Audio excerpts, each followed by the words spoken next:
Copii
All right, Heroic are going to try to get out of their base. They'll find techies. They will.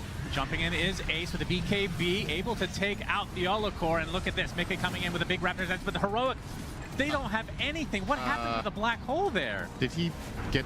Did it get canceled instantly? He might have been stunned simultaneously by the Kez, I think. Oh my, of course. Kez can just stun everyone, as this is going to turn into a team wipe. This game is not even remotely close. I was expecting...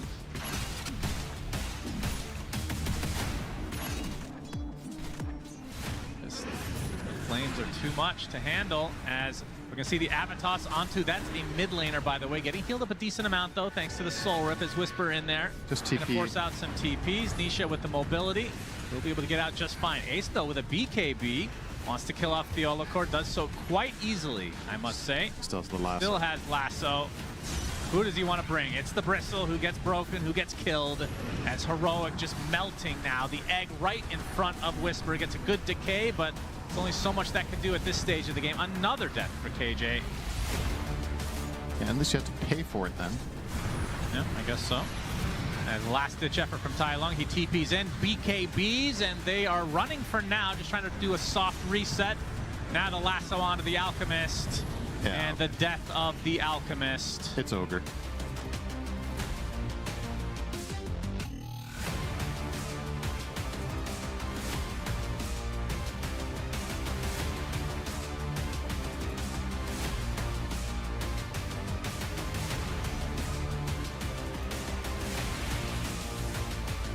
Septo and Arvita. They go. Burrow Strike is out. They caught Rue with that because they did have the follow-up. He does go down, but here's the global silence. Still Lal. Lal got silenced as well with the Remnant.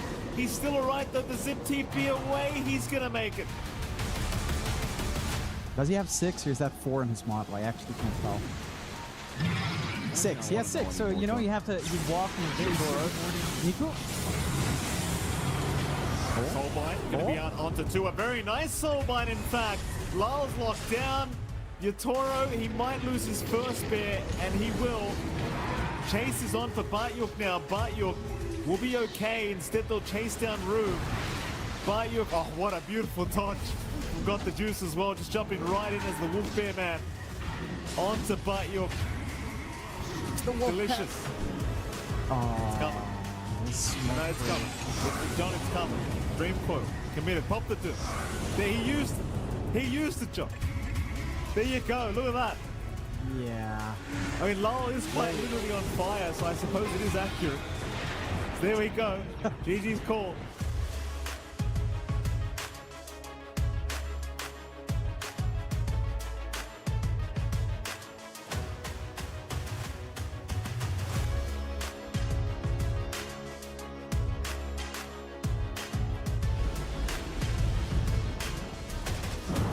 BG Gaming, they've committed so much and gotten so little. Chains out for nothing to say. He's got 2 targets. The Bushwhack completely off the mark here from FY. Still Buck being chased. Shellowgrave gonna make life a little bit harder for Arme, but Arme continuing the chase. Goes on the back onto Xinkyu. Xinkyu still fine. Can't say the same for Y though, who's gone. And so will XM. Oh my lord. FY is having a very good game here on this Dark Willow. He'll lock down the Rubik. The Rubik can be perfectly fine right in front of the fountain. Shackles going to be very nice from Shiro, but what do you follow up with? Focus Fire was on cooldown anyway. XM, he's going to jump in, but just doomed up immediately. Keep in mind, you've still got Chrono ready to go. Scorched Earth. And Chrono. Still that maybe. Oh, he can't. It's on cooldown. Oh, it just gets burned. Now, if he tries really hard, he can make life even easier for us. There you go. Shiro in trouble. He's gone. Why? Also down. GG's call. They've seen enough.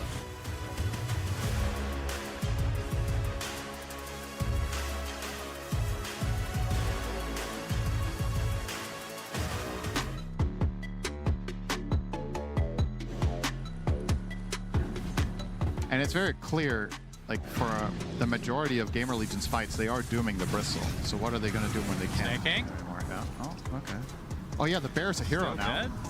He is dead. 3 dead just like that, and Falcons sitting pretty. Double buyback from GamerLegion, but they are dangerously low on resources now. There's the avalanche onto the Bear. They force staff it, continuing to get slowed by Amar's gonna beat down speed. That's a dieback for him, and there goes the second Bear. And that should surely do it as Doom gets tossed into oblivion. And GG's call. So Falcons take game number 2.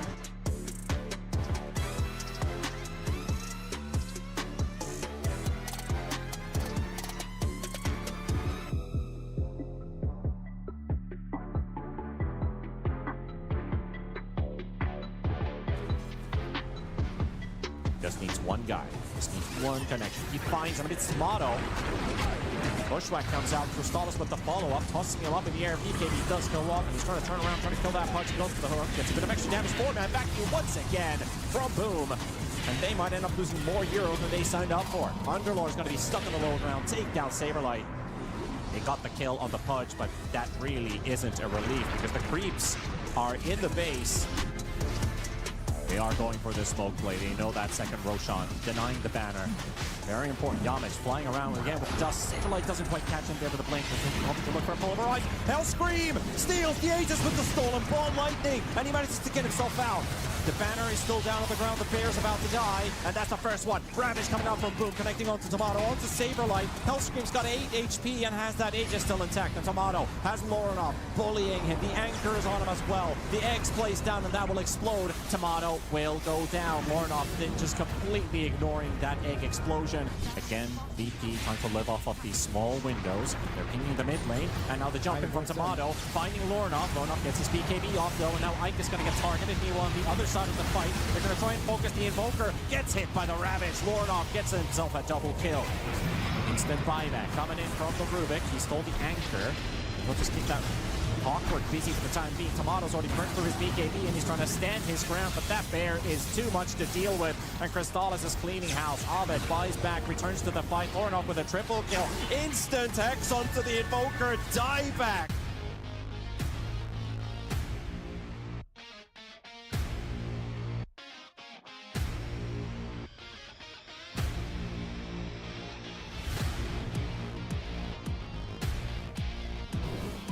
Will be able to backwall to the tier 2 tower. In the meantime, a contest for this Wisdom Shrine. El Misho is within, but here comes Dark Mago, trying to put in some pressure. Concoction lands out onto Ducalis. Dark Mago will try to finish him off first. No one did trigger out the epicenter, bringing down El Misho in the meantime. Beautiful earth spike from the high ground from Schofield, but unfortunately Kez is right behind him, able to bring him down, get the quick kill.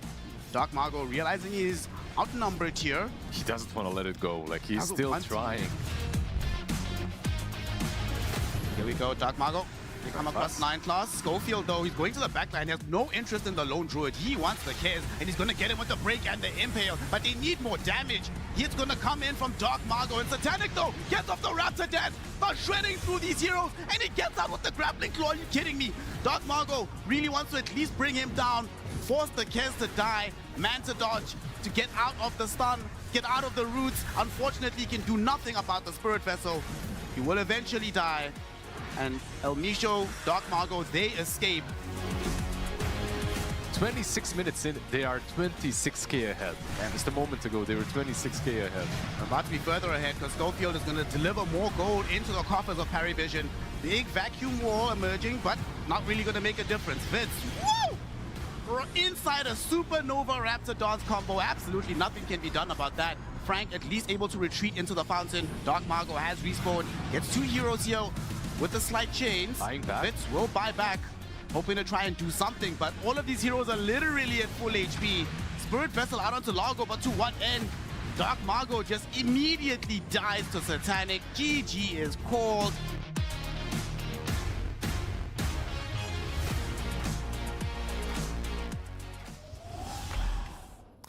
Yes, greetings, Dota fans. Welcome back to PGL Wallachia Season 8. And today is going to be Judgment Day. We've got 3 series, 3 teams going home, 3 teams going through to the playoffs. And we're going to take you through that over the course of the day. I'm your host, Richard Lewis.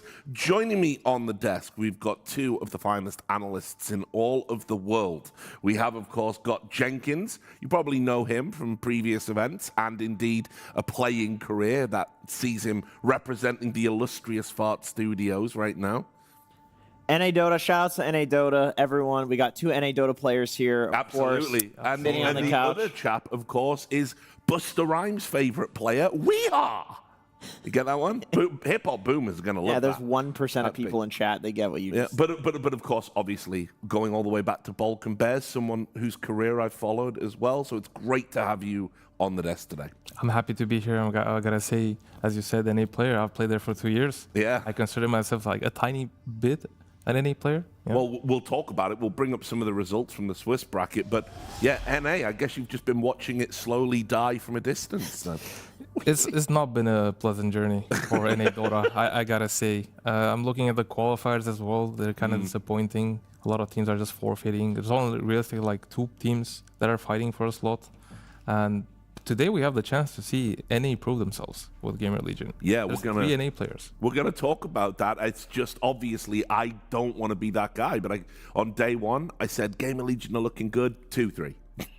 You know, it's just the most NA thing of all. That's what we expect. But why don't we talk about the other teams that went through as well? Because, I mean, we saw some very solid teams that have made it into the playoffs. Obviously, we saw Falcons. You know, I think they've looked really impressive. I think probably with, like, BetBoom, the 2 teams that I think have really got a handle on the meta at the moment. Falcons had it up and down, actually. Yeah. They've looked good, and then there's one series they didn't do that well against BetBoom. Yes. And then the next day against they just looked very good against GamerLegion. Yeah, they had Alchemist problems, which is another thing that we'll get to when we do the meta update. But obviously, as you can see as well, some of the names that haven't gone through, we were very perplexed because obviously we lost Tundra. Very quickly. We lost Yandex, our reigning champions. They went out.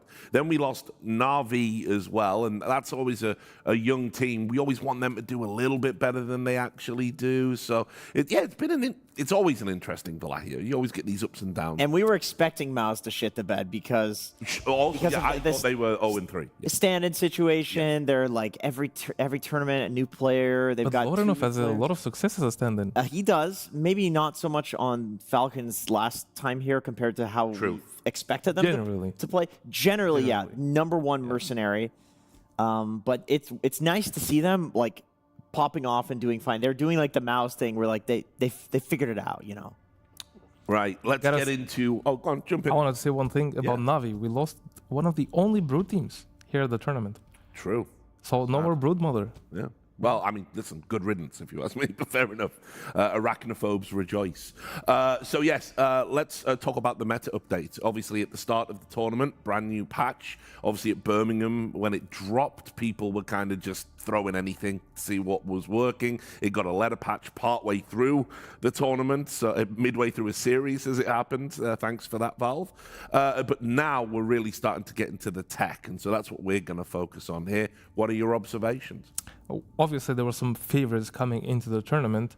We're talking about Alchemist, of course. It was one of the heroes that was banned completely from first day and second day, with the exception of Falcons. And those have failed. So I want to talk about the winners of the tournament, the heroes nobody thought they're going to be here. Except for Rider. Yeah.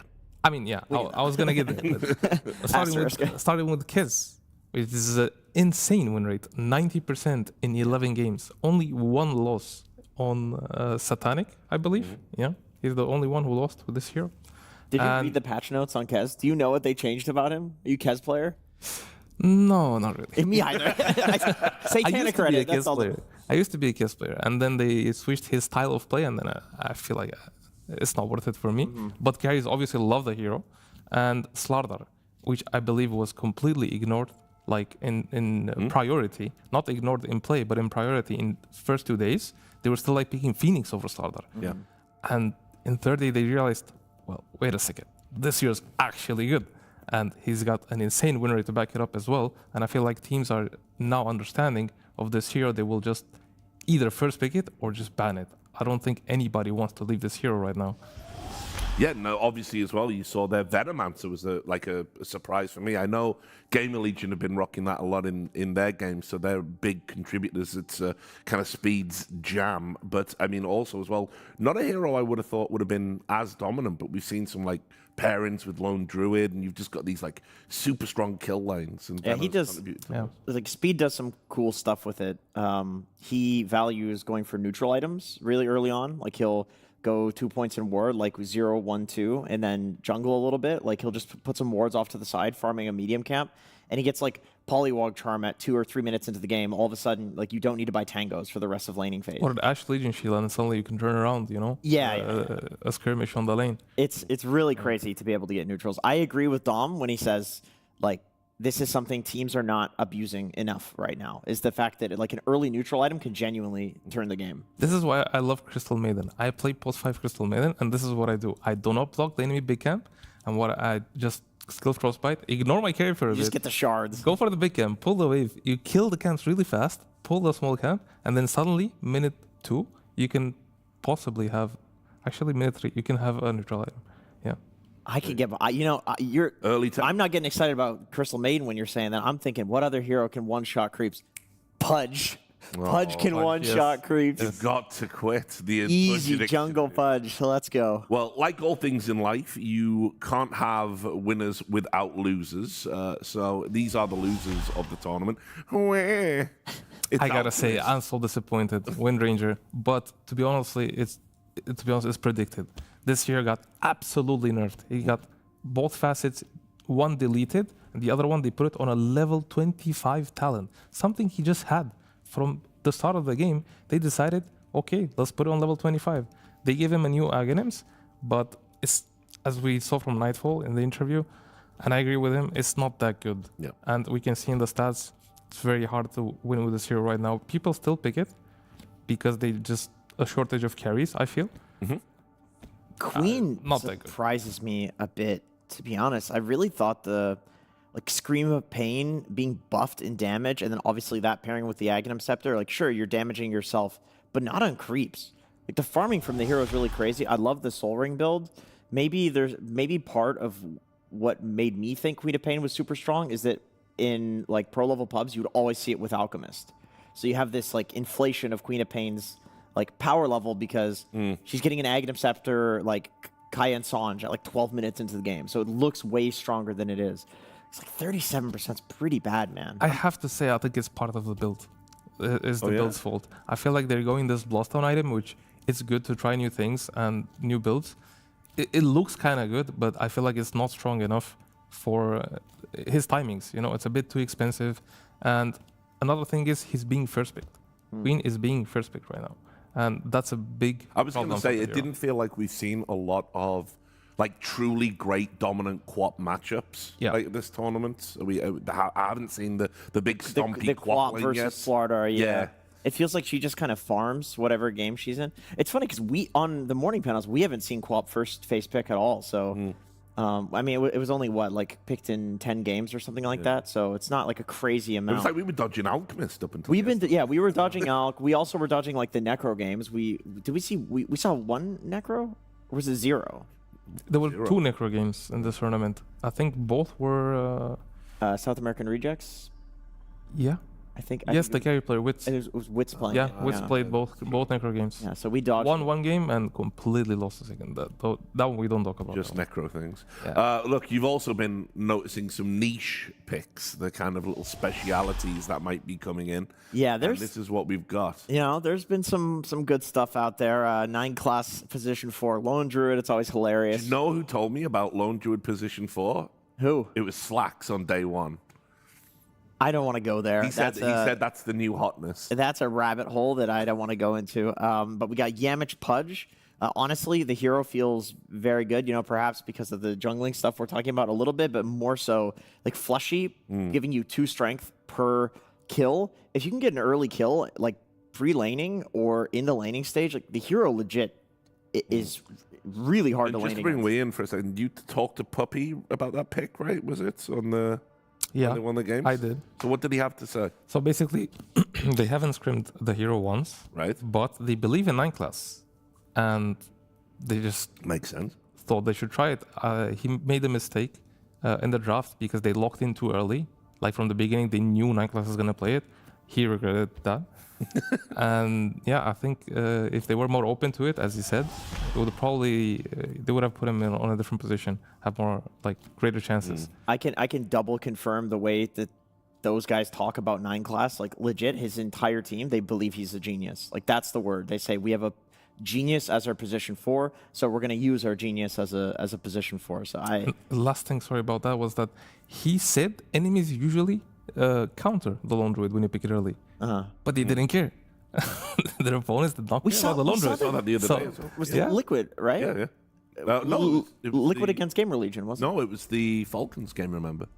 Oh, yeah, it was Falcons. Yeah, Right, it was yeah, Falcons. They yeah, just let it through, and it was like and how they counted the lone druid was they just played tempo. They just played normal Dota, like Dota. normal liquid fast Dota. Yeah, Yeah, they just played tempo, Falcons. so that was good. I mean, I will say this as well for 9 class. I think he'll probably try the lone druid 4 again at some point. It kind of feels reminiscent of when he was rocking Terrorblade position 4 and using the illusions to farm and stack and just be a nuisance. This does seem a lot worse, though. I Yeah. feel like if he's gonna do it, it might not be this tournament Right. because their experience was awful that game.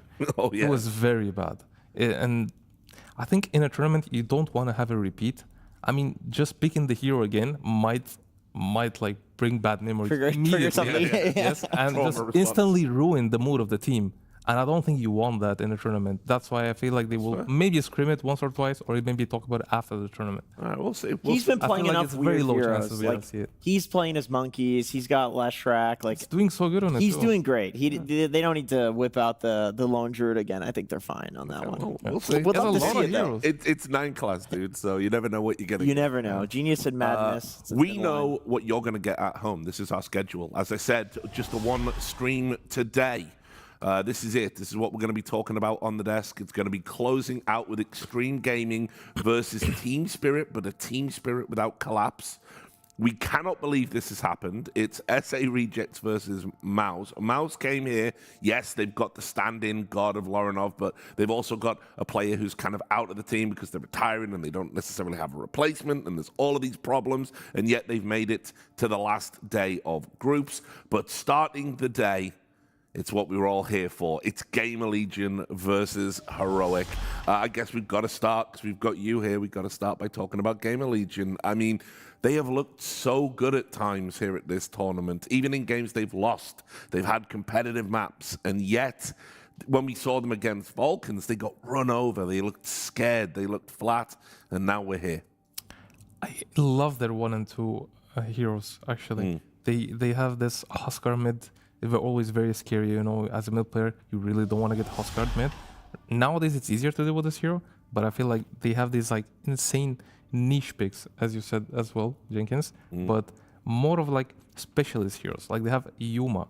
They have, actually, Yuma is on GamerLegion, right? No. No, I'm mistaken. Sorry, I was talking about RCY. Yes. And they have Ghost with the Lone Druid. Yeah, that's Ghost with is the Lone Druid. and is the Necro true and specialist. Viper. It's Yeah. like, dude, just pick something normal. Well, don't actually do it because No, don't actually do it. he's really good at that. But if you're an opponent to this guy, like you're just so frustrated that the drafting you have to do is entirely different from drafting against any other team that has some like Yatoro playing like Terrorblade and normal carries. You're just like, you have a Necro against you. Like, what am I supposed to do? Yeah, I mean, I like, wanted the to- most normal it's got really is the Muerta pick. But I mean, like, the Even Ghost, that was his specialty. Yes. Yeah. Before anyone else, yeah, really. exactly. And regarding Lone Druid, it's meta hero right now, but Ghost is a Lone Druid player. That's what I wanted to mention. Yeah. And yeah, having the Lone Druid player and the Huskar player is gonna make the bans a bit more difficult because they need to ban the meta heroes and the Kez, specialist heroes. They play Kez mid on RCY Yes. too. Yeah. Like they have some. He's a scary weird mid shit, player man. to play against. Yeah, and it's interesting as well because obviously we saw the Kez statistics. Most of that's from the carry position, but I don't know. After watching like Niku at Na'Vi like really show what you can do with Kez from the mid position, I do wonder if more people will start playing it. You know, And the nice token. yeah, exactly. Yeah. I mean, that was my pick on day one. We're going to talk about that when we get to playoffs. I really thought that hero might be picked a bit more at this tournament, but it just hasn't happened yet. And Richard, you mentioned the speed Veno. Like Yes, the yeah. way this is a classic. People have been banning it against GamerLegion. You've But got to respect it. You know what's crazy is I watched one of his recent vlogs last night, which I would highly recommend. Super cool. He's like documenting his entire Yes. life as a pro player. I love it. Everything that he's doing. It's really, really cool. And he talked about like basically the hero completely changing, and he was playing pubs and he was playing like shit. He felt really bad. It wasn't working for him. So he took the whole week. He only played Dota. He deleted every app from his phone that wasn't like Dota and Gmail, and he just grinded pubs and watched his own pubs every single day. And he had, you know, this method where he would play like 5 or 6 pubs, not some crazy amount, but he would spend like hours and hours replay reviewing himself. And he was grinding the Veno, and he said after like a couple of days, he kind of you know got the hero, and you can see that in the gameplay. It's like he's he's very good at being in the most annoying place at the most annoying time, where like if you are investing time into killing him, it doesn't really feel good. It's kind of, we talked about 9 class. It's kind of reminiscent of like the 9 class and Schofield type gameplay, where it doesn't look right, but when you're in a game against it, you feel oppressed. You feel really annoyed because this guy's doing something annoying and you have to stop him, but it doesn't feel good to stop him.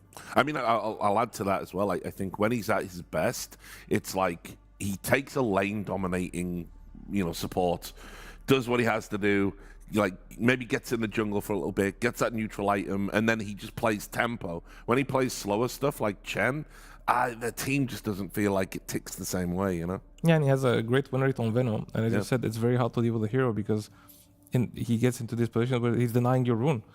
He's blocking your camps. Yeah. And if you want to kill this Venom, he gets a lot of vision from the ward, so you most of the time have to like use a smoke or commit a couple of heroes coming from different positions. For those heroes to get in those positions, you need time. You're just wasting effectively a lot of time for this Venom. I'll talk about Heroic just a little bit before we get into the draft. I'm very surprised they're in this position. I love this team. I love the way that they play Dota. When it works, it looks so good. But I just think in terms of like, is it a mentality thing, Andrew? They've just been a little bit off this event. I think Liquid is not a good matchup for them. Yeah. Like they got eliminated by Liquid in the previous Wallachia as well. So I think there's a little bit of trauma there, I guess. There always is. As a retired professional player, I can say there always is a history that you get reminded of. You're just you're overthinking it instead of just playing normal Dota. And I feel like against GamerLegion, there's like this one hurts, man. This one really sucks. This matchup, because it's like the SA boys versus the NA boys. These guys have been playing with and against each other for like a decade now, So they know each other incredibly well. No matter what, like a brother is going home.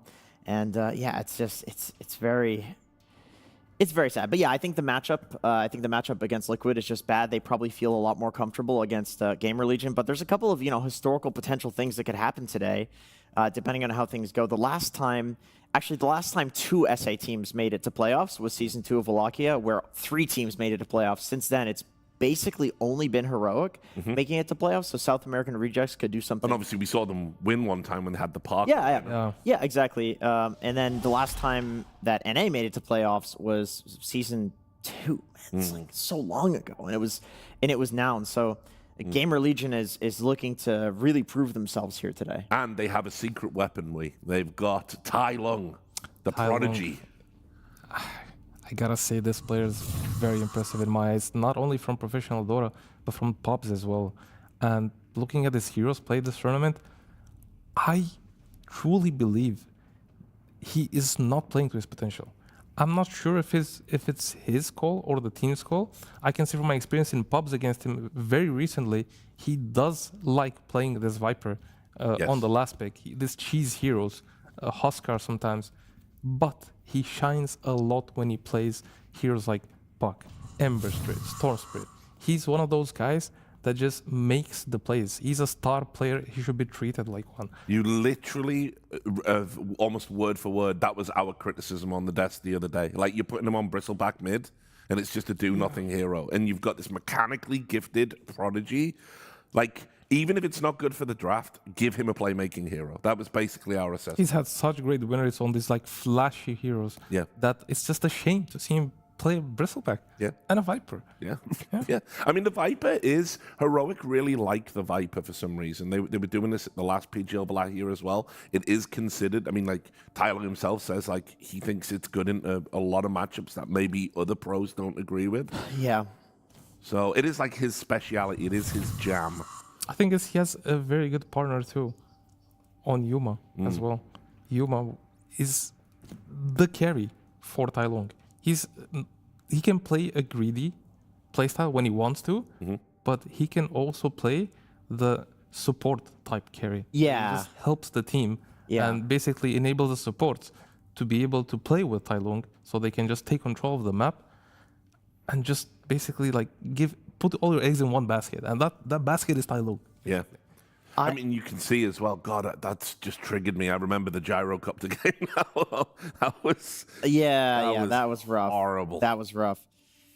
Yeah, they had like the life stealer available against the. That was rough. I really do believe that like CAFs and maybe the team has fallen into like a bit of a pitfall when it comes to drafting, where I know that, you know, having the Vipers mid and the Bristles, like there are just these convenient things that you can fall into in the draft that make it easy to like, aha, got you, like we're gonna win all the lanes, or we flex this hero, now all of a sudden we can get a better carry. It's like, it works against the bottom tier teams. And then when you start playing against teams that are willing to pick Nature's Prophet, all of a sudden tempo of the game changes, and that, you know, advantage that you got just doesn't exist anymore because the way that they're playing the game is different. Like, I do think it's something that will work against the non like top 6 teams in the world, but Heroic, they want top 6. Like, they are not going to be happy unless they're winning these tournaments, especially given the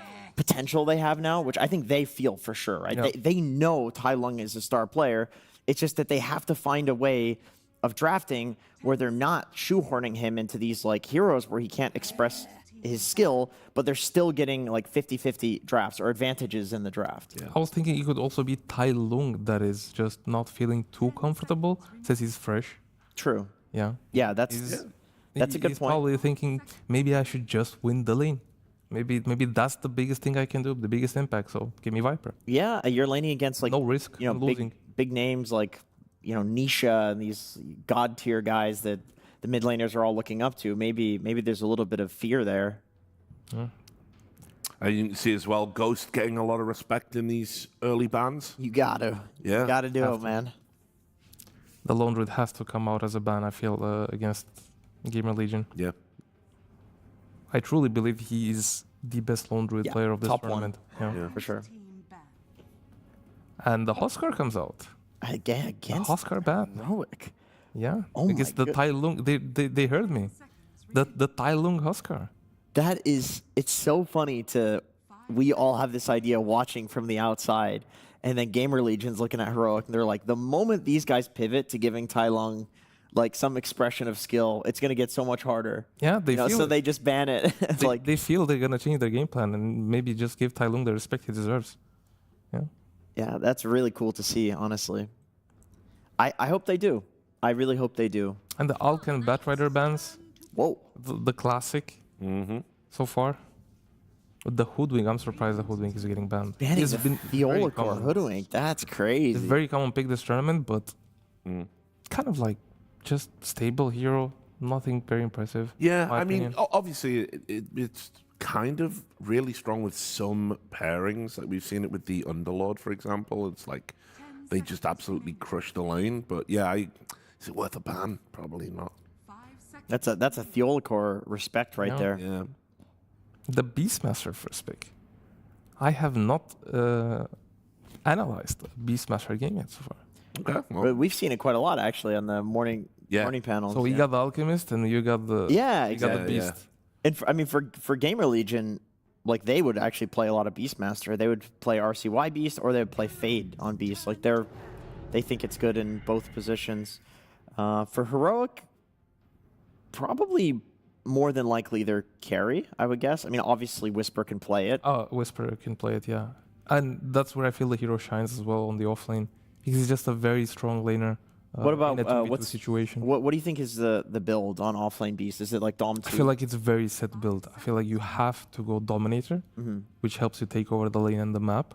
And then if you really have a good game, you go Dominator 2. And if you feel like you can just chill and farm, your team is doing fine, so everything's good, I think you go Aghanims. And you transition into the beast we all know and love, of course, for the last 2 years. That's I hate this Aghanim Scepter, dude. I gotta say I have a personal problem with Beastmaster. Me too. Me too. I have to. Any of these Aghanim Scepters that are just pulsing and healing and damaging in an AoE, like Largo, same shit. It's like, get out of here with that, man. And the classic Phoenix on GamerLegion side. It seems to be just the support. speed yet to lose with it. So, I feel like it's like the Hoodwink. You just, these are the heroes available, you just pick it They are the best options. Yeah. Very casual. Doesn't really reveal much. But like you said, we have seen speed on any non-Venomancer hero. We do question a little bit, like the pacing of the game or whatever. It looks a lot better on Veno, but Phoenix is not one of these heroes. Like it barely ever gets through. He plays a very good Phoenix. The one thing I'm surprised is why teams don't prioritize the Pango so much. I feel like it's a great against Beastmaster. Of course, Beast has the roar during the roll, but I feel like it doesn't affect you that much. And generally, Pango is pretty good against Beastmaster. Yeah, I feel like it's one of the best mid heroes to pick in this tournament, in this patch in general. We've seen people shine on it, and not a lot of assists on offlane, but the mid lane Pango is pretty good. Yeah. And they go for the Underlord, pair it up with the Phoenix. Yeah, I mean, Rubik's out. That's been like the main thing that we've seen that blocks the Underlord. A lot of the stuff that can lane against it. I mean, Monkey's still in the pool. The question is, I mean, Yuma Monkey King is pretty damn good. It's pretty good, yeah. There's Phoenix is kind of good against stopping the monkey aggression early on, but later monkey shines. I love seeing this. This is so cool. That's the King Jungles, right? Yeah, Jungle yeah. special. KJ Zeus. That's Zeus. Yeah, go for that greedy enchantment. You go Ag, Sanjin Kaya. You're just like full carry mode. This is the hero your support picks when he didn't get a core roll. Yeah. Carry has to play support. Yeah. Don't have to buy sentries. You have a lightning bolt, of course. A lot of magical damage and potential with the Aghanims to have a global presence. We saw Very this good. guy, Grimstroke, on The Biggest Losers at the start of the show, which surprised me. I think he's looked really good in a lot of like pairings and combinations. Like we saw him absolutely dumpster someone with the Bat Rider combo. That was like unbelievable. But yeah, his win rate not that great. And it's so far they don't have a good pairing or a good reason to pick it. Double roar, I guess. Usually you pick it, yes, for Soulbind or for Aghanims. And the third reason, but not as good anymore because Inkswell did get nerfed, was for the Inkswell, right? You put it on a guy, he runs in, or he blinks in like a Bat Rider that you mentioned. So far, it's only double roar, I see, but usually Beast wants to start the fight anyways. Like they buy Blink Dagger so they can initiate with roar, which doesn't put Grim in like a good position to get a Soulbind off. So I feel like they don't really have a good purpose for this hero and it has bad stats. Not sure what they see in this hero. And GamerLegion with a tiny classic carry. Just solid overall. Good lane. Gets that Shadow Blade timing with the Echo Saber. Suddenly the map closes up. Does so much damage, man. Like, So much damage. Tiny is, he's just crazy. Especially some squishy support like Zeus, Grimstroke. It's perfect. It's a perfect setup for Tiny. You're one-shotting these guys. Yeah. Okay, they go for the life stealer. That's a good answer to the Tiny and the Underlord. I mean, yeah, even SD, like, sure, you can purge the lifestealer through his rage, but I know lifestealer players really are fine with that because you can just press infest. And they don't care because they're like raged anyway. Yeah. So. And a good solution for the egg as well because you can just pop rage and kill the egg. Yep, super good in lane against Underlord too. I mean, maybe not super good anymore because I feel like Underlord can just press Q on a wave and it'll push. But lifestealer's happy to free farm there. If he can get some like early items, you can probably leave him alone and he can zone an Underlord. I mean, the key thing about this matchup, Lifestealer Underlord, is Underlord will always lose the 1v1. Because if Lifestealer gets low, then being left alone, he just hits him once or twice, and due to how Feast works, he gets too much HP back, and he just doesn't care about the Underlord. Eventually, we'll push him out of the lane and just have free farm. Yeah, which means King Jungles on the big Zeus can rotate. Yeah. He's actually, okay, unironically, he's not bad at rotating anymore because... But he's the 4, right? Or am I mistaken? That's a good question. They might play KJ on Zeus as the 5 in the They could switch lane. the lanes, yeah. They could switch lanes. They could switch it up. I mean, Big Num has been playing the Grimstroke usually, so maybe it'll be like Fade Beast plus the Grimstroke in lane. And then KJ on the Zeus. No, but that's the other guys. The other guys are playing. So it's gonna be Whisper Beastmaster. Actually, Eolacor has been playing the Grimstroke. So they are running it as a 4 as well. And Big King numbers. Jungle is just classic Zeus player. Yeah. The Beast is still open. If they want to put it mid or off lane, they have to decide. They don't have the last pick, unfortunately for them, but they can still decide where they want to put it for now. Seeing the Kez is banned, Tide Handler classic ban. I feel like Tide is generally one of the best offlaners right now you could pick in this patch. Yeah. Yeah, Amar was saying that the other day when we interviewed him. He said it's one of the 2 heroes he Tide plays. Bristle. The thing is, you do need to see the carry. You can preemptively ban some carries like Ursa and Slark, I think, are very good against Tide. So if you don't see the teams pick it that often, most of the teams right now are leaving their carry picks towards the end of the draft. And by that time, as we can see, you pick your carry and it gets banned. Puck. Puck banned, respecting RCY Puck. Yeah, I mean, it'd be a pretty banging Puck game. It's like only Grim Silence. It's not really that big of a deal. You can always phase shift dodge it. You can pretty easily phase shift dodge. And Tai Lung doesn't want it himself, just because there's an Underlord that makes things hard. Not very bad, but pretty annoying. And the Tiny, that's super good against the Puck. In general. From carry position, from mid position, he always has 2 stuns that you can't buy items against it. You can buy BKB and preemptively use it, but you will still get a stun off at some point. Yeah. I mean, there is like just a classic Sand King mid. It's Just fine. part of the losers of the tournament. It's fine, yeah. It's not been doing well. I am not a huge fan of it, but it seems like this is a position where teams are still picking it, you know. But I agree, it hasn't looked that great, especially into something like a Zeus that's like always going to be revealing you in the Sandstorm. That's just never really a play option for you to be invis and run away. GamerLegion bans the Timber, so I do not like this ban. This hero has it's the worst hero in such Dota. a bait in this tournament right now, and just from judging from the ban, I feel like they're putting too much respect on this hero. Even though they have a Tiny and Underlord, I still feel like this hero is not good enough. I would be more afraid of a Whisper Undying than a Timbersaw in like the same, same idea. Like some. But the ban does mean they're assuming Heroic are gonna put Beastmaster on the mid lane. Unless they think somehow it's gonna be a Timber mid, but I highly doubt that. They probably banned it because they think it might be a mid beast. Let's see what they do. They picked a Doom, so it is a mid beast. Any chances of seeing Tai Lung pull out a mid Doom? I don't know. I could see it. So. I mean, with how they play Bristle mid. Just gonna put it out there, just in case. Get some bonus points here on my analysis, my prediction. Yeah, no, go gotta score those points, brother. Swing for the fences. If it happens. That's $100 if you're right. Yeah. Sent to you by Gabe Bucks. So how love to does see Tai Lung on Beast here. How does Queen do against Beast? It's like Beast is fine, right? I think it's actually Beast favored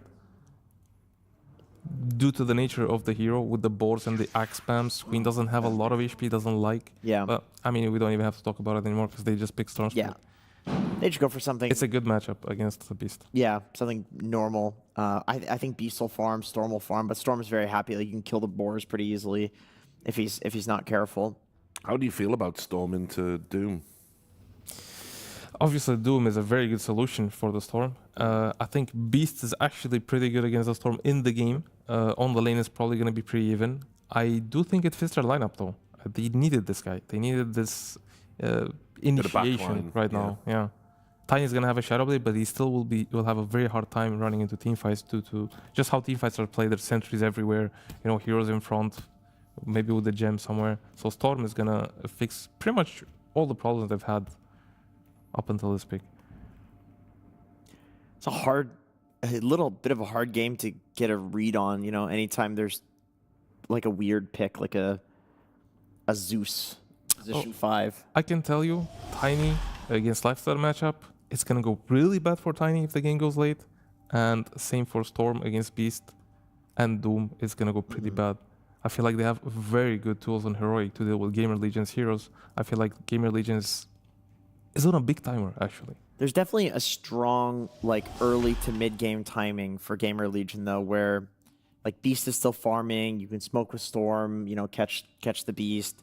You have the Underlord like pipe timing coming out. Tiny also pretty good early. Like you said, late game Lifestealer will shred a time. Lifestealer Doom Beast is hard to beat late game, and GamerLegion, as you said, yes, they do have a timing with the pipe. They have this Shadow Blade timing on Tiny as well. He needs to find the kills. Yeah, for sure. I think the laning favors Heroic a bit more. I think the Doom is the only one that might have a problem on the lane. Coming off the laning stage, I would definitely favor Heroic. I'll bring in our commentators and see what they think. There they are. Appropriately, we've brought Suns fan and Cinderin back. Suns fans here to witness the death of NA Dota. How do you feel? No stains yet on my shirt, so... I mean, this is the important thing. We're good to go. Actually have managed to get food in your mouth today, which is a modern miracle. But how do you feel about the matchup in general, guys? It's not what Shannon thinks, Richards, it's if he thinks. That is a great question. I'll let you take it away. We can get into the action anyway, gentlemen. Yeah. On that account, I'm a little bit worried for you, Shannon, but you've got a chance to prove yourself here. Do you think? Sometimes. Therefore, you are. It feels good to be this good. As we get into game number 1 between GamerLegion and Heroic Elimination Series, Cinderman. GamerLegion has been here before. They get off to a good start at the tournament and then just come up barely short. Will that happen again, or will NA reign supreme, or will Heroic, who, I mean, feels like they're a bit inconsistent, but when they're on, man, they look really, really good. There's a couple of things in this draft that I think are pretty interesting. First of all, GamerLegion just chose to pick, I want to call it a blind Underlord, almost. They didn't know any matchups except, what was it, Zeus and Beastmaster. I guess the Zeus is kind of a nice matchup with Pipe, I suppose, but the... Actually, no, wait. What is that pose? Oh, what's happening here? Maybe I'm even remembering the order wrong, and Underlord might have been picked into only Beastmaster. I think it was Beast first pick, and then, yeah, the trade-off was Phoenix into Underlord. Yeah, so they didn't see anything. And the reason I'm highlighting this is that I think this hero is susceptible to being countered when it's picked very early in drafts. And I think this is a really difficult Underlord game. You're going to be laning into Lifestealer, which is a bad matchup. You're going to be playing against Doom, which is super annoying. Percentage-based damage from Doom and Zeus. And you're pretty slow and sluggish, so you can very easily become one of the targets of Soulbind together with allies when you go through the Fiend's Gate, etc. I thought this was going to be the most obvious Lifestealer pick of all time, and Heroic didn't use a single second of bonus time on it either. Like, you're getting ridiculous matchups here. Underlord, good laning matchup. Phoenix, you're one of the best carries against. You can remove Fire Spirit, you can kill the egg. You're good against Tiny on a carry-to-carry basis. So I don't know, for me it's a bit of a miss in this draft from GamerLegion in the second phase. And for them, I hope that RCY can have a pop-off game on Storm, because I genuinely think it's necessary in order for them to win. I think if he just does all right, I'm 100% on board with what Weehaw was saying about scaling and about hero matchups overall. I just think Heroic have a better, just in a better spot. Okay, so Yuma at a major advantage, according to you? Yeah, I would say so. So in about less than a minute, Yuma will fall in battle. If he dies to Shadow Demon Underlord level 1, I will leave the room and not come back. Now I'm rooting for it. You can have this cast alone. I'll go get Weehaw and he'll join you. Okay, I'll take a break. I refuse to watch if Lifestealer dies level 1 here. I'll give him to level 2 to keep that bet.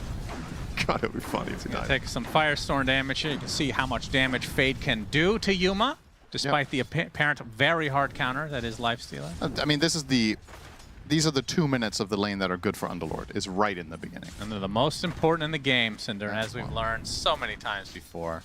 I mean, last time Ghost died twice in the first 3 minutes. The game was over at that point, you know? I mean, fair. If you have kill power, then absolutely. Speaking of Ghost, does not get his Lone Druid, but will be playing the Tiny, which has been, I want to say, the most popular carry that we've been casting, maybe overall in the tournament as well. It is the carry of the tournament for sure. I mean, I say that, and that's because Lone Druid and sometimes also Muerta are banned a lot, so this guy seems to make it through, and that was an insane Radiant win rate if you didn't notice. That was 9-1. Huh. on Radiant. I don't want to read too much into that, but the discrepancy between the sides on that pick was actually quite big. That in conjunction with the Cinder and Curse. It's looking pretty good for GamerLegion here. Okay. They need it, Cinderin, because they've fallen short so many times before. Yeah. And the NA Dota needs someone to root for. So the panel was saying this, and I echoed the same sentiment yesterday with Tai Long, that this could actually be a kill onto Zeus. Let's see, he does have the jump. Oh yeah, it's the double root, and KJ takes a tumble. Bignum gets first blood on the SD. It's a good start. That's the guy up here that you have a chance of killing at this point. They find him and isolate him at the right time. I was going to say, I'm happy to see Tai Long playing this hero. I think Heroic after yesterday will be revising their overall approach to mid, I think. I feel like at this point there's just enough data that suggests to them that Tai Long should just be playing playmakers. And there's many different ways you can do that. You can play Spirit heroes, obviously, but Beastmaster, you can play heroes that scale very fast or heroes that move a lot more. I don't mind either. I'm fine with him on Beastmaster. I'm fine on him with him on Ember without Flame Guard and having less net worth, but then making more plays. I just think this guy's repertoire is very wide, and the most nerfed version of him I see is honestly when he's playing like Bristleback, which he did play yesterday as well. Just don't pick that, I think. And how's the Doom look this game for Heroic? It's very good. Percentage-based damage into Tiny and Underlord, so Infernal Blade will be a very powerful ability. You have Doom with Soulbind. You Doom any two heroes, it doesn't matter who. Like, a Soulbind Doom is generally a teamfight win. So that's really powerful. Obviously, against Storm, he's the dream Doom target that you can, in some cases, choose to hold Doom for. I think most of the time he's just going to Doom any key hero he can get right away. Like Dooming Phoenix, for example, in the beginning of the fight is also great.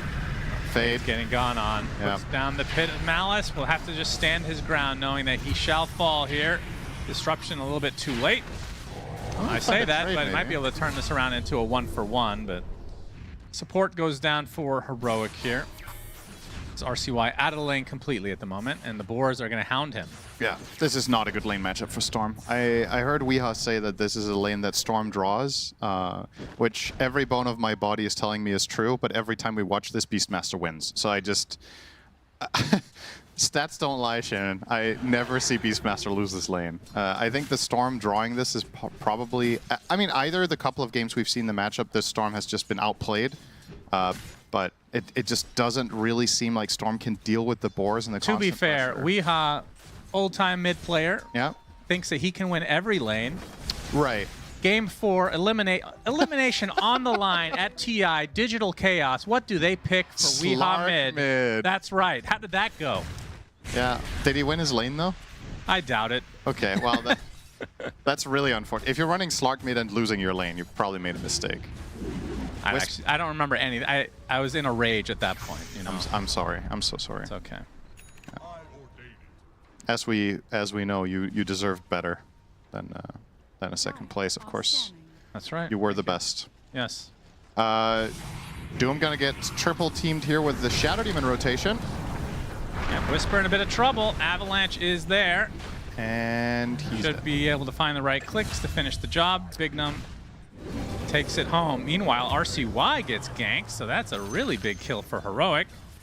End up trading their 3 for a 2. That was without Take Roar, that. so when he returns to lane now, Tai Long has a potential play with a +1 here to kill him again.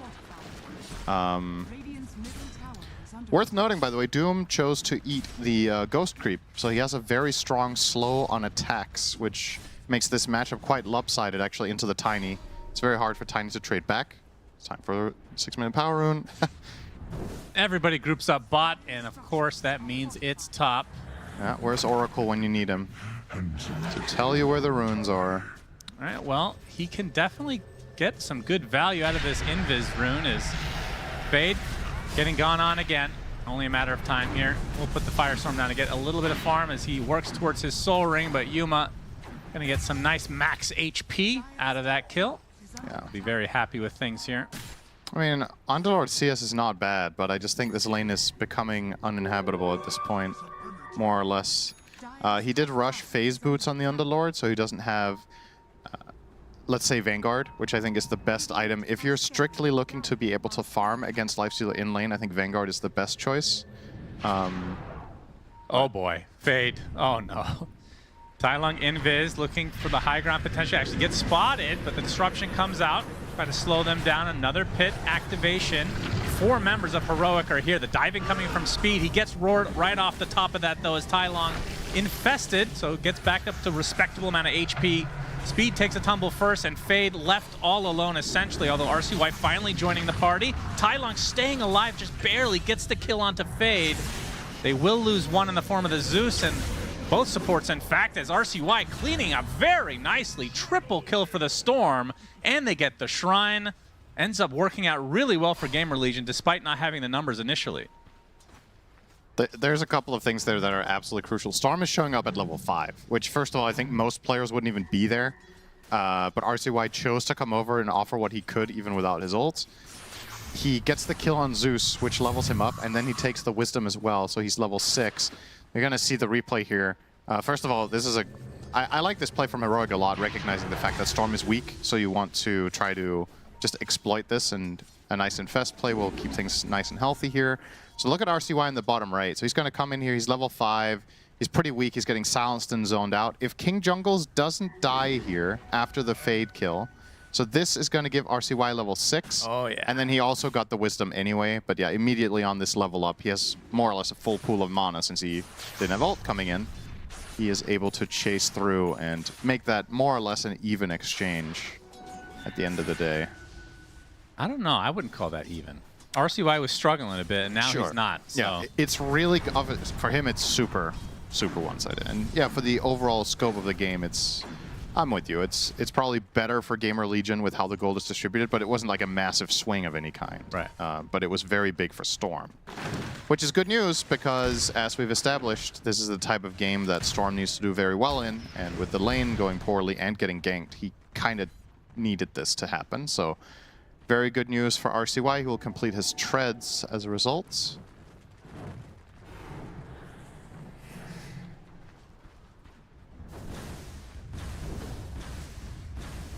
And for Heroic, the Lifestealer going to be going for the Radiance, no big surprise, into the Armlet, which has been kind of the go-to in this tournament so far. Pretty standard. And Doom opting for phase boots into drums, and then also standard. Obviously the Beast, Aghanim Scepter. So pretty much cookie cutter across the board for Heroic. I'm curious to see. I think the hero in this game that has the most variety in its build potential on Heroic side is the Zeus, where if you're playing 5 Zeus, you can technically, in theory, buy almost anything after Arcane Boots. You can buy Solar Crest if it's really good for your carry. You can buy 4-Staff Glimmer. You can look to get greedy and either buy a Shard, so you can just farm a lot and get Ags plus Refresher, or... Yeah, last time he got it off of the Tormentor, and then just his farm was just out of control. With the greedy enchantments and all that good stuff, it turns into kind of a semi-core in a way. Yeah, he does. And this is a cool pick to see from Heroic because they're the only team running it. We've had a lot of games now, and the hero is 1-0, and we got to cast that game, which was yesterday. Oh, he went weighted dice on That's interesting. Yeah. Okay. It is better now. It is better, for sure. It's telling a story, though, when you pick this item on a support. He's here to right-click creeps. I think so. I mean, what do you think of Zeus as a support in general? I mean, I feel like you have to be kind of greedy in order to get any value out of it, which is what they do, obviously. Yeah. I think it has specific pairings that are really cool. Like, there are heroes that are missing the last little bit to kill with, like, Thunder God's Wrath, obviously. At an elite level, I also think Thunder God's Wrath can be incredibly powerful for breaking smokes. So that's one upside this hero has that nobody else really can do. It's just always, if you have a hunch the enemy team is smoke, you can always find them. And now it also deals damage through smoke, which it didn't used to. Yep, true. So that's a pretty meaningful buff in could also games. get the Spirit. Oh God, what is it called? The new item that reveals smoke. Oh, no, I actually. There's 2 ways to do that now. Something Essence or Essence Distiller. Essence Distiller. That's right. Distiller is the word. Very good. Yeah, what do I think about the hero? I think it's decent. I think it's the Alacor looks to be dead. Oh, Nice toss back by Ghost. It's very exploitable in certain lane-to-lane matchups, but Heroic have not run into them yet. Zeus is kind of helpless against true lane bullies. If they get on top of him, it can be really hard to deal with. I know you've got Heavenly Jump, which helps, but there are just some very bad matchups. Yuma being forced out. Already popped the Rage. Will have to infest into KJ now. RCY using a good amount of mana to catch up. We'll just have to walk away now. Yeah, excited to see from the Heroic side if they're going to be able to pull off these double Dooms, double Roars. I mean, the Inkswell seems to be, it's very good for the Lifestealer and the Doom specifically. Yep. And Beast too. I mean, it's pretty good friends, I would say. Yeah. Beastmaster probably the worst of them because he's the one who needs it the least, but it's also a very reliable combo Roar into the pop of the stun, so quite nice. And unsurprisingly, in this current game state, lowest net worth of the course is going to be the Underlord. That shouldn't come to the surprise of many people here, given the lane match with Lifestealer and the overall way this early game went. So, I mean, what do you want to see itemized for him then, if you're saying it's not a good matchup? Is it just an Aura bot? Are you focused more on getting a quick axe to get global initiation? And Thailand, oh boy. From the high ground, gets the Roar, and there's the Phantom's Embrace. Big kill for Heroic. Getting tipped by Yuma, I'm assuming he just made a map read. It's like, we should go here, Storm is going to be farming this camp, and he was right. I mean, I think, just looking at this, I feel like this is a pipe game for Underlord, right? You're against Zeus, you're against Beastmaster, who's obviously going to go Ags in mid. But he's going Consecrated Wraps first. Oh, a selfish boy. Yeah, that's very, I don't know. It offers you a good amount of protection against Lifestealer, but it doesn't help your teammates very much. And he's going to go Shard after for the upgraded Firestorm, which is very nice to put in Storm Spirit, so that makes sense. But yeah, I don't know. I would have personally liked to see a Pipe more. I think Pipe plus Crimson is not good here, really, or not that good anyway. So you could just get Pipe Ags. I think that would be fine. We'll see if these reps pay off. Not too inspired by it. GamerLegion with the smoke here. Looking to get Ghost involved somewhere else on the map. Can they close the gap, though? They spot him. I don't think they can burst him with these three heroes. Ghost, oh my goodness. The speed on that Rage was insane. They outnumber him, but he's just going to jump inside the Olacor, who gets the Soulbind onto 2. And look at the damage onto both the Tiny and the Underlord. Speed's Egg does force everybody back for the time being, but now they're going to try to reinitiate. Avalanche should try to slow off Whisper with the tree toss as well. The Tiny just barely getting away right now as RCY does take out Tai Long. And there's the Doom. That should finish the job, although deny? No. Close call there. Ends up being a 1 for 2. It looked like it was going to go really well for Heroic. That was a super important placement of the Pit of Malice. Doom. I don't understand how anybody has that quick react. That's insane. Like, how? If you're, I mean, you gotta. Okay, so if you're playing carry and you're just hitting jungle creeps as Lifestealer, there's nothing else you need to focus on than the map state. And if there's 4 or 5 enemy heroes missing, your finger is on Rage, and if you see anything in your hero's proximity, you just instantly pop it, right? Because you're like, that's the only possible reason they would be going there would be to gank him. So he has nothing else to pay attention. But it's Avalanche. It's so. Yeah, well, if you give him like a 1/5 of a second, which is probably the amount of time Tiny needs to react and cast the spell. You're going to see the replay here. Oh, okay. This is after they got cast. But by all means, it was a fast reaction, but it wasn't, like, ridiculous, given the circumstances. It was ridiculous. Give him credit, you old man. Yep. You can't do that. That was insane. No, that's because I don't pay attention. It's just something else. That's because I'm stupid. That's why. That's right. That's like a Slacks argument. What is that? A little bit too deep for that, though, as Ghost will be taken out by Yuma. Jumps inside the Doom as RCY expends most of his mana, and now he gets roared. Whisper in the area as well, and they're just going to jump out and blow up the Storm. That's 2 core kills. That's as rough. Heroic looking very good right now. Yeah, so their attempt on Lifestealer failed. They did get a trade, mainly courtesy of the Pit of Malice there, that prevented the Doom from running left and getting a double Doom on Soulbind. But this is much, much bigger. Finding the 2 cores plus the Roche, and this is an early Roche, so you can also get the Tormentor for your team. Phoenix trying to be annoying here. Yuma will act as... Okay, just box them out. Yeah, nice Firestorm. Maybe he can snipe Roche somehow. He's doing a lot of damage. Thailand getting pretty low, but we'll get the Aegis and the Roche kill as Fade gets a nice pit onto 2 heroes, as Whisper might be the one that gets isolated. The Firestorm should be enough with the Fire Spirits, and indeed it is. Tailong, is this going to be life number 1 already expended? It is. So GamerLegion doing a very good job of contesting this. And now the surround tactics, they get the toss and they get the kill onto Tailong. Didn't look that promising from GamerLegion, but they really made it work. Got a lot of poke damage out of the Fire Spirits and the Firestorm, and then suddenly the enemy team is buttered up for Storm to come through and get some cleanup. So that worked out better than I thought it would. It wasn't like with the tower. Obviously, this is going to be advantage GamerLegion if they get it for free. That is, Yuma's in there. He'll get out. All right, solid play there from GamerLegion to contest, as you mentioned, and.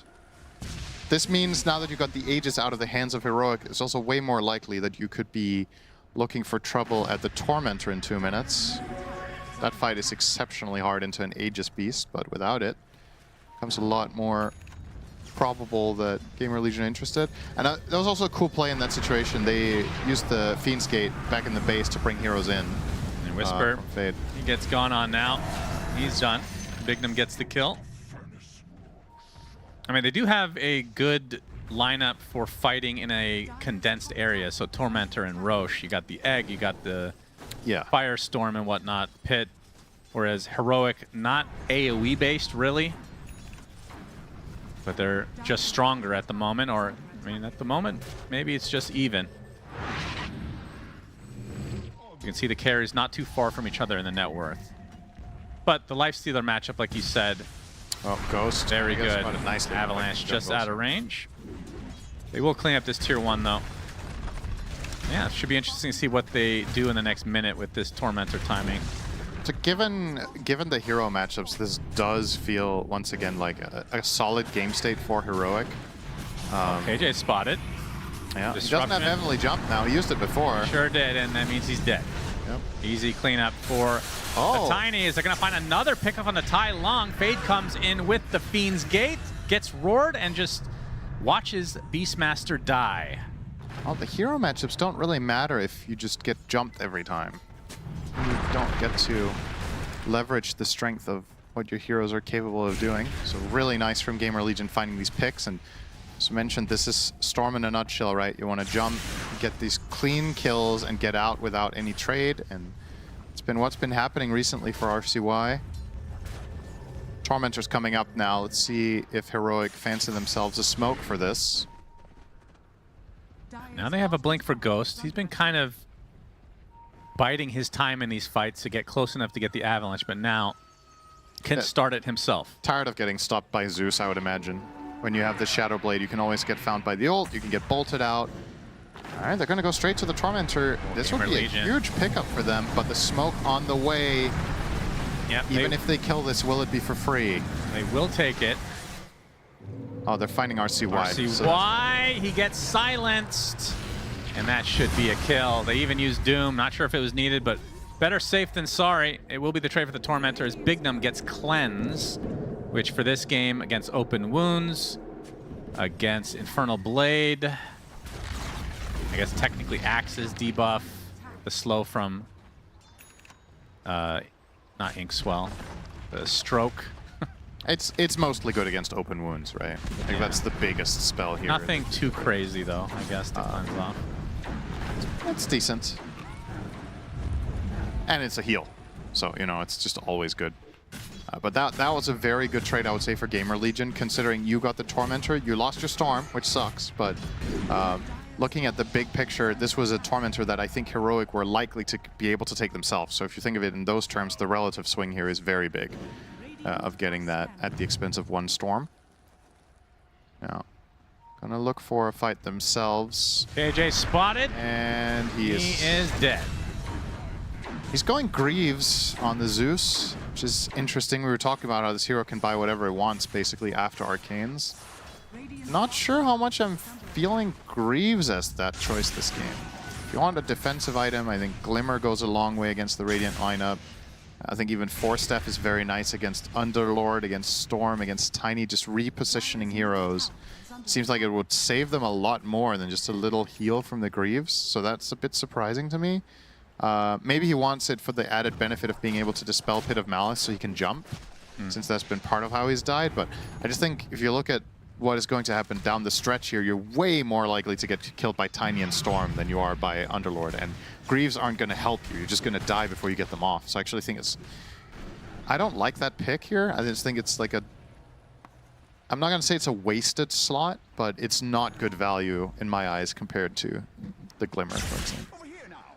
Well, let's see. Now he gets to jungle, but no shard for him this time. Yeah, that's true. That would have been a nice one for him. But I'm trying to remember what he went the last game we cast. I felt like it was more greedy and less team healthy. I think he went one item before Ags, right? I'm trying to remember if it was Glimmer or Force. I think he went. And he did get gifted, obviously. And he got the shard from the Tormentor, yeah. I think it's very telling if you buy it now, which doesn't seem to be the plan for KJ. Still, in spite of the problems that Heroic have had in the last few minutes where things have gone very well for GamerLegion, I still think they're in a pretty good position overall. The economy looks fine, the right heroes have net worth. 2 crippling crossbows here, also interesting. Health restoration reduction against Phoenix. And for additional slow, of course. Now that this item... it's funny how this item used to be a tier 4. And then it got nerfed, but it's not much worse than when it was a tier 4, right? Not much, as Ghost actually blinks into KJ unknowingly. Soulbind onto 2. Double open wounds. That's going to be the death of the Shadow Demon, and Ghost is likely next to the party. Gets the toss off, though. And now it's Ghost versus 2 supports. He still dies, though. As the Doom applied to the Underlord, and there's the cancellation. A 3rd kill in this fight for Heroic. And might be more. No dive to speak of. Speed, are you going to pop the egg? Probably not worth... Okay. He did get the Fire Spirit off, so will be enough to survive. And now RCY going to go kill the creep. That's not Can't even do that. Yeah, so we didn't talk about this yet, but Zeus does a lot of damage with Soulbind, because every time you cast Arc Lightning, you cast it twice, and if there's 2 heroes, it's going to bounce between them, right? Yep. So double Arc, double Bolt, and then also the cores, of course, as the bigger matchups, but massive, massive output when they get those exact conditions that they just found there. And this is, of course, this is a Zeus without items yet. So in terms of offense, if you were to buy, like, say, Spell Amp or, of course, the Aghanims, then this becomes a lot more dangerous. Yeah, Aghanims is actually more synergistic than you'd think with Soulbind, because they're trying to run away, and it just stops them in their tracks, at least temporarily. It's pretty damn good. There's Whisper opting to go for Blink next to get a little bit extra initiation for Heroic. Yeah, pretty standard against Storm in particular. I think RCY will be considering potential Lincolns. He did buy BKB first. Well, considering they don't have Pipe on their team, it felt like the cores need to get BKB this game. It's just, if you get both BKB and Lincolns, do you actually have enough output, though? Because I don't think this is a game where Tiny is going to just be that insane presence that just goes in and mauls people, because his matchups are just too bad, right? Like, Lifestealer plus Doom makes it very difficult to initiate, and there's always the threat of you getting roared, which, sure, it doesn't last as long as it does on other heroes with your status resist, but it's enough for everything else to connect on you. So I'm a little bit concerned about damage for GamerLegion if Storm goes Lincolns, and if he doesn't, well, he could get Blink Doomed at any point. So he has to be really, really careful. And roared. Speed is a very value Lincoln's game. About to die here. Nice Thunder God's Wrath. Attempted TP, instantly bolted. The Phoenix will die this time. It's a good death. It's Smoke Break and his Storm gets out. And his Shadow Demon. So, oh, that was actually very close. KJ with a nice attempt. fishing for a TP cancel. So Fade went Raps and now BKB, by the way, on Underlord. So very, very tanky, but not a whole lot of damage. I just... Okay, if you're picking this hero And it's second... nothing to help your team. If you're picking this hero second in the draft, and I mean, credit to Heroic for obviously putting him in this pressured position. I just don't rate this hero that high if you're going this item build. I think then it's just not that good, right? Like, part of what makes Underlord a powerful hero is when you do get to go your aura stacking and play a mid-game timing, and you've bought none of them. So, like, yeah, you have a bit more staying power yourself when you pop BKB. You can stand and hit, but I just think your hits don't matter enough. Like, you're not enough of a threat damage-wise. His main contribution to fights right now is a nice Pit of Malice, and then hopefully getting a Firestorm off on the Storm Spirit when he jumps in for some extra damage there, or on the Tiny, of course. All right, big moment here for GamerLegion. This needs to work. Yeah, they're falling more and more behind by the minute. 6K deficit. Pretty inferior position here if the smoke were to break, though. Heroic have really, really good high ground formation, so GamerLegion wisely are not walking up that path, but then as a result, they're not even going to connect, I think, with the smoke. Just a bit of wasted time. Heroic are well aware this should be happening. 0 heroes have shown on the map for like 30 seconds of GamerLegion. All the waves are just stable, so they will patiently be waiting here among the trees. Yeah, and this is going to be a Roche fight as well if they stick around. And Yuma, oh, he's very close to Aghanim Scepter, so 80 gold away. Do you like it here? I feel like it's unnecessary. I think you could just go bigger items, like offensive, just high stats, threatening items like. I mean, this is threatening though in a way if you actually use it on enemies. Bloodthorn, or excuse me, Abyssal. Yeah, I just think his matchups are so good that I don't think he needs to infest an enemy hero. I think he should just stand and deliver, no? Yeah, we'll see. Yeah. You're talking to the wrong guy. I buy Ags literally every game of this hero, so. The games that I like it the most is where you have 1 or 2 core matchups that are tricky, and you can use it to buy time. Core. But spotted. Right. Pit of Malice to open things up. There's the zip from RCY. Keeping his distance, they get the support. Tai Long looking for a potential opening. Yuma's at half HP, but of course with that, actually goes inside his teammate, but will heal up. Pops right out, right on top of Underlord with the open wounds now as Fade. We'll be able to walk away, and Yuma's kind of isolated now, has to use Rage. Kind of a weird fight here for Heroic, and they even use the buyback onto Theolacor.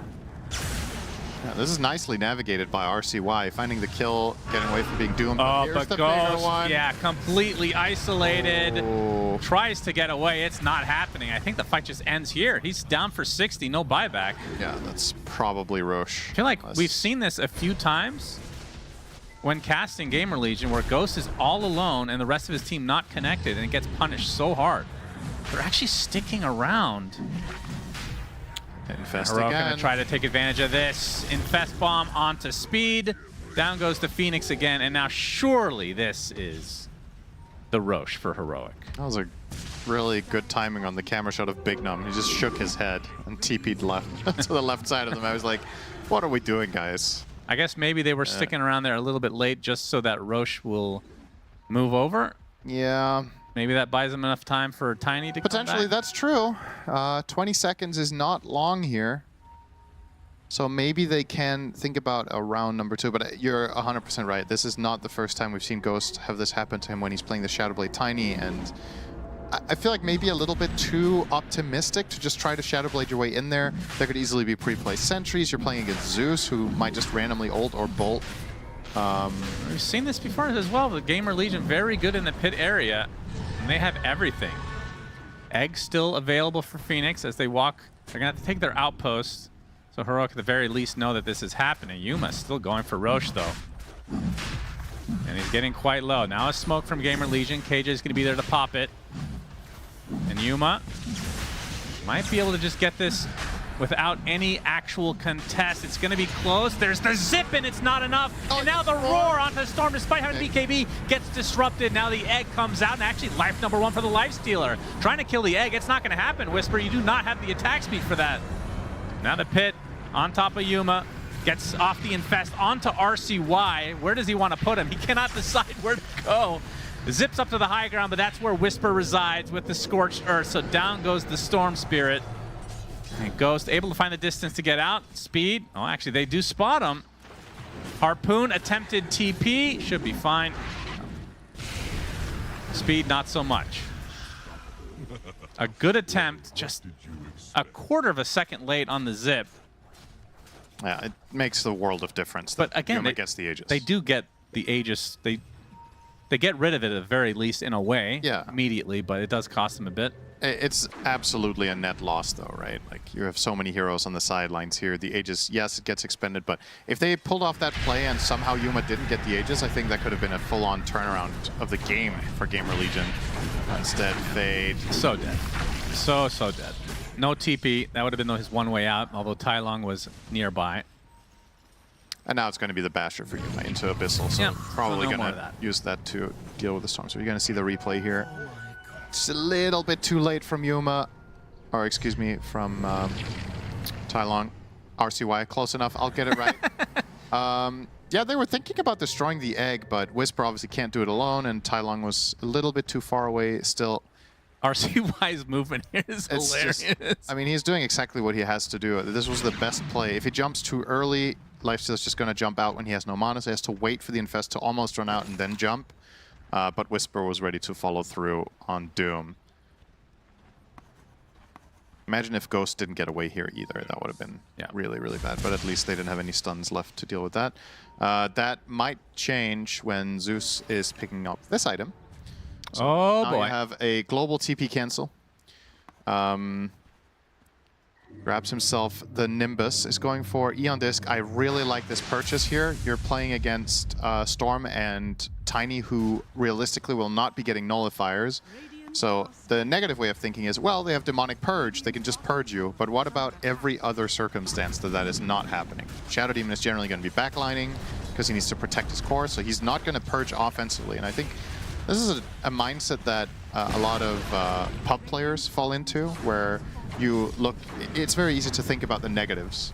And I like to say that when you're itemizing in Dota, I think it makes a lot of sense to think about what positive things can happen too. So this is good in every situation you're not demonic purged. I think this is the best item. And in every situation where you are demonic purged, it's the worst item.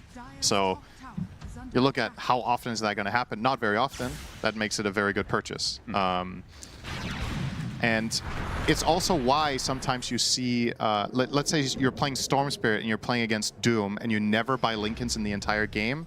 I think there's some games where that's good and some where it's bad. He's going to buy it here, which I think is good. He's also against Roar, so makes a lot of sense. But sometimes you want to itemize for all the good things that you can do and that your teammates can do, and not always worry about what if the enemy does everything perfectly, because then you're playing their game. If you're playing defense too much, then Yes. you have not enough for offense. Right. That is... You're like the San Antonio Spurs of the late 90s and That's- early 2000s. that's Very right. boring to watch. Yep. You know, whatever. You got to be more like the Suns. High octane offense, and they're in, and never win a championship. And disappointing. You got to Yeah. be disappointing. You never win with that mentality, unfortunately, especially when things are rigged. The NBA. That's that is, right. Of course. Yeah. We all know that. Yeah, okay. Tai Long. Speed trying to be cute. Oh, mid-flight, dead. He was successful in being cute, but he didn't get the wisdom. RCY. Well, now he knows there's no Roar, so he probably feels a little bit more comfortable being in this neighborhood. I still feel like this is a little bit crazy, like the risk-reward of We'll this. farm some couriers. He's trying to cut a wave. On the off chance that he somehow walks into Doom here, this would be a total disaster, but not gonna happen. About to finish his Lincolns as Fade dead again. Into Oblivion. His item build has done, in my eyes, basically nothing this game. I don't think it's really mattered that he had Raps or BKB, because you're effectively giving Heroic a choice in teamfights. They can ignore him, which usually with Underlord you kind of need to deal with him. If you want to get rid of the auras, you need to kill him first. But he doesn't have auras, so what if you just hit other heroes? Like he's a walking firestorm with a bit of a pit of malice here and there. Not exactly that potent in my opinion. Well, there is the Aghanim Scepter for Big Num. Yep. That could be big. Num. Num num.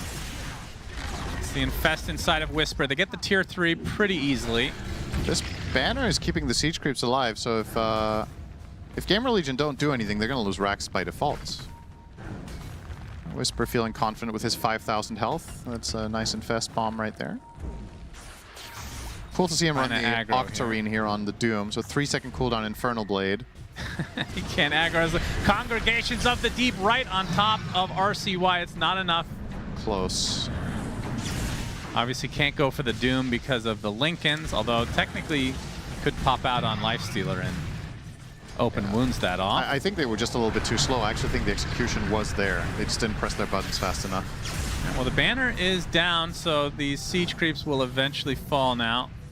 Heroic playing very disciplined. I mean, feels like they've had the Aegis twice. It's been it goes away instantly, so they haven't really had the opportunity to just like sit back and use one life for one of these sieges.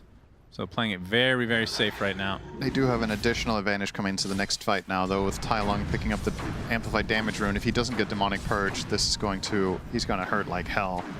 And I really like his choice of going Bloodthorn next here. Super strong this game, great synergy with the Lifestealer. And it allows him to jump one hero and potentially silence a secondary. So if he Blink Roars and he's quick, he could maybe Orchid the Shadow Demon to prevent the counterplay. And of course, in every situation he finds heroes on the map, just uses it for full power. Nimbus just off the mark. Ghost will be able to get out. Yuma jumps right out of the Doom, focusing on to Bignum. Can't finish the job, though. The toss back on the Whisper, but there goes the Doom. That is a disaster. No. Ghost will die. Storm Spirit, well, you get the disruption to hold him off for just a bit, but it is not going to be enough. And that's 2 cores dead without buyback. In fact, 3 members without buyback now for GamerLegion.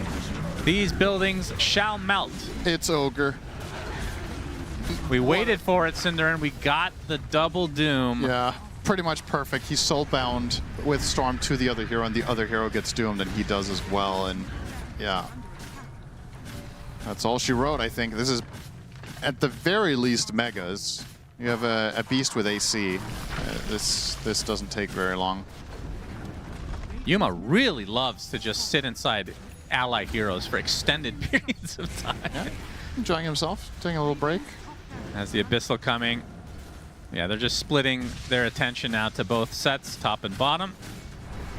And like you said, this will certainly be megas. I mean, they're at this point, they can be 100% confident there's not buybacks on cores, right? Otherwise, they would have used them to try to hold the first 2 sets. So this is... Back inside. Why does he do why? Maybe to give Whisper the opportunity of potential blink in. All right, very good. But, okay. They'll be back up in 10 seconds, so they can't quite finish the job here. I'm really surprised. Why did Tai Lung go to farm in the jungle? I don't know. I don't know. Why not just get the megas? He's just left. It's like, He's whatever. a fan of edging, I guess. Oh, okay. That's one possible conclusion. You sure about that? I mean, if they win this series, we can make sure Richard asks him that question. Yeah. Of all the people, Richard, I mean, and Jenkins, they'd both ask, honestly. Yeah, for sure. Oh, he switched his item up. He's went Lincoln's instead now. Interesting. I like the nullify, or excuse me, the Bloodthorn idea. Now he has something against one Demonic Purge, I suppose, but also at the same time, you're this far ahead, just protecting your heroes from getting one-shot. Yep, they get the vision thanks to Zeus. They use the Soulbind onto one, but it's still going to be the death of Ghost. Cost them the Doom as well. Matters not, though. They can do whatever the hell they want. 2 killed, Fade, BKB retreat, Lotus TP. We'll get out, but... Oh. Egg does pop. Speed survives. And there's the Infest into his favorite target. Anybody on his team. That is not an enemy. That's right. That's why it's on his team. Anybody on his team that's not an... Well, that's not always the case. We know about Parker. Sure, okay. Fast, right? All right, they find the connection onto Speed, and now the Mega Creeps will come. No GG's called yet. There's some copium going on here. Major copium. RCY back into the base. Fade. He is a fat mess on the Underlord, and GG's finally called as game 1 goes to Heroic. looking pretty good. Yeah, I think overall, GamerLegion had some good moves earlier on in the game, but the writing on the wall, in my eyes, was always if we get to later and you're not snowballing the game on Radiant, your hero matchups are just too bad. And yeah, that's pretty much it. A nicely played game by Heroic. I am curious though about the whole Underlord build. I don't think I've seen this build this tournament at least. I wonder what Weeha's going to say to defend Fade here. All right, let's go to the panel before Cinderin blows a fuse raging about Underlord again. Right, well, let's start the segment by raging about Underlords, I guess. No, obviously, great game there from Heroic. We will talk about how they achieved it and whether GamerLegion could have done a bit more.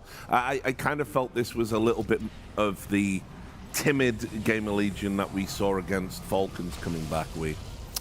I feel like this game is mostly draft related more than anything. GamerLegion did try their best. They, I think, overperformed on the lanes, except the mid lane, of course. That did not go that well.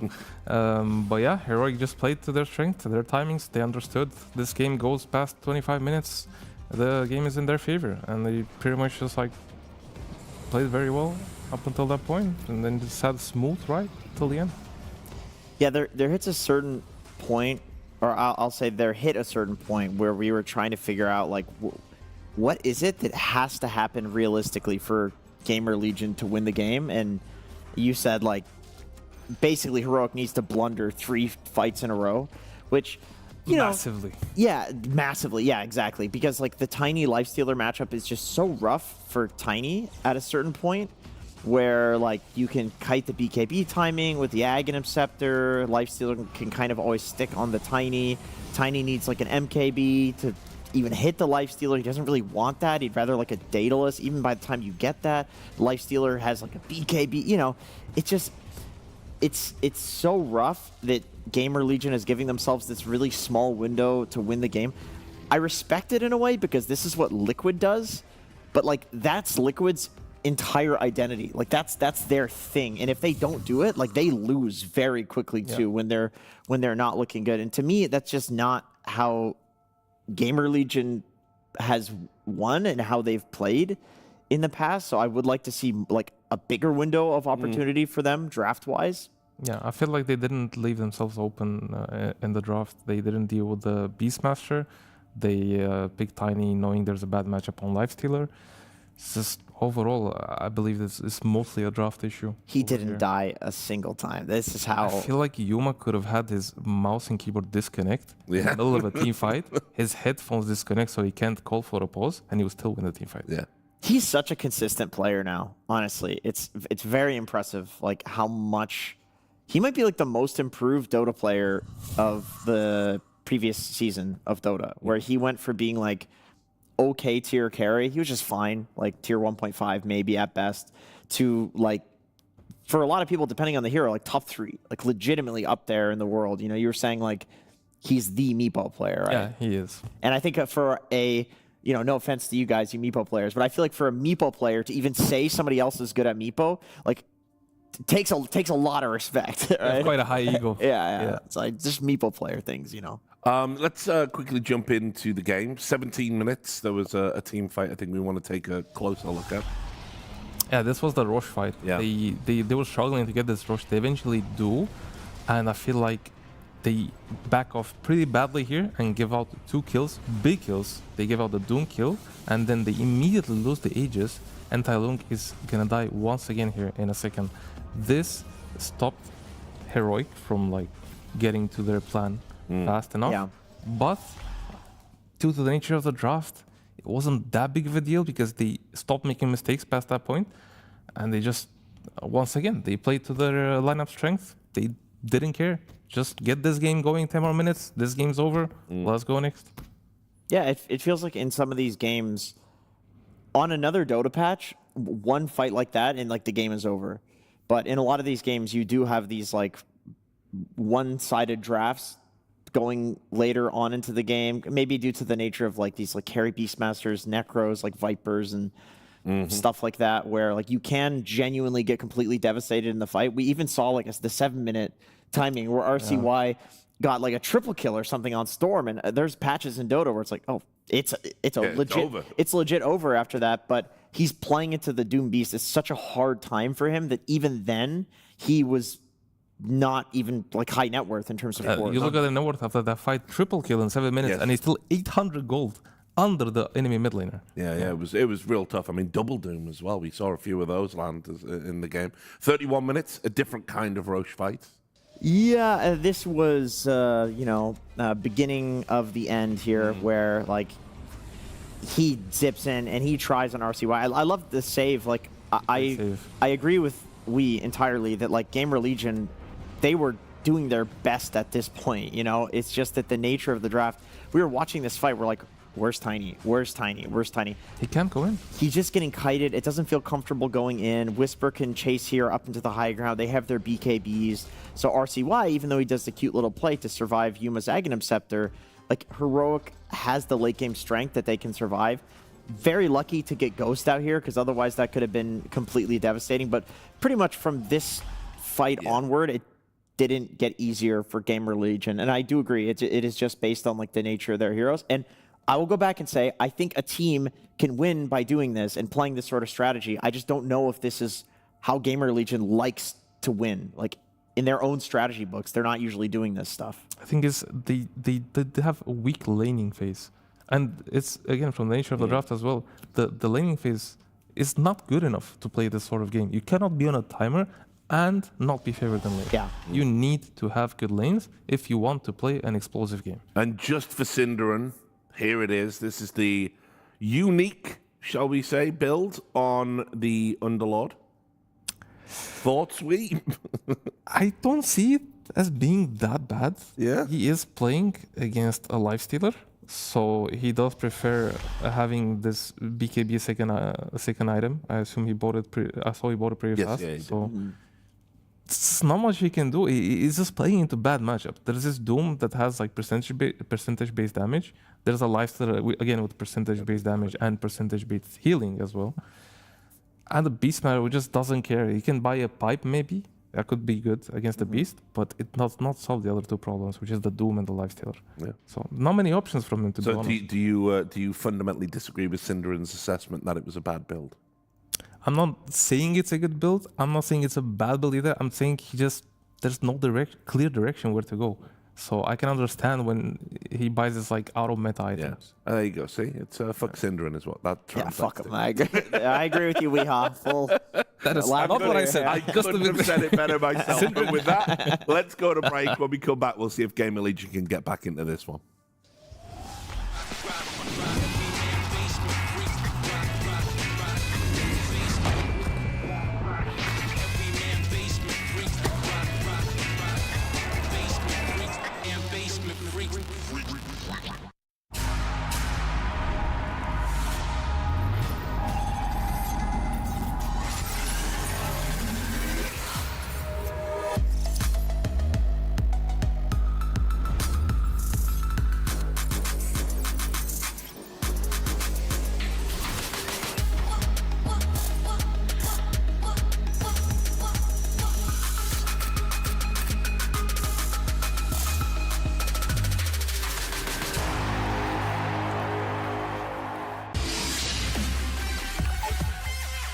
The human body was built to move, not trapped at a desk in one singular posture for 12 hours a day. It's time your chair evolved. This is Secret Lab Titan Evo. Ergonomically engineered for you, gamers, hybrid workers, artists, backing your every move. Hey guys, it's your boy Spade here for a fantastic little challenge about the last patch. We're going to be going through 3 minutes answering as many questions about the last patch as possible. How did you study that patch, Paige, my friend? Probably pretty well. I feel like pretty well. I should be qualified. I made a video on it. So. Yeah, absolutely. You did do a video. How long was your video? Oh, I don't know. Not Purge levels, not like 12 hours? No? No, I love Purge videos though. He's the GOAT. He really is. He's the GOAT. I like putting him on as ASMR to sleep. That's what people say. That's they right. say it works. It does. Nothing puts me to sleep like that boring bastard. Welcome, Speed. Let's get to work here. As we begin our quiz, Darksayer's Vacuum was once again modified this patch, as it has been every patch for the last 10 years. True or false? I think false. I don't remember. That is true. You did it. It was false. You're keeping up well. Which of the following heroes did not have a game-breaking bug in 7.41? Meepo, Warlock, Chen, or Rubik? Meepo and Rubik are super buggy. I played a lot of Warlock. Chen had a bug too, I think. Yes. I'm gonna say it was Warlock. Close, buddy. With the Conjurer's Catalyst, he could insta-kill everybody. It was actually Rubik. Yeah. Conjurer's Catalyst. Which one of the following heroes did not have their base armor increased by 1 and is now taking literally no damage? Terrorblade, Anti-Mage, Legion, or Death Prophet? All of them got it +1 except for 1. TB. Everyone says that. No! TB did get 1 armor. It was actually It was Legion. That was my other guess. It was between those two. All right. Which of the following used to be a neutral but is now a shop item? Phylactrophy, Orb. Specialist Array. Thank God you got that one right. That would have been very embarrassing. Excellent. Which of the following neutral item enchantments are still in the game? Boundless, Vast, Wise, or Audacious? Following items are still. So I have to choose 3? No, they removed 3. Only 1 remains. Oh. I think it's Vast. Incorrect. Your knowledge is not vast enough. It's Audacious. No, I gotta go with my second guess. I'm so sorry, bro. Yeah, like, skip to the second guess. Yeah, I really should. What is the active spell of Metamorphic Mandible called? Bug Out, Arachnid Assailant, Pupate, or Metamorphosis? I think it's Pupate. You think it's Pupate. Is that the first or second guess? That's my guess. I don't know. Both. All right. Well, you're right. Congratulations. It was Pupate. You got it. All right. If you kill someone as Tidehunter and have the Chasm Stone, you can pick up fish from a further distance. I have no idea, but probably true. Probably true? It seems reasonable. False. Unreasonable. Ice Frog does not like that. No. Next, which of the following was not a concentrated Wraps nerf? Cost, magic resistance, movement speed, or barrier? Cost, I think. Correct. Well done. All right. Which of the following heroes did not receive a change in all 3 of the patches? Meaning they were listed in the original A and B. Only one of these heroes were not in all 3. Not in all 3? Yeah. I'm gonna say Tiny. Close. What's your second guess? Bat Rider. Yeah. Oh, you really gotta go with those second guesses, brother. All right. Next. Brother. Damn. Much like Warlock's Black Grimoire, Gree, and all other innate neutrals have been removed. Innate neutrals? That's right. True or false? False. That is correct. Yes, Winter Wyvern actually got a book. Oh, yeah. Yeah, and little Gree is still there. Yeah. So well done, yeah, that's what I Steve. was thinking. There you go. That's not that good.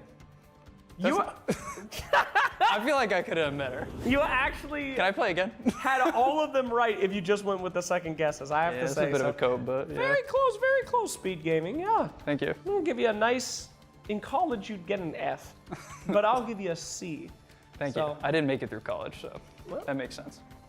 F to that, my friend. Thank you guys so much for watching. We'll see you guys more at PGL Wallachia Season 8.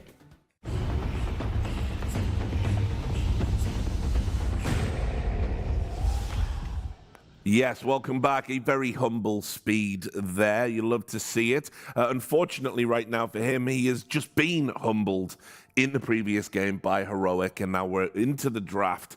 We have to see if they can find something that's going to work, or unfortunately for GamerLegion, they're going to be going home. I believe they can put up a better fight. Well, look, let's get into it. I mean, the draft problems. It's like, look, you will always, on occasion over the course of a tournament, you'll see lots of reasons why a draft maybe doesn't work, or it's not executed, or someone has a bad game, or whatever. But you do get the occasional game where you can just point at the draft and say it wasn't a very good draft, and that was where all your problems came from. So hopefully now they can put their head together and just come up with something a bit more cohesive. This is exactly what they're going to do. I'm pretty sure they communicated. Everybody at this point in the game knows that they just didn't have the best matchups, and they're probably gonna look to better that right now.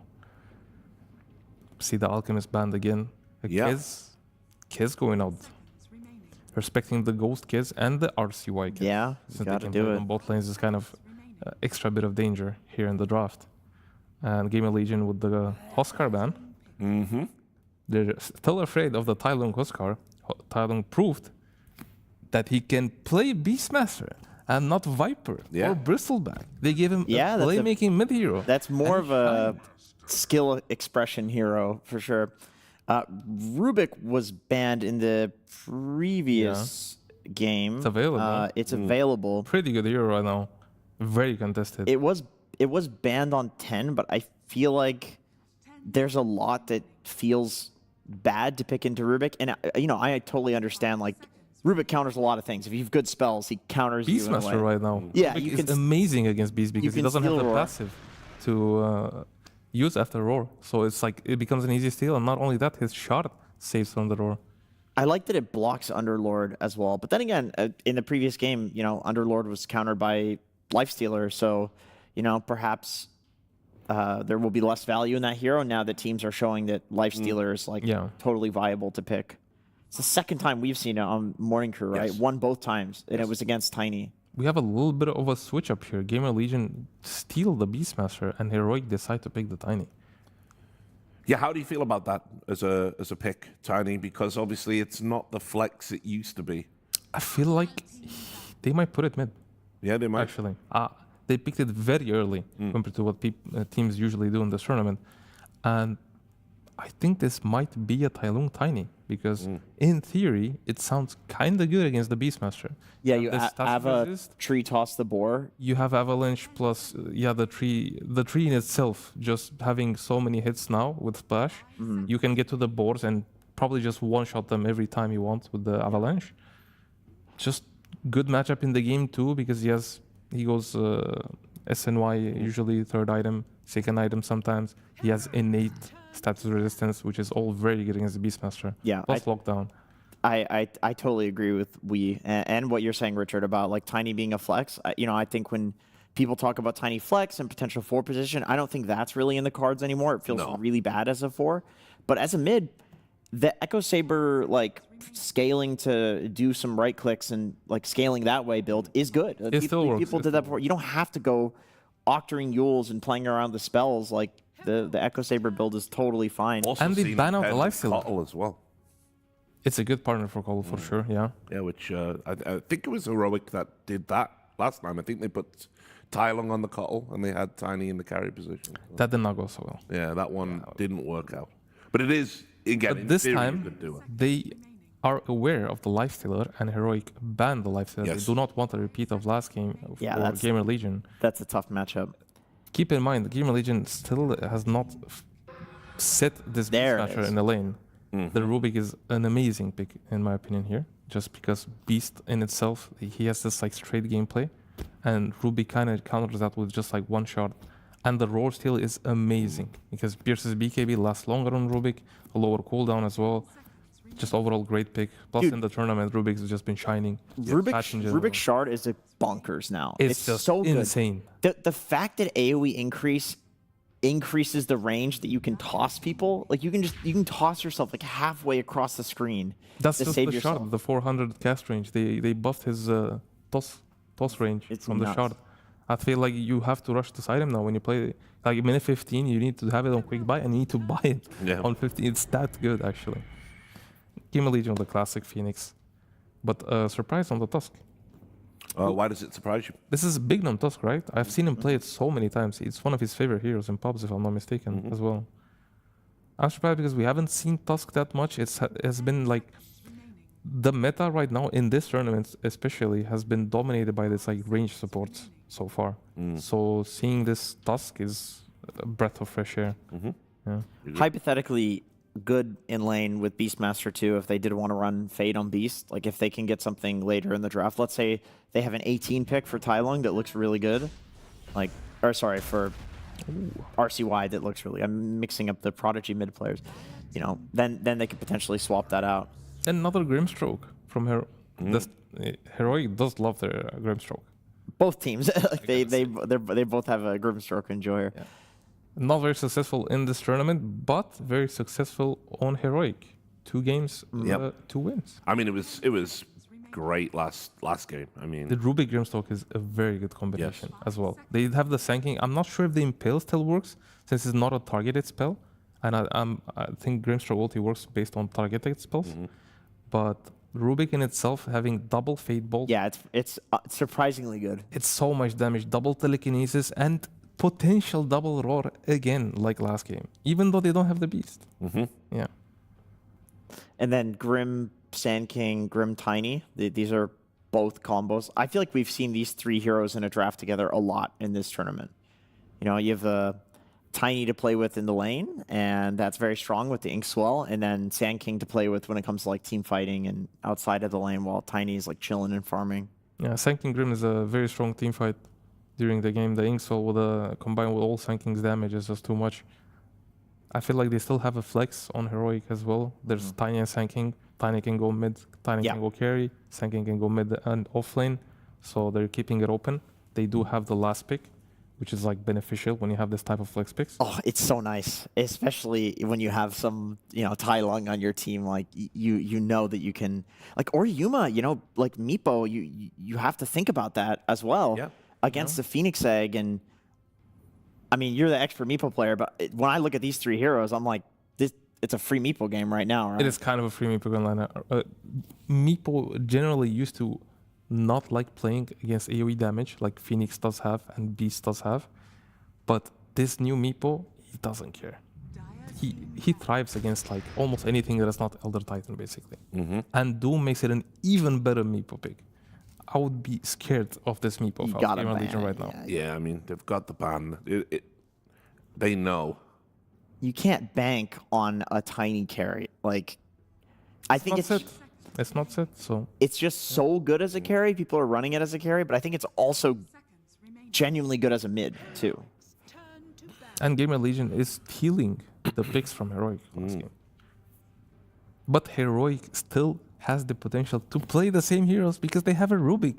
He's gonna steal the Doom and double Doom again. He's gonna steal the Roar and double Roar again. He can do whatever he wants. I do love the Rubik in this patch. It's just the hero that shines right now, in my opinion. The changes have been very beneficial. The stats don't lie too. I'm very worried. Got a worried. great win rate in this tournament. I'm very worried for GamerLegion that they're like banking too much on the Tiny carry because that's. Well, I mean, they've just banned Tai Lung's hero there, so they clearly are banking on this final pick being mid. I don't see why they picked Doom into Tiny. I feel like Heroic picked Doom last game. It was a great combo with the Grim.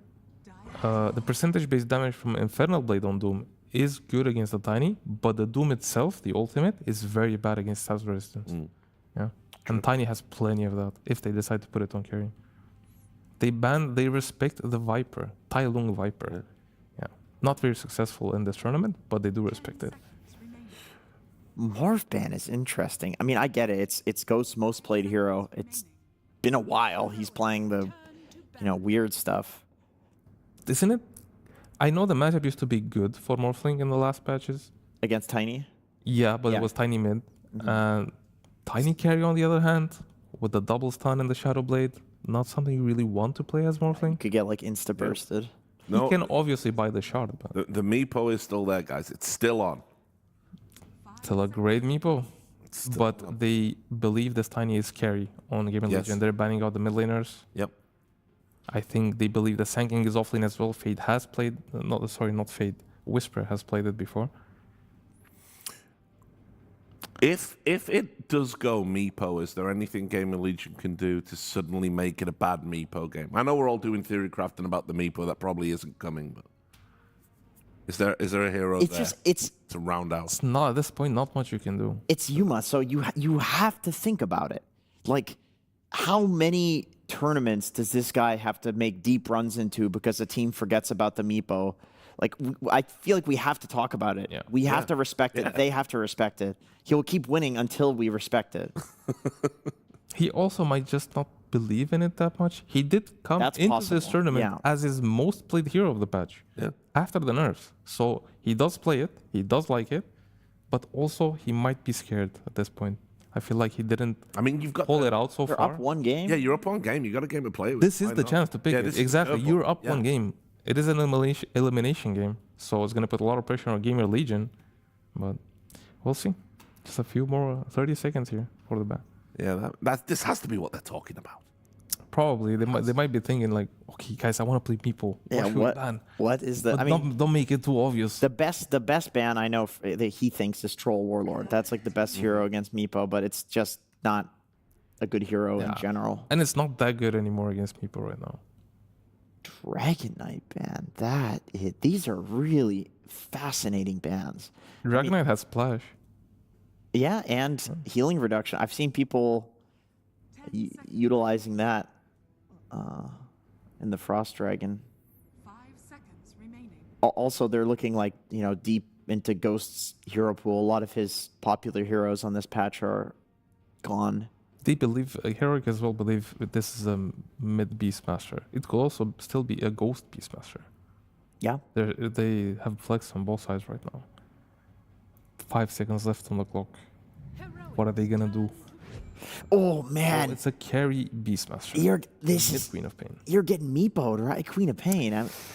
Right now, it's weird. The Quap Ags. Quap Ags is very good against Meepo, especially against Meepo's teammates, which do end up suffering more than the Meepo. But at the same time, if you do get a good lane on Meepo, you can snowball this Queen of Pain and not give him a single chance.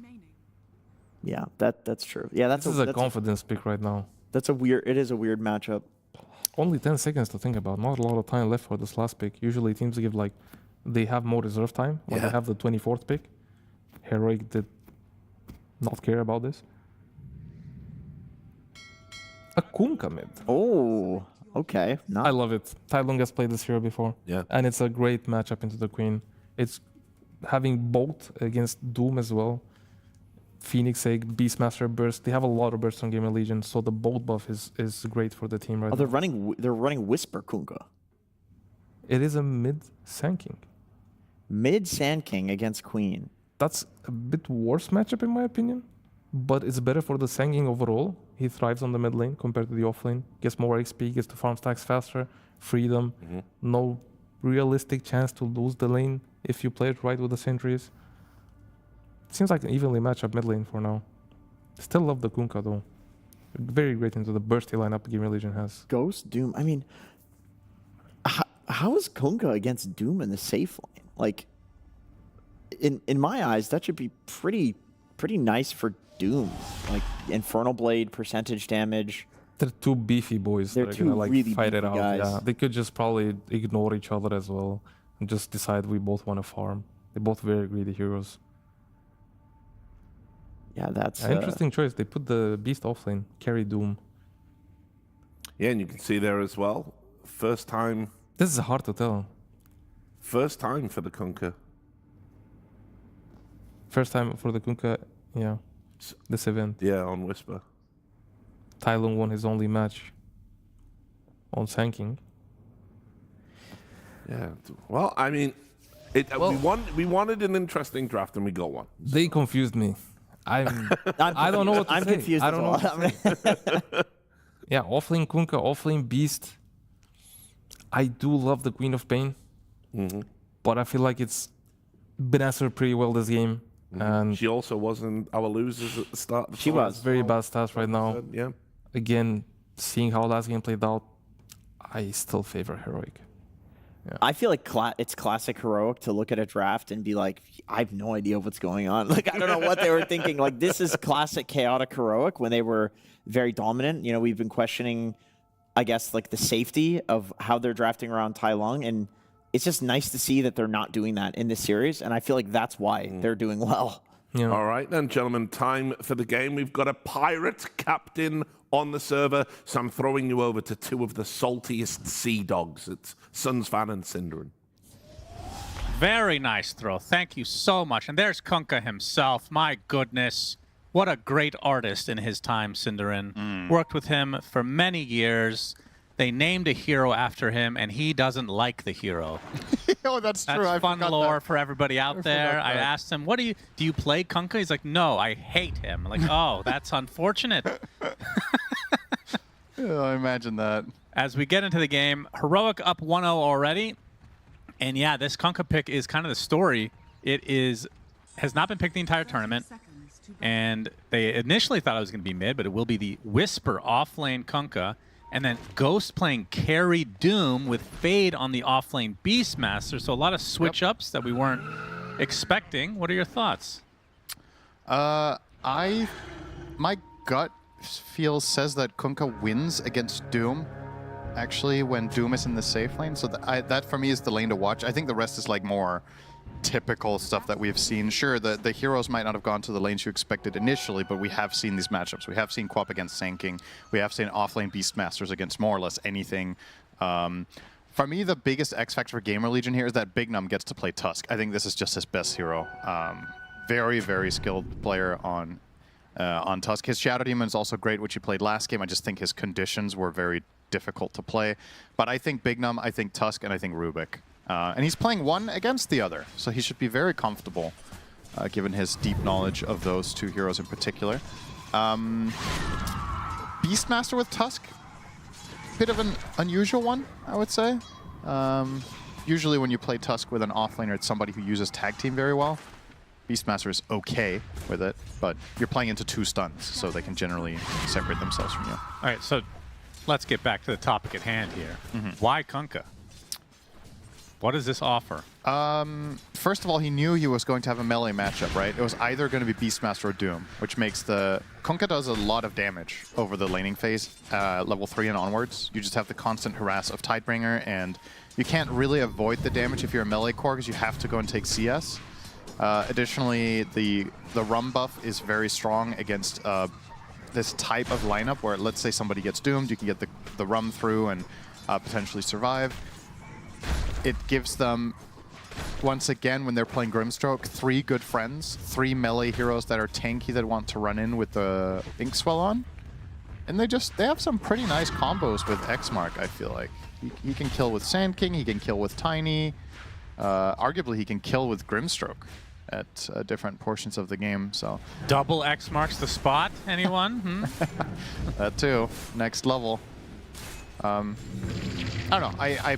I think Kunkka is a bit underpicked, to be honest. I think he's a very interesting offlaner in particular. And what do you buy on this hero? Is Ags even a thing anymore? It is, yeah. So there's a couple of different paths you can go. I would say most games you buy, oh, nice 2-man torrent into the Inkswell. He's actually going to find the kill. And that's first blood, the way of Heroic. That was right. Very nicely set up. Double torrent with Inkswell following up, and then Ghost goes down. So what do you buy? So usually you buy phase boots. I would say basically no matter what, you buy phase. You want to have the move speed so you can reach your Tidebringer. You get a lot of value out of the damage because you cleave all of it.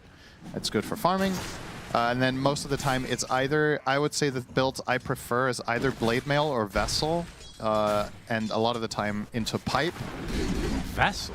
Yeah, Vessel Kunkka can be very good. I don't think we see it as much in pro play as you see it in higher level pubs, so maybe it just doesn't work as well at this level. But I think it can be a really cool build in the right game. I don't think you should do it in this one.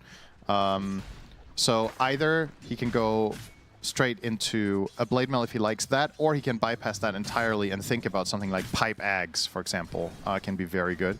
He is queuing up Shadow Blade, though. Oh, baby. If he is going to go the full Kunkka, your favorite build that nobody ever goes. Well, favorite build to watch, not to endure myself.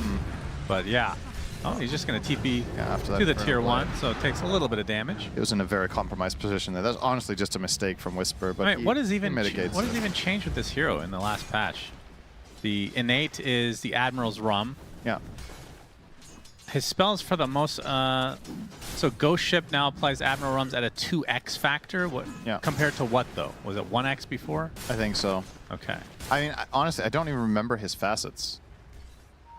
One of them was X marks related. It was weird. Yeah, right? he had the bad X marks one. What was the other one? Oh, is it the talent? The Tidebringer applies slow? No, that was always a talent.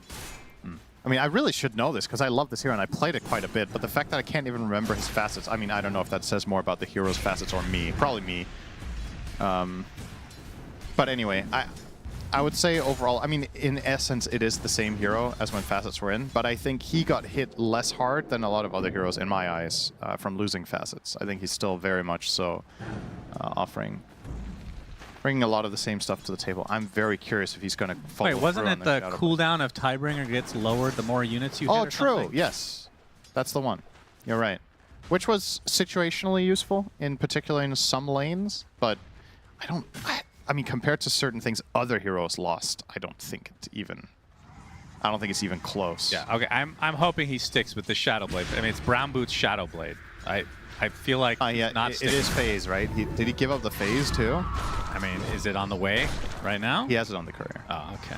I was like, if he doesn't even get upgraded boots, I'm really not on board anymore. Oh, come on. That would have been even cooler. Dude, why don't you like cool things? I like good cool things, not bad cool things. Why?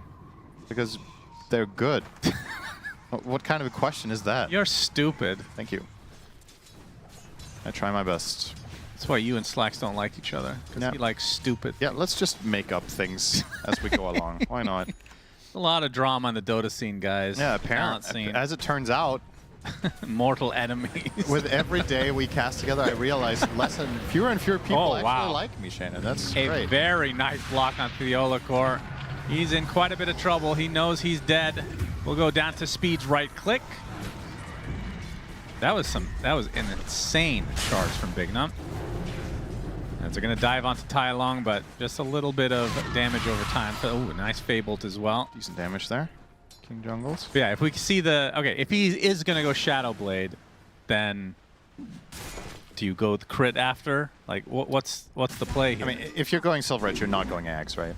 No. Ags on Kunkka is actually a quite interesting item because if you demo this, the way the ship works, I think this may be even something that some pro players get wrong when they buy it. Hang on, let's see. Whisper will run away now from Ghost.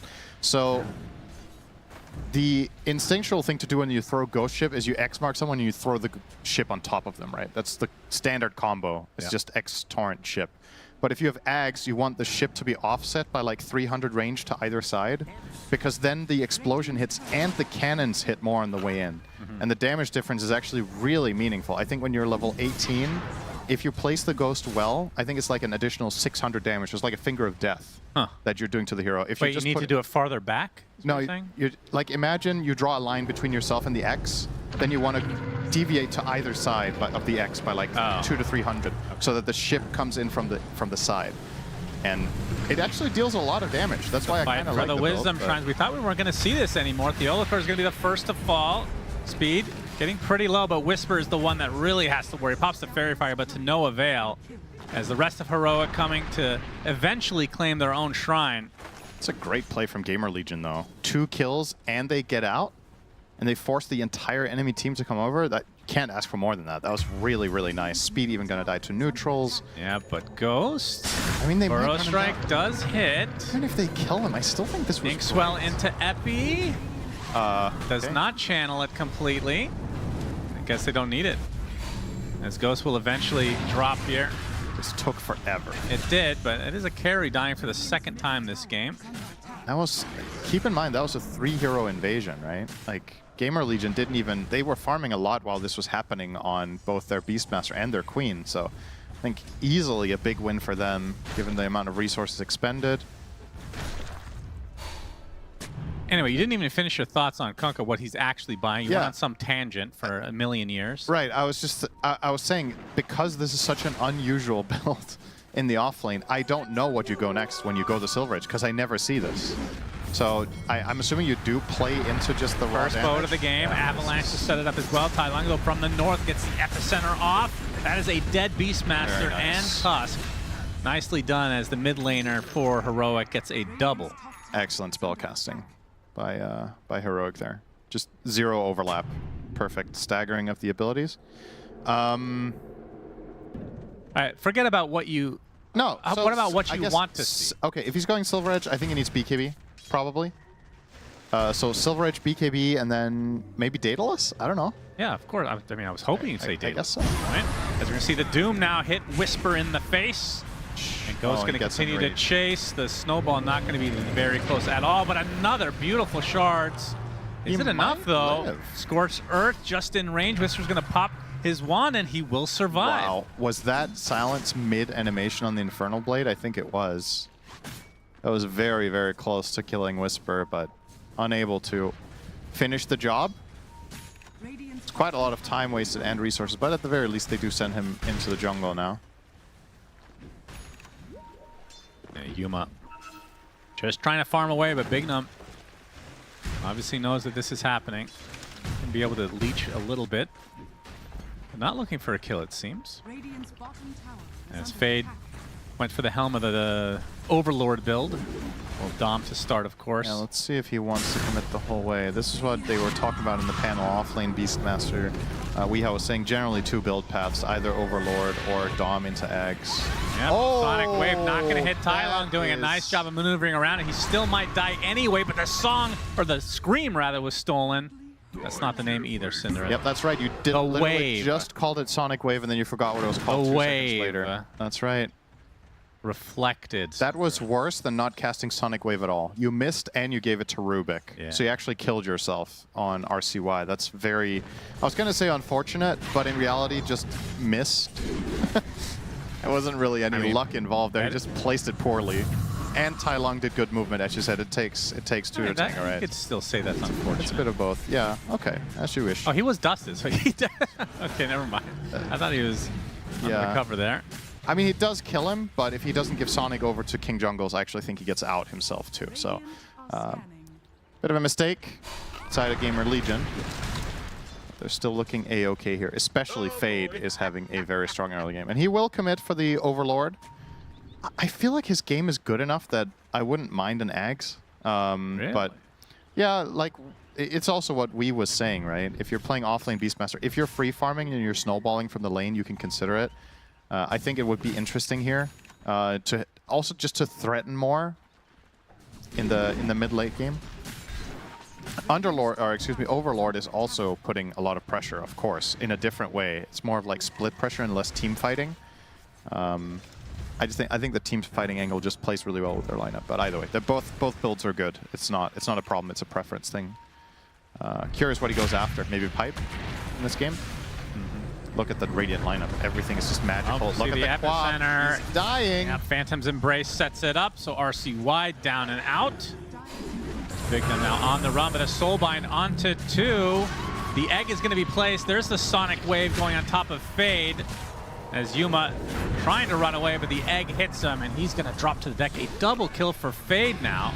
As Tylong now getting some help thanks to Whisper. They're going to get stomped, though, and the Doom applied to Whisper. He couldn't really get anything off. Still has the Ghost Ship. As they are burning to a crisp. They're going to be able to get the Kunkka easily, and the chase is on to KJ and Tylong. KJ takes out the boar and will live as a result.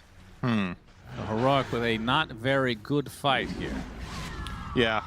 Just a bit disconnected in Arrival, right? Kunkka comes in late, and then he doesn't even get his spells off. Gets doomed on his way into the fight. But nicely done from GamerLegion, bringing the numbers here. Really playing to this. I mean, both lineups have incredible team fighting potential right now, so it really is about who gets the spells off first, more so than anything. And that was GamerLegion that time around. Got to leverage the egg, they got to use the Doom and take Kunkka out of the fight. And unfortunately for Whisper, when you're going this build, if you're not completing the Shadow Blade, his inventory is really weak. Like, it isn't worth anything, right? He has, what does he effectively have? Phase Boots and a Bracer in terms of fighting capability. Very strong. Blitz Knuckles is terrible on this hero for fighting. You're not running after heroes and hitting them over and over and leveraging the attack speed. You're just using it as a component for farming. I'm actually surprised he didn't buy the Claymore first, to be honest. Yeah, that's a bit weird. I think it's just better on Kunkka to do that, but maybe it lined up nicer with his net worth and he was about to die, perhaps. And now he's queuing up a pipe. Okay. I mean, what do you want? So Shadow Blade into pipe. I don't know, man. This sounds pretty scuffed to me. That is. I love creative builds, but I can't say in good faith that I think this is good. I don't know. I mean, what if it was reversed? That'll be better. Okay. That would be better. Well, maybe he just wanted maybe the he'll do Blitz that. Knuckles for the time being. I would be happy to see if he does go this build that he inverts it. I think that would be a pretty interesting idea.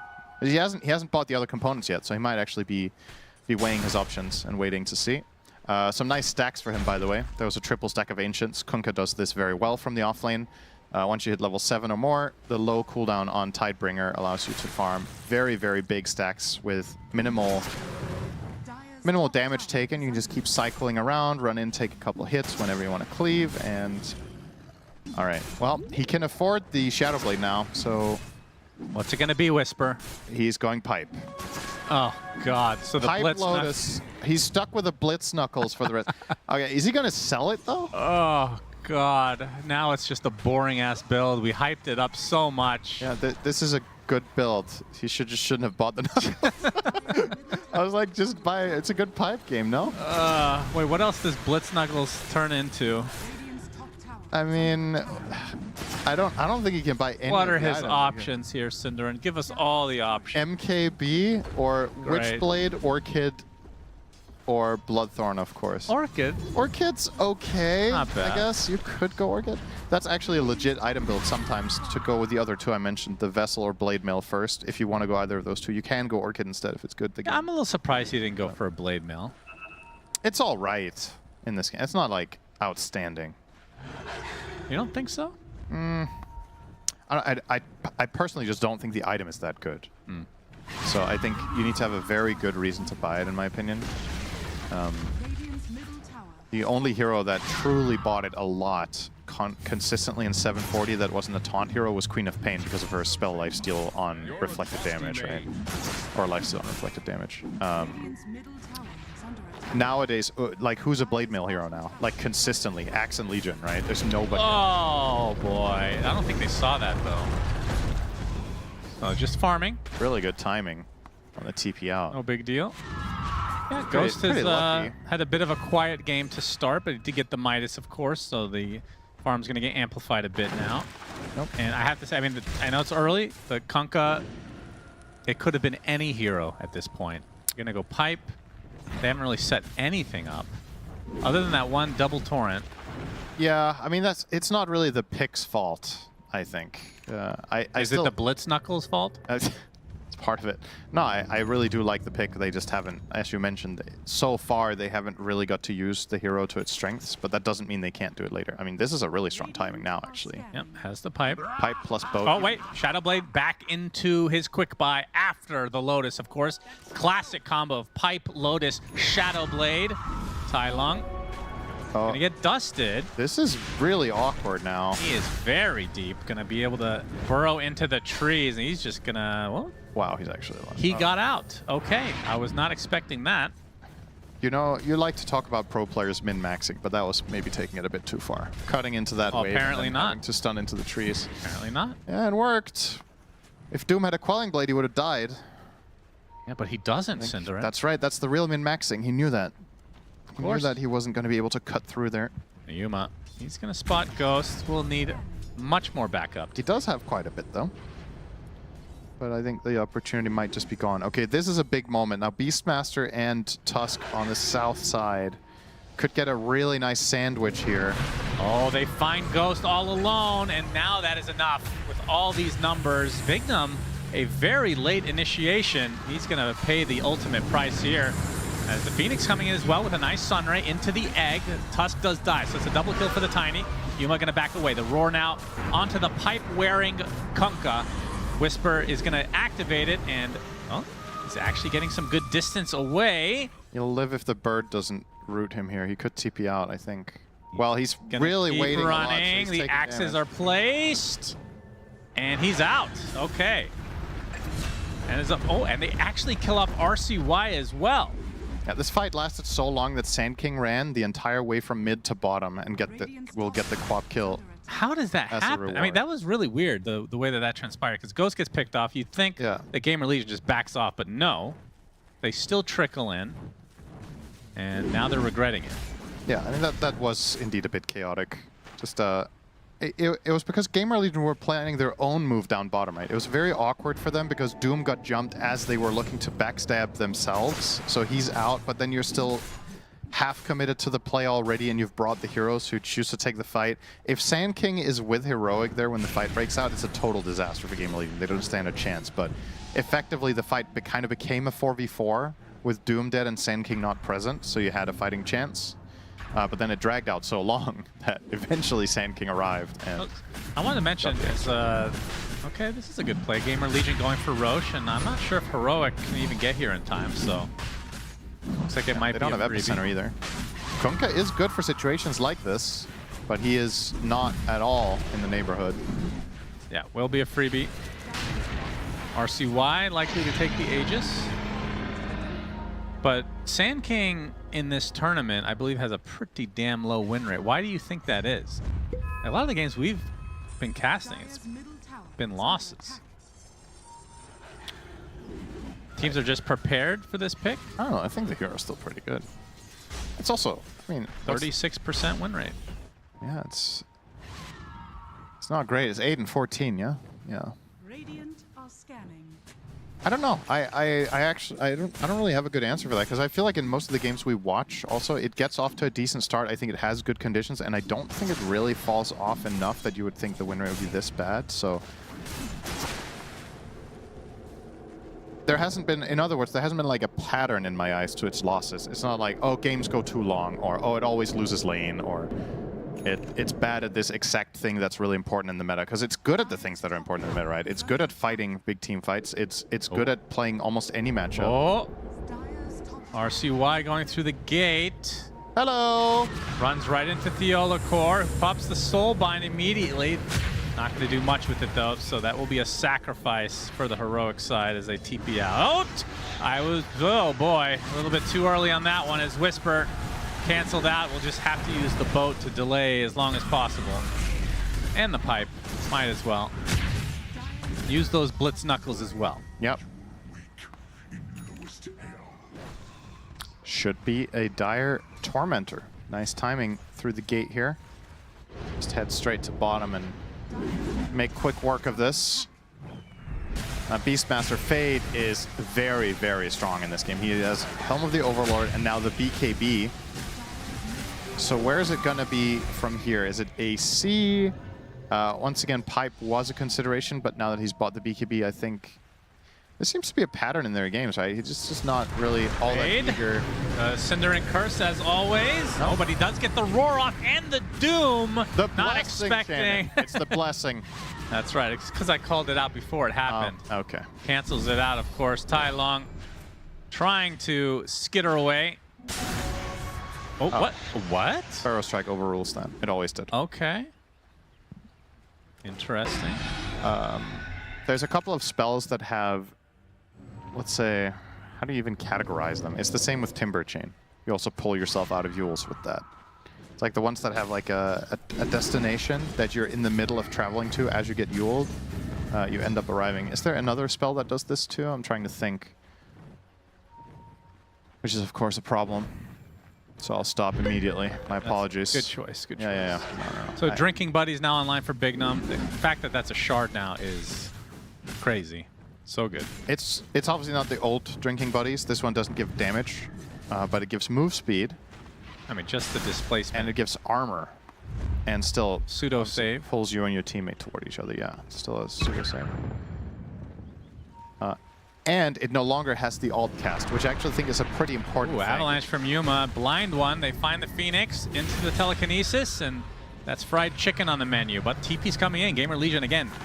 Oh, outnumbered, but wanting to fight, but they do cancel it, so we'll back away. I didn't notice this when I read over the 741B notes, that Drinking Buddies can't be alt cast anymore.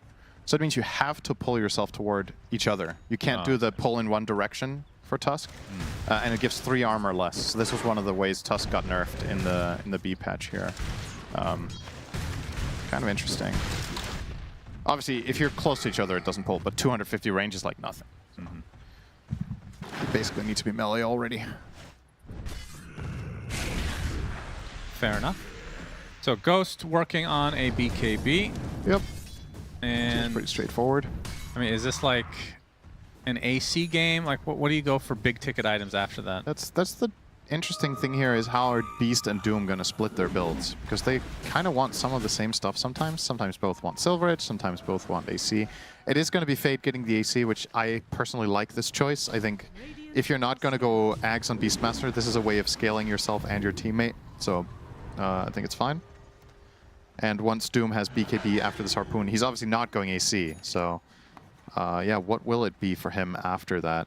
Interestingly, by playing the carry Doom here, Ghost is not going drums. So that slot is missing in his build from the standard Doom builds, if you will. Yeah, what would be good next? I mean, maybe he just buys Octarine, since he also has Midas. Does he want to be that greedy? I don't think it would be bad. Ag's almost there for RCY. As we're going to see the punch initiation from GamerLegion. Oh boy. Is that a reflected Tusk snowball? Putting him in an even more precarious spot, but able to get out. And that'll break things up already. I mean, this is a very even game though. Whisper. He gave up on his Blitz Knuckles again, Shannon. He still has them, but now he's going Ags. They're blessed. He's going the exact standard build, or more or less, that I was suggesting, and he got us excited twice over, but it's just a casual trash Knuckle. God, very sad. Such an awful inventory slot. Jesus Christ, it's just so bad. Oh well. Okay. It is what it is. We won't speak of him anymore. No, he's going standard builds. Okay. Axe is good though. But when you do, I like the Ags less when you do 2 build-up items instead of 1. I think if you were to do Pipe Ags or Lotus Ags, I think it's better than doing these 2 items on the way, because a big part of what makes Ags strong is when you get it in the timing multiple heroes in the game might not have BKBs yet, and you can get these double boat hits for ridiculous teamfight damage. But now when it comes out this late, Beastmaster obviously has his BKB, Doom has his at that point as well, and Queen of Pain, if she wanted one, could have it. She's going Ags, which is unsurprising. And also, you're playing into Tusk, so it's not even a guaranteed connection to begin with. Waiting to see Ghost's quick buy here. Running the... When's that Alpha Wolf coming, huh? He's running the upgraded Devour here. Okay. Has eaten a Black Dragon, so now he has 100% cleave. Which is pretty good for farming. 20% increased AoE, 40% increased spell amp on the creepy steel. Yes. So bigger fireball. It's 360 radius. Time to get a Shiva's. Yeah? If it was off doesn't lane, work on that. Maybe. You mean it would? The AoE. Shiva works on the AoE of the fireball. Yeah, it's true. That's true. Big fire. Oh, RCY spotted. Avatos, my goodness. Didn't even have to bother with the epicenter, as there's the soul bind, but the Doom comes out beforehand. Theolacor is dead. Now the focus onto the Tiny. Actually able to get the Shadow Blade off. He is doomed, so he's just going to brush it up. It actually was reflected as well. The egg placed just in time, and now the roar right on top of the Sand King Tai Long. Going to get stunned from the egg with the telekinesis save. Or was that the drinking buddies? Who knows what the hell is happening anymore. They kill off yet another. Despite being doomed, Yuma gets the triple. And they're going to get more fried chicken. And that is a huge team fight for Heroic. Yuma can't quite find the 5th. It was telekinesis. It was, yeah. He has the shard. He could have stolen drinking buddies, though, so it's not out of the question. Yeah. But yeah, telekinesis save here. I find this to be extremely Whoa, what's powerful. that there? What's that? 5 Rubik. Oh, it wasn't a Lotus Doom, it was stolen Doom. Oh. Okay. Rubik has it again. This is massive, actually. He can use this in the coming fight. Obviously, Rubik's Doom is even better with more cast range and the spell amp. So let's see this here again. So obviously, RCY is going to die instantly. This is just such a... Another instance. GamerLegion lose 1, still want to fight. Yeah, I mean, you can understand why, right? They have Theolacor and they have the Doom on Tiny, but the Harpoon change is so important in these situations. When you're Doomed, you can still get away and get some distance. And then, yeah, the Roar onto Tai Long. looks also decently promising, but not quite enough. And this telekinesis save is just beautiful. And honestly, it could have been even worse for GamerLegion, I think. The Torrent, actually, never mind. BKB was already running on Beastmaster. He was getting out of the way, so this was destined to happen. 4-for-1 trade-off. Yeah, definitely a turning point in this game.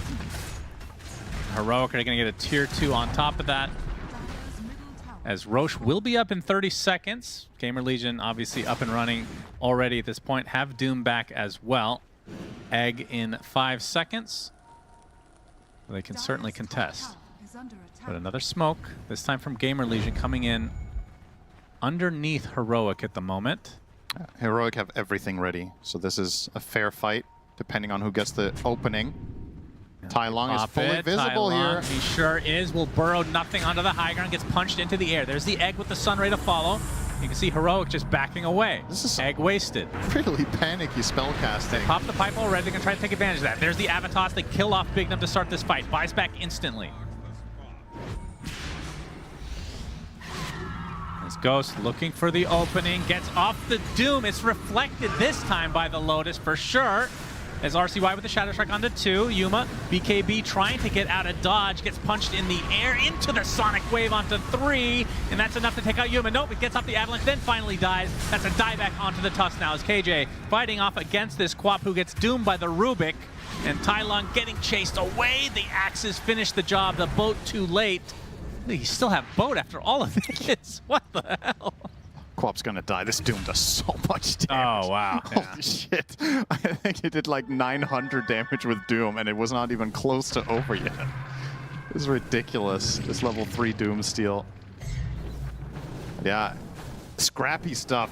This was a very much like a panicky moment in general. The initiation was weird, like Sand King Burrow struck nothing. The Supernova was, I don't even know which country that was in. Hang on. Zoning. Ghost. Egg. Yeah. But when all said and done, GamerLegion probably kind of happy with the outcome. Not really sure. As you mentioned, the Ghost ship came out very, very late. He was almost. Was he the one doomed on Kunkka that fight? Because yeah, otherwise, initially okay. he was. Yes. Yeah. Okay. That's why. He is the best Doom target. I think Ghost ship is the best spell to prevent here. Either that or Epicenter. Oh my god, he changed his item build again on Kunkka. It's not Ags, it's going to be Octarine now. He still has Blitz Knuckles, by the way, for all the Blitz Knuckles fans out there. We'll keep an eye on that item, of course. Wait, he bought did he buy Casual Chasm Stone? Yeah, I think so. I mean, that's all right, I think. Just cannot make up his mind. mind. Let's see whether he keeps the brace or Speed, the Blitz goodbye, sir, goodbye. Okay. This Blitz Knuckles just needs to be sold. He's keeping it over the bracer. It's good enough to be better than a bracer. I have a hard time believing it is. It's whatever. Oh, a Lincoln's now onto Tai Long. Yep. He's not even getting doomed, but do you have to worry about the Beastmaster Roar as well? Yeah, it's a good item in this game. So it just makes sense. RCY spotted again. Is this a rinse-repeat situation? He's going to live this time. Gets put into the snowball, so Bignum's going to sacrifice himself for the Quap. And Yuma had to pop the BKB there. Had to? Or did? Did. I'm trying to be optimistic here. He had to do it. They looked at him funny. All right, 5v4 situation, but it's just the Tusk. I feel like GamerLegion can try to contest. The snowball, okay, they get the roar, reflected. And the telekinesis save. Now the boat. Oh boy, you're right. It was stolen. Oh my god. That Beastmaster is Omega dead. They get the Soulbind double torrent. Very nicely done as Ghost. Able to walk away. Oh my god, Rubik has the Burrow Strike Shadow now. Strike too. They get the silence onto Phoenix. Another death for the road on GamerLegion. And now Heroic can safely take road. Dude, look at King Jungle's spell arsenal right now. He has Ag, Shadow Strike, and Axe Roar. Or I'd say Ags Roar. He has Ags, Shadow Strike, and Roar ready. Yeah, that's good. I mean, it is Ags Roar as well. Technically, he has Ags and it's Roar. Yeah, but he doesn't get Drums of Slom. No, that's too bad. Damn. This is a nasty, nasty Rubik game. Just so many insane steals. Roar, Doom. Shadow Strike becomes a really powerful ability when you get the Ags. Just crazy stuff here for King Jungles. And he can more or less reliably get his stuff off too. That's the best part. He's got Glimmer. And you look at the way the Dire lineup works, as long as he just plays backline, he can work as a pseudo save with the telekinesis, and then he can get in with his Glimmer afterwards for the big plays. And if they use Doom or Roar on him, he's also happy, because that means it's not a core having to suffer through those consequences. And I genuinely feel like we're approaching the point where you might actually have to deal with this guy more so than the Kunkka. I think Rubik is carrying the game more than Kunkka is with 5,000 less net worth at this point, because his net worth is so incredibly valuable. There's a Kunkka in the game? That's right. He's got a Chasm Stone. Oh, he sold the Blitz Knuckles. R.I.P. Ladies and gentlemen. Jinx. Dire's bottom tower is under attack.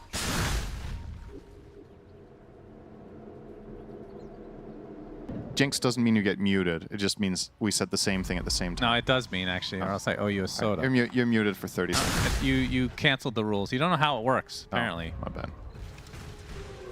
Oh, look, a bottom tier 1. How the Yuma hell will is free shot that up with a tiny in the game? He hasn't been bottom much. Sure hasn't. Working on the Daedalus next on Tiny. Gonna be packing quite the punch. I like to see some tree volley action eventually. Like the panel was talking about, Quap's win rate, not exactly the most impressive. I mean, there's multiple losers in this game, right? Quap, Grimstroke, and Sand King, all three of them. And Cinderin, too. That's right. I also have a pretty bad win rate. King of Pain, haven't really felt it this game, I have to say. RCY has had some good performances this tournament. This has not been impressive. And I don't know how much of it is the hero or if he has made some critical errors, but just hasn't really seemed all that crazy so far.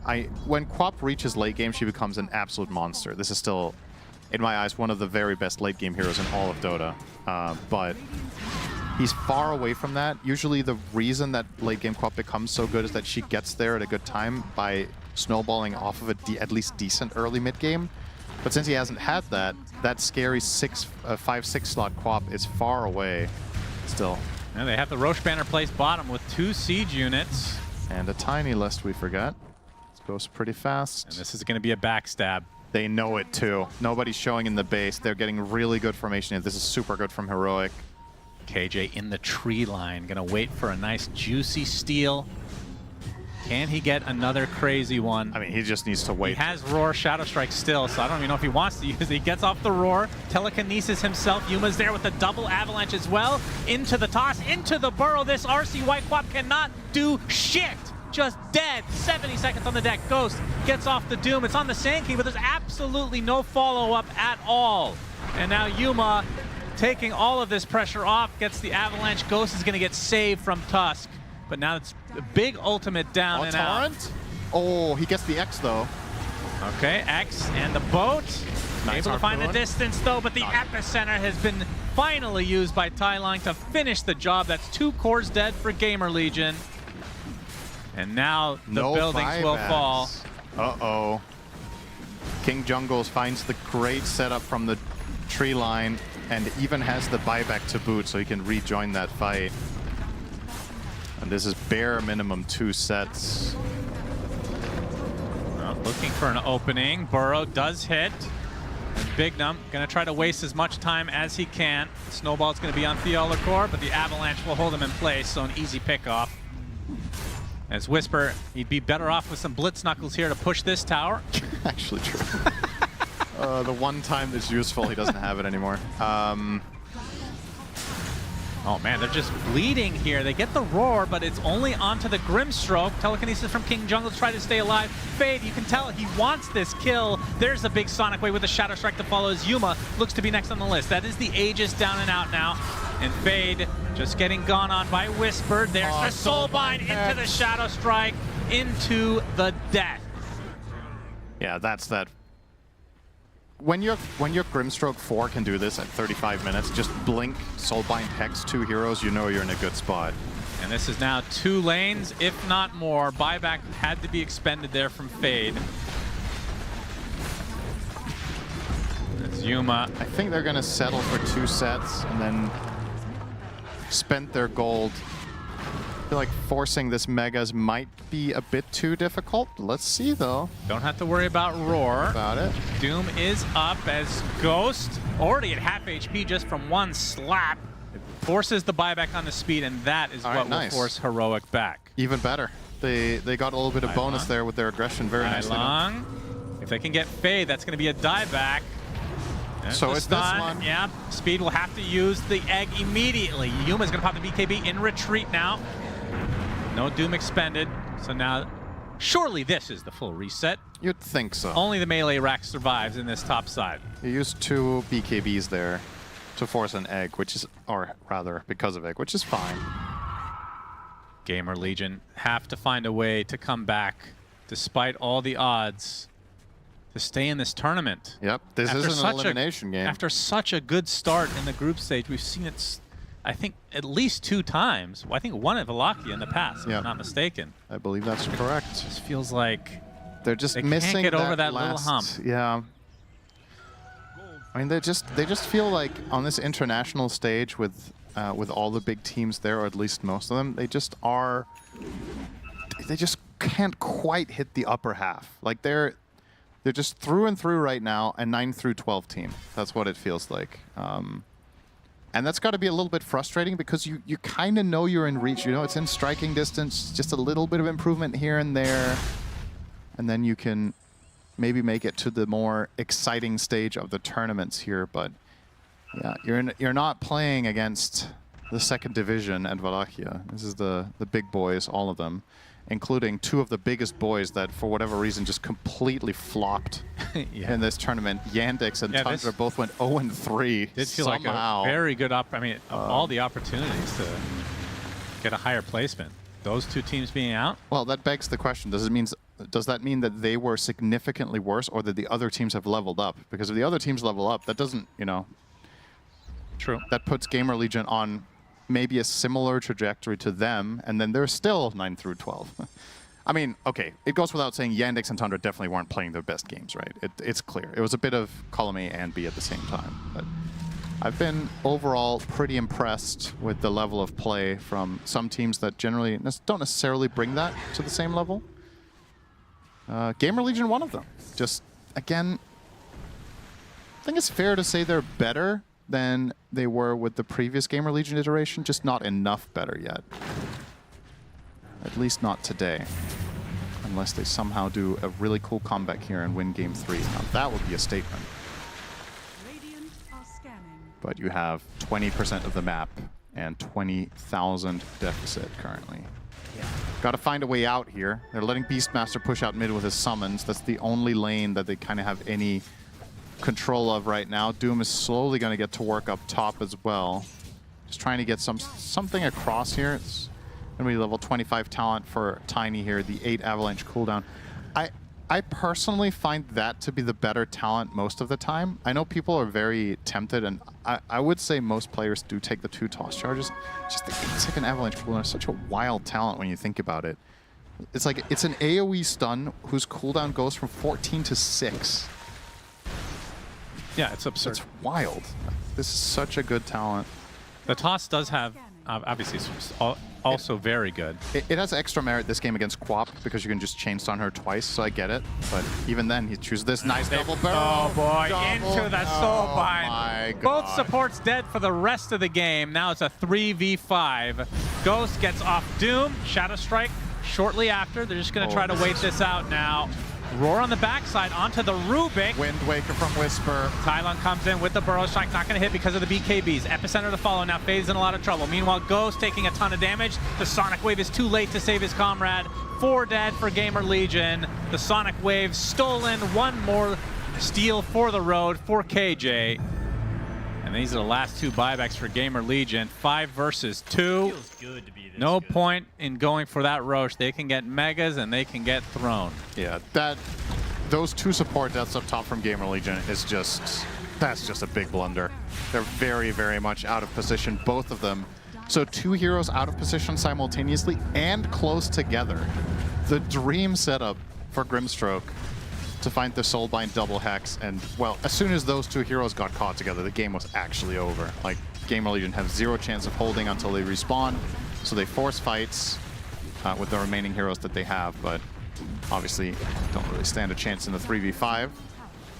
Phoenix is about to respawn. We'll give them one last shot at a 4v5, but Kunk has Ghost Ship and Pipe ready. I just don't think they have the damage without Beastmaster. And he really leveled up once he sold those Blitz Knuckles. I'll tell you what, Ghost with the initiation is going to get Avalanche. There's a triple Burrow Strike from Tai Lung and a Sonic Wave again, just decimating the competition as GG's come out. Heroic take it 2-0. Damn. And that unfortunately means GamerLegion are out of the tournament. Heroic move on to the playoffs. Very well deserved.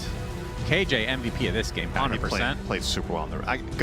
I love watching Rubik when it's a game with big steals and the players get to realize that potential of the hero. Just a wonderful showcase there of the hero. And yeah, we say goodbye to GamerLegion. Unfortunately, you can see the disappointment on their faces. They've been here before. They'll be here again in this spot. Just close, but not quite. And Heroic, in similar Heroic fashion, 3-2 is a pretty common Swiss for them. They move on. Very entertaining game, Richard. Yeah, I agree. Speed might be playing for GamerLegion, but it was Heroic that finished that one fast. Just too good. Really good to see. Go on. It's okay. We can be negative on this panel. This is fine. I mean, since they did get eliminated, I would love to just talk about Heroic then. Yeah. Go for it. They played pretty good compared to the last time we saw them. Mm-hmm. I think having this tiny first pick not get answered was a big part of why this game went so smooth for them. I feel like this hero cannot go unanswered, as we saw last game. Yeah, the life steal was a good answer. It was banned this game, but there's obviously other heroes too. And I gotta hand to the supports, actually. They played out of their mind. I think Whisper tried going for the Shadow Blade there in the beginning, decided maybe this is not the right play. Switched up his item build. Overall, great execution when it comes to item build. The Lotus was very useful. Oh yeah, it was nice. I think for Heroic, there's almost never a skill issue. Like, all of their players are unbelievably high skill. It's usually like the only concerns we have is like, can they execute on their skill? And it seems like today they have changed their drafting around a little bit where, you know, Tai Lung is getting more priority in the draft, which is really cool. They're using Yuma as the type of carry that he is, which in my opinion is very consistent. He's like one of the most improved carries of the season, if not the #1 improved carry of the season. And then, you know, Whisper's doing his like regular thing where they last pick him something that's unbelievably weird in the current meta, but then he still pops off with it. And yeah, I totally agree with the two supports. Like, every single player on Heroic played amazing today. I'm super convinced on the Rubik Shard. Like, after watching this KJ performance, crazy spell. It's so good. I like the Wind Waker comparison that you're getting something that's essentially like 7,000 gold value, arguably more because you're not disabling your teammate, and it's for only 1,400 gold. I totally understand why this hero is being played as a 5 position now.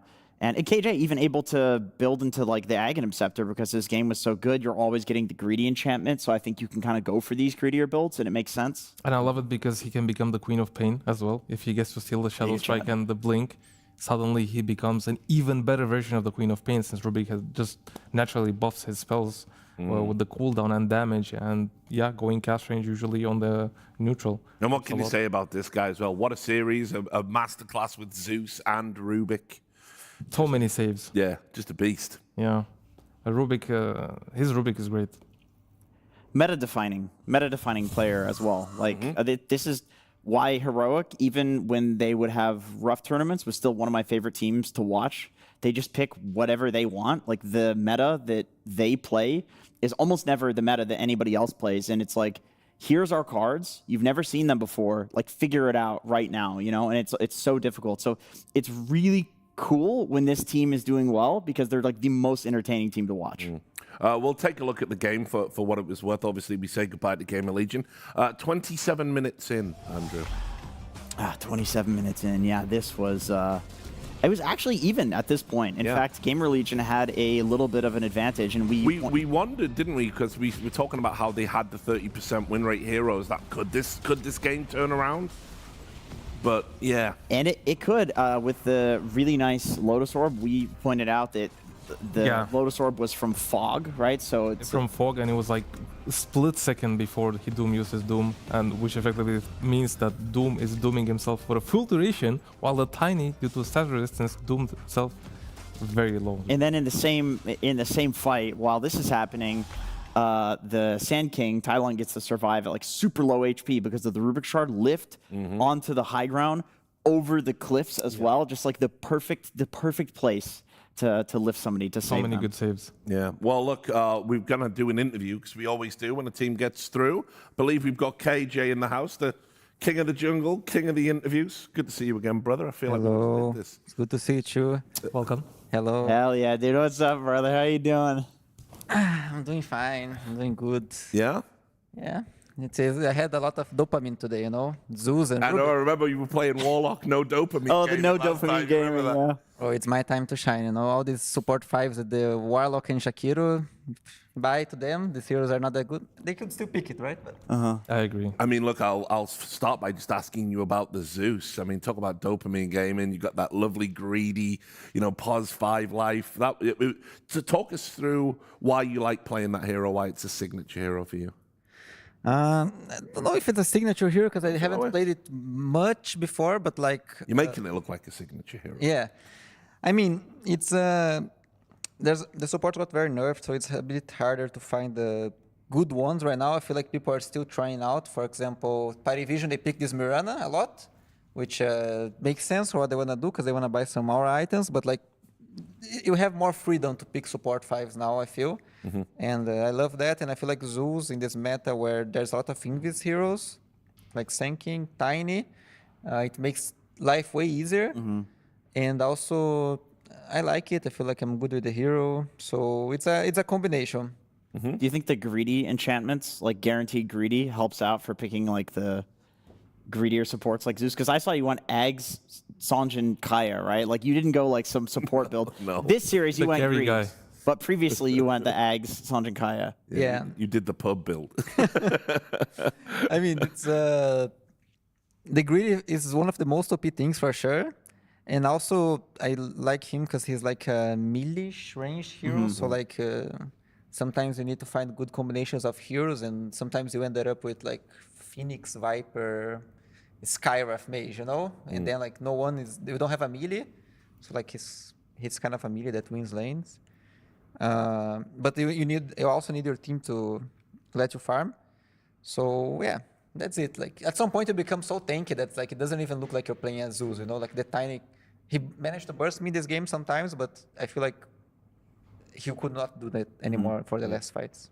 Just to ask you some stuff about the team, because we were talking about the draft from yesterday, where I think you put Tai Lung on Bristleback, and we were kind of wondering about the logic of that, because the royal we, myself, we kind of feel, he's a young prodigy, he's mechanically gifted, you might want him on playmaking heroes rather than more steady heroes. So could you talk about the idea behind that?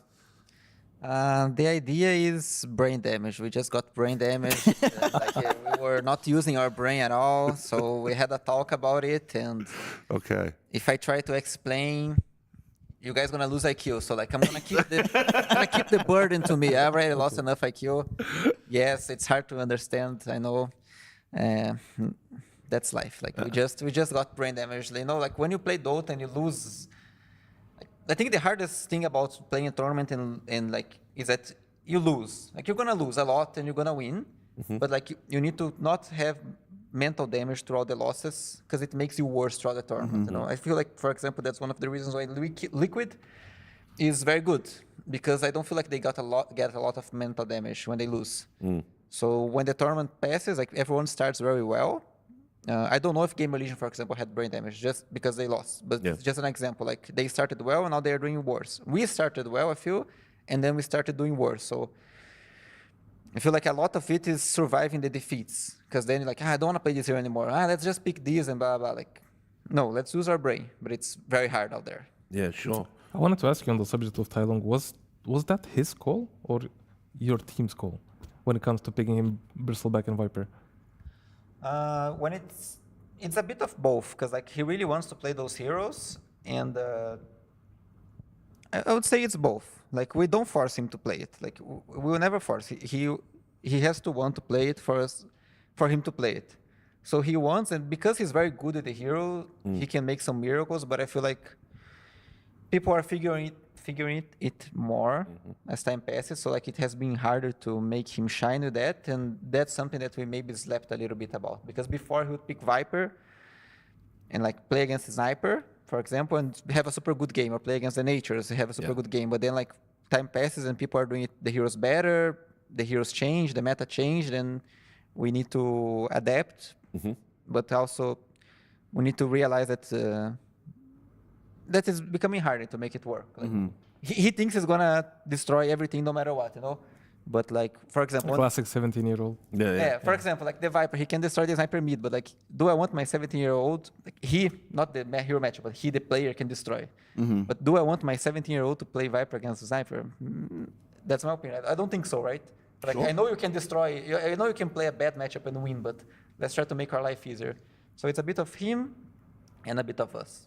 Yeah. I also want to ask you, you've been with the team for 2 years almost, a little bit longer, right? Yeah. How do you feel about the current roster compared to the other rosters that you had?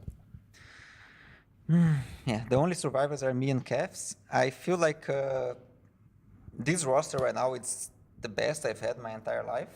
So like, it's the best team I've had my entire life. I'm very happy with it. I trust in everyone in the team. And I feel like they're just very good right now. Like before, I also trusted in the team, but I feel like right now we have a very good combination. There are still things to fix. For example, mental. I feel like our mental is not on there yet, but I don't blame people for that because it's hard, especially like, for example, we love PGL, right? But like when you're playing your third PGL in the year and TI is like fire and you haven't gone home for so long, you're like, and then you lose. You're like, you don't go like, guys, nothing matters. We're gonna win tomorrow. Let's go. Like you wanna like. No, it's tough. Yeah, it really is. I mean, you go back to a hotel as well. You know, maybe your partner, or your friends, or your family, they're not there to support you. People don't know life on the road. It sucks. Yeah, so I feel like Dota-wise, this is the best team I ever had. Mental-wise, it's good. Maybe before we were slightly better, but it depends on times of the year. Like, for example, when TI comes, you get free boost. Like, no one is vagabond, lazy at TI. Everyone on TI gets free mental boost. Yeah. Okay, well, last question for you. I got the sense, based on your body language over the course of the tournament, that getting to the playoffs was very important for you this time. I mean, it always is, but it felt like you guys, like when you lost, you looked a little bit more defeated than usual. Normally, you're quite a good vibes team. So are you setting yourselves like a higher standard? Has something changed? I feel like we always expect a lot from us, and this sometimes doesn't match with our skill level at the moment or as a team. So, for example, when we played against South America Rejects in the qualifier, there was the feeling that if you guys lose to them, you are the worst team ever. You know, like you're losing to the Peru stack that doesn't have an org, and you are heroic. And then they come here and they are like taking games. They're good. They're genuinely good. Yeah, they're good. But this happens to every team. Like you lose to PARIVISION, they are a super good team. It's not like, oh, we lost to PARIVISION. They are good. They got the best of us today. No, it's like, I'm the worst shit ever. What am I doing with my life?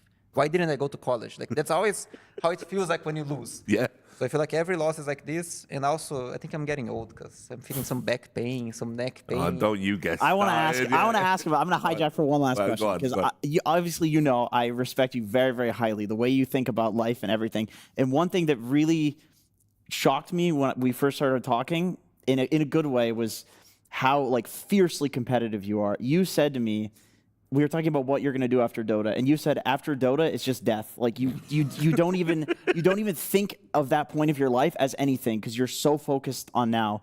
Can you explain that to people, like how you think about that? Because I think this is like one of the most interesting things that I've heard anyone say. I mean, how can I explain a little bit of that? Basically, like Dota is our lives. Like you've committed so much to it. Like you cannot. It's hard to think what happens after it because like everything you've done until now is this game, right? Yeah. Like everything is related to this game. You, when you lose, it actually feels like you want to die. You know, at least for me. When you win, it's actually so good. So after giving up, like you give up so many things. After giving up all the things, like moments, normal life that people have, all the feelings that you have throughout this game, like you depend on other people, like the lack of control. You didn't choose it. Like basically, I feel like it's like life and death because it's also something that you don't choose. Like you are a nerd, teenager nerd. You start playing video games. Suddenly you're very good at it. Suddenly you're getting money, and then like you cannot give up on it. Like it's not even a choice. Like if I give up on Dota right now before lifting an Aegis, it's like it's something that I will regret for the rest of my life. You know, money-wise, dream-wise, time-wise, like I'm down it. I have to fucking do it because there's no option. So I have no idea what's after it because I didn't even choose to enter this. I'm just here. Yeah, the Dota, you didn't choose the Dota life. The Dota life. Amazing. Listen, brother, it's always great to talk to you. Thanks so much for being kind with your time.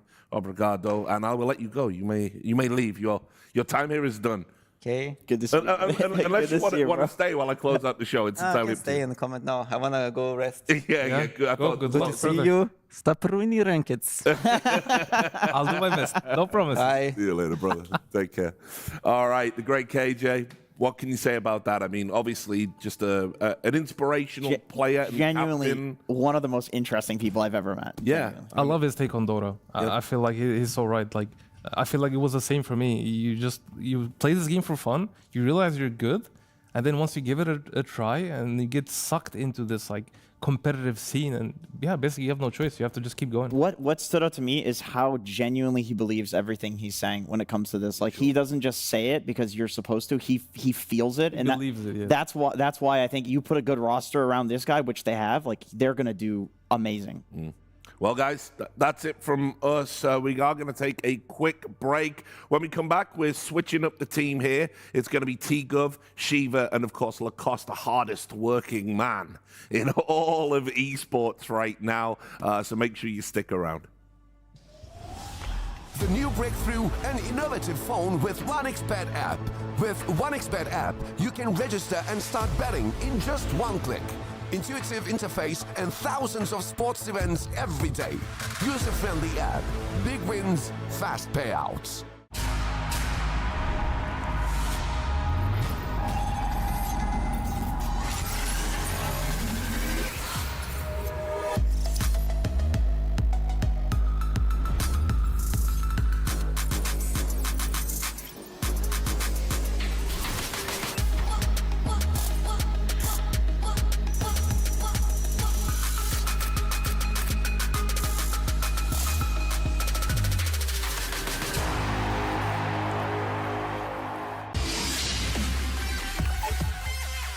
The human body was built to move.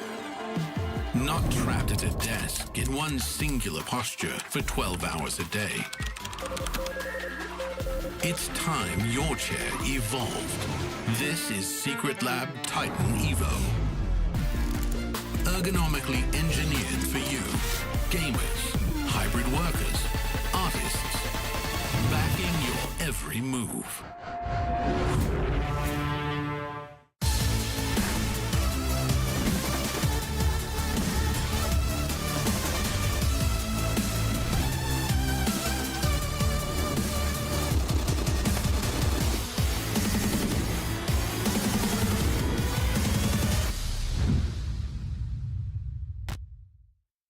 Everybody, welcome to a fun opportunity here with Wits from the South American Rejects. How are you?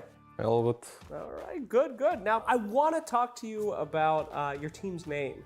Now, if I'm correct, everyone on the squad is Peru, right? Yeah. Yeah.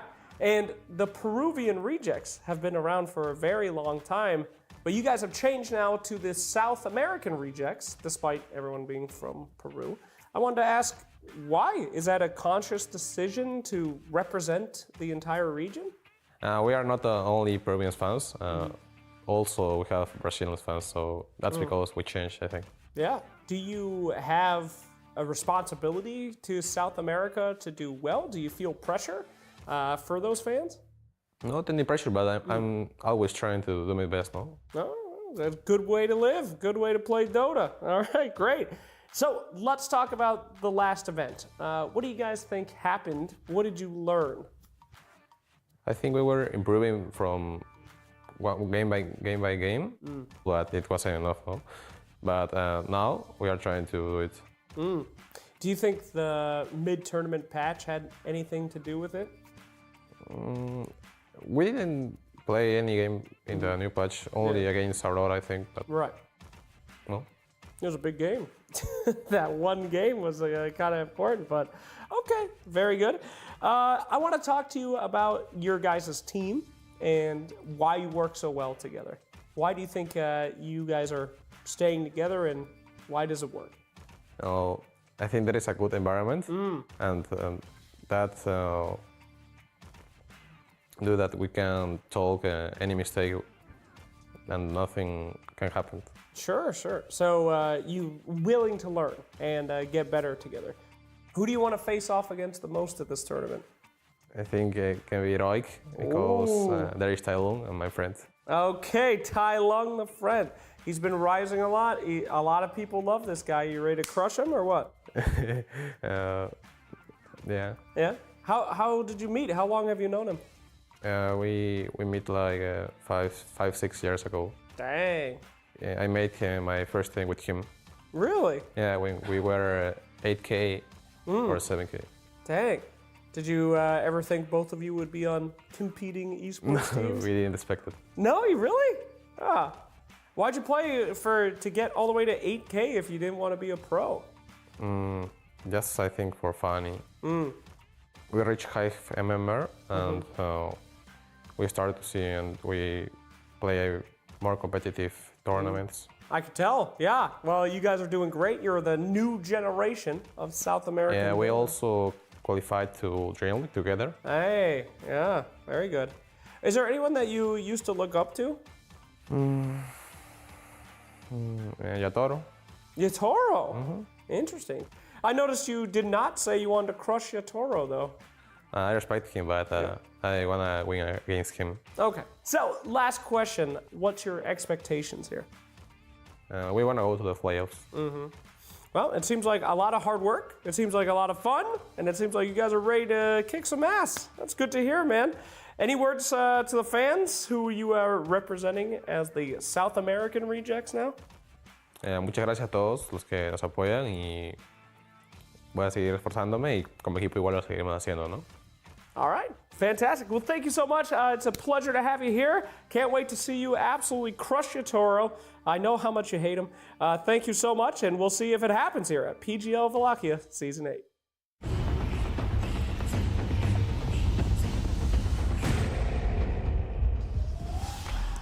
Today is the last day it can happen. The last day you can punch your ticket to the playoffs, the final day of group stages. The second half of the day is here. I'm Shiva, I'll be your host for this one, and I am joined by Lacoste and Tiga of Lacoste. Welcome to the evening/afternoon panel. Yeah, I adjusted my sleep schedule, and now I'm ready to go with you guys. I missed you. It's been a while. It's been a little while. Yeah.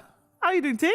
Happy? Doing very well. Yeah, no, I've got no complaints. I was just loading up my notes. I forgot to do it. So what can you do? What can you do? Yeah, again, very happy for today. We do have some pretty interesting little matchups. Eliminations is what I live for. You know, prevent the teams from getting to the playoffs. They're one series away from actually getting into the main meat of the tournament. So this is the best day of Dota, I think.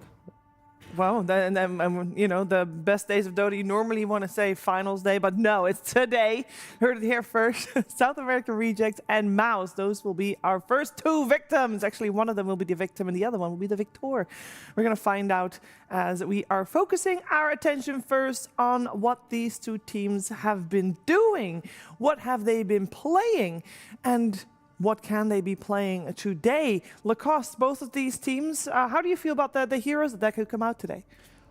These are probably some of the crazier, if not the two most innovative teams that we still have left at the tournament, because they're going to be picking whatever. This is something that MOUZ have been doing with every standing, every iteration of the MOUZ. But we can look at some of the team-specific heroes. We on the morning panel, I don't know if you guys watched us, we were big on Necro. Like, we talked about Necro probably like for 15, 20 minutes total so far in the last couple of days, because we think the hero's good. And there are some specific heroes as well. Of course, Schofield, he's going to be playing Nyx Assassin position 4. And on the MOUZ side, I think they're also very innovative when it comes down to the carry role, testing out Phantom Lancer. And you see Yamich Budge, like yesterday, he did go ham. I think we can talk about the greedy enchantments as well, being like, as a support player, T, you probably love the life right now. I mean, it's good. Yeah. I mean, the fact that you actually have a choice if you want to go for greedy or not. You don't have a choice. There we go. Trick question. There is actually a debate, though, for tier 2. All right, the 75 GPM, you can trade it maybe for cast range, for brawny, depending on the type of hero you're playing. You might actually skip it. But tier 3, lock in that 100 GPM, get the dollar bills, get yourself that investment for the future, and, scale into the game.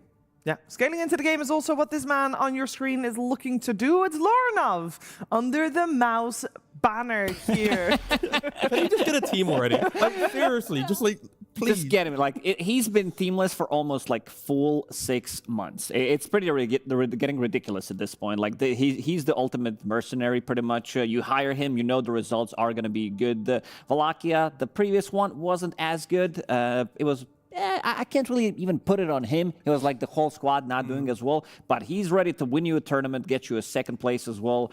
Fisher Playground as well. He got a 5th place. And yeah, he's just there. Like, he grinds every single time. And I don't know if he actually wants to join a team. No, maybe it's like better in the contract. Maybe like just the one-off contracts are better. He gets a better percentage. Yeah. It's like, like your phone plan, it's like the 1 month's more expensive than the 12 months. So yeah, it makes sense. To be fair, I mean, it's incredible what he's been managing to achieve as a stand-in. And with that in mind, it was MOUZ that when they did win Wallachia, they did it with the stand-in as well. So today, they have a shot of making it to the playoffs with a stand-in once again. Their opponent, South American Rejects, they have been a little hot and cold. Of course, yesterday, they had a little bit of a rough day against PARIVISION. They started out strong, but then they got a little bit outdrafted. So I'm hoping that you guys can shine some light on what went wrong with the team and potentially what you hope to see from them today, which would be an indicator that they got all their issues fixed.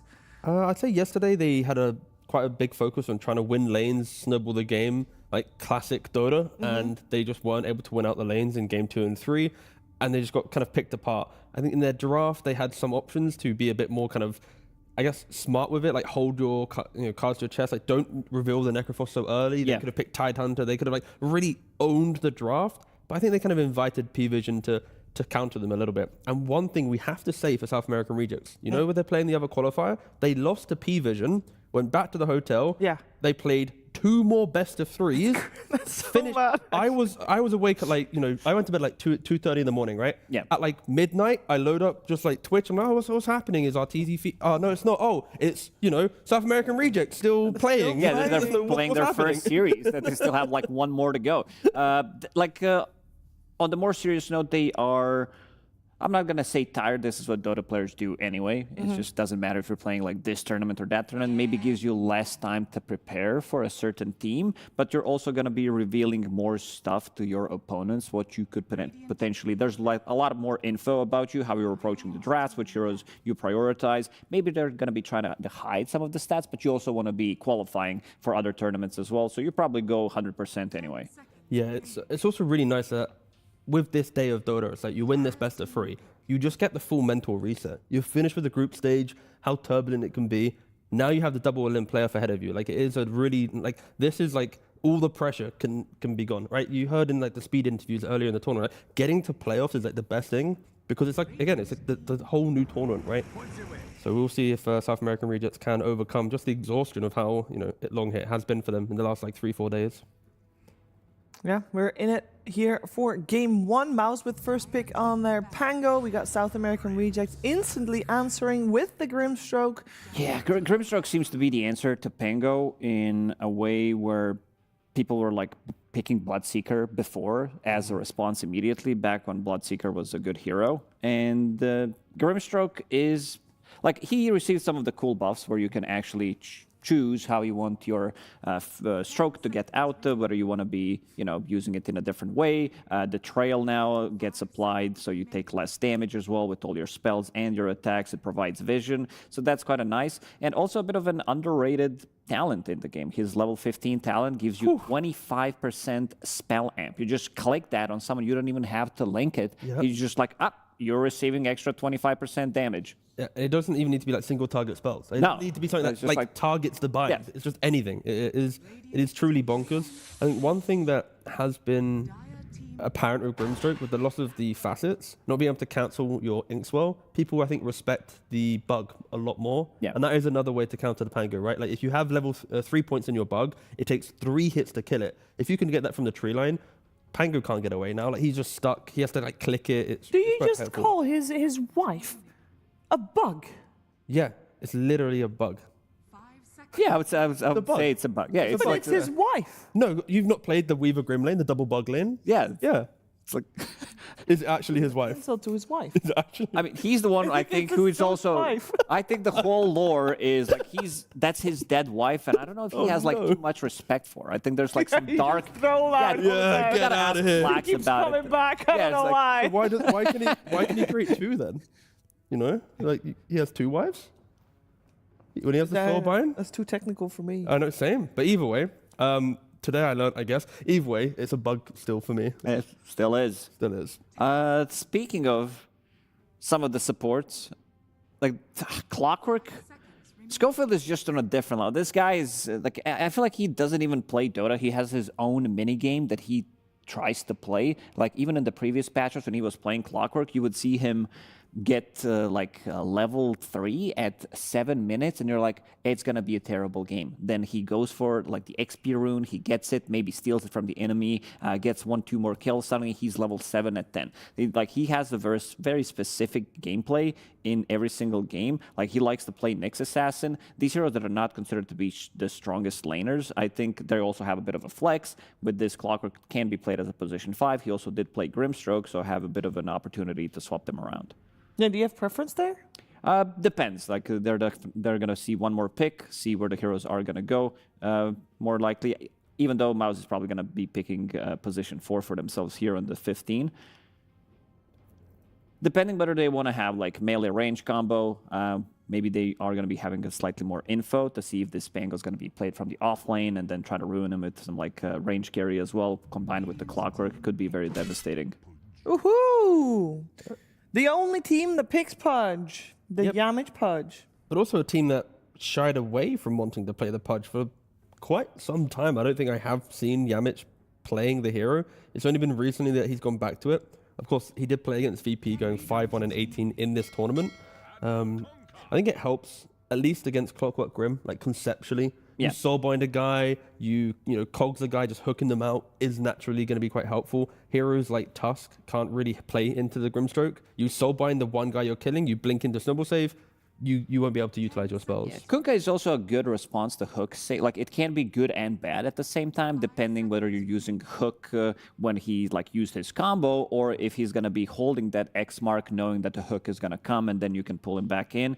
One thing I respect about South American Rejects is that they're picking the heroes that they've been picking their whole lives. Like, you see Schofield most likely going to be on Clockwork, Dark Mago. When you think about him, like, there's always 2 heroes. One is Kunkka, the second one is Tiny. We don't see Tiny from the mid lane anymore. But again, this Pudge from Yamich, I think this hero is good. Like, we tried to nerf him, then we realized, well, we took away both of the facets from the hero, so he's kind of shit, so we have to give him something. So we gave him a lot of strength. We gave him 2 strength per kill that he gets, so he can become super tanky, especially if he's off to a good start. It also helps that MOUZ have a lot of heroes that want to skirmish and make things happen. Phoenix wants to go find some fights, Pangolier wants to find fights, and Pudge wants to play behind that. Like, if you had a very AFK farm draft, Pudge would look kind of out of place, but it kind of makes sense with how much information Phoenix and Pango would give. You would expect Yamich to have some moves. The thing is with South American Rejects, they are just locking in very very like formidable heroes that can just like stand their ground. Like Kunkka and Doom both itemized to walk into a fight and go, we can just BKB right click and egg. We don't care about a Pangolier. Of course, we know the supports can be susceptible to dying.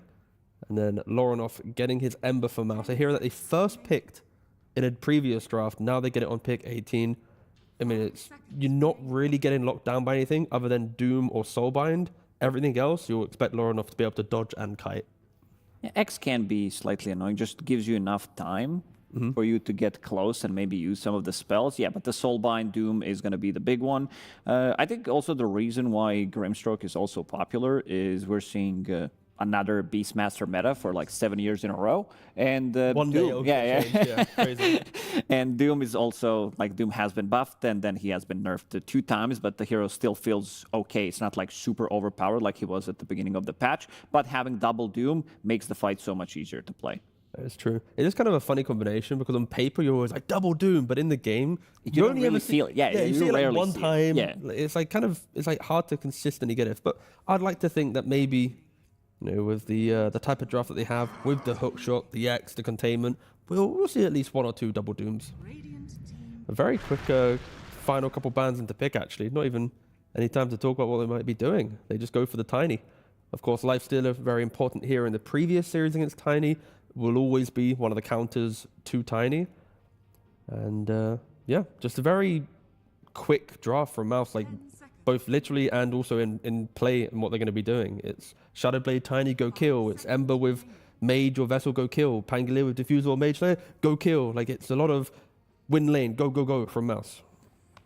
So what kind of carrier could withstand that onslaught? Because it looks like Wits is still without a hero. Withstand, you said? There we go. A lot of the carries are removed, like even in the first phase, but they're going to be picking the Wind Rangers straight away. I don't think they had many options available. This hero is really not having the greatest of the time so far in the tournament. The hero has been like nerfed, 27% win rate, because you lost both of the good facets. You can't really flex the hero anymore, and I'm not sure if I like it too much. Like, there isn't that much control. There is like some slow that is coming out, which he doesn't care too much about it, but also no ways to amplify any of the damage. I'm a big fan of Wind Ranger plus Slaughter, anything that can just give you a little bit of oomph, but kind of a Wind Ranger that doesn't have anything to play off could be a bit tricky. And it's going to be Schofield playing the Grimstroke, because this is something that we mentioned. Maybe they're going to try to find a range carry paired up with the Clockwork in the safe lane to try to put slightly more pressure on the off lane. I mean, Schofield will still buy a blink and go in on the Grimstroke. Oh, yeah. The playstyle's still going to be there. I think one interesting thing, at least from the player camps that we had, Vintage, their coach, he was doing a lot of talking at the end of the draft, and he then locked in the Wind Ranger pick. I didn't really see Wits feel like he say anything about his pick. So maybe it's like a different dynamic that we've seen from other teams. It's like his coach was like, "This you're playing Wind Ranger. You are playing the Wind Ranger." But as soon as he got locked in, he was like, "Yeah, okay." Like, so that's one thing to at least note. Maybe Wits wasn't like the one pushing for the idea. Maybe it's a coach thing, but it has been hit or miss, I think, for this team, this hero. I don't mind it, but I'm not like blown away by it. Okay, let's hear from our commentary team. Are they blown away by the Wind Ranger? Oh, what's... Reporting in from the studios, General Shiva. Yes, we are not blown away by the Wind Ranger. However, we're impressed by the fact that we're going to be getting Yamich Pudge, we're going to be getting Lorinov on the Ember Spirit, but also some classics like the Schofield Clockwork. Always very fun to watch, and I think it's going to be just a fighting game. What's your scheme, Lizard? Yeah, it's going to be a very interesting game. On one side, we've got Pudge, on the other, at the same time, Ember. You know, Ember in a really good spot whenever played by Lorinov as well. Like, full comfort zone, I would say, on both sides. That's why the draft was this quick. Yeah, and we're going to head into the game also really quick. Let's see what's happening in Game 1. Thank you very much, General. We are getting into it. Game 1 between MOUZ and the South American Rejects. Both of these sides, Big Liz, have a winner of PGL Wallachia in their squads. And I think it's one of these things where it's heartbreaking to know you have the capability to win a tournament, but still not make the playoffs. So this one, I think, of all the series today, maybe has the highest emotional stakes.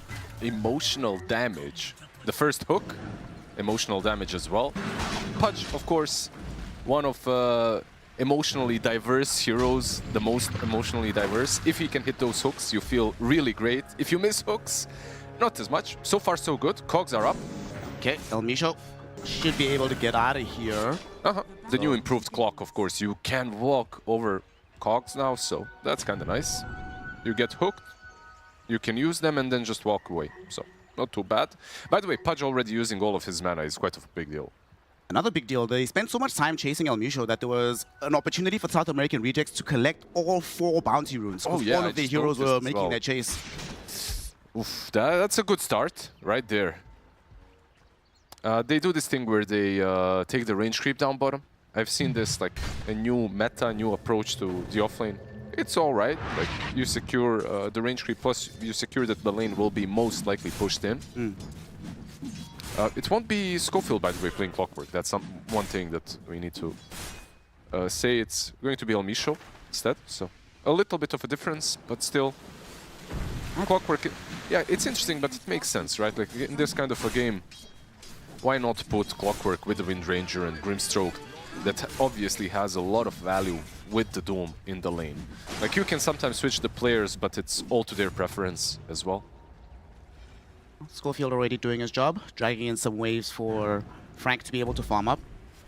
Ike will do his best to interrupt this, but Schofield should get there. You know what, like this is kind of interesting to me, because Grim plus Doom, level 1, do not strike me as a particularly weak lane into Phoenix and Tiny.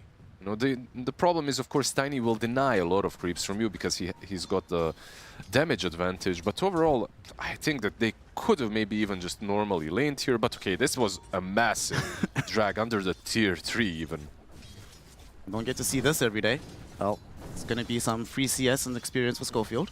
The thing is, like the new Doom, well, somewhat new Doom, and the way you play him, you don't take Devour early on. You don't even take it on level 3 most of the time, right? Like you get 2 levels of Scorched Earth and you get Infernal Blade. So because of that, I might have expected them to duke it out a little bit. Like Doom is actually pretty good versus Tiny. You got max HP as damage as well, which isn't that bad. On the other side of the map, Boom on his offlane Pangolier, dealing with this Wind Ranger ahead of him. Perseverance going to be coming out early. Is this going to be one of those Mage Slayer games coming out from the Pango? Yeah, I think it's a good Mage Slayer game, for sure. It's decent. Like, you could go Diffusal this game as well. Pango, you know how I feel about the hero. When it comes to Pango and Sand King, I prefer both of them on the mid lane in the current state, but Pango may be a little bit more versatile than the Sand King when it comes to being played on offlane as well. And how's our mid lane going here? Dark Margo versus Lorinov. As expected, the Kunkka is doing pretty well. Just X himself back. It's very funny to see this happen whenever it's into an Ember Spirit, because usually the Embers later on will do this with the Remnants. So it's like, yeah, this is how it feels, gang. They can both do it, right? Like, the reason why he had to do it a little bit earlier is because of Yamage. He's still level 1, but he's had some impact. He's rotating around the map. He's taking Water Runes. Ember got his, so Kunkka needed to TP back. So far, nothing crazy happening in these lanes. Elmisho will collect the Lotus. Boom. He's going to struggle to approach their lane a little bit as Yamich is doing some other shenanigans, trying to bring him a creep wave. He'll pull his own from the hard camper now. Yeah, not the easiest lane for him as well. And now they're TPing Grim. Bottom with Grimstroke. They want to try go onto Yamich. Elmisho will throw out the Blood Grenade, receive the Inkswell, and close down onto this Pudge. Battery Assault is out. The damage is in. Cogs will hold him in position. And Elmisho, not granted the first blood. It is claimed by that errant creep. But nonetheless, it's a kill onto Pudge. Not too bad for Pango, at least. Because in the end, even though they do kill him, they double the wave. So the waves are going to push in down bottom. Which is not something perhaps that they expected to happen. But yeah, from Pudge, his death was not totally in vain, at least. Boom will be like, thanks, gang. Just try to recover here. Elmisho will try to at least interrupt Boom while he's doing all of this. But eventually, Yamich will return to the lane. Wave, as you said, pushing underneath the tower, so Boom should be able to pick up some CS here. What build are we expecting here from Dark Margo? Of course, he's going to start off with the phase boost, but are we going Silver Edge this game? Do you want to see those Shivas build? Are we going even more old school into Radiance? What's the plan? I didn't see any Radiance from him or Aghanims or anything like that. I've seen some Shadow Blades and stuff, just to be very active on the map, maybe some utility as well. We'll see. I don't mind the Silver Edge at all. I feel like the item is in a very good spot, so if any hero can buy it, if you need or if you do not need a break, it's still good. Schofield came middle, was thinking about making something happen onto Laranov, but at the end of the day, Dark Margo's like, nah, I X'd him, he's chilled. Let's just keep farming. Does leave the Doom alone in the top side of the map, so we'll see if they try to play aggressively onto him. It's very hard. It's very difficult for Phoenix plus Tiny to take him down. Like, if you want to aggress on the Doom, I think that you need at least an additional target.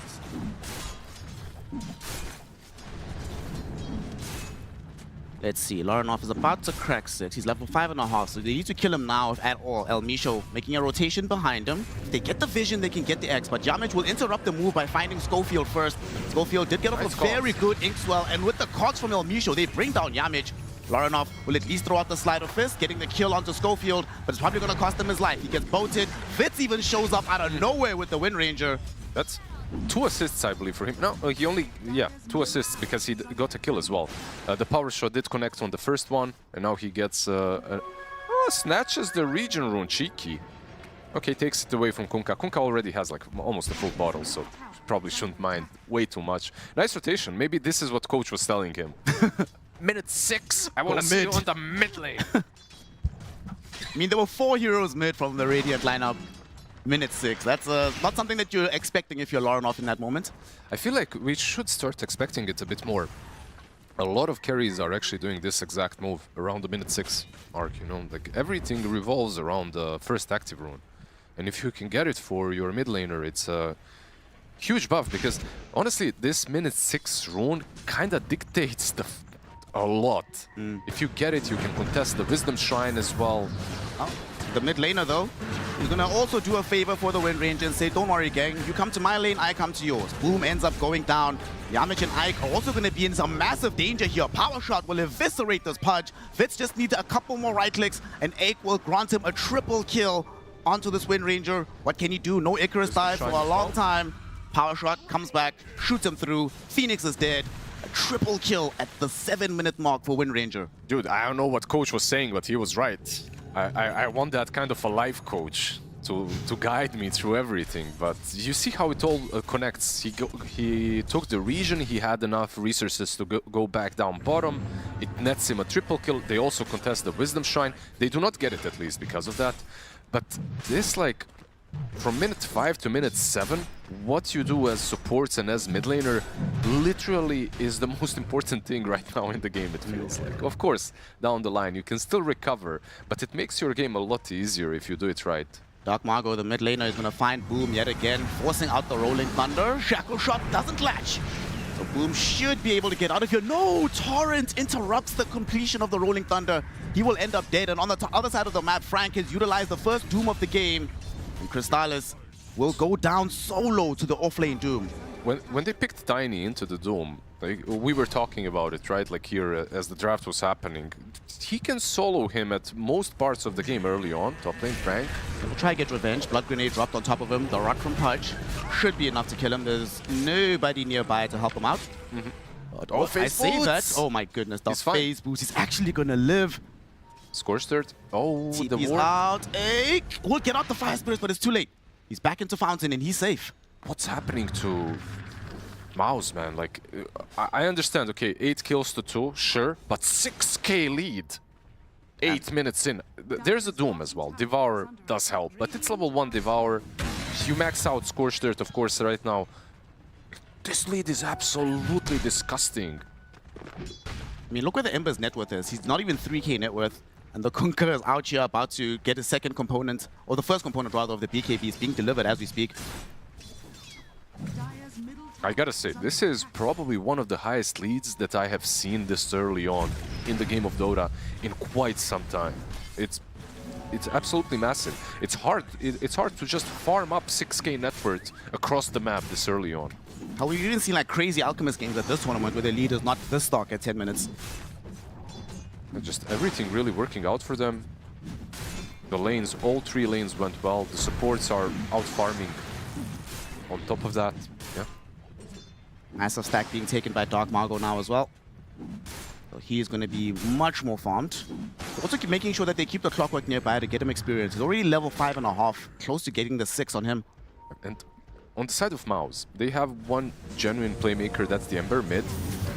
Who might actually not survive though, because he's going to get caught out with the Phantom's Embrace in between all the bounces of the cogs. Dark Margo making sure that he keeps the vision, and Larenov, he is dead to right here. One more right click. And got him. I was just getting there because you're playing this spirit. They kind of anticipate that Larenov will be playing one of the spirits, right? That's literally his bread and butter, his best heroes. You picked Clock, Doom, and Grimstroke into it. There's just so much control on the other side. This Grimstroke hero, sure, he has a lot of benefits, but versus spirit heroes, the bug, the way our panelists call it, the Phantom's Embrace, it's just a beautiful spell. Bottom lane, Focus Fire expended out onto Boom. Yet again, prevented from entering the Rolling Thunder. Dark Margo. It's kind of crazy how they're playing this game, right? They've been focusing a lot on making these rotations between mid and bottom, and they have so much confidence in Frank. They're just leaving him solo in the top lane. And so far, that confidence has been repaid. He's level 9. Phase Boots, drums, going for consecrated wraps. Here we go, Larenov making his first rotation now, trying to get a kill. Misho, hookshot back towards the Ember Spirit. He gets doomed after being ensnared. He needs to get the hell out of here. They throw a blood grenade towards him. Crystallis trying to interrupt this with the Avalanche. Body blocking the Doom, not even playing aggressively, just trying to keep the Ember alive, but the Doom will end. Yamich hooks back onto Frank. Larenov will return, throwing spells onto Frank, and Frank should end up ticking out here. Decent gold picked up. Boom with the Rolling Thunder cancels out the TP of Misho. At least something. Like, they were 8k ahead at this point. They needed to get something going. Sometimes when you're feeling yourself a little bit too strong, you tend to make some mistakes, and realistically, that was one. You only brought 2 heroes into an enemy-infested jungle, so... I mean, to be fair to them, they almost got some kills in that situation. Yeah, almost. The keyword. Almost isn't good enough, you know. Army almost 1 TI. Even suffering. Larenov will be able to snag the Haste Rune.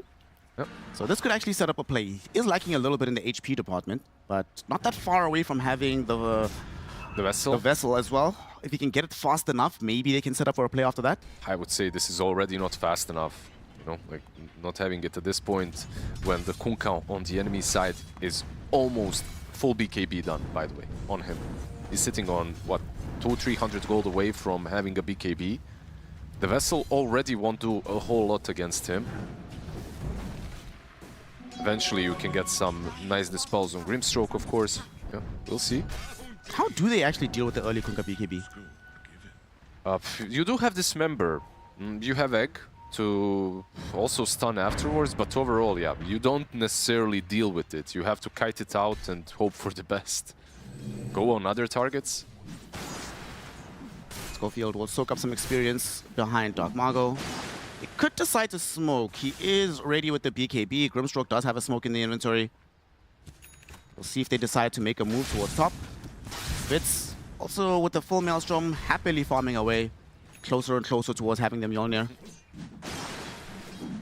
Their control is a bit more difficult on the side of MOUZ, that is. Like, when you look at the heroes, the execution is perhaps not as simple. On the other side, you have Hookshot, you have Kunkka X marks the spot, Soulbind. There's a lot of things that are kind of point and click, and you know that you're gonna get them. Meanwhile, Yamich needs to connect a good hook into this member for your teamfight to actually work. I mean, no one's ever lost a Dota game relying on pudge hooks. Absolutely, absolutely never. There's a smoke though, let's see. Phoenix, they will not actually see him immediately, and they don't really want that to be the primary target. They're looking for a big one. Phantom's Embrace will chase after the Ember Spirit. Shackle Shot goes after him as well, and finally both of the spells will latch on the far end of the Remnant. Who's right there with the Focus Fire. Hookshot comes out in tandem with the Soulbind, so they make sure they lock down Ember and the Phoenix. Almisha with the double kill. Boom! Going for the Rolling Thunder, got stuck in the cogs for a moment. At the very least will be able to roll away from the Shackle Shot.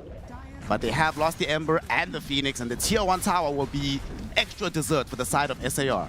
That's one very angry Dead Wife bug, by the way, following him from one rune to the other. Shackle shot as well. Like this Ember, he played that right. There wasn't anything bad about his play. Like his reaction time was incredible, taking the rune, remnanting away, but still, it's Wits just being there. Again, every single big rune, he is there to just support his teammates.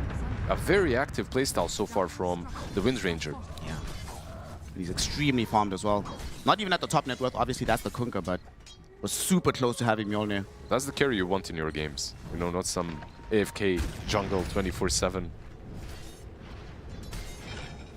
Well, Dark Margot has moved top. They are going to port in everybody to try and make a defense on this tier 1. Jump in. Vitz not going to get caught because Elmisho had beautiful cards into the shackle shot onto the Ember Spirit. Lorinov in a lot of danger. He is going to end up dead.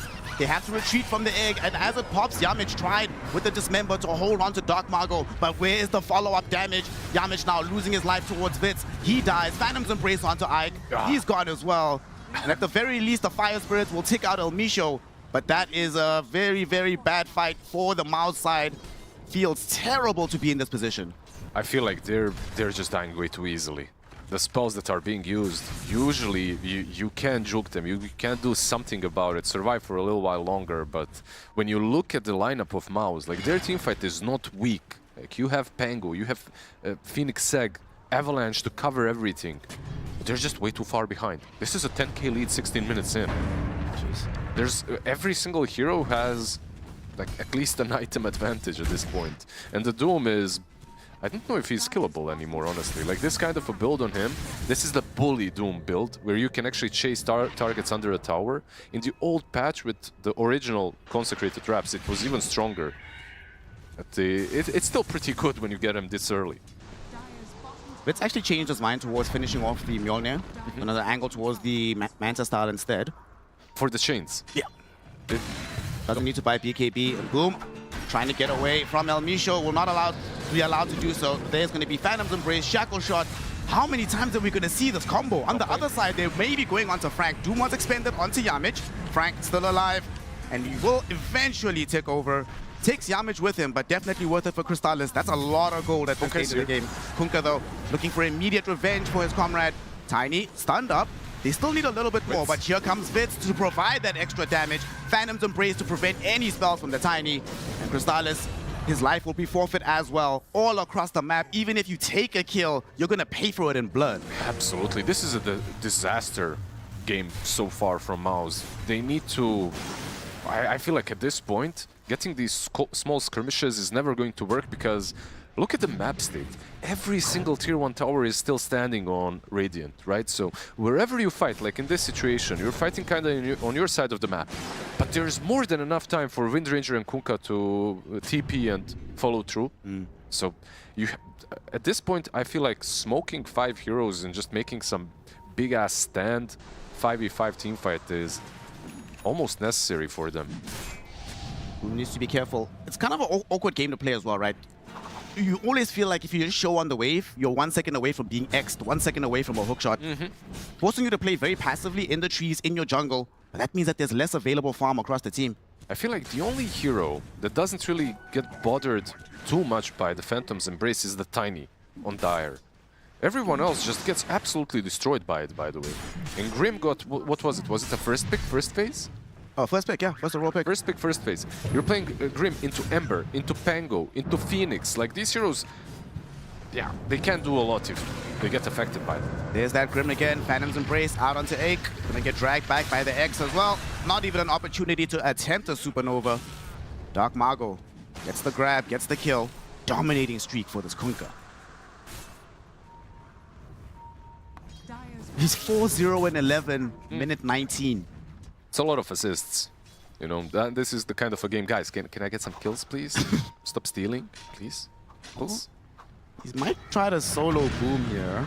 Has all his spells, but decides against it. Yeah, without the Silver Edge, soloing heroes is probably not that easy for him. Maybe he can kill like a support, but Pango, Tiny, Ember probably will not die. They are smoking top though. Yeah, Misho, Ritz and Schofield. This is the kill trio going on yet another adventure. Crystallis He's trying to farm in the safer place as he humanly can in front of the defender's gate. It seems they will not find anybody. This is maybe the first move they've attempted for South American Rejects that hasn't succeeded so far. Pretty much. The first one that doesn't yet connect. Uh-oh. Let's see if it's a Costa's Curse. It might be. Phantom's Embrace out onto Boom, but it's a bit far enough away. Yamich was looking to trigger off the hook potentially. They will actually hookshot him instead. Yamich is almost certain to die here. And now we have a pause so he can really think about how much time he's going to spend in the fountain. The only reason, by the way, that it didn't initially connect, they were blocking each other when it comes to the hook, and the Centaur Courser was just running around as well, just blocking the hooks from the Clockwork, so he couldn't go in. They still get a kill on Pudge here, for sure. The only question is just how many other kills will they get after.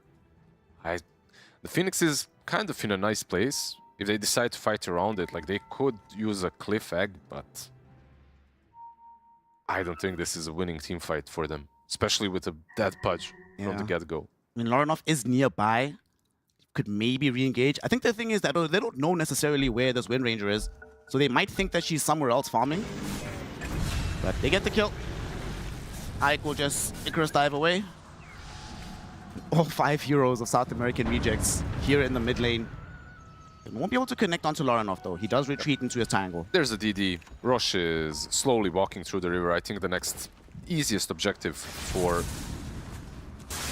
our Rejects is to go into the pit. Also no real rush at this moment in time. Almisho is just peppering the top side of the map with rocket flares, trying to get vision onto Crystallis. So Crystallis is aware that there's somebody hunting him down here. Fortunately for Almisho, he's already left before Crystallis can arrive. Not going to end up dead to the Tiny. If they do manage to maybe get a hook off on Wind Ranger, on the positive note, I feel like there is still some kill potential bot lane. This is not positive for Lorinov, however. Phantom's Embrace, boats. Oh! They didn't chain it completely. He managed to get out by some miracle. Yeah, he was quick. He was quick. It was the Phantom's Embrace. He managed to kill it very quickly. Also, did you see Schofield went for the early Blink Dagger? So he can also initiate with the Inkswell? I would actually say that this is not like a Schofield thing. This should be on everyone's radar. If you're playing Grimstroke right now, I think Blink is basically your core item. I actually don't think this is like something super out there or anything. Like Blink, Grim should be on your mind in almost every game, especially when you're playing versus Spirits, because the initiation is always the same with Grim. You blink in with the Inkswell on yourself and with the Phantom's Embrace. You want to blink on top of the target so you can use the Embrace immediately. He also got lucky enough to get the shot, so that's an even better Inkswell. And he's going to be able to utilize it here as Yamich comes through, trying to contest for the Shrine of Wisdom. But yeah, not a battle that's going to go your way, my friend. Yamich, as he is dead, he's paying 4v5 on the map. Dark Margot does now have the Silver Edge. Oh no, Boom. Potentially in an awkward position here with this Rolling Thunder. Thankfully, he is able to maneuver himself into a safe place. So he's chilling. Top as well, Phoenix manages to get away, but I mean, are we listing escapes as positives now for MOUZ? I guess we are, because that's the only thing that they can do, run away. Okay, what items are coming soon? Lorinov, very close, as close as he can be to a mid lane. Mid lane. Frank, my god, he took literally no damage. Even if they catch him here, he's got BKB. Oh no. He's definitely not dying. If Tiny has like Silver Edge at this point and hits him from it, maybe there's damage, but he's even going for BKB next. So in a losing game like this one, going for a BKB is... It can work, but I feel like you need to be a bit braver, you know, just all in on the damage output. Stalis is down bottom with Lorinov nearby. They're going to try and aggress onto Almisho, but little do they know there's a smoke right behind them. There goes Schofield. Huge soulbind onto Yamich as well as Crystallis. There's the double doom as well. Pudge going to be the first one to fall. Next up is going to be Crystallis as the boat crashes in on his face. He dies. A double kill for Vitz. They even brought down Ache on the far side, almost as collateral damage. Pretty much. You could see that Grimstroke with the Blink and Soulbind is also very strong. The unfortunate thing for him is that Doom does not have his. So, I mean, in this situation it didn't matter because he was fast enough. But he almost didn't manage to get the double Doom off. The outcome would be the literally same. Well, the panel was saying you only get double duel maybe once a game. And now, El Nisho getting the hook out onto Boom. Does get off the rolling thunder, but focus fire is still extremely scary. Thankfully, Wind Ranger's not fast enough, so he'll be able to roll to safety. Konka still chasing. Okay, we'll give up in the end. They can literally decide to go rush whenever they want to, whenever they feel like. I don't think that there is a way for Dire to fight them at the moment. Perhaps when the BKB is up on Crystallis, they can attempt a fight. They have level 12 on Phoenix Egg as well. And the Phoenix Destroyers on the other side aren't really that great. You can't focus fire the Egg, you don't really have a lot of attack speed on any of your heroes. That's like one thing that I can see going well for MOUZ in the next fights. They are about to hit that timing of having BKB on both Tiny and Ember Spirit. So perhaps the next fights not be as disastrous. Unfortunately, the next fight will also include an Aegis, as Roshan is being taken very, very quickly. Aegis for Vitz. Extra gold buys the Blink Dagger for this Doom. But on the bright side for MOUZ, the opening of the Roshan did give them time to take the tier 1 tower bottom. Minute 25, nothing to write home about, but at least you open up the map a little bit. Schofield coming across this Pudge. Nobody nearby him at the moment, but he might be able to almost solo kill the Pudge. Not something you see every day. Grimstroke and soloing heroes, unless it's like some mid lane Grim, you know, it's a very rare sight. Tier 2 tower claimed on the top side of the map. And Vitz, man, this guy literally has been everywhere. Been playing so high tempo on this Wind Ranger. Not just sitting back and farming, but giving his team what he needs, taking objectives, ensuring that he gets involved in fights. He's 8-0-10 for a reason. Everything is working out for them, but they did buy some time, bot lane. Lorenov should be fine because he also has a BKB. So when you look at MOUZ, the time is now. Like, you have a BKB on Ember, BKB is there on the Tiny. You say MOUZ are John Cena fans? Pretty much.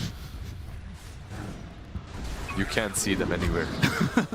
Well, we can't see Ike right now. He's about to lose his life towards Vitz. Oh, maybe I speak too soon. Icarus dive to the high ground. He got saved by Yamich's hook. Very good support play there. And he's going for Aetherlance next. He's got the Blink on Pudge, going Aetherlance.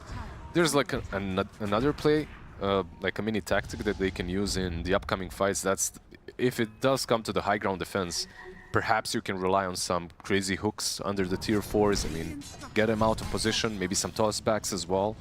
You have to rely on tactics at this point. Like, when you're playing this far behind, just head-on fights, like normal, honest Dota, usually does not work. Frank will go back top to defend the tier 1, while Vitz will complete the tier 2 tower middle. There's only one outer tower remaining right now, minute 27 almost. And they're going to start moving towards that part of the map, take over the triangle, just reduce the areas where MOUZ can play anywhere. By the way, I love these Giga Chat Doom builds, where you're literally playing almost without any auras. The only aura you have is Drum's aura, but that's because you want to move faster. It's a solo kill potential Doom. Bot lane, Lorenov does have BKB, remember. He's gonna get pushed back. Phantom's Embrace is out. Pops the BKB, trying to TP out. I don't know about this gang. X marks the spot, will be there. Will it come out? No, he's okay. He's chill. He's fine. Still 9 seconds. It was really close from El Misho to burn all of his mana, though. If he managed, that's a dead Ember. With or without the BKB. Well, hell, even if Kunka just arrived a moment earlier and he had the cleave, probably would have killed him. Dark Margo is also super stacked. Silver Edge, BKB, SNY. What can my man not do right now? And he's gonna find another kill. Yamich, Sazoji. Nothing you can do about this one. You will dismember to buy some time. And that will enable Vitz to come in, get himself a godlike streak. 9-0-10 on the Wind Ranger.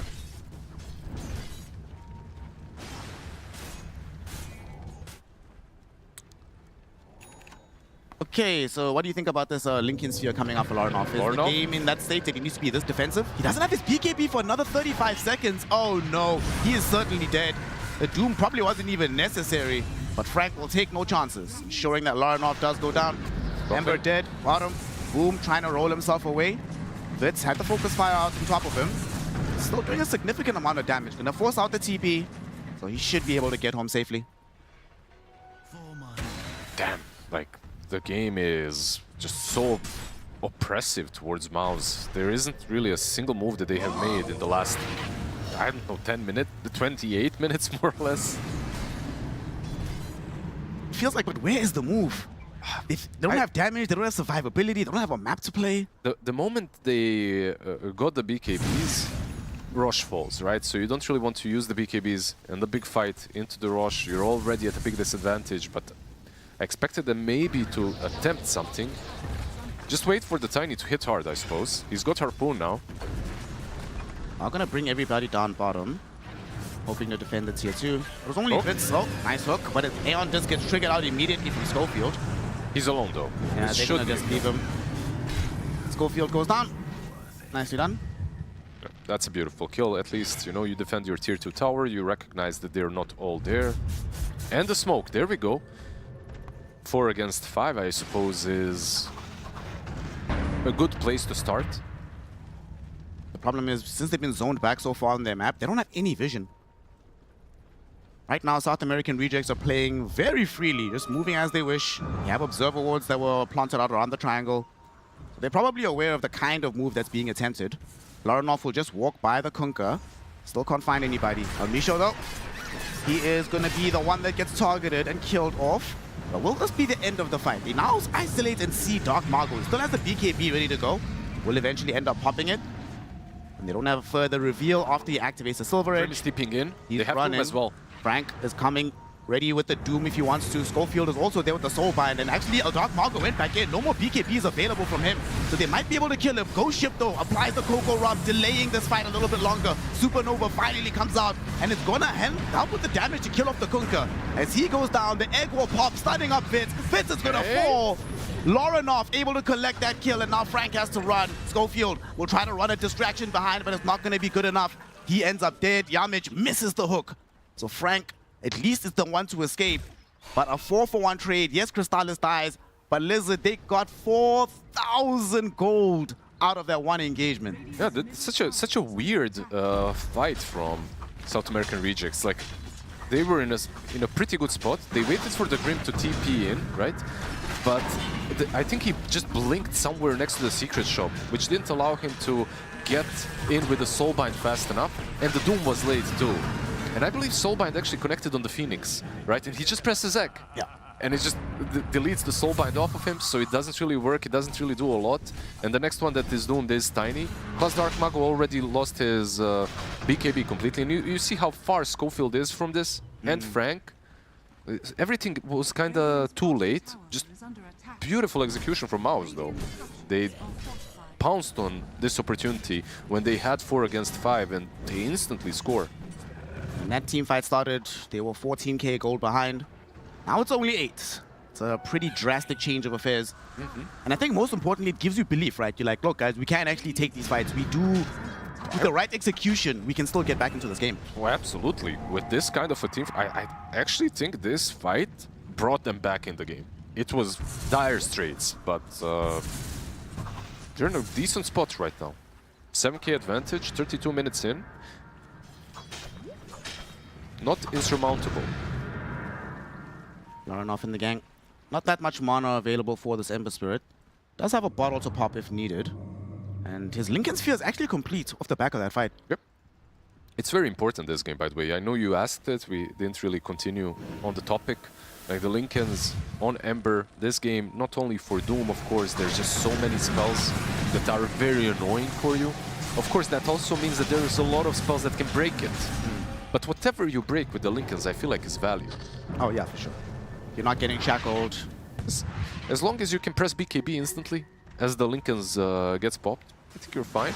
Dark Margo comes across Larinov. He does still have a BKB ready to go. Phantom's Embrace will be there, but able to kill it and jump off. There's going to be the Lincolns popping, and they get the Doom out on top of him right after the Lincoln Sphere is used up. He is gone. Yamich gets broken on the far side of the fight. Another Phantom's Embrace to ensure this Pudge will not be going anywhere. He ends up dead. A double for Frank. And South American rejects reminding us that, hey, that fight's good for you, but we are still extremely powerful at this stage of the game. Absolutely. I think he greeded out a little bit on the BKB. It's 7 seconds. I'm not really sure why. You could have popped it there. The torrent then doesn't connect. But of course, he maybe didn't anticipate the torrent as well to connect. Oh boy. Well, no outer towers remaining. Roche is available. South American rejects probably go and collect the next Aegis, get another banner for themselves. And this next push, I don't think there's any reason for them to wait, right? They're going to have Daedalus not too long from now for Vitz, so maybe that's the only thing that you hold out for, but the other items don't feel like they're fully necessary to break the high ground at this stage. No, pretty much straight into the pit. The only question is just how easy is it for you to take high ground? But hold that thought, maybe there's a fight here brewing. They got scanned. They're coming, they're on the way. Schofield gets the vision on the high ground, quickly blinks back. And his team able to complete the Roche? No problem. Yeah, they've got a couple of items, of course, coming up. You mentioned the Daedalus on the Wind Ranger, also Shiva's on Kunkka. He already has Satanic, by the way. It's just a massive Kunkka. He's making this hero look kind of broken. Even though, like, I don't...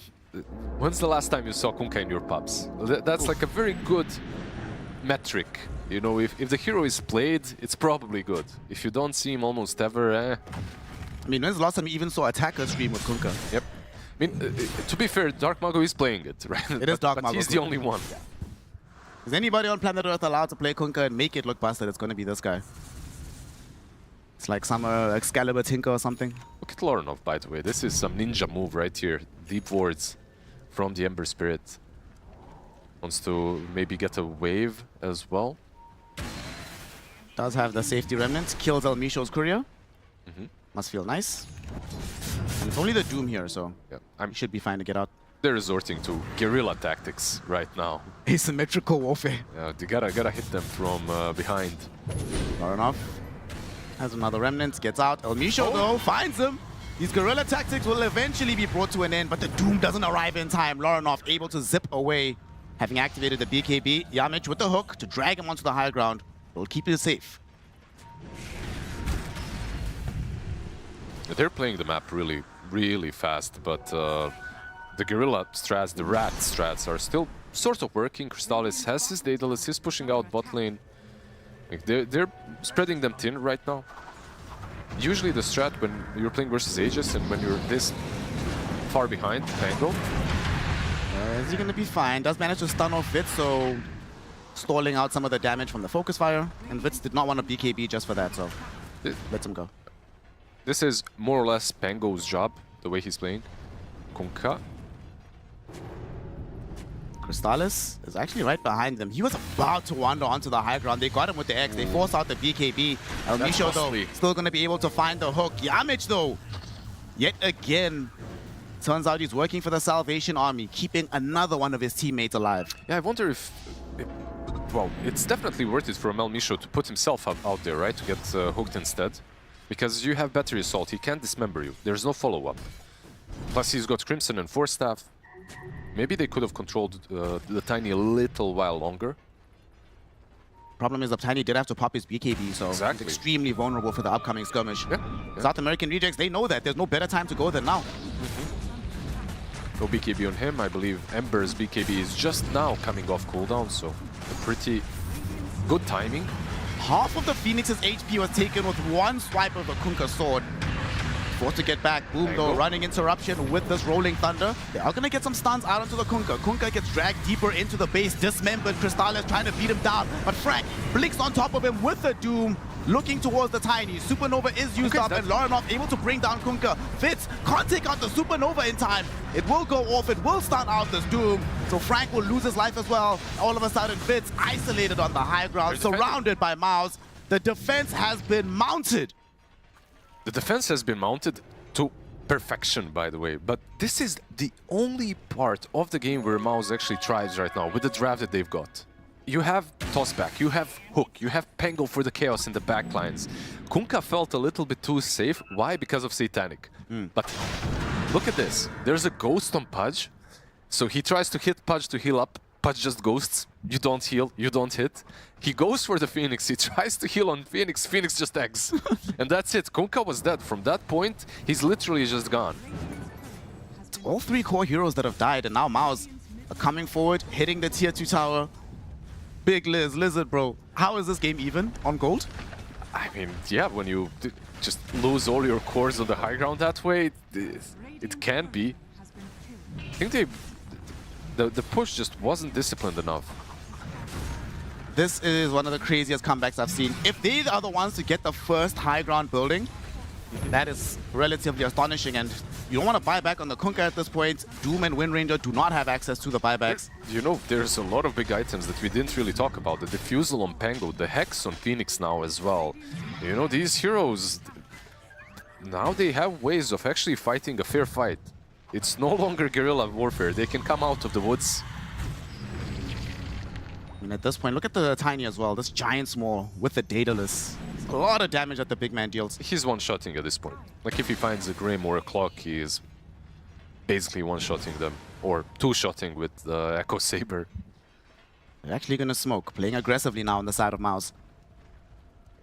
Will we have anybody reveal themselves through the mid lane? Nope, South American rejects smoke themselves, so they want to take this fight.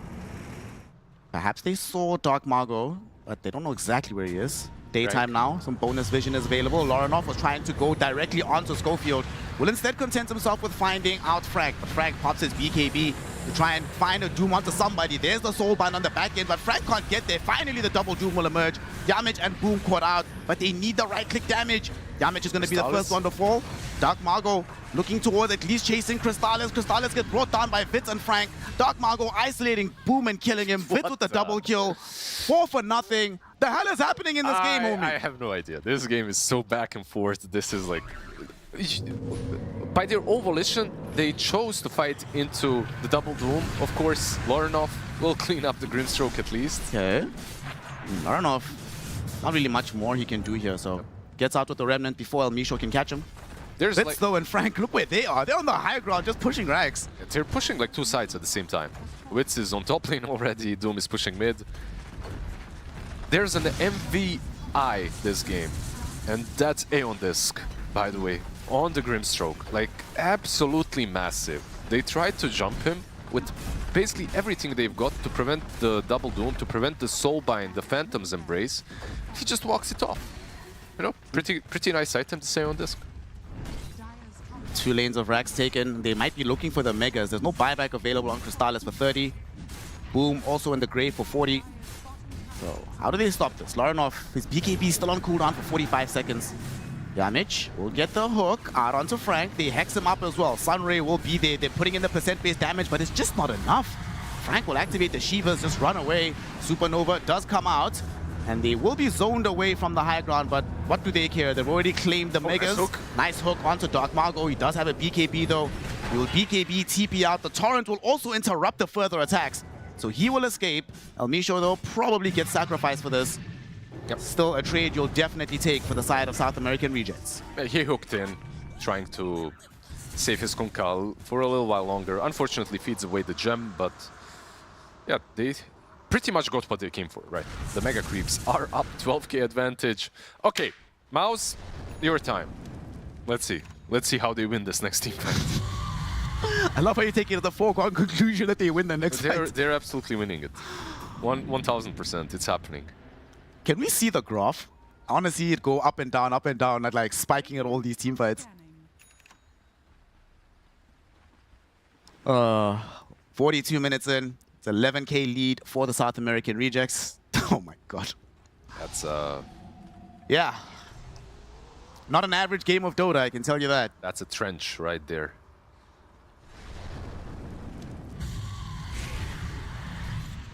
So what is the play? What big items are emerging from MOUZ? They still looking for the MKB for this Tiny. He tried that last fight around the mid lane. They tried 1v1 versus the Wind Ranger on Tiny. It didn't really work out. He also got cogged. But of course he does need the MKB for that to work. And what's kind of nice for Tiny is Harpoon build-up, right? Like the way you build Harpoon, the fact that you build Harpoon and that it's core item, you're much better versus some of these heroes that used to just juke you 24/7. You can just get Harpoon, follow the Wind Ranger through the Wind Run. Look at Boom's build. He's been the one that's been collecting a lot of these massive streaks, so you can see how absolutely ridiculously farmed he is. Octarine, Blink, Mage Slayer, Abyssal Blade, Ags, Nullifier. Are you kidding me? Even with the Prophet's Pendulum to keep him alive? The thing is, like, who is the crucial target for them to eliminate? If you're playing Dire right now, I feel like it's either Doom or the Wind Ranger. They're so massive, though. Doom himself jumps forward, 5 damage.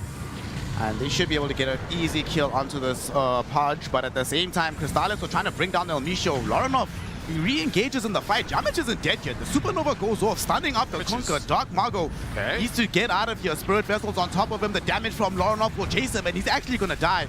Boom got doomed, but he's already in the Rolling Thunder. Frank trying to stand his ground against Crystallis. The buyback on Dark Mago. They want to re-engage with this Kunkka. Loranov, though, chasing down Vitz. Him and Yamich, they might have this Wind Ranger dead to rights. And she will go down. Crystallis, though, will also be joining her in the grave. Doesn't have buyback, unlike the Wind Ranger.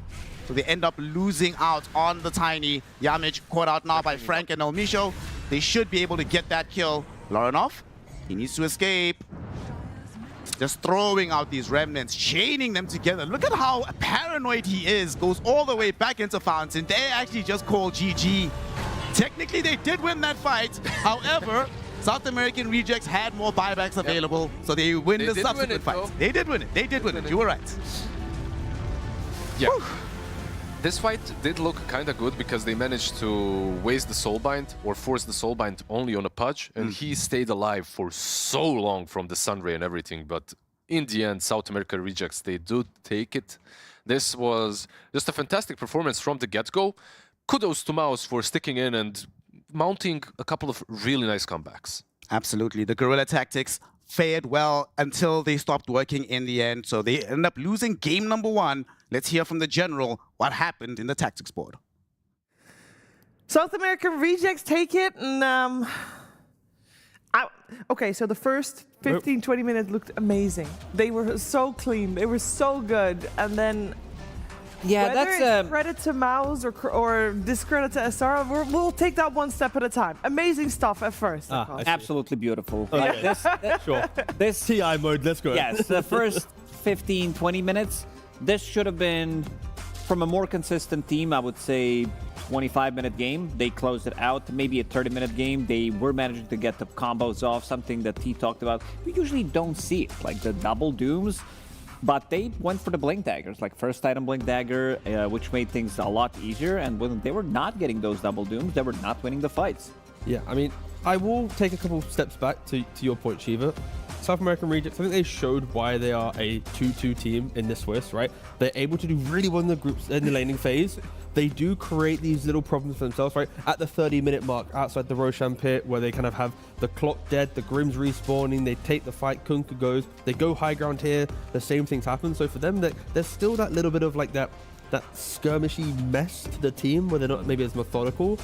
But it doesn't really matter in this game. They demolished the lanes. They completely outplayed MOUZ in the early game. So they had the, they can make these mistakes. It's okay, right? But of course, in the back of their mind, they will eventually want to clean this up. They want to make sure that this is a swift MOUZ defeat rather than this, back and forth that it kind of created.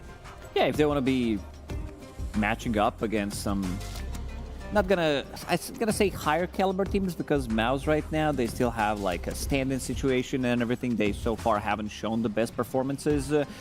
South American Rejects, like, they can definitely play good Dota. I was actually like really wrong at the start of the tournament. I said something that this is a team that probably can't win it from all of the other teams because everything looked so stacked.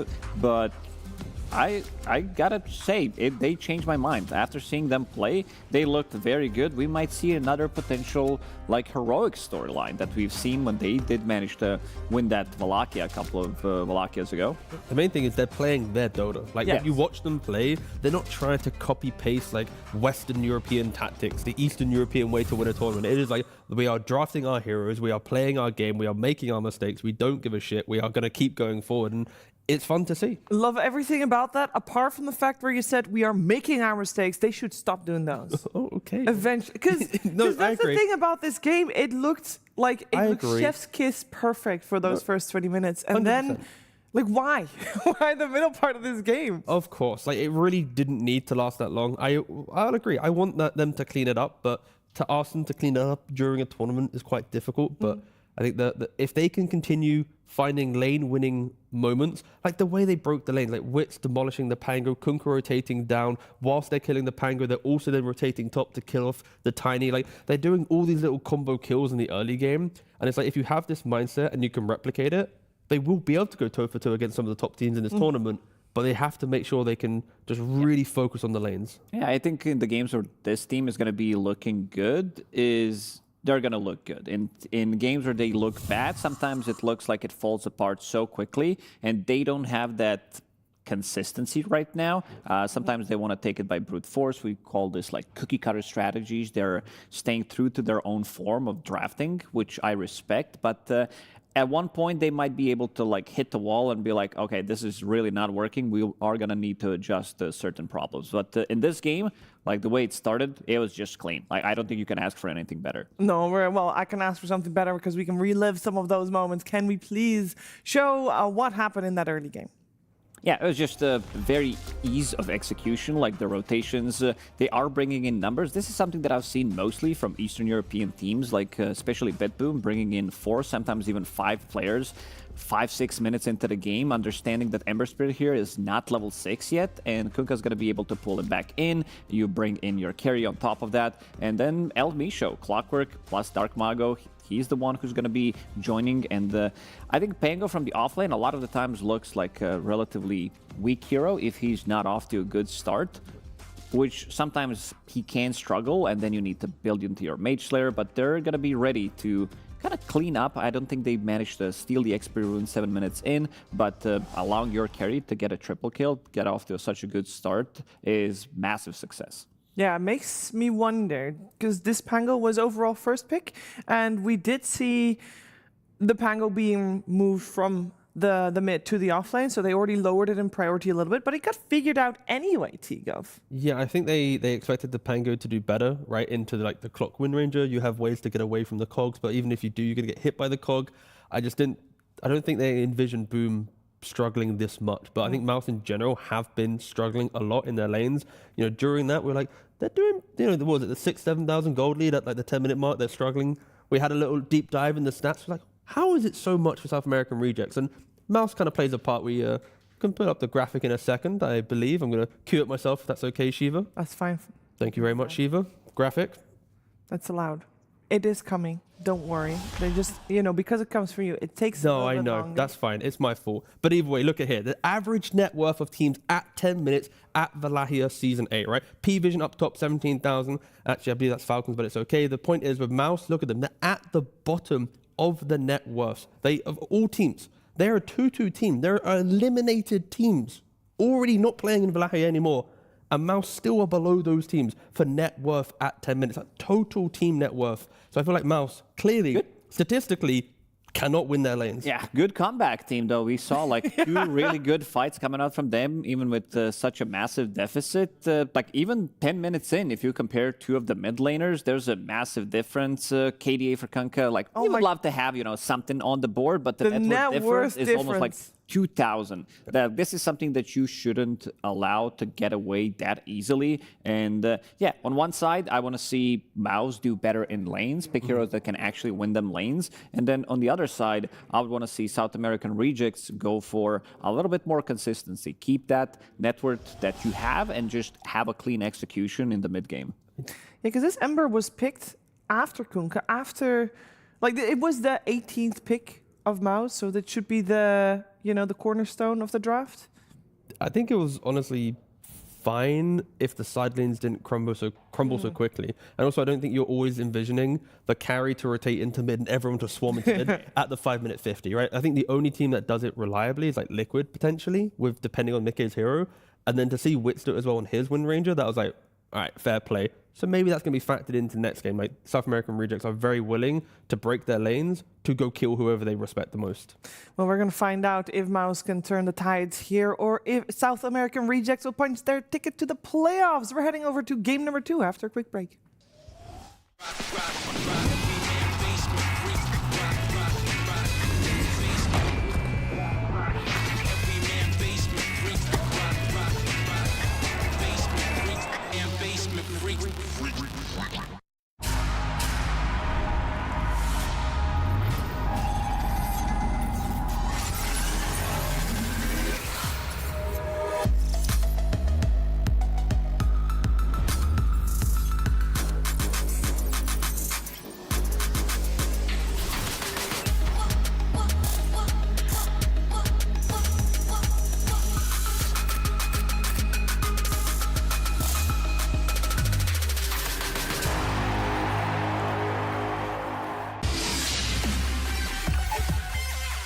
The human body was built to move.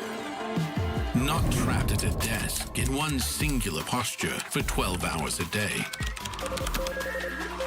It's time your chair evolved. This is Secret Lab Titan Evo. Ergonomically engineered for you. Gamers, hybrid workers, artists. Backing your every move.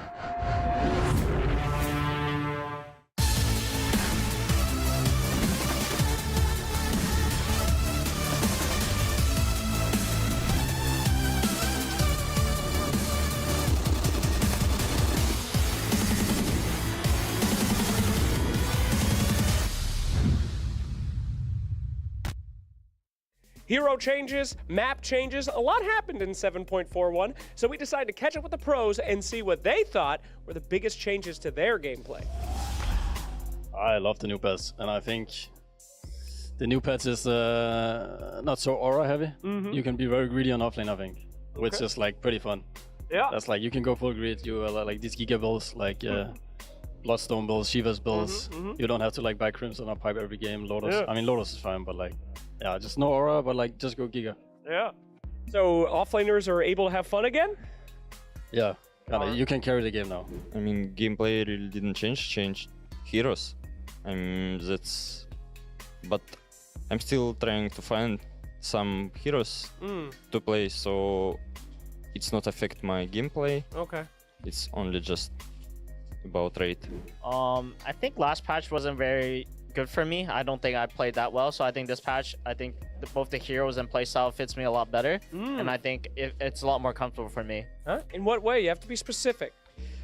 It's just like the heroes. I think last part was a lot of like Warlogic hero. They were not necessarily my signatures, but like you just have to play it anyways because that's what the meta dictates. But now it's like, oh, thank God those heroes are gone. I wouldn't say the gameplay changed much. I mean, I got more heroes now that I can play. It's like, I would say the main hero is like Kez, and like a lot of people are just banning it. It's kind of annoying. Like, this hero is fun to play. It is. It is. So yeah. They delete ancients. Yeah. So now it's like 2 ancient pairs. And you can find the +1 hero in this zone all the time. It's more easy to kill him. So yeah, you're just smoking all the time in the ancients.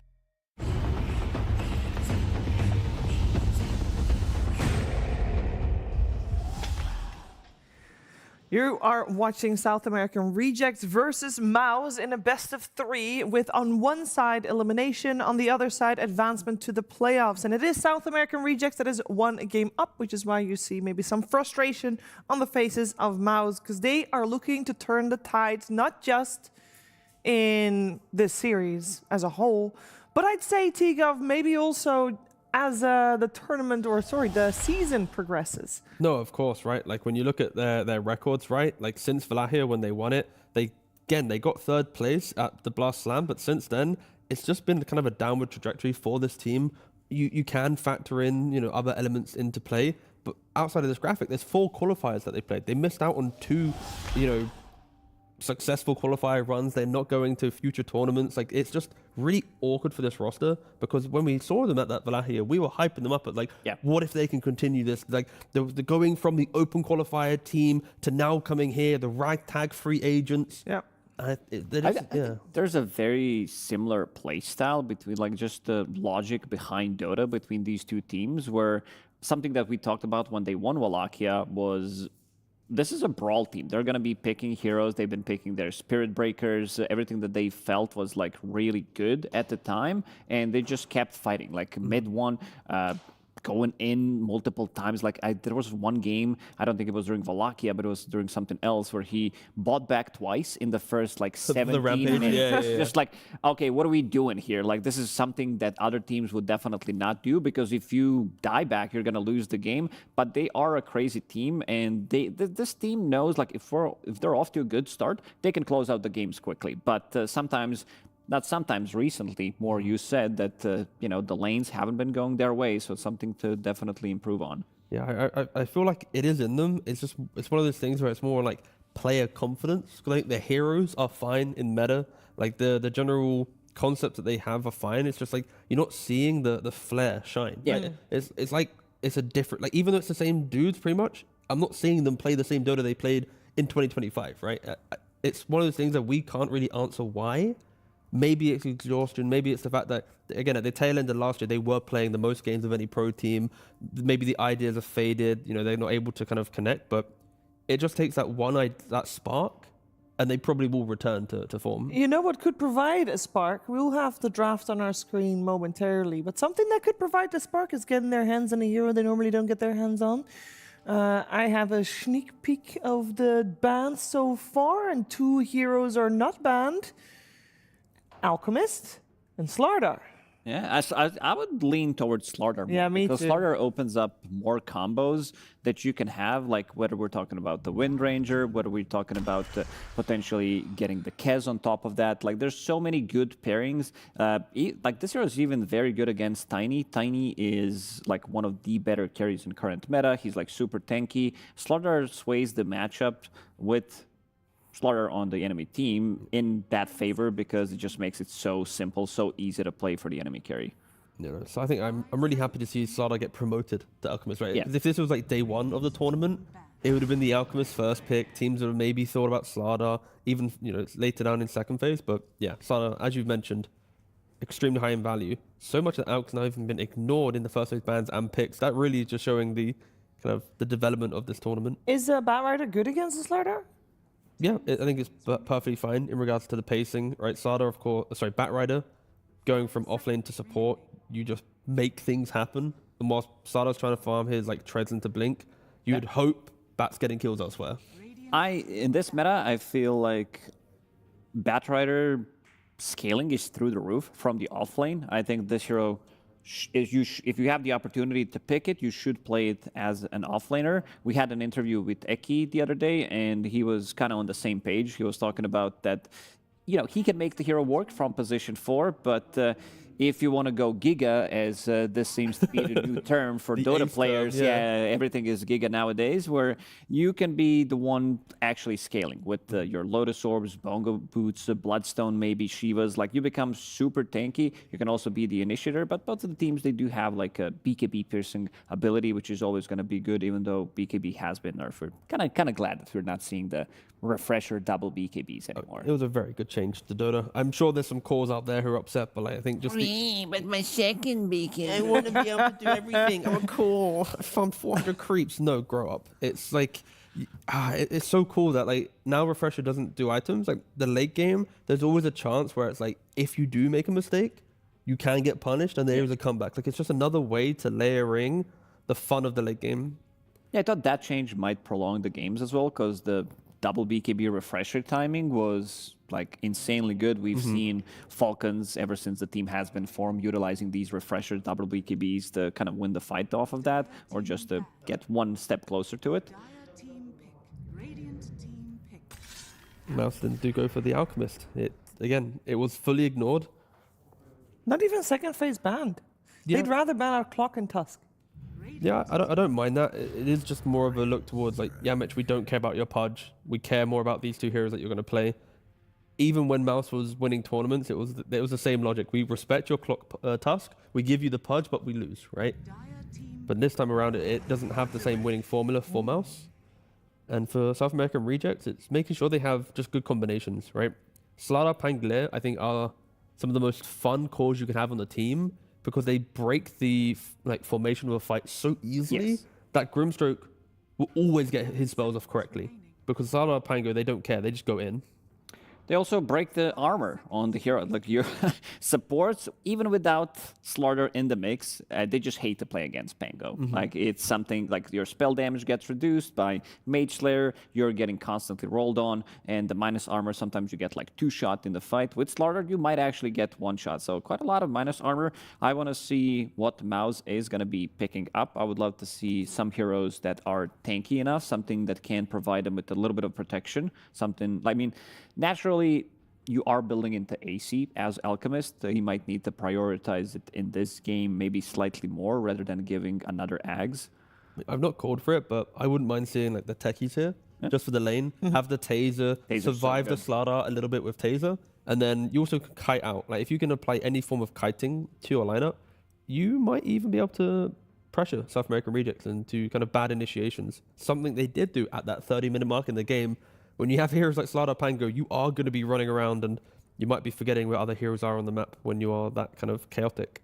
Yeah, I'm definitely. I think techies would be my first pick. I think there's a good chance for them to get Rubik. If they want to speed things up, maybe something like an IO. I think at one point, if like IO gets online with the Alchemist, with the Batrider, you can just be zooming across the map. Both of the teams, they don't really have any like longer cooldowns. Even if your Rolling Thunder is on cooldown, even if your Lasso's on cooldown, you can still take the fight. So no real like big team fighting ultis coming out yet from both of the teams.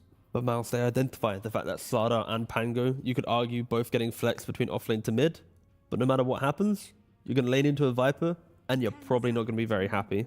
Even though Laurenov is 0-2 on the hero. I was going to say, that does not look good. Even though he's 0-2, on paper, the lane is, unless Pango Slardar suddenly goes to the safe lane and they find a new mid, which is, again, not going to happen, Viper should be winning that lane.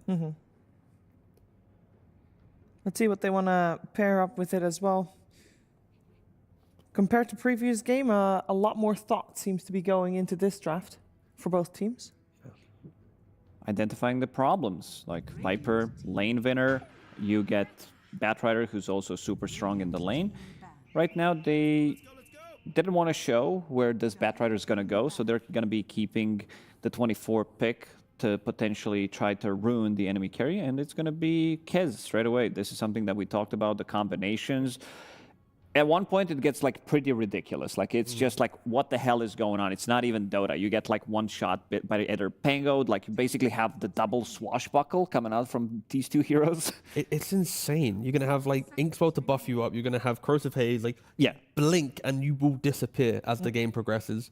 Like as much as Alk's going to be potentially farming Ags for his team, if in that window the Ags hero doesn't break the map at that like 14-15 minute Ags timing, when you go to fight, it is going to be so scary with what South American Rejects have. And I got to say, fair play to Vintage, the coach and drafter. As soon as Hoodwink was picked, he locked in the Kez. Insta bans the Tide, insta bans the Bristle. Like he is sending it. Yeah, it straight puts back a to lot MOUZ. of pressure onto MOUZ. Like it doesn't allow them to get much time. Like usually you get to spend good amount of time while the enemies are discussing about their picks to discuss like what could potentially be. He's not allowing them to get anything done. Removing Tide, Bristleback, these tanky offlaners.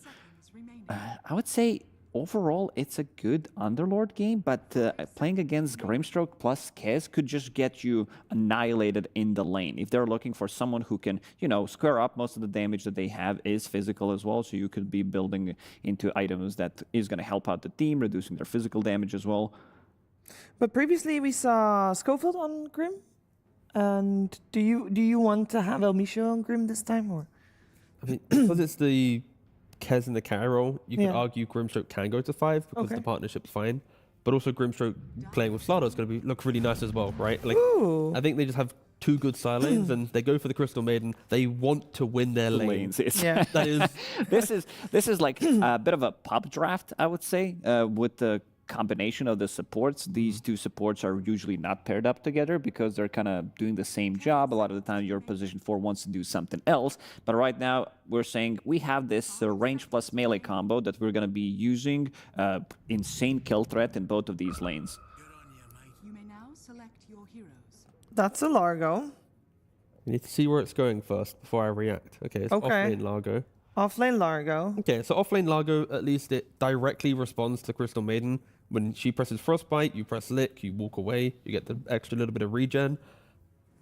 It is an Ags hero that will take it, whilst he then goes like phase Kaya. He can skip. Again, Largo is a very greedy offlaner now because of the nerfs to his ultimate. So Alchemist is a great fix to that. I am just worried for MOUZ that is a Largo with Ags Kaya timing good enough to fight all the fights South American regions have?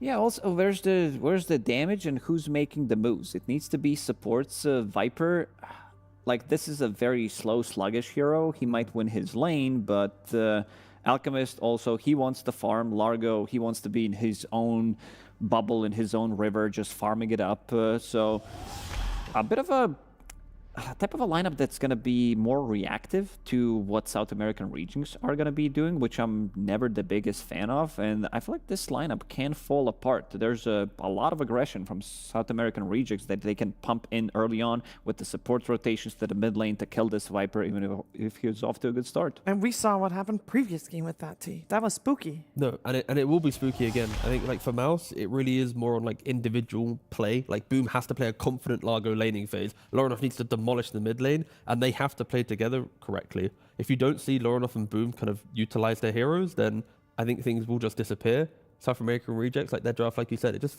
looks good and it feels easy to play. Okay, so we're going to find out, can MOUZ withstand the onslaught of, yes, I did it again, of South American rejects for the first half of the game and pull it out and force game number 3 out? Or will South American rejects just take this one? Let's find out with Snare and Lizard. Thank you very much, Shiva. You heard it from Captain Lacoste, Big Liz, that there's a lot of aggression from South American rejects and not necessarily that much playmaking, that much expression on the map coming in from MOUZ. So if you're the coach, one final thing to tell these MOUZ players what to do. How does this draft approach this game? How do they get the victory here? You know what, like on the cameras, I saw the coach leaving. Didn't look way too happy, by the way, but of course, I think that you can encourage your boys. Like the Largo is still a very good Aghanims player. He believes in it. They believe in this last pick. I have my reservations, perhaps, when it comes to the hero in general right now and how worthy he even is to be given that first Aghanims. I don't think there is anyone better, though, on their side in this draft to get the Axe. The first Axe needs to go to him. But the hero got nerfed so heavily. Let's see. We shall see how this all unfolds. Crystallis will be able to at least get an early stun out onto Schofield, being slowed down by these napalms. Will they be able to get him? Seems like no. Schofield beating a beautiful track away. Maybe Hoodwink is also, by the way, rotating, taking the bounty room perhaps and also going for the Grimstroke. So maybe there is some kill potential here if he doesn't manage to TP out immediately. He does have boots. They're smoking mid already, by the way. What's going on? What the hell is this? What are they cooking? Dude, you told me the rotation is at 6 minutes, not at 6 seconds. The hell is this? Top lane, Crystallis gonna be able to throw the stun out onto Schofield. Blood grenade is there, and Schofield is gonna be first blood. But first, middle, Lorinov, he's getting ganked by 3 heroes. This early on into the game, he will end up losing his life. You're not expecting a carry Chaos to be there before minute 1. Yeah, the crazy part is he didn't really lose a lot down bottom on Kaz because the lane is... Okay, now he does lose a couple of creeps in the end, at least that's something. Let's see, the laning stage is very important this game, I gotta say. And killing off Viper like this is a good step. It's very important for MOUZ, though, to still continue pressuring. I think Batrider is still a very good laner, right? So on top lane versus Lardar versus Grim, maybe the Bat will do a bit better than the position 5 they had in the last game. Well, on the bright side, though, yes, Lorinov did die, but he wasn't the first blood. That first blood happened on the other side of the map. So at least they are the ones that got more of the gold out of the early engagements for the side of MOUZ. One of the things that panel did discuss is the lick. Like pretty strong versus both Kaz and Crystal Maiden. You can dispel the dot, by the way, from Kaz too. So it's not that bad. The lane itself, at least, is pretty strong. The problem for Largo in this kind of a game for me occurs after Kaz and Slardar start playing together. Because Largo, he likes these long fights where he's able to juke, jive, you know, dodge. If you're corrosive hazed and Largo is using Phantom's Rush on you, you're pretty much dead, with or without the songs.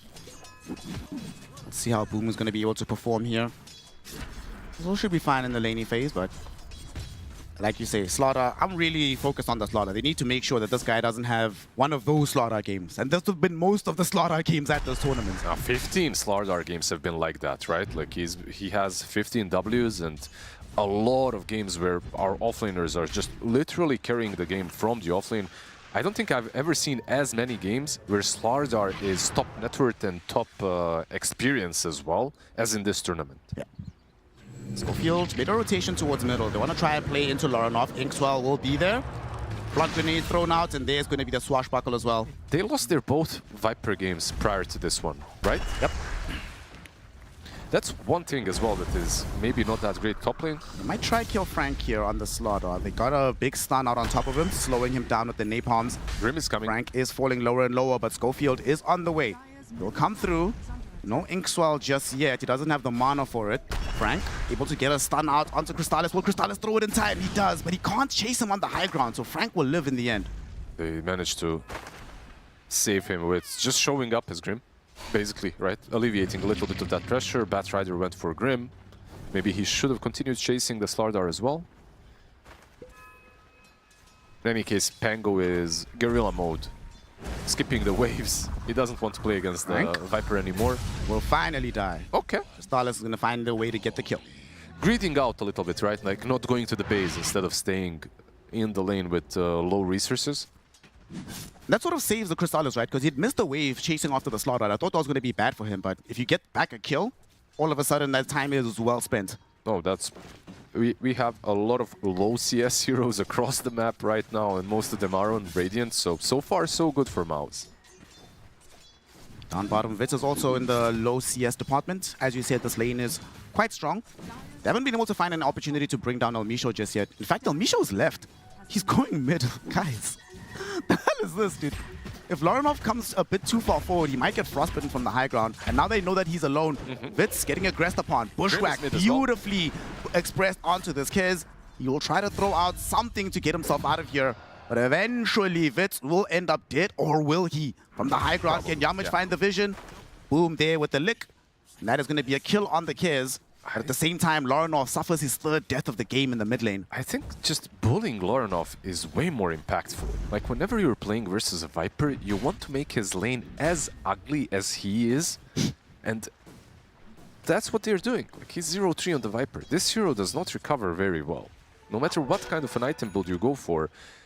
In the last patch, when Viper was broken, yeah, sure, you could like kill him a couple of times. He still comes back with the Aghanims, with the Shard, with the maxed out Nether Toxin. Like most Vipers don't even max out Nether Toxin anymore early on, and they're quite susceptible to just feeding top lane. Schofield. He's going to be in some danger here. Frank is trying to go around the corner. Inkswell not going to be there, but Elmisho TP's in with the Frostbite. Frank has the Slithering Crush, ensuring that Aeg does go down in the end. Speaking of this Batrider, we were hearing from the panel, right? Oh, hold on, bottom lane. Vitz in trouble lick on the Kez. Beautiful lick to get him away from the grappling claw, but not enough damage in the end. Still, though, he's going to come across Yamich, but Yamich doesn't have Bushwhack just yet. Does have the mana for it if he pops his wand.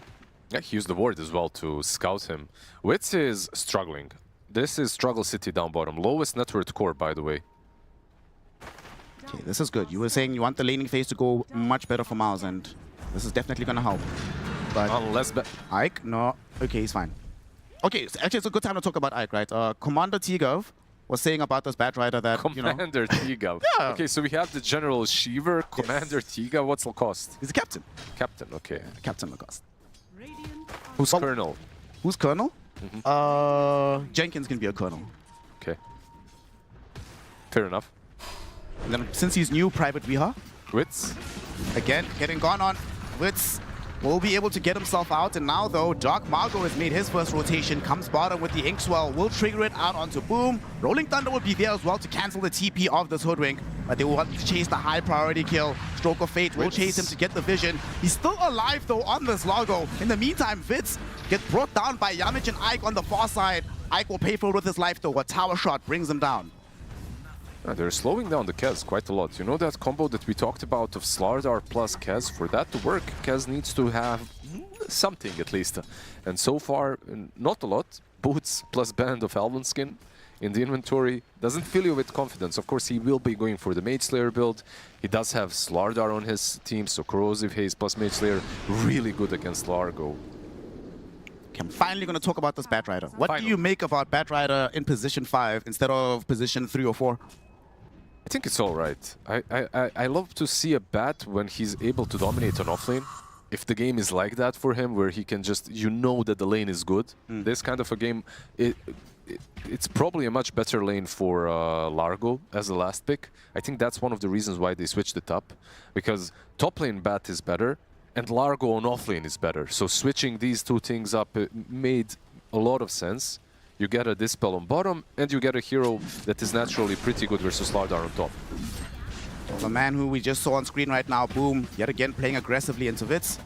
Just the Frog Stomp behind the tier 1 tower, but they're not going to go in just yet. They're waiting for Aegis to show up. He's coming closer.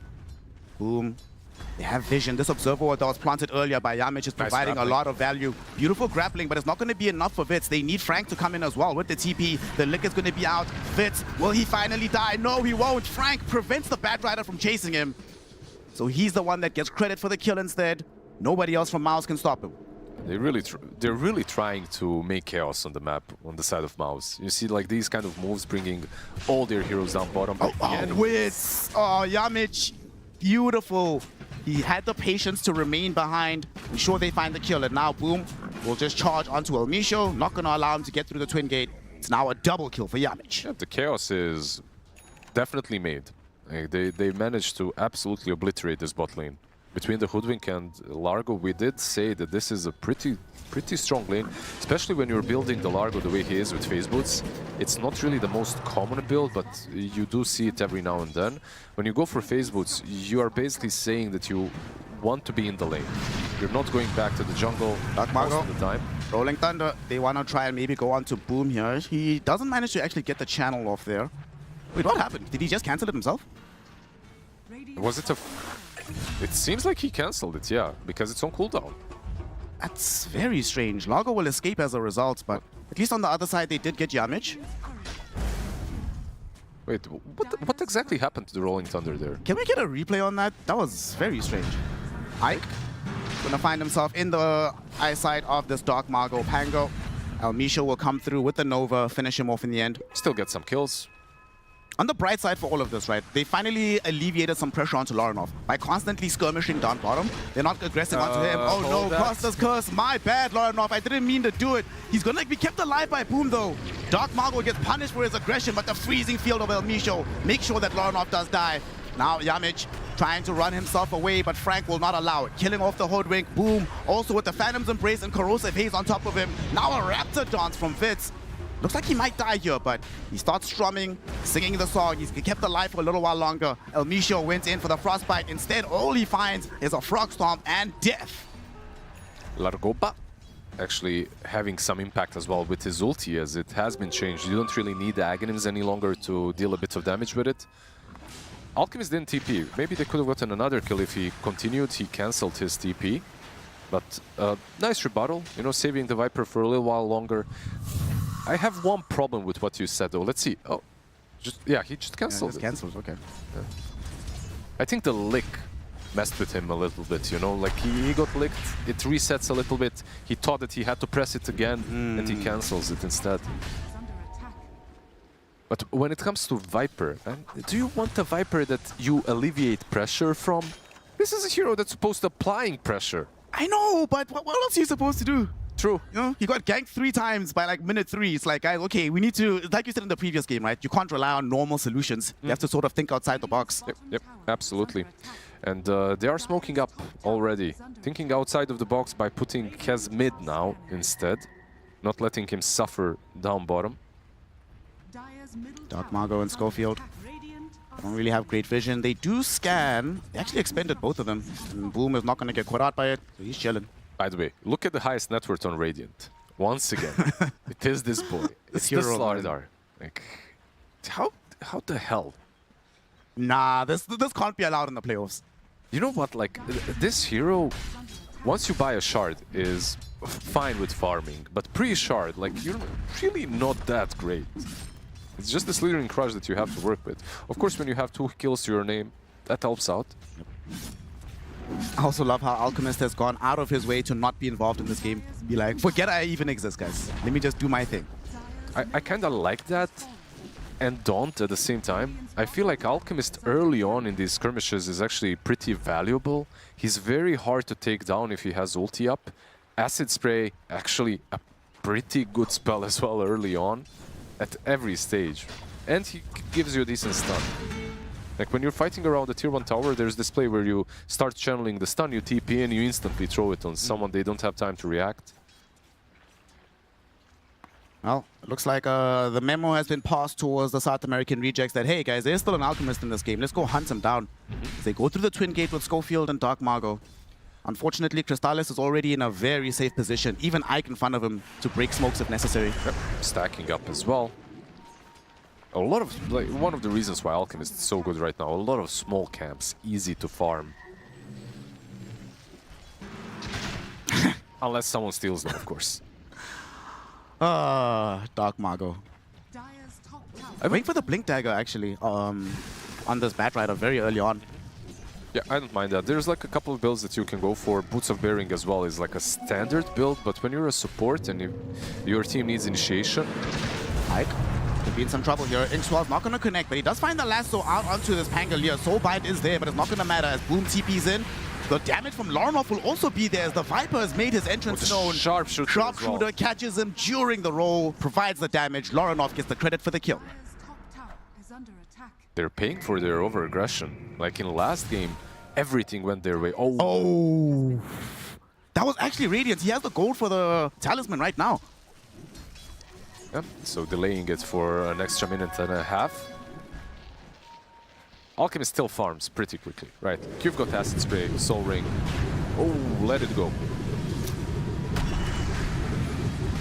Frank has access already to his Blink Dagger, farming for the shard right now. Almisho helping to clear out these camps. He still remains at the top of the net worth for his squad. Oh, well, he was just given a pretty good stack as well, right? Going for BKB next into the shard. There's like a couple of ways that you can itemize. And those couple of ways are, you either go BKB and then shard, or you buy shard and then BKB on Slardar. Sometimes, of course, you can forgo the BKB for an Aghanim Scepter, but it more or less leads into the same playstyle. You want to be jumping in, being able to move out of the fight as well. Smoke up for the Kez and the Grimstroke. They will make a way through the Twin Gate. Slardar is pushing in this wave. Man, they really want to find Crystallis. But I'm not sure. Very carefully. I'm not sure just how quickly they can take him down between the two of them. If he manages to use ulti, if he doesn't, of course, you can do it. He did drop a scan. Unfortunately, it's in the wrong location.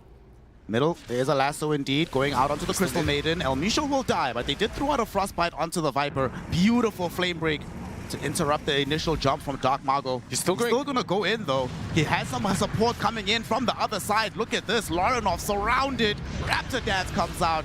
He's held in place, killed off. Looks like that smoke, it took a lot longer to connect than they wanted it to, but eventually it will yield dividends. It will, but strategically, I think MOUZ are playing this game right. They're playing it well.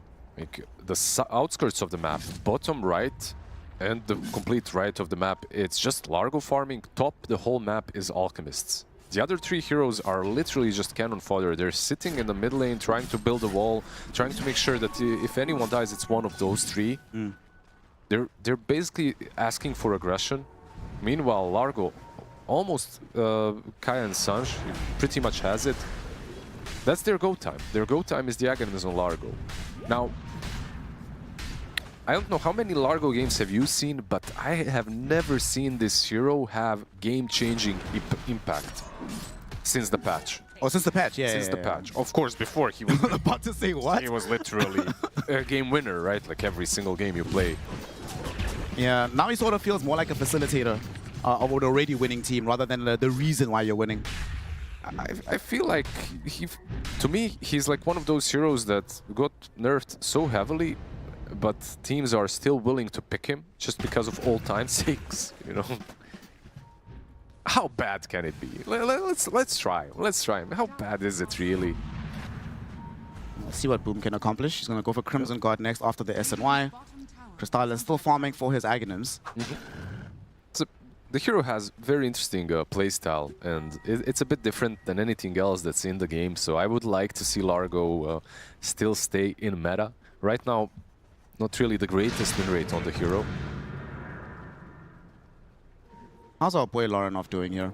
Just angling toward getting himself a BKB. He wants a Lotus Orb first, so he's going to be the one providing some of that utility from the mid lane. He's just trying to tank up, basically. Like you said, utility, getting that Lotus for Corrosive Haze, just making sure that he can survive long enough. They smoke immediately. I want to use this somewhere. Vitz is a very viable target right in front of them, but Elmisho breaks the smoke.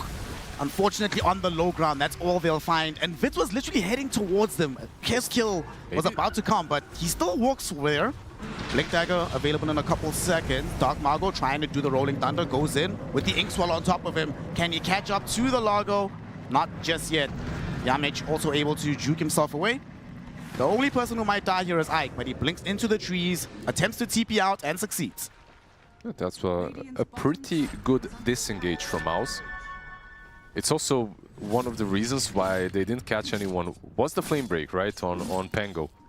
It pushed the Rolling Thunder a little bit away before it started.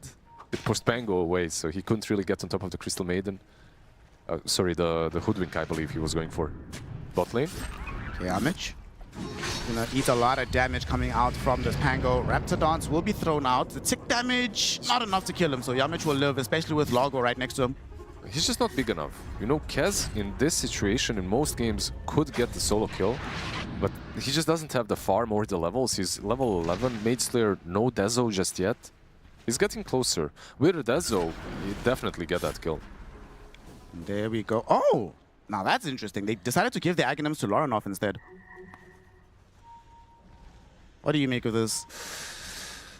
Let's see. I mean, it's a different approach. Honestly, I might even be on board, but I'm a big Largo hater right now.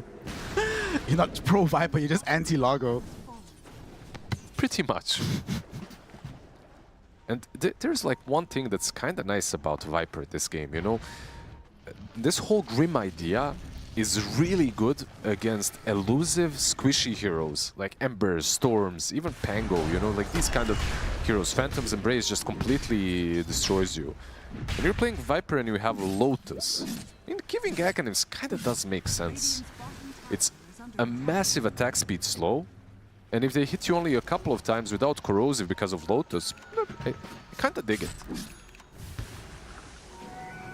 You see Schofield will pick up his Blink Dagger. BKB now available for Frank. However, they want to leverage their strength on the side of MOUZ. They smoke up. Oh, he's caught, right? Is he? Oh! Damn, that was a nice position to TP out from.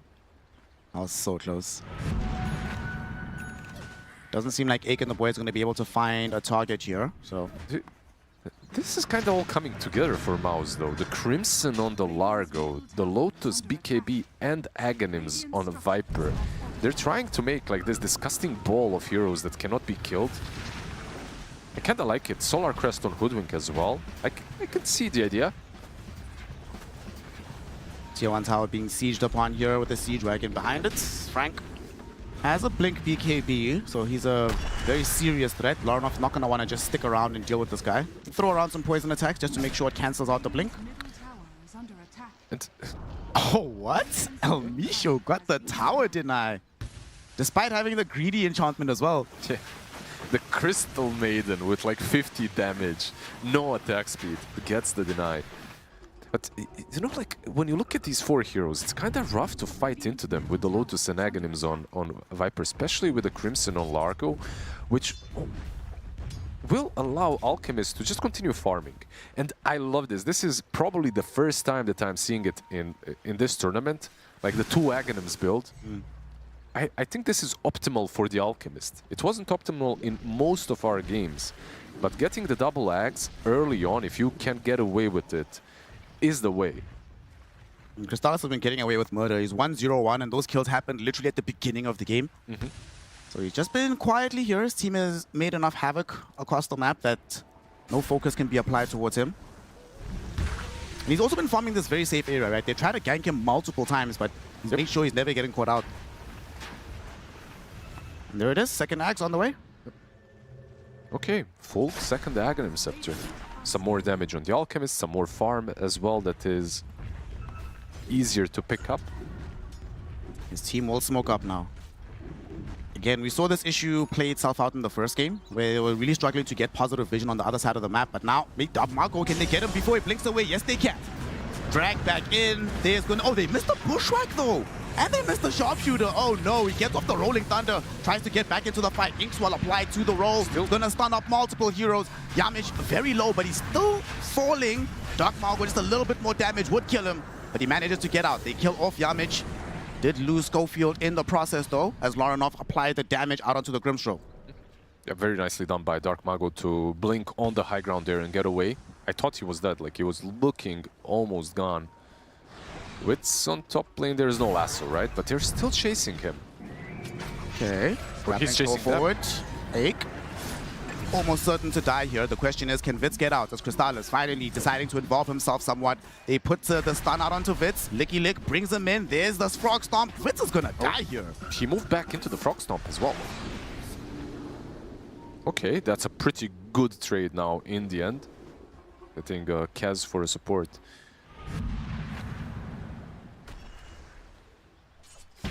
Boom. What's he gonna go for next after the Crimson? Okay, he wants the BKB for himself. So then we'll have the triple BKB timing because Alchemist is also going for his own. No, their timing is going to be really strong. Like, I don't think that they managed to break the map well enough on the side of South America rejects. Like, you see the Slardar, Kaz, even Pango, like, they benefit so much from the Corrosive Haze and Blink on Slardar, but they... I guess because Kaz was just so dominated in the lane, they didn't really find the right openings. And we haven't really seen them fully be able to connect the Slaughter and the Kaz together, right? Like, fully leverage the amplified damage plus the Raptidons. Now, a lot of that damage will be taken away as Crimson is finished for the Lago. Yeah, the Crimson going for BKB next, BKB on Viper, BKB on Alchemist will be, like, when you give away two Aghanim Scepters, it's a couple of minutes and you have it. Shard goes the way of El Misho. Okay. It's okay. Yep. Top lane, Crystal Maiden. Well, hope you enjoyed that shot, gang. Boom will be there with Laranov. Space. Space created. Things have really turned around for Laranov, right? He was like 0-3 by like minute 5. It's top net worth. And now top net worth. Yes, of course, he did get the Aghanims, but a lot of this has come from just the space that has been made for him and him just farming. And the build as well. Like, Aghanims is massive, of course, but the fact that he just went for Lotus BKB, it's like, be as tanky and as annoying as possible. That's the idea. Yes, in some danger. Wants to run away, pop the Raven's Veil down bottom. Doesn't have a TP for a few seconds, but will come back up. Should be able to get out of here. He's like, what, 150 away from Aghanims. Should have it after the next set of creeps. So they'll have Aghanims on him. They have Aghanims on Pangolier. It's not like they cannot fight. I believe that they could maybe pressure this Rosh even, but they're not fast enough. They will not connect to this. Yeah. Looks like MOUZ are actually going to leave Crystallis behind to finish it. They were wary of somebody coming in on the backline, and they were correct. They were coming, and they found Dark Margo again. This time they need to land all of their spells. Dark Margo yet again gets off the Rolling Thunder. He's still alive. Inkswell stun will connect onto these MOUZ heroes, and the chaos is too much. Fitz shows up as well with this Kez, looking for the Raptidons. They've managed to create some separation from the Kez, though. However, he has the grappling claw, catches up to the Viper, kills him off. Double kill for Kez. Can they get more? Seems like he still wants to chase. He does have an amplified damage on top of him, but he won't find anybody else. Yeah, DD, but it still didn't work out. In the last patch, if you're taking this fight with BKB Lotus Viper, with Crimson, Kaya Sanj, and Aghanim's Largo, no one dies. Yeah. Like, absolutely not a single hero would die. You'd heal everything. But the numbers on Largo currently, when it comes to damage output and healing output, with the Aghanims, there's just no oomph. You don't really feel it. It's also unfortunate that yet again, they didn't manage to kill Dark Margo. That's 2 fights in a row where they initiate onto him, and their failure to kill him is what loses them the fight in the end. Absolutely. And of course, the rune for Kaz. Oh, yeah. Helping out a little bit. Gaben on point. He only did 4,500 damage that fight, you know. Very mediocre.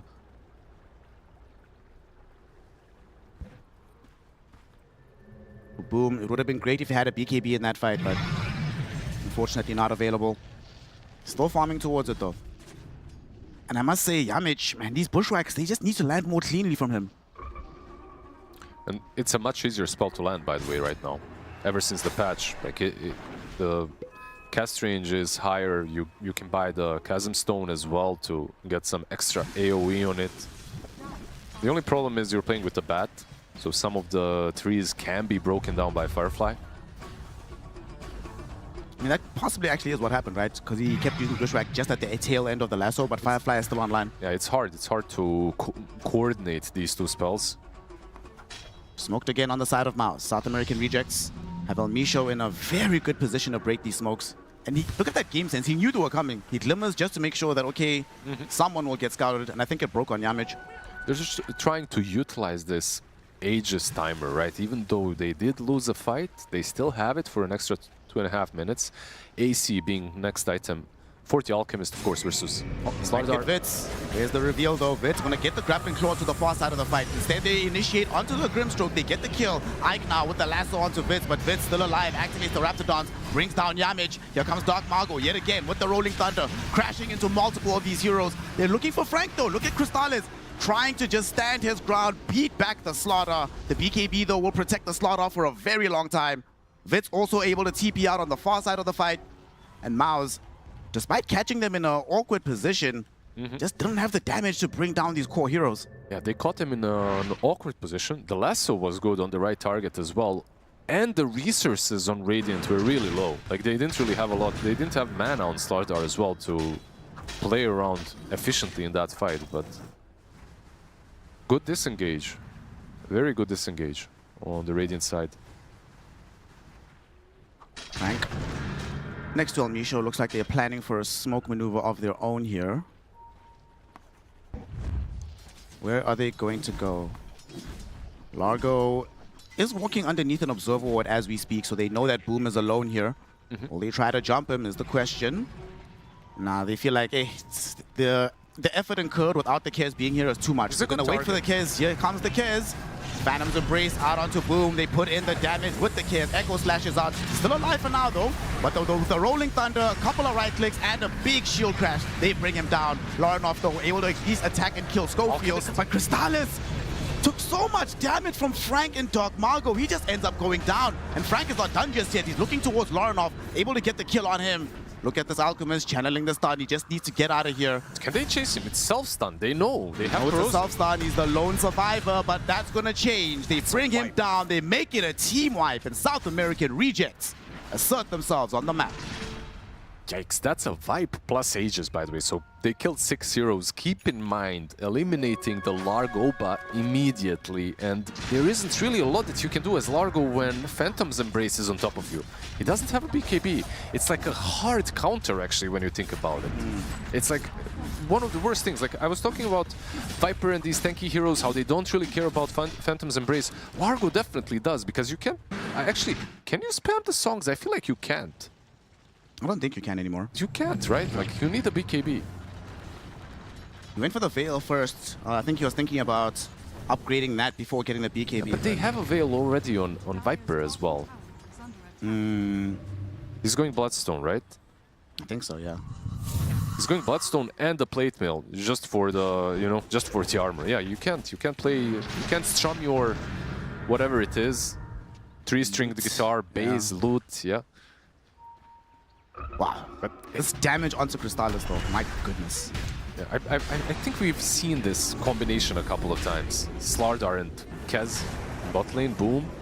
He's running under the tier 1 tower. Here comes Dark Mago with the Rolling Thunder as well. They catch up to the Largo. They're bringing in everybody though from MOUZ to try and defend this. Crystallis is here too. He hasn't activated Chemical Raids yet. He gets it off finally, but a huge soul bind brings them both together, and they're trying to do the damage out, but no, Crystallis able to stand his ground, deliver the damage, and bring all of these heroes as low as possible. Unfortunately, very quickly it's apparent that he's all by his lonesome. He killed the Slaughter, he killed the Grimstroke, but he's the only one that's doing any damage in these fights. Yeah, those are 2 back-to-back vibes, by the way, because this is a buyback on Largo on top of everything else. So all 5 heroes gone.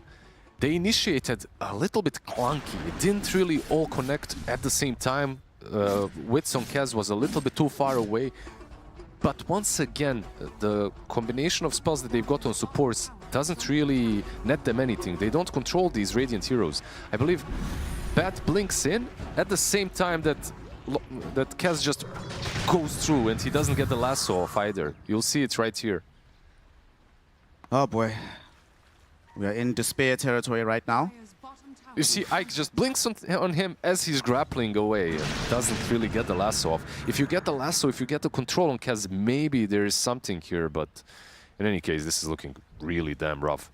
I will say, it's impressive how long Crystallis was able to stand his ground here, but eventually, when everyone around you is dying, it's like, well, you're fighting alone right now. I think that the idea is good on the side of MOUZ, but they're missing a couple of crucial items. They're missing the BKB, most importantly, I believe, on Largo.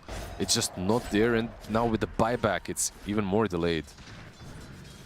Yeah, especially when you got nothing out of the buyback, right? It would have been one thing if Aegis was able to come back and save Crystallis. And there's another thing, like, they bought 2 Veil Scepters. One turned into the Bloodstone on Viper. And I understand, like, this Bloodstone is an incredible item.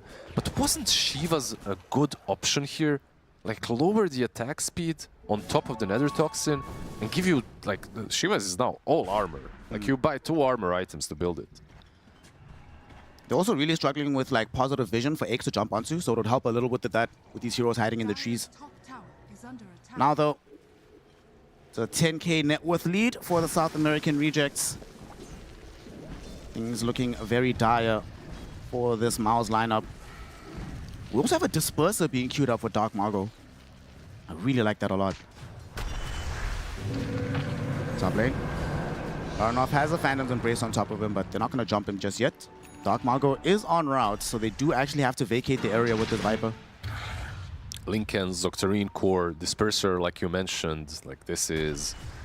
He's got 1 defensive item, and that always feels great. When you can get away with 1, and it's a Linken Sphere. So now what? What do we do if we're on the side of MOUZ? How do we change the status quo of this game? It's... They managed in the last game, right? Like, that last game looked even worse, and they did manage to mount a comeback. For this game, for something similar to happen, first and foremost, BKB on the Frog. Largoba, just jungle, bro. That's it. Don't want to see you on the map. Stay in the swamp, farm those frogs. Play some Shrek gameplay. There's another thing that you benefit now from level 20 Largo, by the way, and that's the 50% grooving armor aura. Usually you don't really think about it way too much, but it's really good this game. Roshan up in 25 seconds. South American rejects are certainly going to be ready for it. And with 1 more Aegis, there's still some outer towers for them to clean up, so it's probably not going to be a pure high ground siege. but it still feels like it makes the game way too hard for MOUZ to play. Can they contest? If they don't have BKB, for example, would they even be able to contest around Roche? Maybe you have Bat, you have some spam that you can throw into the pit. The BKB is definitely necessary, though. 200 gold away on Largo. He should have it after this wave mid. Well, mid as well is going to be Ike, who is most likely going to die here. Not really too much that can be done to save him. Yamich, though, gets a full bushwhack with the sharpshooter out onto this Pangolier. They back off. Pango, though, coming in, rolling forward, finds Crystallis on the back edge of the fight. Laranov is going to get slowed down. Ike will bite back. Dark Margo, Inkswell on top of him to dissuade them from chasing. That'll get him out of here. This cannot be another buyback that doesn't achieve anything. Ike, desperate to make something happen. They even smoke for the additional movement speed. They want to catch up to Dark Margo. It looks like these heroes might just be gone. They will go to their high ground at least, because they can't go too far away. Roche is around. It's a good buyback, by the way. It was a necessary buyback. There was no way around it. BKB now available for the Frog. Crystallis gonna try and get the second Aegis. It will be roared. He did take the first one, so they know on the side of South American rejects. And this is a decent thing because Rolling Thunder was down, but now it's back. It's available. He has Octarine, so the cooldown is shorter. Roche about to die. Huge soul bind in the pit. Viper and Alchemist caught out immediately. And this Rolling Thunder doing everything, but Laranov is not dead. He's trying to stand his ground with the BKB. Eventually, though, he will die, but he picked up the Aegis. Fitz super low, so he ends up losing his life, burning out to Crystallis. Crystallis, though, can't move because El Misho threw out the huge freezing field, but the pushwhack cancels it. They have the damage to bring down the Hoodwink. Crystal Maiden, she's dead already. Dark Margo trying to get out. He's on the high ground. Beautiful pushback again from Yamich. Inkswell is not going to save him. He dies. Boom, threw a frog towards him, gets a triple kill. They take the fight inside the Roshan pit. That's a triple kill right there for our BKB Frog. 6.2k damage suddenly for him. These kind of fights are just fantastic when you can play your song 24/7. By the way, of course, this fight is decided by a very simple thing. Who gets his hands on the Aegis? If Viper does not, this game is literally Radiant's to take, but he does manage to snatch it immediately. And you know what as well, like this Bloodstone kind of a build from Viper was dead because the item was trash in the last patch, right? In this patch, sure, armor would be just as good for him, but Bloodstone is, for the active, really nice. It was one of those old school builds when Bloodstone was good. It was bought on Viper, right? So it does come in handy. We saw in this fight just how much damage that Nether Toxin was doing to the Kez and the Pango. To everyone, really. Everybody was just struggling. And you know, we were saying earlier that Yamich needs to land the bushwhacks. Yeah. My boy did it in this fight. He just didn't want to use the best ones straight up at the beginning of the game. He was saving them. Very good fight. Not surprised. MOUZ in game number 1 as well. They managed some pretty incredible comebacks, so they just have to keep at it now. El Misho, I'd like to see him start building a BKB. Oh, never mind. Has it? Yeah. He's pretty rich. What the hell, bro? 14k net worth, Crystal Maiden. There's a couple of heroes on supports that are so much better now that you are guaranteed the greedy enchantment.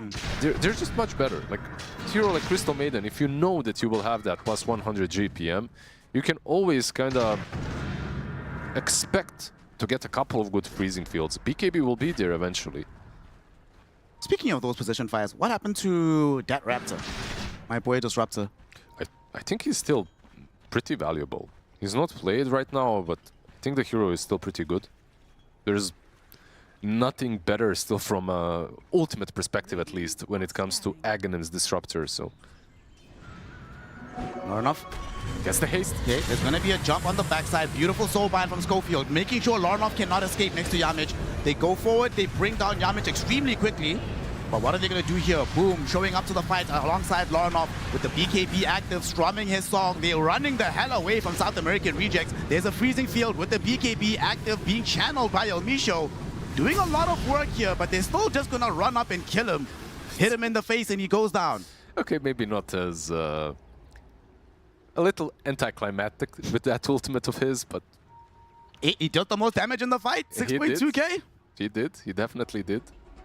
You can really see the power of the Frog, by the way, now. Level 23. He's finally coming online in these last couple of fights. Witz has the Inkswell on top of him, jumping forward to Yamich. Yamich still alive for a moment. Aik was looking for the lasso. Going to be able to get it out onto Vitz. Loranov putting in the right clicks onto this Kez. This Kez is about to die. No, activates the Raptidons. Able to grapple claw onto the high ground. In the meantime, Frank brought down Ike. Dark Margo running interference, looking for Yamich. Not going to be able to find him. The catchy lick will be there to make sure Yamich lives. Dark Margo gets stuck. Tries to get out with the swashbuckle, but his life will be forfeit. Dies in the same spot he died the last time they fought around the pit. The draft is coming together. It took them a bit, right? But they're just a little bit too tanky on the MOUZ side. And it's the type of tank heroes that they are.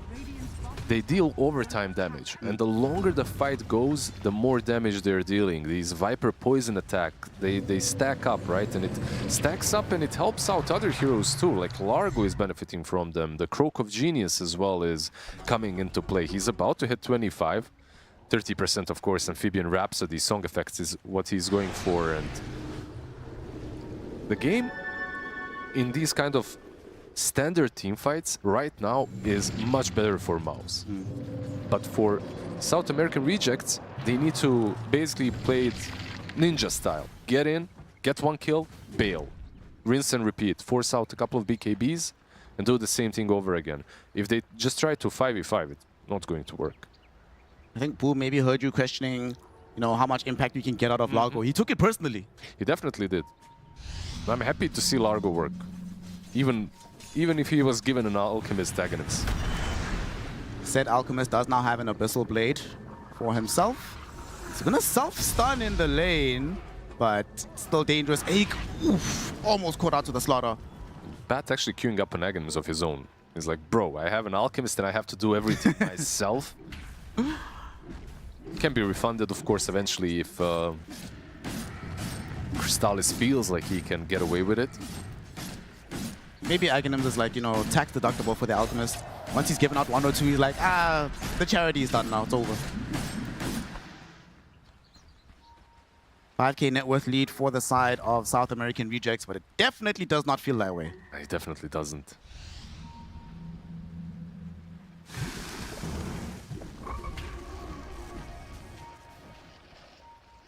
Seems like they are setting up a trap here, or not really a trap, just the defense of the high ground. They want to keep it in their control for now, and they will.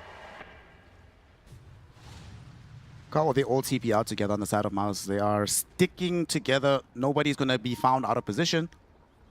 I mean, this makes sense, though, right? They recognize that if we fight actually 5 versus 5, realistically, who's really going to die if we use all our spells correctly?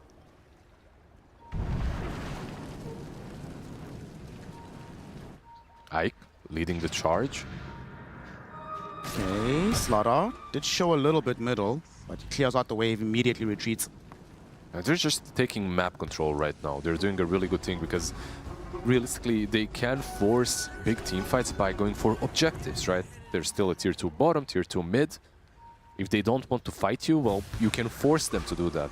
Their high ground push is not that bad either. I feel like they could even force high ground with a good lasso. Waiting for Rosh, of course, is more disciplined, but...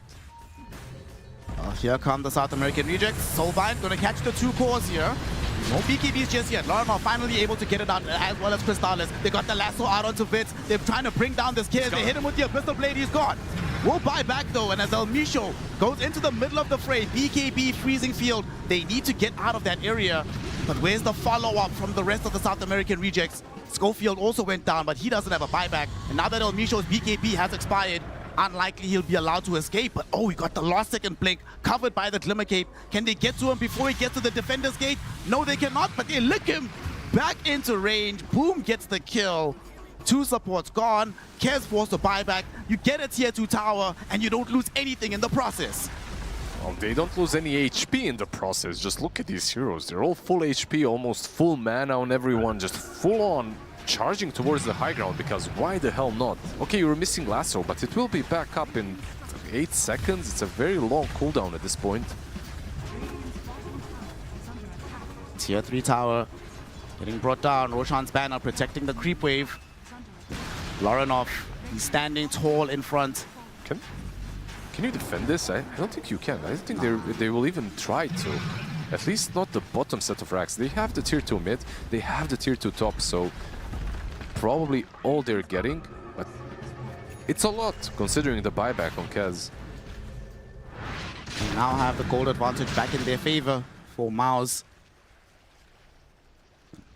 All of these heroes are starting to get to that point where, you know, it's one thing we also talk about, like Alchemist becoming the raid boss, right? But now Viper and this Largo are the sub-bosses right behind the raid boss. The henchmen. The henchmen, there we go. They definitely are, but I would say the most valuable spell that they've got at this point is the Lasso. If it connects properly on the Kaz, and it did. Chrysalis? He's fine. Is he? Well, they're gonna try with the Rolling Thunder. He's got BKB available. His team is kind of far. far. Squad is a little bit far away, but he does manage to blink away from the Rolling Thunder.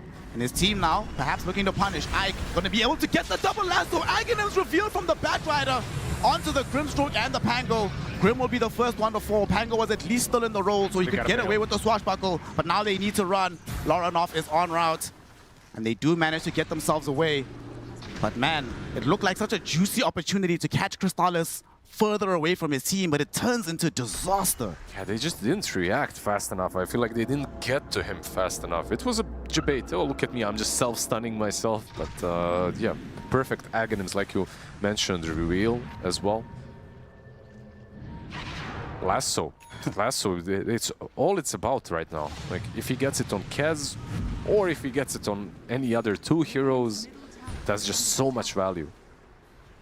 Well, Frank comes in, looking towards bringing down Egg. They recognize the danger of the Batrider and they will kill him, but Frank will sacrifice his life for this one. El Misho with the freezing field, BKB active. Crystallis gets off the Abyssal Blade onto Fitz, but he's still losing his life. He's still dying. He doesn't have a BKB to play with. He needs to get out of here, but boom, keeping him alive, strumming his song, and now the lasso from the buyback emerges onto Fitz. Pango has to run away as he watches the kids die back into the game. Doc Margo can't do anything to save him. That's 2 minutes without him. Frank, he brought back two. He can't afford to die here, but he gets the die back out of Egg. They recognize the importance of that lasso, and Frank takes care of the problem. Okay, that's something at least. You know that the high ground push is coming now that you've given away the Aegis and the second life of Kaz. So at least without Bat, maybe it will be a bit slower. The trade just wasn't there. They were forced into it, right? Like, you have to initiate on the Bat. They initiate on him, but they lose Thardar in the process, and it's just not good enough. And the Alchemist is actually like one of those carries that when he's this big versus Kaz, doesn't feel that bad because you regen through a lot. And the dot was actually dispelled from him by Lara. By the lick, yeah. And he has Berserk Potion as well, of course. Loranov and Boom are now on the high ground, pushing into the tier 3 tower. They know there's no Kez for a fact. Crystal Maiden, yeah, she can come back, but they've demonstrated time and time again that they can't deal with her, even in the freezing field. Second lane of Rax to fall. Like you said, still a tier 2 top, so no megas, but they're doing a lot here. Dark Margo perhaps wants to go back in, gets the Rolling Thunder to the back lines, but they are chilling. Nobody's losing anything, no one's scared. Abyssal Blade now connects on top of him. He needs to roll back into the safety of the base. Boom, happy to try and chase him. Sharpshooter just barely doesn't connect. The range finished towards the very end. Now Crystallis just going on to the tier 4 tower. There's still 25 seconds, no Kez. El Misho can't stop this from happening. The throne's about to get exposed. Frank has the BKB, can maybe try to jump in here. 15 seconds for Kez. What will they do on the side of MOUZ? Frank goes in, looking towards this Viper, but he gets Licky Lick back in. Crystallis gets the bashes out onto Dark Margo. Dark Margo trying to roll away. He can't do it. He dies and he buys back, but they've bought enough time. Kez about to respawn. MOUZ will now retreat. Is it a full retreat? Let's see. It should be, right? Like, when you look at these mana bars, Largo literally without it, Alchemist as well, they need to reset. But this was still, even though they don't close the game out with a very big advantage, there was no Kez. This is still very well played. And very disciplined for MOUZ, just taking and not butting heads, going all out for the throne. The moment they saw Kaz respawning, yeah, they still respect the mad damage output that this hero can dish out in seconds. So one thing I'm learning from this game is we were questioning about the impact of this logo. Those questions are answered. But, you know, earlier Commander Tigov was also asking about this position 5 Batrider, the impact of it on support versus position 3. And AK has shown if the game goes long enough and you can get to these items, you can still be just as impactful from a support role. No, absolutely. I think the crucial statement there is if the game goes long enough, and they manage to survive long enough for this draft of theirs to come online. And I think it's a couple of items that allow them, besides the draft itself, it's a couple of items that allow them to get to this point, and the playstyle where they shut down Kaz completely early on. Let's see, high ground push is coming, still Aegis for 2 minutes. Misho bought out for an Aghanims, and so did Vitz, spying out for that Daedalus. There's the lasso, yet again they catch Schofield. The Bushwhack's not going to connect, but the Sharpshooter will, so Schofield will die without buyback. Soulbind expended onto the Largo and Laranov, but Laranov still has an Aegis to play around with. Not really too scared here. Lotus Orb comes in, Crystallis blinks directly onto Frank. He's able to BKB through and get away from the stun of the Alchemist. But now the racks are exposed, Megas are incoming. They have a numerical advantage for at least 90 seconds. There's no way they're not going to just try and end the game here and now. This is basically 6 against 4 with the Aegis. Kaz is going in. Going in, Kaz goes in, immediate Abyssal Blade, Kaz is gone! In the blink of an eye, the bird has been turned into dinner. Dark Margot can't survive either, and El Misho doing his best. BKB freezing field with the Aghanim for El Misho. Okay. Holy waste! He actually saved the entire game, bringing down Largo and the Alchemist. Unfortunately, they both have buyback. Coming back into the fray. Laranov still standing strong. Crystal Maiden. Here comes back Crystallis looking for revenge, and with the help of Yamage, they bring down the Maiden. It's a dieback for El Misho. Doing what they can. Frank trying to zone back Boom, but it will not be enough. They destroy the Ancient. They take the game. GG, well played. We're going to a game 3. Well deserved. Well deserved. I feel like this game was a clash of ideas. One team with corrosive haze with just burst damage from the Kaz. Another team with full on, just trying to sustain every single hero itemizing for it. Did work out in the end. Worked out incredibly for the side of MOUZ, so we're going to send it back to the war room to break down the tactics that they've deployed in this battle. Thank you very much, MOUZ. Take it. It was a little bit of a back and forth, but my, the start of this game at least was even, which I think is something that MOUZ really needed after that game number 1. They were still ganked a little bit. I did think Loranov didn't have the easiest time with it. Some focus coming out there from SDR. Okay, a lot of focus. There we go. We've mostly seen this from the offlane Viper, where you get tri-lane, but I really don't remember last time where 2 supports went in before the horn and kind of killed Viper once, killed him twice. The Kez was there. Yeah. Still kind of crazy. Like you got to respect South American Rejects kind of idea to try and break down MOUZ. MOUZ, sure, Loranov had a bad time, but with all this focus towards mid, even the supports rotating there, we did see Kez have to kind of play by himself for a good portion of the early game, have to kind of play a bit more recovery, but the mid game, very back and forth. MOUZ utilizing the double Ags timing to get the Aegis, then South American Rejects just barrel through the map with that aggression that we expected to see. And unfortunately for South American Rejects, fortunately for MOUZ, this fight does go the way of the dire side, as they just kind of out-sustain them. Yeah, having the Aegis, that was the big one, because you talk about sustain, Bloodstone on Viper, all of these armor items. I mean, it's kind of easy to itemize when you're playing against 3 physical damage cores. Everybody's going to be building into pretty much every possible item that gives you armor. So there was like Lotus Orb on Viper that he rushed. Then you had the Largo going for the Crimson Guard as well. They were sitting at 50 plus armor, plus Largo's armor on top of that. So they were kind of unkillable. You could feel the damage coming out in like some 25 up to 30 minutes where they were still having insane amount of physical damage, but at one point they just didn't have enough. Yeah, I think we saw the same South American Rejects in the mid game of game 1 and game 2. In game 1 they could recover it and then win the game, but in this time MOUZ, they answered it. You know, it's like, wait a second, they are making the mistakes. Like, you could look if you rewind the game and look between like minutes 30 to 40, there's like a random CM death going for the big ult. There's a random Pango death, and there's a random Kez death, and now Slado's jumping in. Schofield's now dying. Like, it felt like for a good 10-15 minutes of the game, it was just kind of like random things happening rather than like them going, this is how we need to win. I think the pressure of MOUZ itemizing, like Lacoste was mentioning, kind of got to him a bit because MOUZ just played like a really nice pickoff game. Yeah. Do we also feel like having the Grimstroke and the CM together, obviously it looked good at the start of the game, but at some point that falls flat? Because you mentioned it during the draft already. Yeah, this time around, they don't really have like the big combo in the late game to pair up with the Grimstroke. Not like you absolutely need to have it, but you have Frostbite, which is okay in some like Double early engagement. Frostbite? Well, it's Wow. good. Yeah, I mean, it's good, but they tend to fall off slightly, especially if Grimstroke's not the one scaling. He basically had like 2 items. It's a Blink Dagger for positioning. Same goes for the Ether Lens, and then A on this for a little bit of a protection. And Boom's going to be the standout player for a good reason. He dealt almost 50,000 damage, which is pretty insane. And he also did 15,000 healing. Like, he was pretty much being the front line. If you compare the numbers to Crystalis, a bit of a different story because he is playing Alchemist, not really buying the items for himself. He's buying the items for the team, amplifying their own damage and sustain, who was sitting at sub 30k damage. It shows that at one point, he just felt very comfortable blinking in and be like, yeah, focus me down. Otherwise, I'm just going to be extremely annoying. Even at the early stages of the game, the lick, they got a lot of value out of it. I mean, I feel like for Boom, at least, it's good for him to see the MVP screen if he's walking around. Because, like, yesterday, his reaction to some of his deaths, even in this game, right? Like, when he died, like, he had, like, the full emote kind of head-to-hand.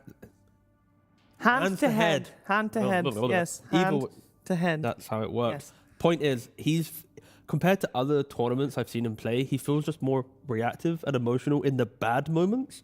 So I feel like at least getting a win like this might lift his spirits going into a very important decider game 3. Yes, there were still moments that we'd like to highlight, and one of them I don't think played out as well for MOUZ as they wanted to, but the story of the game was that the start of the game, South America Rejects did have a lot of fights going their way as well. Yeah, this is the fight where South American Reject post 30 minutes weren't really able to replicate. You see these Rolling Thunders. It's something that needs to connect, and you can see the damage, it is there. Like, once they lock onto a target, all of these tanky items, these ACs, all these, like, on Viper, he had, like, even a casual plate mail during one of those, like, even at the end game, I think he still had a casual plate mail because he was trying to tank up as much as possible, slowing their move speed, sitting in there, but if any of the heroes get isolated by Slaughter, by Kez, that hero is going to die immediately.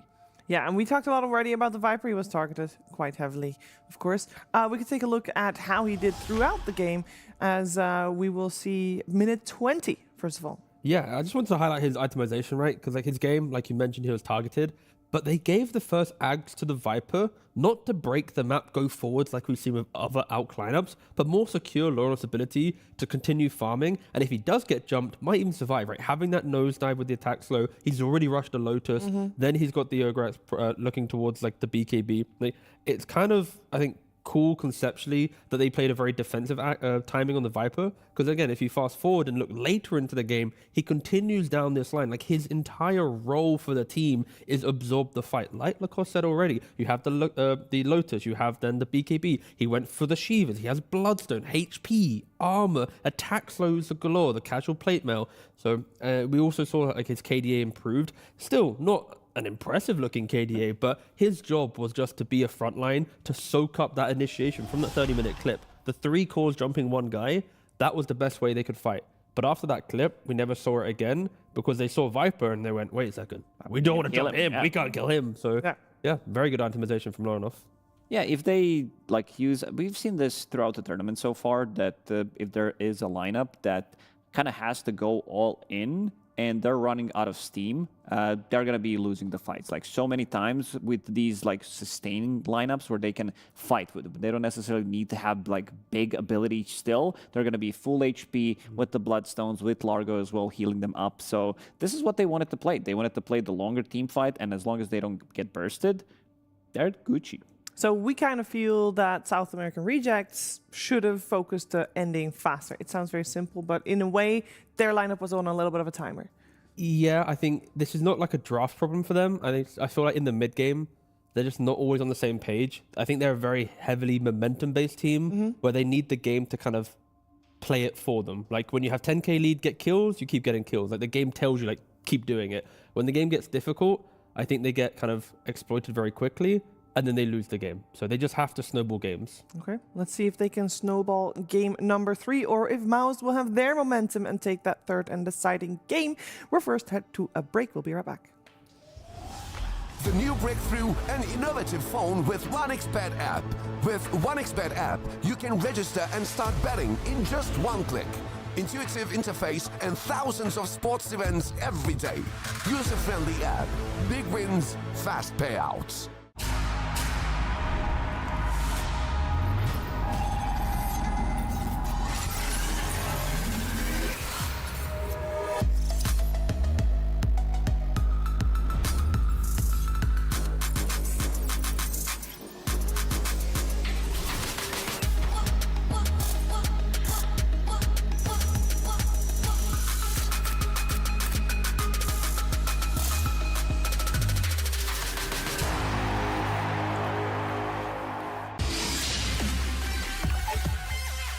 The human body was built to move.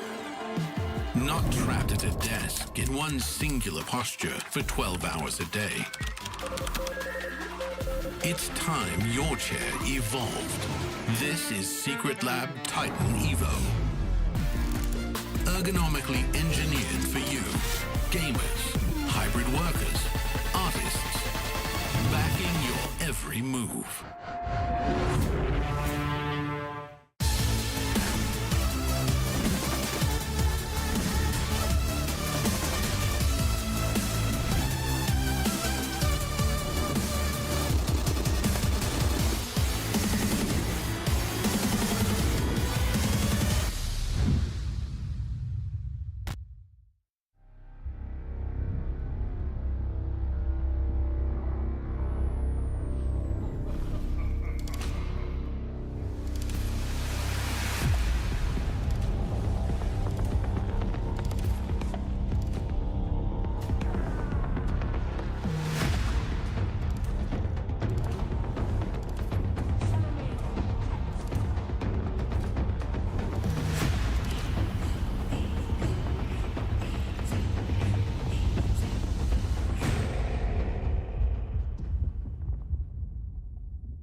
On one side, elimination, and on the others, the playoffs, and one more game to decide which team goes where. South American Rejects up against MOUZ, with MOUZ winning that second game, South American Rejects winning game number 1. And my first question towards Lacoste and Tigov is about the draft from game 2. We saw a very clear priority. South American Rejects in that game was first pick. They prioritized the Slardar over the Alchemist. And now I know Alchemist wasn't the 50-50 split. It was Slardar into Batrider. But on hindsight, would you do the same again? Because it seemed like, for example, if I compare the Slardar of Frank to Triple S's Slardar, I didn't get the same vibe. I like the Slardar personally. Yeah. Okay. I think for me, it's if the draft order is staying the same, maybe respecting Alchemist a little bit more in the second phase bans, because a lot of MOUZ's ability to win this game was giving Ags to heroes to be tanky and to survive, because the game's a little bit awkward. Like if there wasn't an Alch in the mix, we could have maybe seen a repeat of the previous game. Like you kill mid, you break open that lane, get kills. Hey, the other heroes wouldn't be as tanky, the other heroes wouldn't be having as much farm. And that also means that with the lineup that they do have, would be able to easily like 2-3 shot them with all the minus armor that they did have. I also think that they are going to be shifting in this game 3 on South American Reject side towards the green heroes. I think they are going to be the one looking to get the Vipers for themselves, maybe Necro, Muerta. They just love to play those heroes. I think those heroes feel very strong right now and want to see if they're going to be able to maybe get 1, maybe even 2 out of those, because Viper, he did a lot. Maybe not so much in terms of like, oh, look at me, I'm going 7-0 in the lane, I'm snowballing. It's about how much damage he was able to receive and still have a massive impact on the game. Yeah, he was heavily focused and still did his job. That is indeed impressive. We are in game 3. We got MOUZ with a first pick for themselves. On the Radiant side, the Slardar and the Alchemist are no longer in the equation. They got removed by South American Rejects. So it's going to be up to MOUZ to decide where they want to take this draft and what they want to pick first. It's going to still be the Batrider. They prioritized previous game as well. Yep. I respect the kind of the upgrade on the Alchemist, right? Like we saw how important it was in the last game. If it was to be let through, even MOUZ going, okay, guys, we're one game away from playoffs. How do we do it? You're obviously going to take the Alchemist, right? I think especially with how the last game went. Yeah. So I think respecting it and just upgrading its band once more, that's exactly what you want in Game 3. Don't try and, test your limits on a hero that is still one of the best in this tournament. On the other side, Kunkka has been one of the best heroes for Dark Mago to play. He's also the only one that, not the only one that plays it, but the only one that consistently is playing it right now. And from the mid. And they're picking it relatively early in the drafts as well. They're like, yeah, what are you going to do about it from the mid lane? Like, Timbersaw doesn't seem that strong of a hero anymore. So Viper's gone already. This is something that Kunkka doesn't like to play into. So using this opportunity and straight up picking Kunkka, which most likely they don't want to flex. Like we've seen like other teams, Eastern European teams, play the offlane Kunkka. It did look okay. Keep it mid, yeah. Just keep it mid for it. I mean, it's also just nice into the identity of Batrider, right? Batrider wants to jump on top of you, damage over time. Kunkka then throws it on a boat, so you kind of got your boat buff against him, or the run buff, sorry. So it's just the back and forth. There is the cute mechanic of the X on the guy who gets lassoed to keep him back. Overall, I think because your mid lane knight's playing it, he's 3-2 in the tournament. You see one clear hero that you like playing against, just pick it. Maybe they also thought about how the previous game was played, where they needed to have a hero that can also be playing longer fights as well. So what better hero than delay that initial damage with Kunkka, strong laner, like with the items that you're buying, BKB, Silver Edge. Also, you're going to be a menace to deal with some of the heroes that need to be broken, like some of these tankier heroes like Tide, Bristleback as well. And then he also did go for SNY, makes him extremely tanky, just be that frontline guy, soak up the damage. It's much easier to play the fights when you have this type of a hero that just doesn't die immediately, provides so much info for the rest of the team. Yeah. And a hero that was respected by both teams in the bans, the Venom Monster, that is now available. Not expecting it to be... actually, you know what? I could actually see maybe even South American Rejects taking it themselves, potentially, into the Batrider, throwing down the goo and just a mess. Like, imagine trying to smoke into an area. There's Plague Wards, there's a Kunkka, there's X, there's Boat, there's just... Ugh. It just sounds annoying to play against. But the other greens are out. No Viper, no Necro. They're gone. I don't know if they can squeeze in at that profit. There was like one game where Liquid played it as a 5. Not necessarily good in this game. We're just really talking about the green point. Yeah. Okay. But, poor Pogno, he got nerfed to Oblivion. Like, come on, why couldn't they keep a little bit of nerfed to Oblivion? That's his name. There it is. Yeah. Trying to impress you, look. It was a good one. In the previous game, we saw Phoenix banned in the overall last phase. Doesn't happen very often. It's still the highest contested hero. Is that a hero that both of these teams like consciously just don't prioritize that highly? Are they just not really Phoenix players, or what's up with that? Weirdly, they did play it in the qualifiers. Yes. Qualifiers they play it. At LAN, they're not really rushing towards it. So maybe on the coach drive home every day, they're like, "Coach, come on, man, give me the hero. We're at Wallachia. I want to win a Wallachia. Give me." And then they pick it in the qualifiers, and they must go to bed and forget about it, and then deja vu. We'll see. In the first game, I think MOUZ did have their hands on it, so I mean, it's a hero that's going to be on their radar. Yeah. That's for sure. It is a little weirder for MOUZ to draft it if they're trying to put Batrider between offlane to 5. Phoenix, you kind of want to put in the 5 position. So if you do pick Phoenix here, you kind of reveal the Batrider. Yeah. But I can see, both teams maybe in the next cycle of picks considering the hero.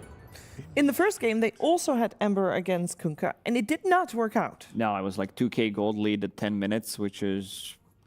It's not an easy matchup for Kunkka by any means, for Ember, but I would love to see maybe supports do something similar that South American Rejects did in game number 2, where they moved around the supports relatively early on, try to help him out.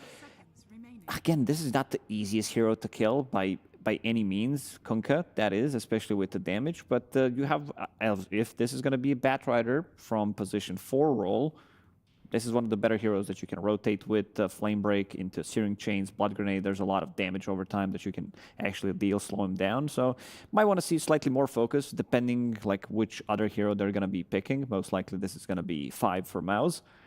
You'd like to think MOUZ will have better side lanes this time, though. Like, the reason why Ember Kunkka also felt so bad is the side lanes of MOUZ were so, like, just poor that you got to see the carry rotate to mid, the supports rotate to mid. They were using the level 6 advantage Kunkka had on the Ember. Like, it was so much freedom that Laronov just never really entered the game. No. But I like this a lot. I like the Tusk. This is one of Yamich's better hero. And also, if this is going to be the support duo, it's still super strong. If this is going to be the off-lane duo, it is also something that Batrider likes to play into. You have a stun, you have another way of slowing people down, blocking them off, so it feels really good. I mean, Crystal is actually kind of a fun pick here, right? You'd think that she's going to be easy killing throughout the entire game, but with the Shard, the Crystal Clone, you can actually really punish Bat, Ember, and Tusk, all heroes that want to get into melee range right on top of you. You just disengage, hit that Frostbite, you kind of waste their initiation in the fight. I think Tim can actually do quite a lot. I have a question. Yep. We see so many teams prioritize the Rubik this patch. Rubik is amazing against a hero like Crystal because everything you steal is better than when she uses it. Why? I mean, I know MOUZ is still keeping that Batrider reflex, but why wouldn't Rubik be in the cards here? Yeah, it's not a flex anymore. Now it's kind of saying this is going to be a support hero, but Darkseer plus Tusk most likely. Even Darkseer plus Batrider, they have the option to go for both of the lanes. The lanes are going to be strong.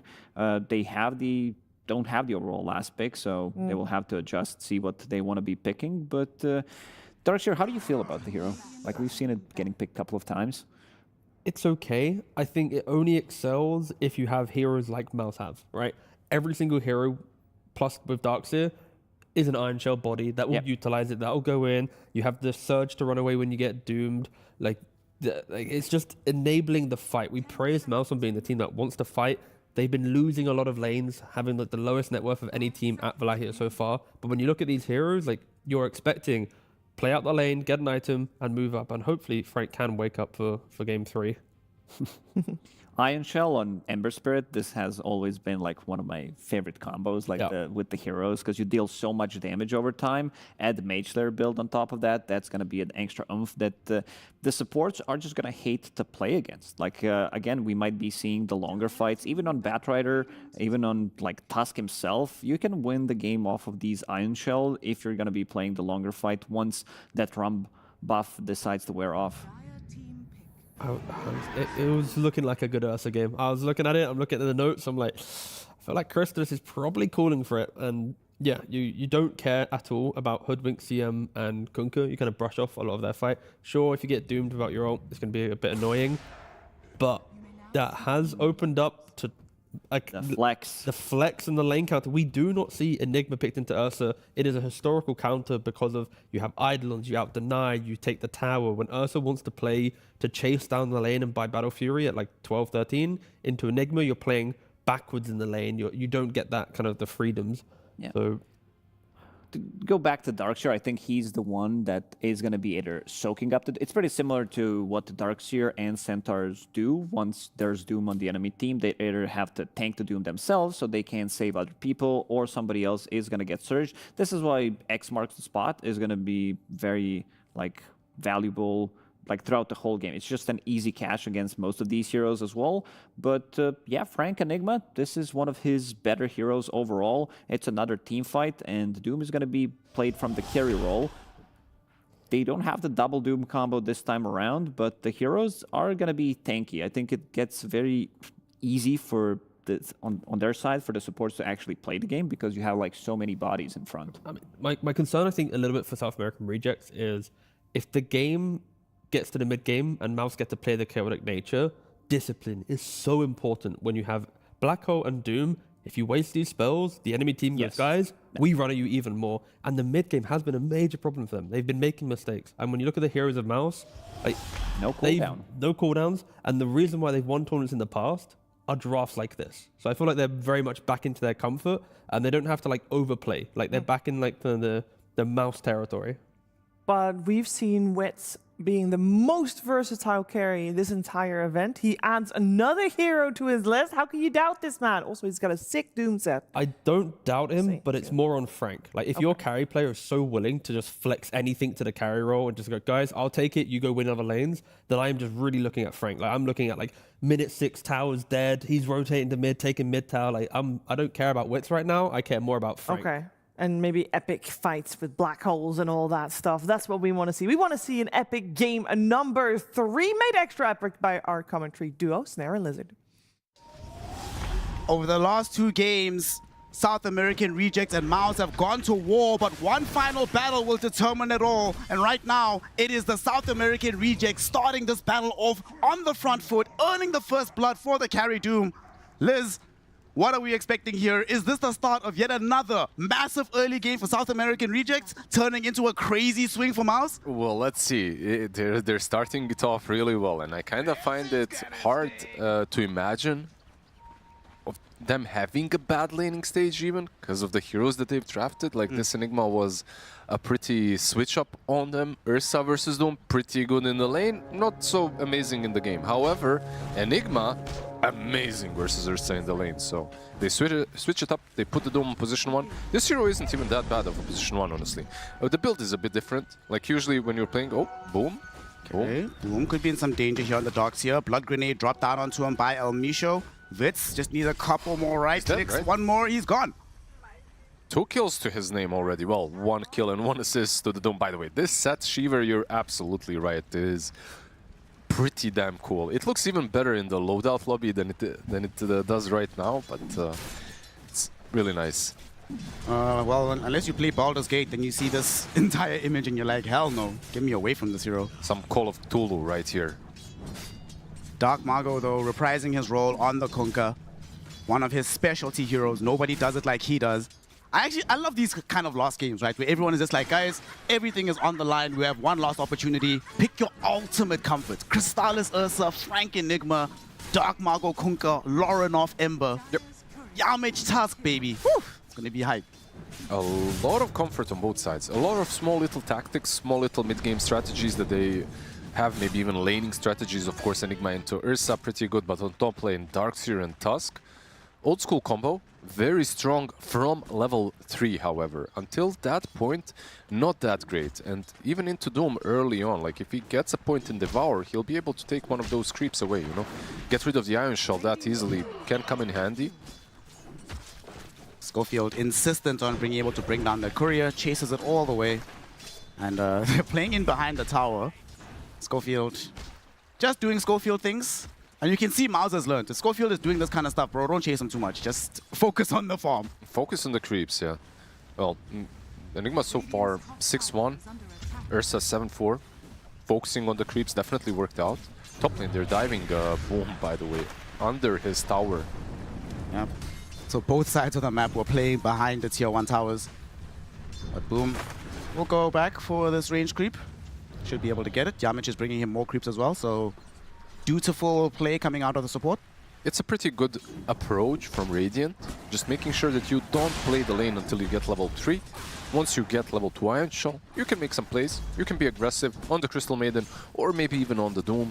Like, there's more than enough damage on those 2 heroes. This is so far the most normal laning phase that they've had on the side of South American Rejects. We haven't seen any crazy early rotations. I feel like they don't have to, right? Like, they don't have to make any insane rotations. The question is if they even can. Like, when it comes to the mid lane, not really that easy to rotate without a Grimstroke. The Grimstroke versus an Ember Spirit was a pretty big reason of why Lorinov had such a bad game. He wasn't really activated as well. Like, nothing really that you truly benefited from as an Ember Spirit. This time around, though, he's got quite a few things. Iron Shell being a massive one. He's doing an amazing job in the laning phase. The CS battle is being won decisively by Lorinov right now. In fact, a lot of the CS battles are being won by the side of MOUZ. Ursa actually, probably, to me at least, the most surprising one. Crystallis is doing really damn well on bot lane. Might even get a kill on Schofield here. Indeed, Schofield, nice bushwhack to keep him alive for a second. Ike will throw forward the Blood Grenade. Crystallis trying to get himself away from that Malefic stun.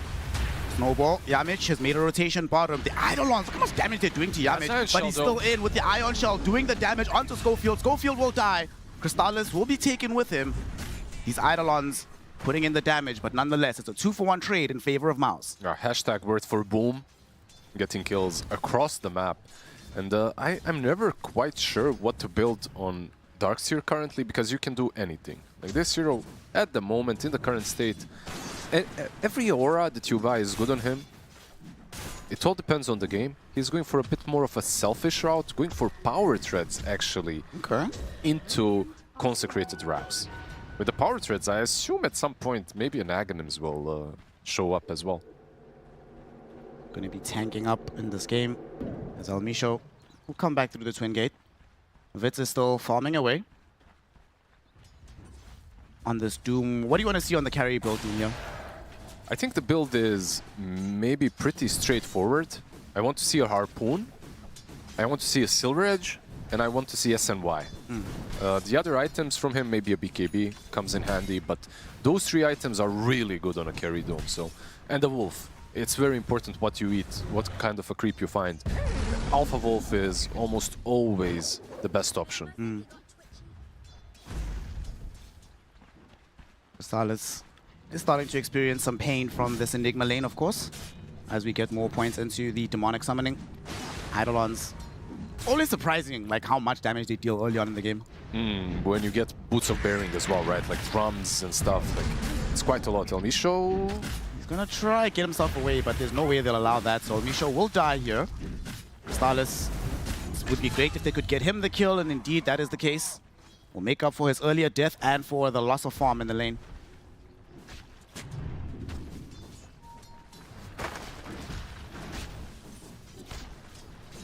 Three to three, very even. I still want to see when Lorinov is going to start getting involved. He is level 6 right now, and we are 20 seconds away from the next rune. So once the power rune comes out, if it's favorable, we could start to see early aggression emerge from MOUZ. Absolutely. It's all about the resources though, right? Like Ember and Kunkka, they do have ways of going back home, but you'd like to get the minute 6 rune on both sides. Seems like Lorinov is a bit faster and he gets it. Nice. Yamich also came through just to make sure if protection was required, he is available. Unfortunately, no gank will emerge from here. There is an Observer Ward. Does get dewarded now. Yeah, the question is like, where do you want to go? Because right now, I see the supports are hovering around the bot lane. All 4 supports, basically, but Ember can make a difference. He can be the deciding factor. Top lane as well. Tri-lanes are back, baby. Bushwhack goes out onto Ache. Ache one shot follows through. A lot of damage being dealt to this Batrider. Yamich can't really find a clear target for the snowball. Tri-lane, this kind of a tri-lane is currently, at least, definitely benefiting the Ursa. Because if he played against level 3 Eidolons with just one hero next to him, it wouldn't be possible. Like, most of the last hits would get denied, so... They will decide to actually move Schofield to the top lane. They want to contest for the Shrine of Wisdom. They're also contesting down on the top side of the map and on bottom. Elmisho inside the ice shards right now. The burn's going to come through from Lorinov. Nice dodge on the boat using the Sleight of Fist. Ache will pick up the Shrine, get the bonus experience. Yamich will die, but so will Boom on the other side. Another one. Though, will rest easy in the grave. He put the Ion Shell out onto Crystallis, who was able to also bring down Schofield. And Boom got denied. Keep that in mind. Ooh, right? nice. So he got denied by the neutral camp, so they get a creep, they get 2 neutrals, they get the shrines, of course. Pretty good. Definitely the kind of start you want to see if you're on the side of MOUZ right now. As everybody returns, Lorinov, he did go bottom, was involved in some kills there. Gonna start building himself into that Urna Shadows. It feels like this is an amazing Spirit Vessel game. Doom and Kunkka, that feels legit. It absolutely is. By the way, Midas on Doom. Also an option, of course. Didn't mention it, but going Midas or not depends on how quickly you want to be a part of this game, how quickly you want to join fights. Even if you buy a Midas, I feel like you can still be a part. With Doom, every time you have it, you can use it. Not too far away for, it's about halfway through for Vitz on his Doom. On the other side, Crystallis is still making inroads towards his Battle Fury. He's going to try and farm some heroes here. They're going to take the Twin Gate rotation, move in towards this Doom, see if they can pick him up. He hasn't backed off just yet, but he starts to realize that something's a little bit awry, hiding in the trees. Ember is showing mid though. I feel like that will give him confidence to show. And he does indeed show for just a second. There's going to be the wall expended. They want to try and get him down underneath the tier 1 tower. The ion shells are going to be burning through this Doom. And Boom will be the one that gets the credit for the kill. Early enough. Ursa is really good against them, right? Like Doom is kind of tanky, but Ursa doesn't care about tanks. Fury swipes do stack up. Later down the line, Doom is a problem, but good rotations coming out from Crystallis and Tusk. They're going to try and force this entire tower. Ember's coming through as well, so they really are insistent that we are taking this tier 1. We're going to deny Doom space to farm. Ember moved out. He cannot connect again. He'd have to TP, so maybe there's a chance to defend this. Frank will TP to the top side of the map. Vitz is coming through as well. They are going to be able to get the tower. No, not just yet. Black Hole is expended on Yamich, but he was inside the snowball, so it does absolutely nothing. He will be dragged back, killed off by Dark Mago and Frank. Or will he? He's actually just TPing out. No way. Crystallis and Boom got out as well, and Yamich got the tower before he left. That's just painful for Dire. The Surge, by the way, Boom saving the Ursa from the Doom and Hoodwink, using Surge on him. Just so well played. The Snowball, and of course Frank being there, but not quite. Like if the Black Hole connects on 2, fantastic. If it connects on 1, good. If it connects on a Snowball, that's really what you want. Not the best. Now Frank, now with the Black Hole being down, it will give a lot more freedom to how MOUZ want to move around the map without having to fear this massive spell. Still 2 minutes on cooldown for him. Definitely a lot easier, especially when you look at the Enigma. You're playing into 1, 2, 3, 4 melee heroes and a Batrider. This is, like, for the 2 offlaners, I feel like this is a dream game. On one side you have 4 melee heroes to Ion Shell, and on the other you have 4 melee heroes to catch in the Black Hole, so... Well, Frank at the very least, despite not being able to get kills top, does remove the tier 1 tower bottom with the Eidolon spam. One of the strengths and one of the reasons why Enigma was popular on the offlane for so long is that you're not only a Black Hole bot. Like this hero with the itemization, with the proper itemization, like at some point it was Vlad's, then it became Boots of Bearing plus Vlad's, or just Boots of Bearing, becomes quite oppressive when it comes to taking objectives. I wonder what he's going to build next on rank. He still hasn't decided just yet. Does have the Drums of Endurance in the inventory. But the next item should either be Bearing or Blink. I feel like both are fine. You could argue for maybe a Pipe as well, but a lot of physical damage on the other side. Does come back now just to go keep farming the jungle. He's under vision, so that'll also give Crystallis the information he needs to continue farming safely. Laranov very close towards having that Spirit Vessel. Quite better timing than in game number 1 as well. He might try to play aggressively into the Kunkka here. His Haste Rune just expired, so they go with the Snowball. Wall is also expended. Ion Shell, Flame Guard. Kunkka still alive though. The Ghost Ship crashes through. The Coco Rum will keep him alive. Laranov looking for the Sleight of Fist in the trees. He's gonna miss! Just barely. Kunkka will end up living. In the meantime, as he goes back onto the rune spot, El Misho took away the shield rune. So Laranov forced to retreat. Yeah, cool TP from Witz, zoning them out with just the TP and using Ice Armor, not Frost Armor, Ice Armor on the Kunkka to give him some extra armor versus Ember. Close call for Dark Mago, but he's alive. If one thing that they were missing there is pretty simple, they were missing Ion Shells, right? Like no one had them. Darkseer is still on top lane. Sometimes you can go to the offlane Darkseer, ask for an Ion Shell, then TP to the lane you're ganking, but they definitely need that extra damage. And Darkseer does not pick up his Consecrated Wraps, angling towards having a Pipe of Insight next. It's nice. I quite like the Consecrated Wraps in Darkseer as a kind of a middle item between things, you know, like just a small little tank up item, and then you can go for the auras. Feels good not dying every time someone goes on you, because the hero is quite squish still. Also in the jungle farming for his Battle Fury. And it looks like the side of South American Rejects, they're still very intent on just allowing Vits to be able to farm safely. I guess they don't want to make a move until they have the Dark Mago BKB. So that's going to delay their progress quite a bit and open up a space for them to get some pretty cool items to emerge on the Radiant side. BKB on him, Black Hole on Enigma, right? Like, it is up now. And the Blink Dagger is there in 100G, so Enigma will have it. Oh, they got the Blink Dagger on Batrider first, though. They go directly onto the Kunkka, and they just rip through the Pirate. He is gone. Ice shots prevent El Misho from escaping, so he's also going to be in danger. But he throws out the Freezing Field. It's doing a lot, but he still ends up burning out inside the Firefly. Schofield now realizing he might be a little bit too far forward, held in place by the Searing Chain. But Vits still has the Doom. He's threatening. They drop the wall behind. And Vits doesn't want to actually pop the spell just yet, just utilizing it as a way for his team to retreat. Yeah, this is just the perfect timing. They caught them off guard, they caught them without the items, they weren't ready on the other side. Frank, 10 gold away currently from the Blink Dagger. If he has Blink Dagger and that happens, it's a huge turnaround. But of course, they kill the Kunkka a little bit too quickly. He's going to go for Midas on Frank after the Blink Dagger. Yeah, interesting choice, I gotta say. It's not like Enigma farms way too slowly, but okay. They will have 2 Midases then, right? One on the Doom and one on the Enigma as well. Kunkka the only one that doesn't have a Midas queued up, but he almost has his BKB.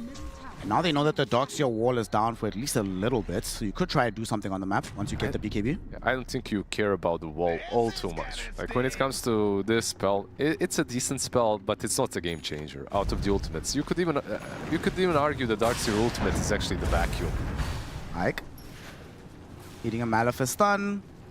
He does have Firefly though. If he gets into the trees, he can TP or blink out into the TP. That's exactly what he'll do. El Misho cannot catch up. At the same time, because they're down this side, they decide to play aggressively up on top. They get the quick kill onto Schofield. Vits attempting the TP out, but fortunately, they've already utilized the snowball, so he gets out safely. And the vacuum.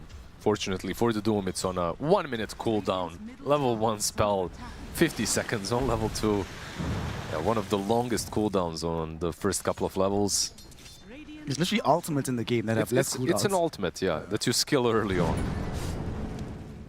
Mago can't catch up to the amplified damage rune. That will be snagged up by Laranov, who is now actually going to play with Ike, who shows up out of nowhere with the Blink Dagger onto Dark Mago. They're trying to dodge the Ghost Ship landing. They're trying to dodge this Black Hole. The Searing Chains, unfortunately, cannot cancel it out. So both heroes get caught and killed within the Black Hole. Laranov forced to back himself away. Vits is chasing, though. Do they have the drums pop just yet? Not necessarily. Vits just wants to get it. There we go. They find the Doom. They get the X. Boom realizes he cannot help his mid laner. Has to watch as Laranov dies. Yeah, he was thinking about it. He was thinking about connecting, but couldn't really get there. And this was all without mobility on Doom or on Kunkka. Keep that in mind. They still managed to catch them. Once the Blink, the Harpoon is there, the game becomes a lot easier. And of course, the Black Hole, finally, we do see the power of the Frank Enigma. Mid lane. Some push coming on through here from Frank. Boom will just happily go clear out this wave. Crystallis did finish off his Battle Fury while all this was happening, so he's continuing to farm towards his Blink Dagger, and then we'll start to see this bear get involved as well. Yeah, so it's the classic build from the Ursa. Nothing really has changed. The Battle Fury into the Blink, into the BKB after is the standard go-to. Ursa's always been one of those heroes, right, where it's like, this build hasn't changed since the hero's inception, really. There were patches where you'd see even Vlad's Ursa like a long time ago. Oh, yeah, yeah. There were some variations. I would argue even right now, like you have 2 ways. One is BKB, another one is Basher. Like if you can get the Aegis immediately, you get the Basher, and then you use it as... You use the Aegis basically as a replacement of the BKB. And then you farm up the BKB while you have it.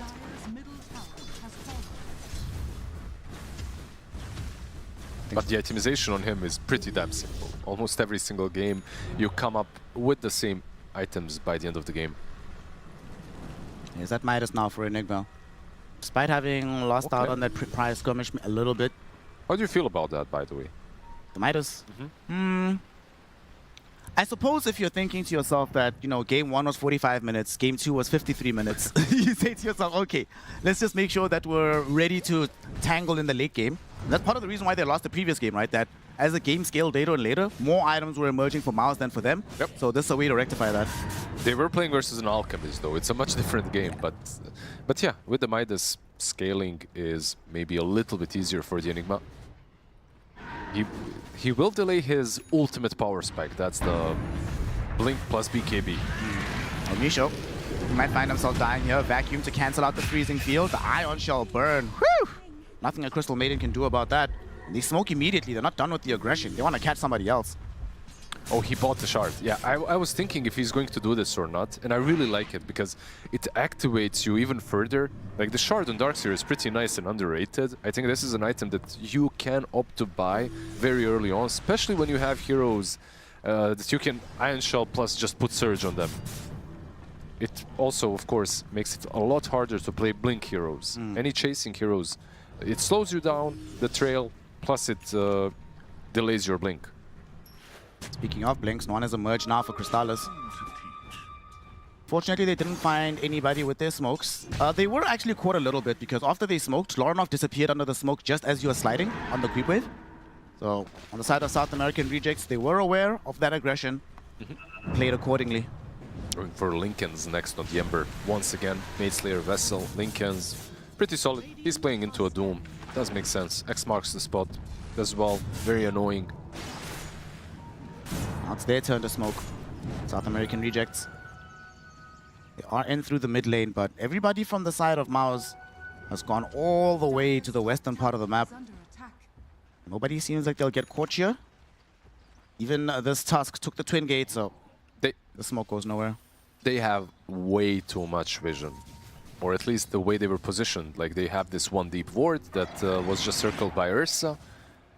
And also, they were just playing the Dire Forest, so they knew more or less where they aren't. So they could guess where they are. Because of that, they use that information to go straight into the Roshan pit, knowing full well that all of South American Rejects are on the other side of the map. They didn't even take the Tormentor to make this a trade, so you might even be able to go back and grab it yourself.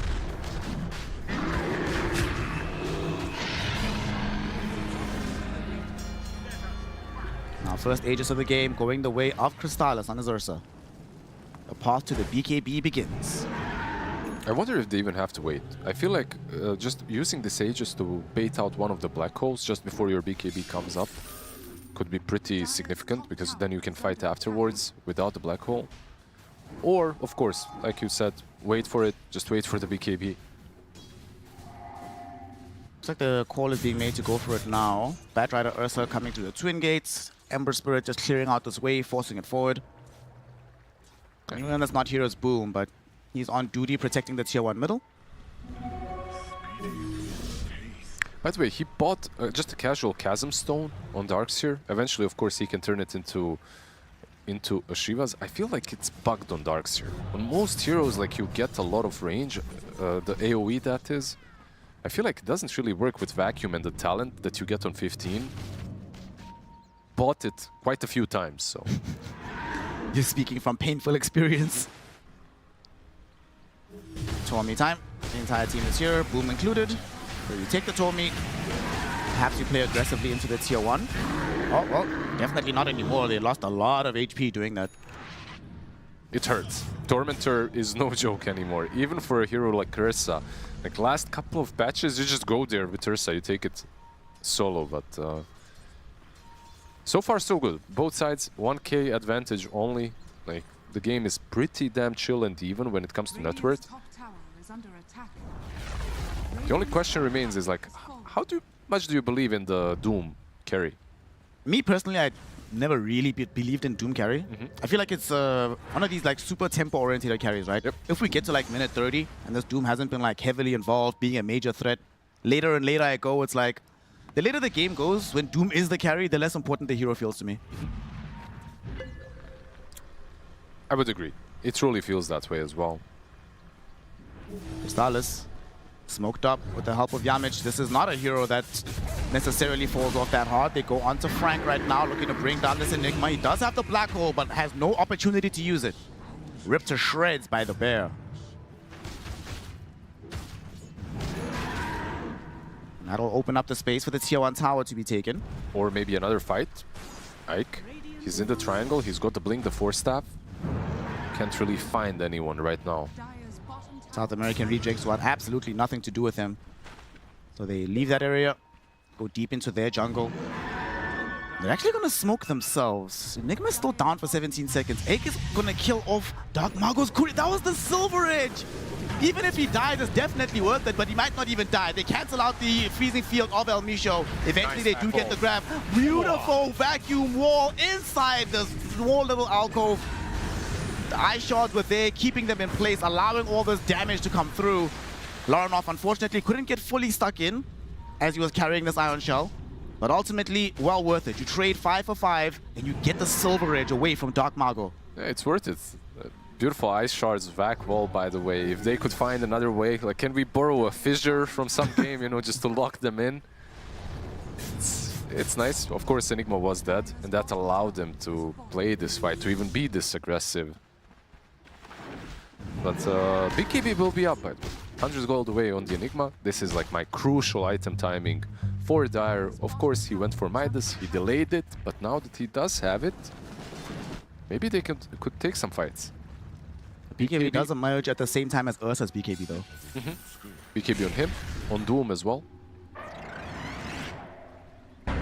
Triple BKB is up for the cause of the South American rejects. And they didn't use the black hole in that last fight. It'll still be available if they want to use it up somewhere. Are still dealing with an Aegis for only 45 more seconds. So if they time this correctly, they could catch MOUZ off guard. And they do get a perfect scan from the South American rejects. They saw that move coming. They get out of dodge. Very nice blink from the CM. They did get a little bit of map control and a little bit of pressure with the first Aegis, but I feel like they need more. That's why they're hunting right now. Ursa blinks forward, doesn't go onto the high ground, goes in the river. Won't find anything as a result. It's just not connecting. They're way too good on the other side. They're just anticipating these moves and they're just moving back, blinking. The target that's up front always has a way of blinking out. Something has happened in this game, Lizard. For the first time this series, it's MOUZ that are actually ahead in the earlier portion of the game. Let's see, is there a smoke? Crystal Maiden does have one. Almost level 12 as well. I would expect them to smoke up now that Aegis has been reclaimed. There's a lot of big... I mean, I would expect them, but at the same time, they've got MOUZ Devour and the MOUZ on Enigma. Maybe they're chill, you know? Just stay on your side of the map. Rush. It creeps. Yeah, chillin'. No worries, gang. We'll get there eventually. Enigma going for an Aghanim Scepter as the next item here. Pretty cool. Like, the heroes on the other side are sort of tanky. They're not like super big tanks like Tinies and Tide Hunters, but it's a nice pull. It's a nice item on Enigma overall. Not always a core item to go for, but okay. We'll smoke up now. Enigma is going to join up with his crew. Going to go try to make something happen on the map. Unfortunately, no vision really. Like, where are they going to go? Everybody's just off map right now for the side of the Radiant. Yeah, the only vision, the only ward that they have is on their own cliff next to the tier 2 towers, so they're kind of going in blind. It would be nice if someone could just go up front and put some wards down, but they don't even have wards in supports. No, Dark Mago at the very least will just take a Watcher. He did get back his Silver Edge, of course, and just need a little bit more farm to finish off the SNY. Or the Sanj at least. We'll see if he goes for the full SNY. Back in the day, this Kunkka would be buying the Sanj for the Halberd, but what can you do? Yeah, not versus Ursa, right? Like, versus him, it's pretty damn bad.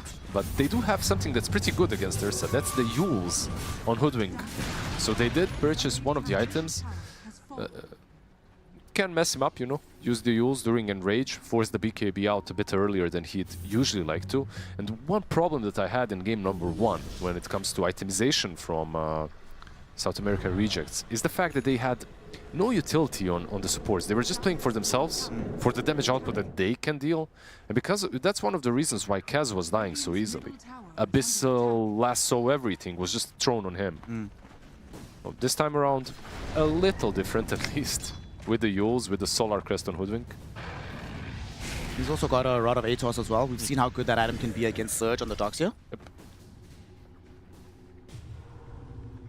Rank, yep, committing for the point booster, so it is indeed going to be the Aghanim Scepter before he goes for that Linken's.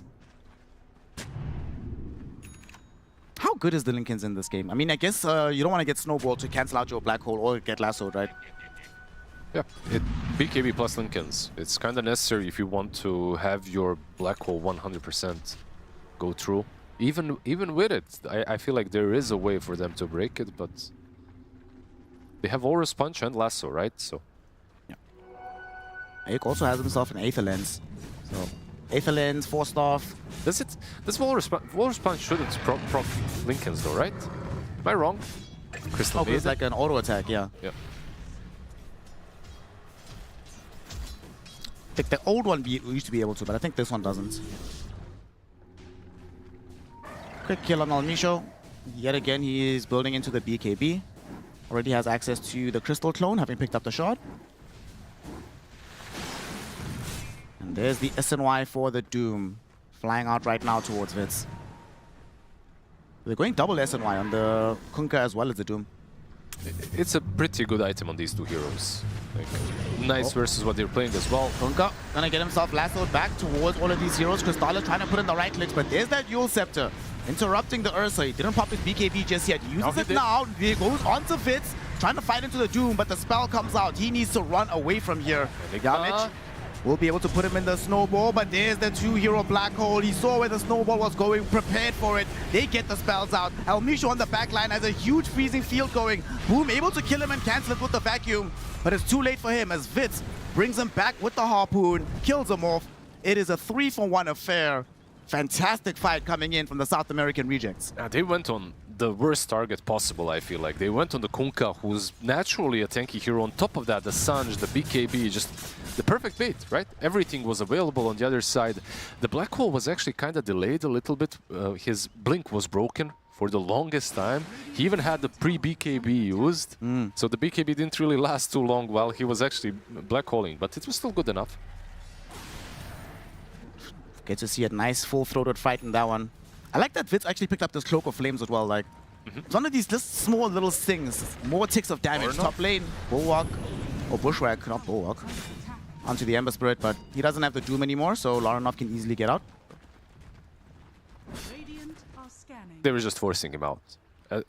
Some plays are impossible to get a kill on, and this was one of those. However, I feel it's on Radiant to make a move. There you go, the smoke.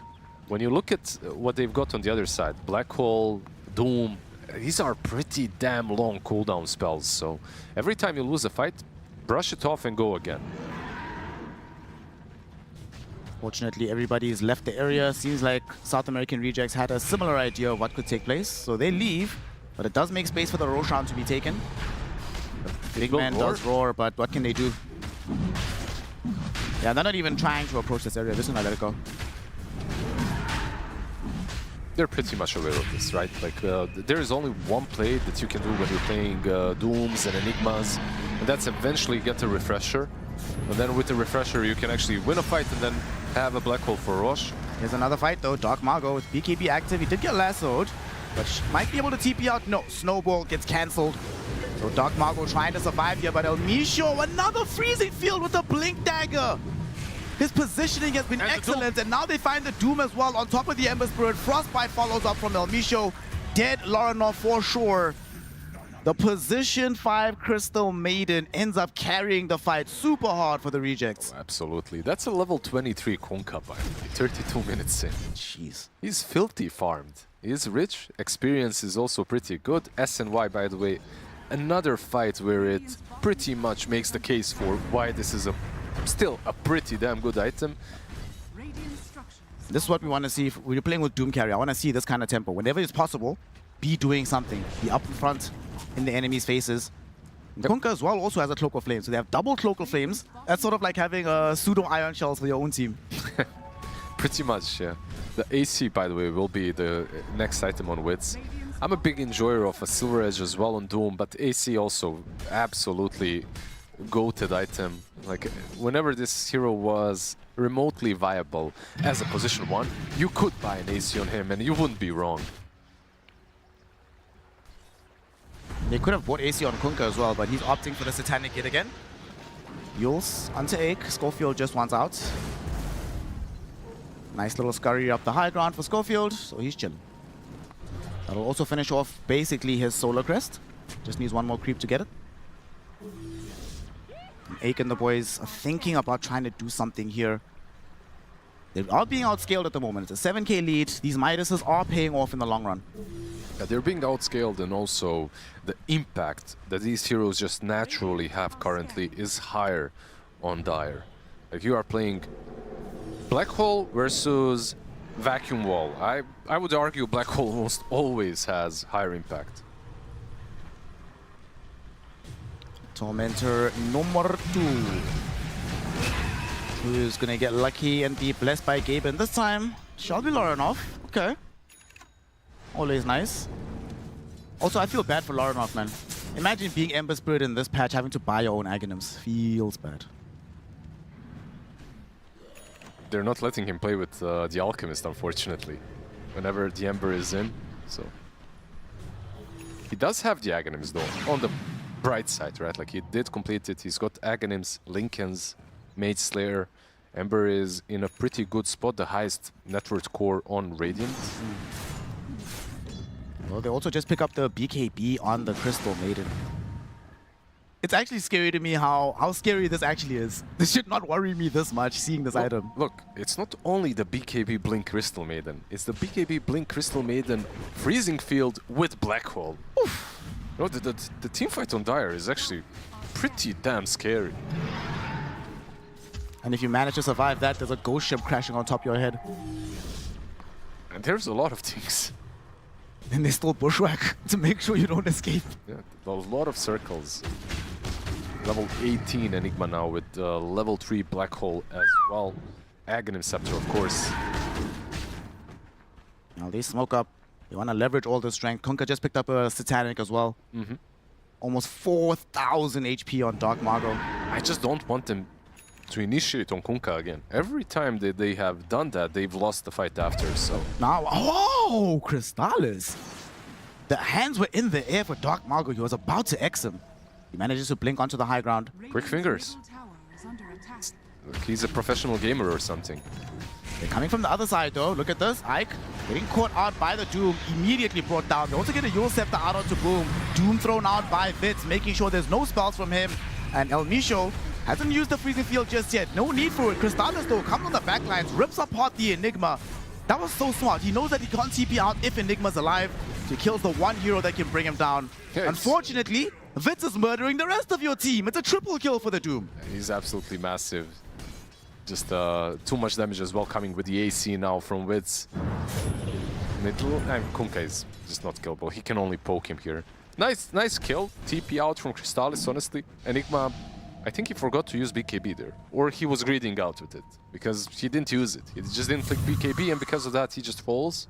Probably felt very safe after Bat died, and also Doom was used on the Darkseer. Not really a lot of control. But look at Yamich, like... These players, man, if you leave them a single option to play the thing right, they will do it. And Tusk was the only one available to cancel the Black Hole. Aegis does now get reclaimed from Crystallis, so doesn't have that additional safety net. It's going for the shard next up. Even after that fight, the gold lead ticked up slightly to 8. This game is still very playable for the side of MOUZ, but feeling increasingly more difficult. Loranov going to go for an Eye of Skadi as his next option here.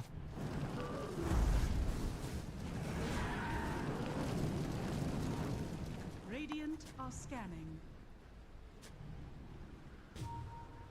Aik and the gang. Looks like a Shadow Blade is going to be the option for him instead of going for... What minute did he go for the Aghanim's previous game on the Batrider?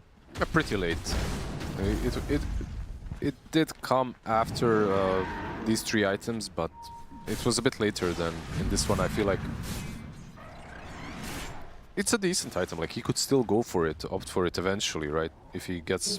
It's interesting that he's going for Shadow Blade. Just wants to stay out of vision. They're being smoked into right now. 4 heroes off the map. Oh, Loranov went for a rune, but the Lincoln Sphere protects him from getting Doom, but eventually it'll still emerge. X marks the spot, will be there as well. Ghost Ship crashes onto him. He is going to die. El Misho hasn't been able to use the Freezing Field for a while, so might as well just press the button, ensure that Dark Margot secures his double kill. it was a really good catch from Crystal Maiden as well. As they were going on Ember, he realized that there could be some saving options from the backlines. Of course, blinking snowball save versus the Axe is always an option. Oh, Lasso! They got onto this Enigma as well as Vitz. Now Crystallis is beating through onto this Doom. BKB's been activated by him. Needs to get out of here. Larnoff and Tusk, they both brought back the TP attempt. Will it be valid? Yes, it will! Without BKB as well, it ran out. Oh my goodness, the bashes just weren't there from the Ursa. Kunkka doesn't have that kind of luxury, however, as he will get bashed and killed.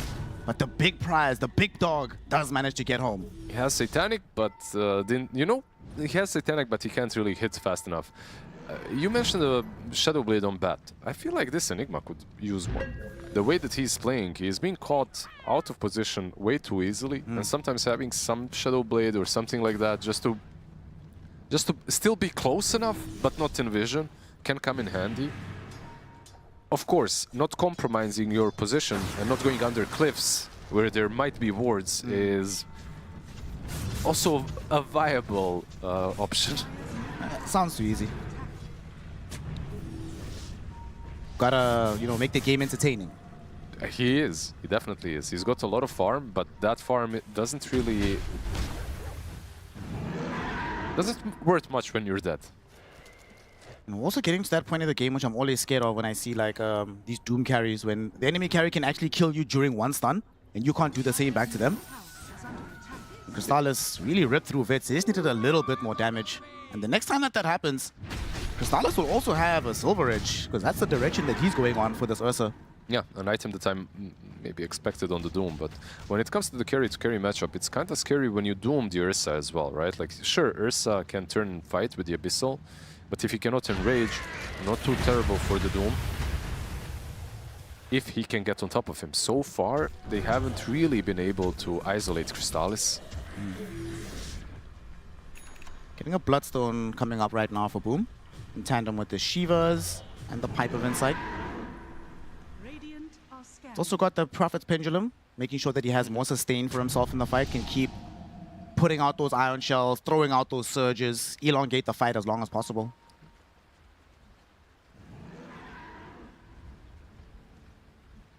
South American rejects. They've been punched in the nose. They want to hit back. They smoke up right now. The last fight was started by them. Let's see how this one will go. Dark Margo will show middle through the smoke. Will he complete the Daedalus? Or will he just go straight up for Linken's? Because he's got the recipe as well on Kunkka. I guess he already knows he's going to buy the Demon Edge. We'll see.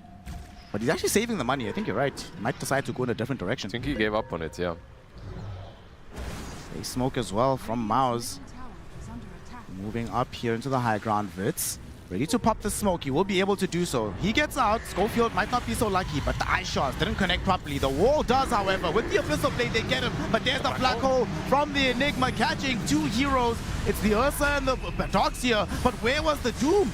The bonus damage wasn't there. Now the Doom finally arrives. And eventually, he's able to get the spell out onto the Ursa. Ursa falling low. Ursa gets killed off. Yamich tried to save him, but all he does is Doom itself.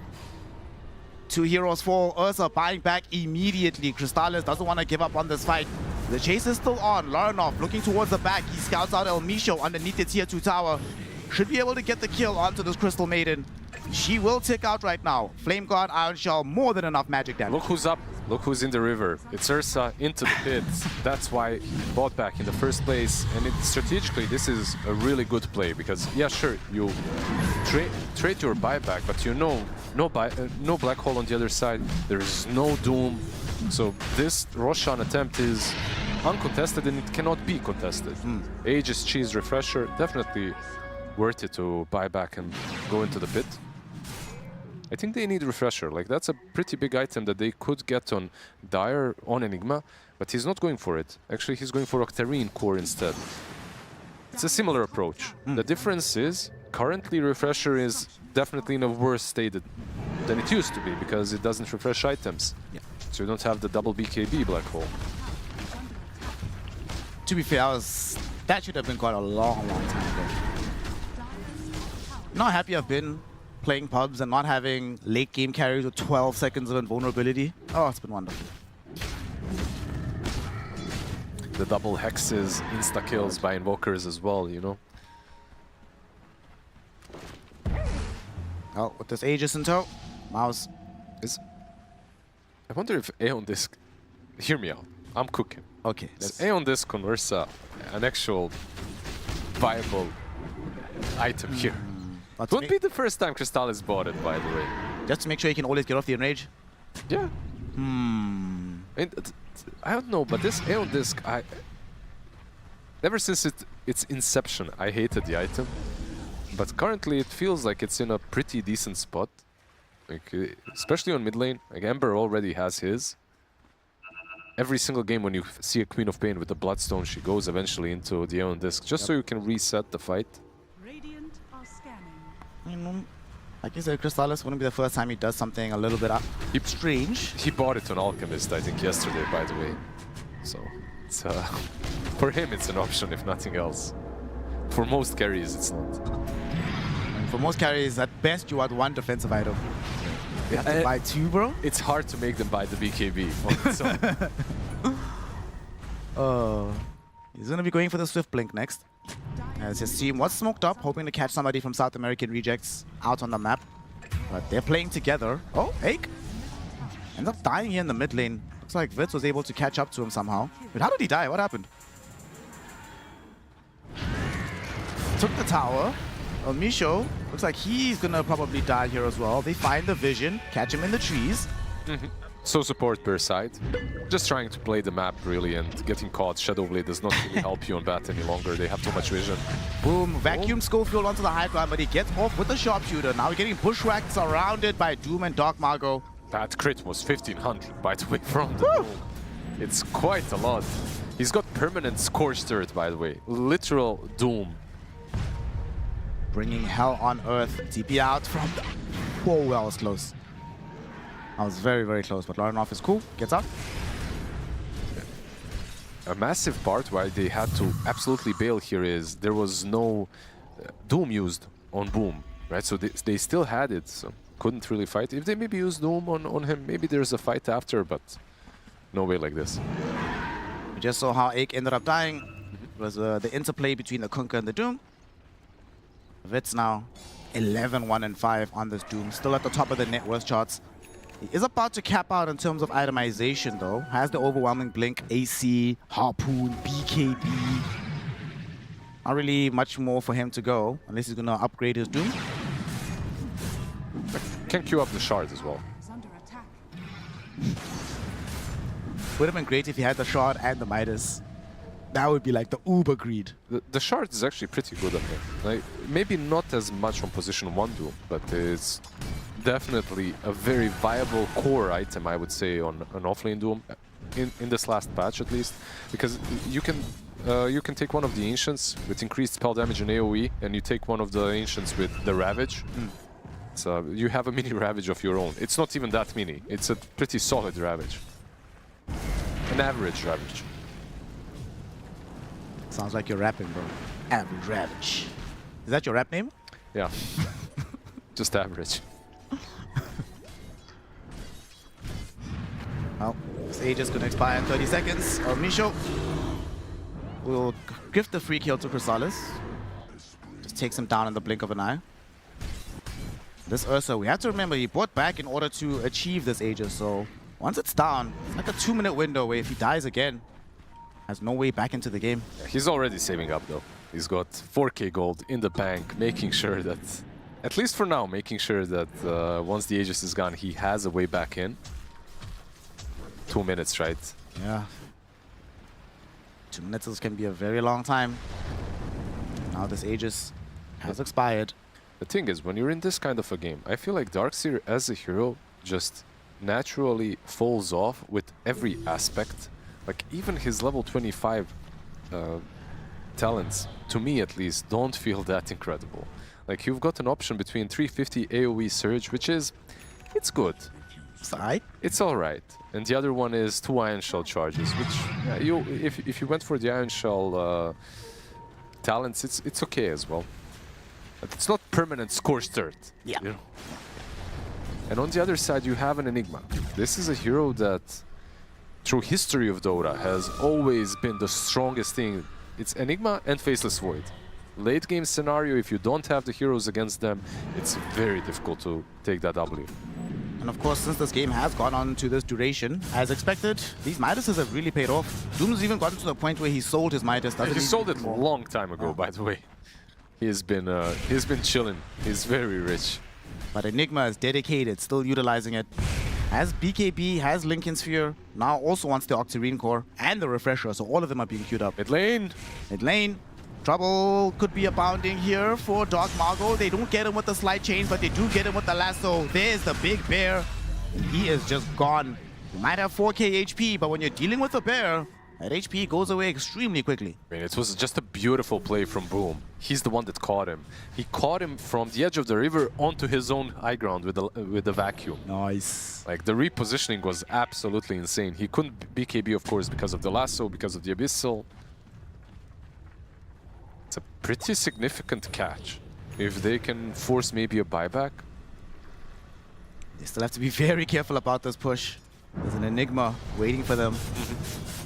There's still an El Misho Crystal Maiden with the ultimate. He's building Aghanims, but he's saving for buyback first. Here we go. Roshan's banner planted on the ground. Tier 3 tower under siege. They will drop this Midnight Pulse.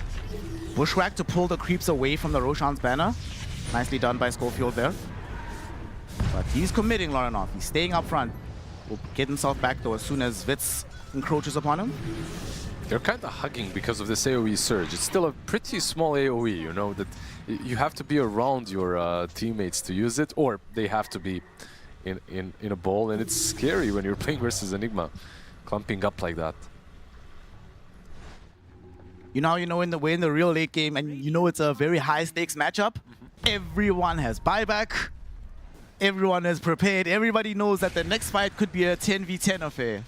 They gave us like two very chaotic games where there was a lot of mistakes, realistically, right? Like just insane laning stages. But this last one is a bit more methodical. Yeah. Dude, look how even this is. 23 to 23. Nobody's been able to break high ground just yet. Everyone has buybacks. Was the score of the last game was 38 to 38, I believe, at the end, right? It was also even. Yes, it was. Yeah. Now we have the Aghanim Scepter on Crystal Maiden. Let's go. Aghanim Scepter on Doom. Let's go. They smoke up South American rejects. They're like, all right, guys, it's time. I mean, I don't know what else you can wait for. Hex on Hoodwink as well. Just every single hero is absolutely massive. Although Doom did buy out for this one, so if he dies, it could be very awkward. Lorinov going forward, able to find Schofield, force the Yules onto himself. The question is, did they scout the Axe Blessing on Doom? Because it's a massive game changer. Suddenly, Ember is not so free to go in and do what he's doing so far. Roshan, unfortunately, is 2 minutes away. Gaben himself is saying, y'all are going to have to fight, guys. 8k gold, by the way, on Kunkka as well. He can opt to go for the Aghanim Scepter, we'll see. Showing mid. They smoke again. Man, they really just want this Aegis. Crystallis is like, oh, are you kidding me? It was literally nearly max respawn. 2 minutes 55. They're surging forward. Okay, Lorinov going forward. They've got a vacuum wall onto Dark Margo, forcing out the early BKB. He's happy to just get back up on the hill, but now BKB is down for 90 seconds. Yeah, BKB is down for 90 and so is the wall. So a pretty big spell that has been wasted. At this point, wall becomes pretty significant because every single illusion hurts. Every single illusion might bring you something, some sort of an aura, some sort of a buff to your team, so. Ursa has a Silver Edge and still has buyback available. And I'm not you were asking, did they scout out the Doom Aghanim's Blessing? If they didn't scout out the Silver Edge, it could also be a big surprise in the ramp up of damage. Keep in mind, Refresher Enigma, Doom Aghanim's Blessing. I would say this Refresher Enigma is maybe the biggest item purchase that we've had in a bit. Yeah, but he bought out for it. He dies first, makes a mistake. Could be a game losing. Ike was looking for the lasso, gets dragged back in by Doom instead and just gets 3-shot. Now we get the Hex, Black Hole onto the Ember Spirit. Lorenov is in some danger. He's not going to be able to get out. Frank, he's trying to refresh and get the second Black Hole, but the AoE Doom, it prevents the Ursa from doing anything. The second Black Hole emerges. They've caught absolutely everybody. Doom is just running around, inhibiting everybody from MOUZ from doing anything. Lorenov ends up dead. Again, it's a dieback on the Ember. 2 minutes in the grave. Can they rush? The rest of his team brought back though. Can they rush? That's the question. Ursa is inside the pit. But now the information has been given away. Doom is going to try to get back in here. He's coming closer. I mean, they're going to try. I don't think they can rush. On Radiant, they cannot at least. They had to move back after the roar. There's no BKB on Ursa. Man, the AoE from the Doom just absolutely winning this team fight. Okay, boom. Back wall onto 2. Not too bad.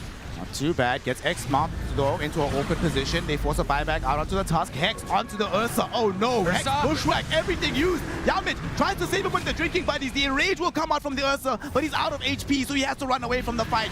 El Misho looked for him on the high ground, could not find him. He will live on Ursa, but forced to leave Boom behind, who gets caught and killed by the rest of the South American rejects. Fight's not over just yet. Yamich seems like able to get out. Yeah, drinking buddies, man. What a spell. What a shard to get on Tusk. Literally saving Ursa in this scenario. Plus the Silver Edge that he recently purchased, of course, helping out a little bit. Does not help out in the pit, of course, as they now will have the shard, the cheese, the Aegis as well, and so many buybacks on Radiant. I believe like every single hero bought back. Ember dying back too. Exactly like the Darks here. You know, you were mentioning earlier how it's an Enigma Dream game, right? All these melee heroes clump together. But with the Aghanims, Doom is even better. Yep, I mean, absolutely. The Aeon Disc did save them for a little while in the initial Black Hole, but he managed to use another one. I think there was a small part of that massive fight where Enigma got vacuumed away from the Ursa, which allowed him to use another Black Hole. Came in handy. What a fight.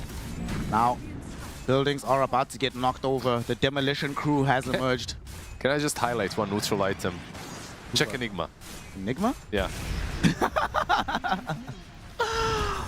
Oh, bro, 55 minutes in the game. He still got a dormant curio. Hey, can you just give us the 16-minute mark, guys? Go back. Yeah, just go back, guys. Farm up. I want to see the dormant curio on El Misho, of course. I mean, Enchantress Bauble. If he gets a nice tier 5 item, like, I mean, they're playing the long con. They truly are. You know, they're in for this. They knew what they were playing for and what they were waiting for. Seems like despite a lot of young players on the team, got some Warcraft veterans because they know that greed is good. There is no spoon. There is no spoon. Schofield now has a Wind Waker, which is terrifying to have to deal with. All of a sudden, that Blink Lasso from Aik, I mean, he's been struggling to find impact with it already in the last couple of engagements, but now there's no chance that the Lasso ever kills anybody. Actually, speaking of Wind Waker and speaking of Yules, surprised no one bought it on Radiant. Yeah. I mean, even on Darkseer, you know, like, you're pretty rich. If they could buy it, they could have bought it earlier versus Kunkka, because it's pretty good against him, right? Like, but overall, it's so good versus Black Hole. Radiant's top tower has fallen. Top tower knocked over. They are coming for the Megas. They drop the banner as well to protect the double Siege Wagon. Double Siege Wagons, Eidolons out the wazoo. This is scary. This could be the last fight, Chillers. Smoke up for MOUZ. They have to fight somehow around because 4 melee heroes cannot reach the banner. Like, you just can't get to it. Let's just waiting on the high ground, prepared to break these smokes. He goes in, immediately finds the Ursa. They need to get him out of here, but they can't do it just yet. Finally, Ursa's able to leave, but that's because there's a Black Hole onto 3 heroes right behind him. 2 of them down for the count. The third will join them. Lorenov did what he could to interrupt it, but he literally can't do anything. Schofield finds him with the Yule Scepter, catches him with the Bushwhack. They also go on to Crystallis, who came in and at least eliminated El Misho. But that's the most that he can do, the extent of his prowess. Doom gets refreshed, applied again to the Ember Spirit. GG is called. MOUZ are out. The South American rejects have done it. They have earned a spot at the playoffs. SA Dota, man. Kudos to MOUZ for doing everything that they could in these last 3 games. A lot of nice comebacks, but SA Dota in the end coming out too strong. Like, they played some skirmish-oriented lineups in game number 1 and game number 2. Game number 3, they gave us a treat. This was like, you know, Big Brother comes in, gives you a chocolate. They treated us. This was sweet. This was a treat indeed. Congratulations to the South American rejects. Now we're going to be treated to the analysis of the panel to break it all down. Thank you very much. And the enthusiasm you just saw as Vintage entered the booth, that's we got We heard the roar. Like, you didn't hear it so loud. But like, you might have heard it at like 50% volume, 30%. We heard the full thing, and you love to see it, right? The passion from Vintage as he walks towards his players, right? They secure themselves to playoffs. They get the full reset. They get to go into the double elimination bracket, a hard-fought best of 3. But yeah, I think I'll say I questioned, I think South American rejects, you know, discipline to be able to win with this much team fight. Sometimes these drafts can fall flat to the pressure MOUZ can apply, but they did it. They just, yeah, they handled MOUZ really nicely. Yeah, with good black holes as well. I think the series, we didn't really have any of the games where Frank was really the MVP, but I think he makes a good case for himself. Oh, absolutely. Like, he was nailing it from the start pretty much up until the end, showing that Refresher is still even good.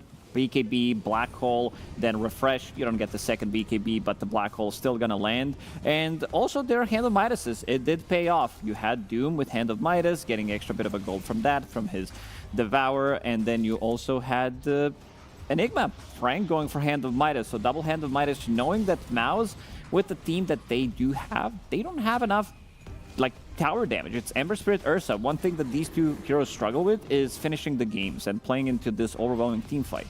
Yeah, I mean, it's also just like, I think for Wits, right? When he's playing a Doom, like he's played so many heroes in the tournament so far, competitively. Again, very short career for Wits, very young player, kind of new to the South American carry kind of scene, but only 2 games played.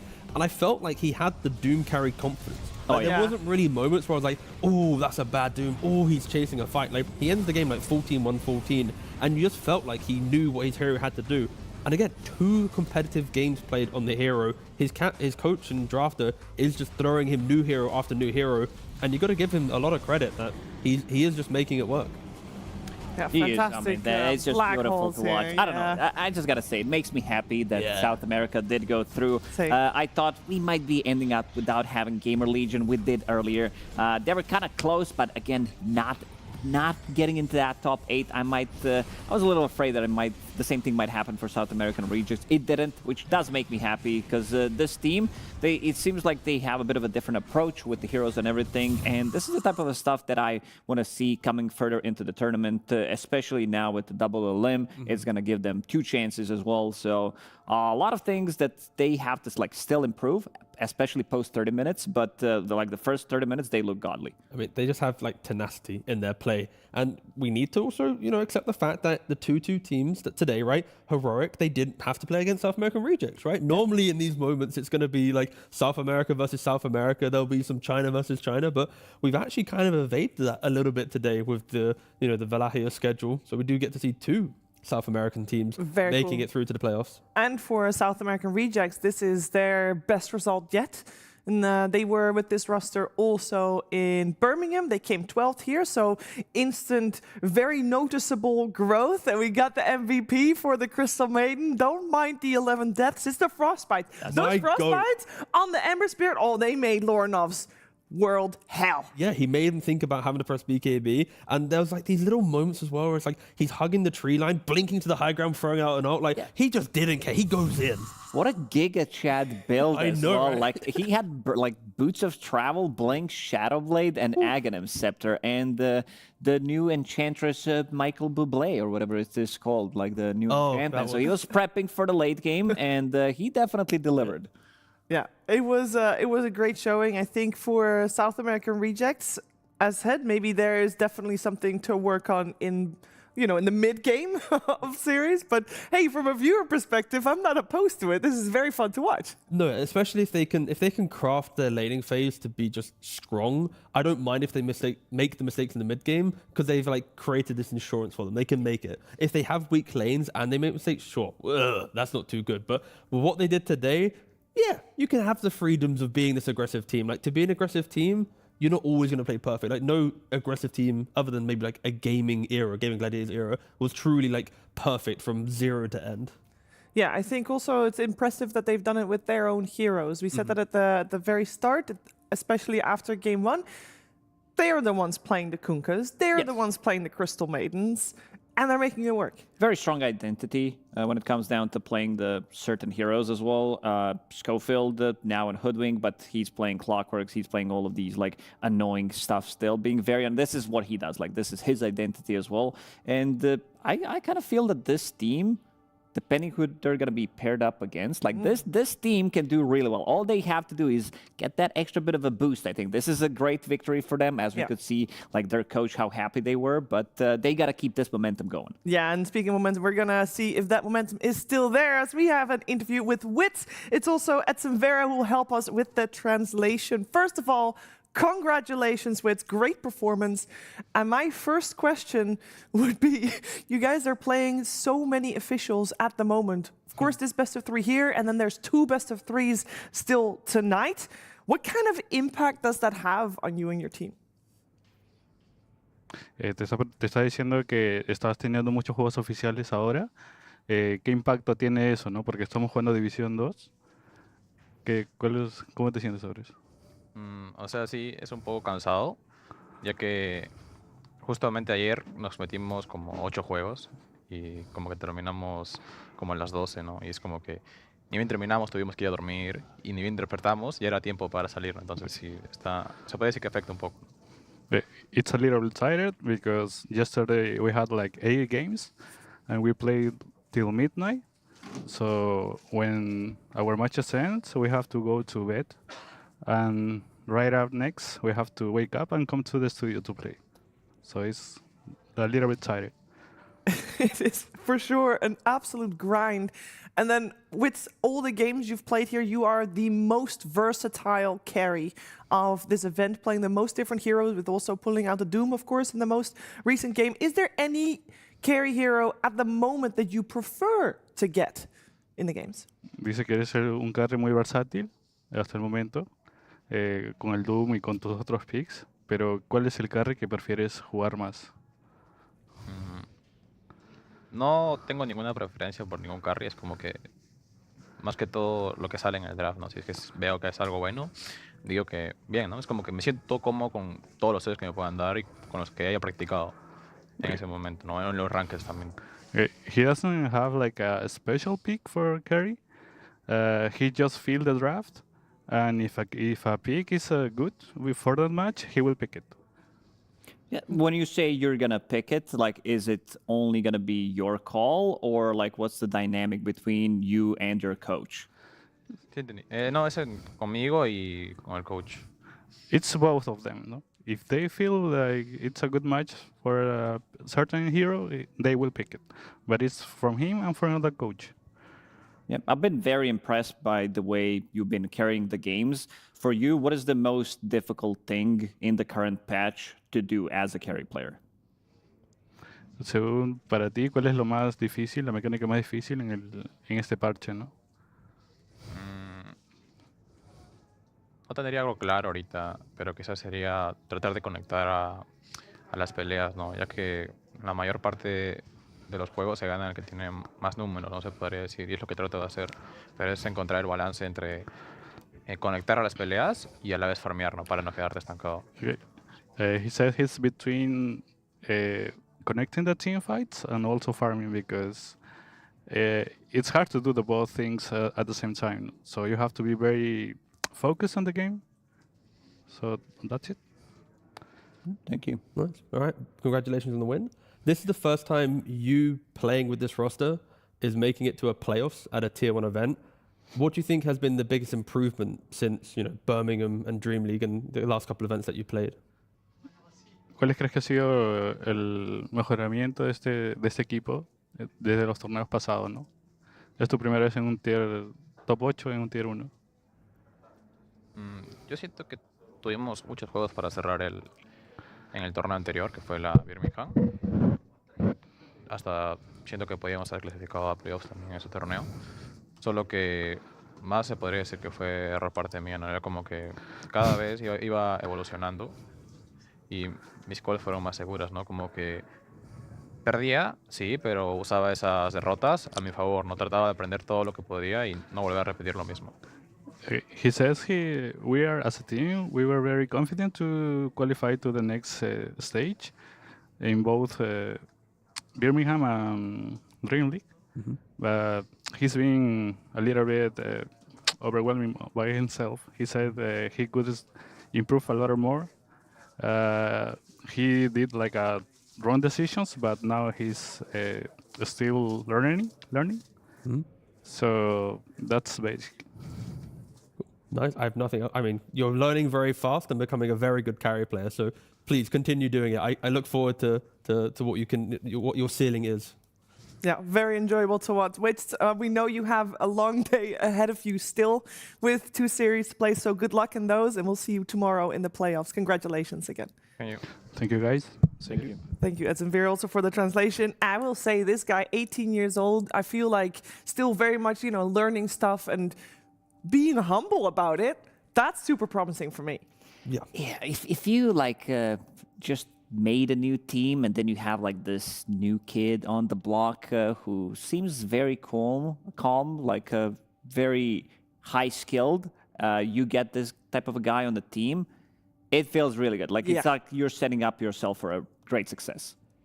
Yeah, I mean, there's some South American carry jokes I can make here, but Wits is doing everything that you're meant to be doing as a carry player. I think just very respectable, and if he can keep this maturity to him, he is going to be like the next kind of Tai Lung from the region, who we are kind of constantly hyping. Like, what can you do? What can he do? So yeah, just keep it up and amazing. Yeah, we already know that the carry player that he looks up to most, that he wants to beat, is Yotoro. And if he wants to have a chance to do that, Yotoro has to also make it to the playoffs. And they are not locked in yet. They are playing up next. So we're going to have a short break, but then it's time for Xtreme Gaming versus Team Spirit. Stay tuned.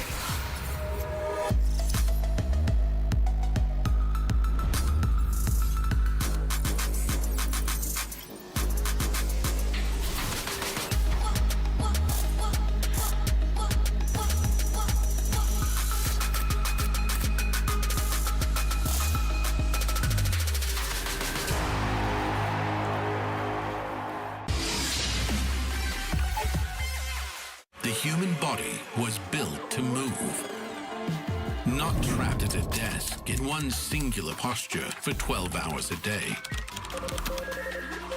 It's time your chair evolved. This is Secret Lab Titan Evo. Ergonomically engineered for you, gamers, hybrid workers, artists, backing your every move.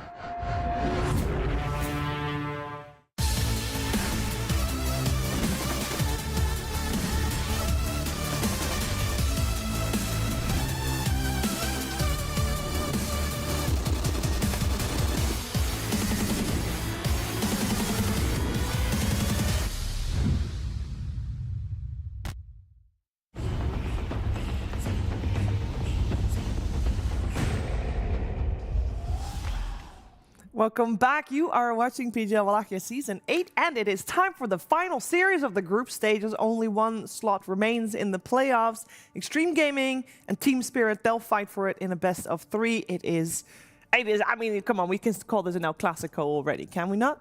Yeah, these two teams have met like many times, and it's always hype. It was this whole matchup was so hype because it was always, Yatro against Ame and everything. But if you look at the results in 2026, they've been pretty even, I would say. Like at Birmingham, they also managed to beat each other as well. Wallachia Season 7, 2-1, and then Dream League Season 28. It was, if I remember correctly, that was like really in favor for them. Like it wasn't really a close series by any means, but it can happen. But always hyped up to see this one. Yeah, super hyped up to see these two teams. Do you have straight up a favorite? Ooh,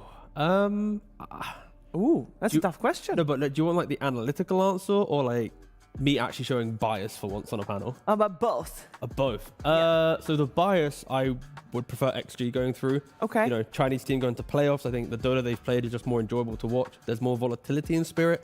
Not really been impressed with some of their drafts. I think they're losing their aura. The more that I watch them, the more I'm just going, the Spirit of the past, it feels to be fading, and then it will come back for a series, then it will disappear again. It's like, I'm just not excited as much to watch Spirit. That's fair. We can be excited about Xtreme Gaming for sure, as we can also show you guys what they have been doing, because they've been, of course, playing a lot of Dota 2. Here's some of their previous drafts. that's a lot of drafts on screen right now. But let me just try to simplify this for you. Basically, if Team Xtreme Gaming, if they have the last pick and they are picking last hero for AME, their chances of winning their game are going to be through the roof. These are pretty much the only games that they managed to win. These are the last 12 drafts that they played. And because he wants to be the kind of carry, he wants to see all 5 heroes that he's going to be playing against. He wants to have the better matchup. And especially in this one, I think if we go to probably 3 games, we're going to be seeing his pick saved for the last one. All I care about from this graphic is the fact that the carries as well, it was like Terrorblades, Morphlings, EAs. It's the late game. It's the late game. It's like the classics from Army, right? And especially when Yatoro sees this, he's like, you know what? I'll go toe for toe. Yeah. If you go Terrorblade, I'll raise you with my Morphling, you know? And you just get this like epic duel. So it feels like, at least from the way that Arme's drafting, that he might invite Yatoro to this classic carry battle that we have seen these two teams always go for. Yeah, I don't think anybody would be opposed to seeing something like that. These two teams do make firework happen. If anybody remembers the first season of Wallachia, the season was, I think, in 2024, and 2024 was the year of boring finals. Everything 3-0, 3-1, one like straightforward, apart from one finals. And that was between these two teams. In that Wallachia, it went to Game 5, and every single one of those games was absolutely epic. I'm just hoping that we catch still a little bit of that glory into this best of 3. Although there's a little bit of anti-fun on the horizon. A little bit of anti-casting spells, some might say, T-Gov. Yeah, that's the man kind of at the top of your screen there. Panto, he's the one doing it. Of course, he played 3 Silencer games the other day, and I think he showcased why having a reliable enchantment of Greedy is really good. I think Silencer utilizes it the most, because see here, sure, the first game he loses, getting Mana Boots 4-star at 25 minutes, not too good. But when you look towards when he's winning on Silencer, he will buy 1 utility item around the 20-minute mark, be it Solar Crest, 4-star Glimmer. But because he has the Greedy enchantment every single time, he will lock in that Refresher Orb. So if you are playing against a Panto Silencer, the reason why it is so good is because you're getting double global at the game-deciding moments, the second, the third Roshans, the big moments. I think also the reason why Silencer is so good right now in meta is Phoenix is one of the most contested heroes, so he was always good against him. He's a team fighter, and most importantly, there is no double BKB, and most of the time you don't have that second way of dispelling things. Like, sure, some heroes are going to be getting like Manta style in BKB, but there are not as, I would say, popular as they were in the previous patch. So the next global silence, you're gonna you have to suffer through it. Yeah, you need like layers of communication on your team, right? You're gonna need to have the load off exactly, and then it just gets unnecessarily messy that a 5 position can't do this. Well, the traditional carry, not just players but heroes, they do like the BKB Mantas, you know, potentially these too. These ones, the Morphlings, the TBs that he mentioned, definitely gonna be up there. Lunas as well. Yeah, this is a traditional matchup. We have to highlight it. Yeah, I got to point out some of the stats for both of them. You can see the games that they played. Yatoro played more, pretty much the same win rate for both of them, which is pretty insane to think about, considering that this is like over 1,500 games for Yatoro and almost 1,500 games for Ame. They played 80 games against each other, and 58% of the time, Ame was victorious. So in favor of Xtreme Gaming, if you look at the carry-to-carry matchup specifically. Is their win rate really that close? Yep. Yeah. That's crazy. Yeah, Lacoste showed me the stats earlier. Like, are you sure? Did you not? Yeah, I had to double check. Yeah, you triple check. Yeah, to get the stats lad to check it. It's like, no, he did. Yeah, they are just the same carry player with just a different amount of Aegises. Yeah, and a different hero for every game they play against each other. As Lone Druid is the first probably carry to come out. I don't think I'm seeing Team Spirit pull out the support Lone Druid, but you know, never say never. They choose Liz Lone Druid over Alchemist, that is also still in the pool. Yeah, of course, Lone Druid through the carry role. It is just a hero that you have to respect. It's the Ags Mjolnir timing, and the bear is always having map play, right? It's silver edged, it's support pickoffs. Even if the bear isn't fighting with you, it's going to push like probably 2 waves by itself. Mjolnir in one, fighting in the other. It's just so much map pressure. Whilst 4 heroes. I can't wait for the next patch. I could be okay if the patch drops, nerfs Lone Druid, and we call it quits. Yeah, no, yeah, just one letter. Just one line. A couple of lines, like bear. Like there's so many things that seems to be OP with this hero right now. But where would you? Okay, what's your if it was one line of a nerf to Lone Druid, is it the fact that the bear can do everything for free with the Ags? Is the simplicity of respawning? It's the Ags. The Ags is the issue. Yeah. Like being able to kill Tidehunter on the other side of the map with no real disadvantage to you doing it. Like these are like some of the most tankiest heroes in Dota that we're talking about. He breaks him and just kills him. So how about the Ags? It allows the bear to go off on its own, but all stats are halved. I was thinking the further away he is from the hero, the less damage he deals. Oh, that's every good single too, time his bear dies, for example, like the cooldown goes up by 5 seconds. There are ways to balancing this hero, but right now it just feels so strong. Yeah, I like the cooldown approach. That sounds quite fun, especially when you get so carried away with just, I'll feed a bear or two, or just make the gold of the bear even more. Like 250 is a lot of gold. What if you just made it like 500 gold? 500 gold. It's like protect the president. Oh, it's just so scary for him to ever leave. All right, so now that Lone Druid is let through and picked on one side, we already have the Pango and the Beastmaster removed. What is a good way to deal with the bear? Because you're going, the Lone Druid is going to get his Ags at some point. There must be a way to deal with it. No, for sure. I have thoroughly enjoyed teams that try to shut down the bear in the laning phase. Like Dawnbreaker off lane, you jump past the bear because you normally play with items on the main hero, not the bear early on, and then you kind of swap once you get your items. So just killing the Lone Druid, take his tower, have supports that want to just poke into the map with a smoke, I think is a really nice way. Because if you get the Ags Mjolnir at a too late of a timing, you've probably already grouped up and you've kind of dealt with what he can do. Yeah, I've seen different approaches. I mean, there are different ideas. You have to try to find something. Otherwise, there is always going to be one ban that you need to do unless you have a first pick. If you're not a Lone Druid team as well, which you definitely need to be in this meta. But I like the minus armor approach that we've seen from like Pangos, Slardars, Kez as well, where you just kill the bear like relatively easy and then you deal with the rest. Yeah, I really wouldn't want to see Arme play a high cooldown carry because you will get punished by the bear. Just like, oh, we finally killed it. He respawns and let's say like Arme's now got like a meta on cooldown or a chrono on cooldown, something like this. Like it could be a bit too easy to exploit. Ame had a very interesting pick yesterday when he was playing a Phantom Assassin against Alchemist. This is the hero that can kind of keep up with the farm. He was playing Faceless Void as well in that second game against Vici Gaming. So you said no long cooldowns. Like Phantom Assassin is no cooldown hero whatsoever. Not sure about like the matchup in general because this hero builds into Silver Edge, it builds into MKB naturally if necessary, builds into Mjolnir, which goes through evasion, the procs. They thought a long time about this one. Yeah, I mean, it also feels like the XG way of drafting, right? It's like double pick the support. They are just good laners. You know exactly what they're going to do from Spirit. There's no like, oh, they're flexing this, they're flexing that. So there's 2 honest supports, and then you get your cores to shine by getting the counter pick. You say they won't flex, but is there any way they could work an Alchemist into their draft? For who, sorry? For Spirit.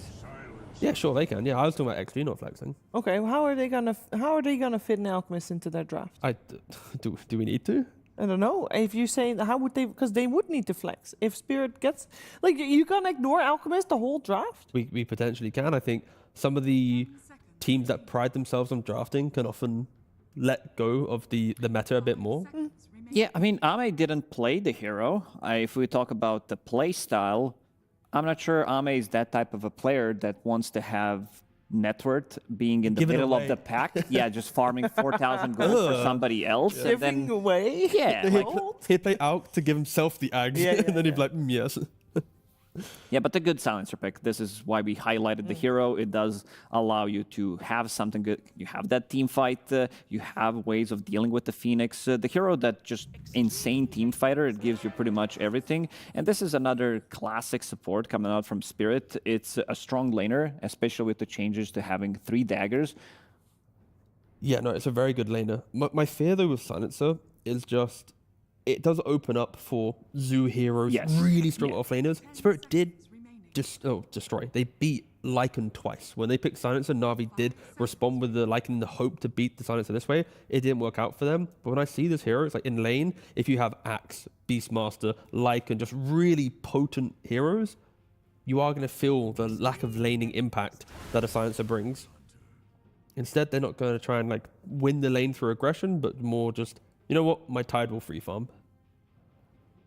Solid strategy. Yeah, and then most likely nothing to say. We'll pick his hero here, to as of course has already mentioned. Ame wanted the last pick. Just give Ame what he wants in the end. But we've seen this matchup multiple times. This is something that it was on the other way where Team Spirit, where they were actually playing the Tidehunter and they got demolished. It was Tidehunter plus Rubik playing against Venomancer plus Lone Druid, and they were on the receiving end. They fed 6 or 7 kills in 7 or 8 minutes in that series, which was pretty nasty to think about. And they still managed to push it to 40 minutes, which was still pretty impressive. We got to address Batyuk as a player who was like 0-6 on Tide, but still had like massive impact in that game. I would say that he's not on collapse level because this is almost impossible to reach for any offlaner in the world, but he's fitting in nicely, I would say. He had some good performances. Yeah, I think Batyuk's the type of lad where you kind of want to give him the draft to be able to show his skill. I think on the back foot, we're not seeing him play like the comeback style of Dota. And of course, that's more pressure on Spirit to ensure that he feels comfortable whilst being able to stand in. You mentioned Lycan as a pick for Xtreme Gaming. I think Carry Tiny does the same job. Like, he's the same type of a hero that wants to just make support's life miserable. Once you pick up the Shadow Blade, cut into backlines, try to kill this Silencer, kill this Grimstroke, Ringmaster as well, because they're very easy heroes to be killed. And you also have a backup coming up from your Tidehunter, and then you can take a fight, maybe try to force potentially a global silence, or potentially, get a buyback on one of the supports. Yeah, I mean, Spirit, they have just nice map play, right? It's as you're looking for the pickoffs and doing it, it's like Silence will always protect you. Yeah. And they have the break from the Primal, the Silver Edge from the Lone Druid. Like, it's so simple for them to kill the Tide that when you look at XG's lineup, like, okay, Tide will protect us, stand next to him. Spirit very easily can break that front line and go, well, okay, now what do you do, right? Like, we've got through it. So I am looking at XG just respecting what Spirit can do in that. Of course, the mid laner on last pick or carry, again, Tiny is getting flexed to the very end. But would you prefer Primal to be mid or off lane here for Spirit? It is 1-5 in this tournament with 0 wins from the offlane, by the way. The 1 win was a mid. Yeah, it makes the hero like difficult to play in the offlane. It's not a traditional offlaner in a sense where he's like laning, you have a kill threat. A lot of the times the hero just like you have, if this is Carry Tiny, you have stun. So very difficult for him to land his spells. They go on cooldown, relatively longer cooldowns. You have mana issues, especially if you try to go for a kill. You don't have mana for the second round of spells. So what you play for is the stacks, try to creep skip as well, drag the creep wave, and then pick up like 11, 12-minute Blink Dagger. We've seen also a bit of a different build going for wraps from the offlane to try to be more tanky if you have a mid laner who can start a fight. Yeah. Also, in regards to draft, I only covered like one Spirit series, but Lyle is also now with the papers next to Milan.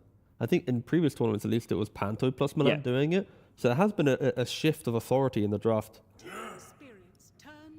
But double... I think he might be holding the paper because paper beats the rock, so he wants to beat Tiny in the mid lane. Makes sense. How many papers does he need? He just needs one to wrap around him. How does that even work? Before level 6, before Tiny's too big. How's he gonna show that he has it?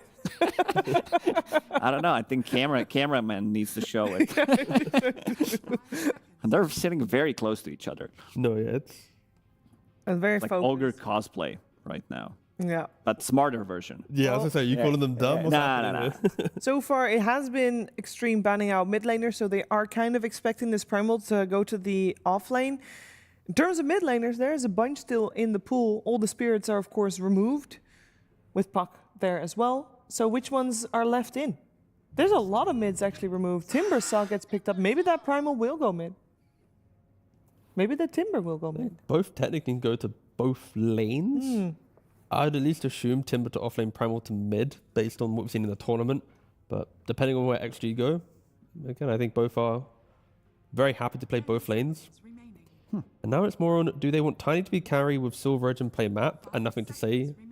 Finds a new hero that can play into Timber or the Primal. I mean, nothing to say is the one giving a final four, as his hero is probably picked, and instead Tink. Ooh! That's some spiciness. The Nothing to Say Tinker comes out, but that is the first pick of the tournament. What makes this game the Tinker game? Because that was one of the heroes that one of the players said was the most nerfed hero. I need to load up He's got a turret. my 30 bullet points of changes. Give me a Tell second. me about the turret. But, okay, so first of all, turret with the 20 talent actually does decent damage, all right? You need to respect it. When you take the talent on the right-hand side, deploy those turrets, they're just chunking away at you with some pretty decent damage when you jump in.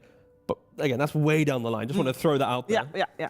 Let's rewind a bit. All right, it's a bit of a greedy draft from Xtreme Gaming. When you think about it, Tinker, not like the most active hero. You have Tidehunter, he wants to park himself in the lane, get some farm. Carry Tiny as well, he doesn't really want to join until he gets his Echo Saber Shadowblade or a Blink Dagger, probably going to be Shadowblade in this one, so it takes a little bit of time. So I'm wondering who is X-Noah and FY are going to be playing with. Sometimes the game can like be very slow, but you can't find too many openings. I don't think they're going to play with... I think they're just going to sit back and farm. Tide will go Ags. Tiny, of course, will go for his Silver Edge and go for some just army pew from the distance? Everything is just pew-pew from the distance. And we've been praising Lone Druid on this map play, breaking. You only play on the bear. I mean, Tinker, you still have laser. You can follow... If bear shows, you just TP in laser. Okay, bear's not doing anything anymore. Yeah. You have to buy BKB. It's really annoying. So I can see at least for the Tinker versus Lone Druid matchup, it's going to be good. It's just more like the big scope of the game. Like, does Tinker still have these explosive timings? I mean, this is the best Tinker player in the world, so we're at least going to know exactly if it's good or bad in about an hour's time. Let's hear some more opinions on it. Snare and Lizard, you get to cast first Tinker of the event. How do you feel about that? I'm super hyped. Not just any Tinker, but like Tigov said, it's the Nothing to Say Tinker. Super exciting, but at the same time, my heart is broken. Oh. When this matchup of Ame versus Yatoro started, Game 5 TI, Ame lost with Tiny, bruh. I don't know what's going to happen now. So does he have to relive it again, or what's happening? Hey man, he's relived this how many times? How many times has Ame lost to Yatoro in elimination games? So as much as I'm excited for the Nothing to Say Tinker, the record against China is not good. Like happy that he has a chance to redeem and that his confidence is not broken, is still there? Shiva, 5 years of Hopium have taken away all kinds of situations, all kind of confidence that this could be turned around. So I don't know. Do you have more hope, bro? I believe in the Tinker. Okay, well, we're going to find out how this game is going to play itself out. Let's head over into it. Thank you very much, Shiva. Game 1, a matchup, a rivalry, 5 years in the making, Liz. Give me some hope. Talk to me, man. I'm despondent right now, you know. My heart is black. I am in a very despairing place. Help me, bro. I have faith in the Tinker. I feel like on one side you have a team that is playing the meta strat, the Lone Druid strat, the strat that takes some time, right? Like he has to be AFK. This is a non-hero for quite some time. The laning stage, however, is really good. Yatoro Lone Druid. Let's see what he can do, because we've seen Ghost in this very similar lane playing into a Tidehunter. It was Batyuk Tidehunter, right? When he died 6-7 times in a row. I didn't want to use those numbers, but yeah, he died quite a few times to a Lone Druid. It's a hard lane for Tide. Yeah, we'll see if XXX is able to do anything special on that side of the map. But obviously, let's keep it real. The real focus of our attention should be on this Tinker.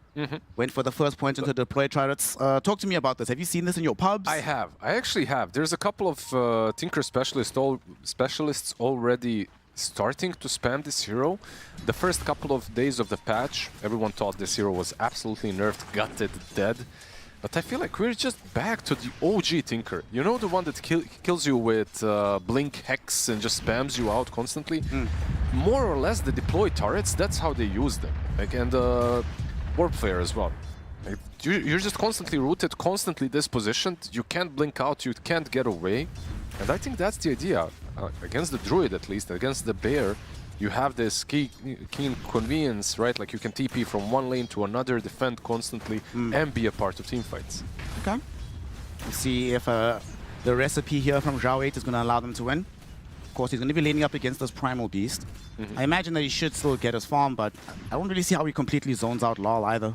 I feel like the mid lane between these two is more or less a stable lane for both heroes. The side lanes, however, for me at least, can go really bad real fast. XG, top lane, Tidehunter into Lone Druid, not too easy. Bot lane, Phoenix, Tiny into Timber, and Silencer also feels pretty difficult for the Phoenix and Tiny. I mean, we saw Phoenix really struggling the other day, right, when playing into a Silencer. Died a couple times in the lane, gave away quite a lot of intelligence. And it's also versus Timbersaw now. It's not only the Silencer. At least Silencers right now, they do play around Glaives, so maybe something that you can abuse with the Fire Spirits. We also heard yesterday the conversation from Weeha about how the laning phase of the Timbersaw not nearly as strong as it used to be. It depends on what you're playing against. It's not as strong, but it truly depends on what kind of heroes you're playing against. Like if you're playing versus some universal heroes, strength heroes, bulky boys that you can just harass. Actually, the Druid falls first. Okay, FY must have found a good bushwhack there. So they get the Druid down. Nicely done by XXX. This is definitely an awesome way to start the lane. He's already doing well in the CS department. Now has the bonus gold. Can ferry in some boots. Quite the opposite of what happened last time in this almost exact lane. The hero-to-hero matchup when it comes to cores, of course, is important, but what supports are bringing to the table is just as big, and Hoodwink pretty difficult for the Bear to deal with, because this early on you're always next to your Bear, so Acorn Shot bounces, Bushwhack as well can connect on both heroes, on the hero Bear and the hero Druid. Well, FY will take some harass now. Impalement odds will come through. Just want to be able to secure this Lotus. How many games does Yatoro have on Lone Druid, by the way? Let me go check. Hit me with some stats. I got you. Big Yatoro, double TI champion. Let's see. How many do you think he has, actually? 5. 5. All time, right? All time. Okay. He has 2 all time. I mean, I was being generous. I can. When he came into the scene, he was this like prodigy carry player that played, I believe, on the first TI. If you remember, he played the biggest amount of heroes as well, the highest amount, like 11 carries or something like that. But I can't really recall him playing Lone Druid ever. So let's see. It's got a quick pause right now, just making sure that the microphone issues are solved. On the other side, Ami, like you said, just going to be in search for that Echo and the Silver Edge. That Silver Edge in particular feels really good in this game. Into the Primal, into the Timbersaw. Feels quite nice. It's the build, right?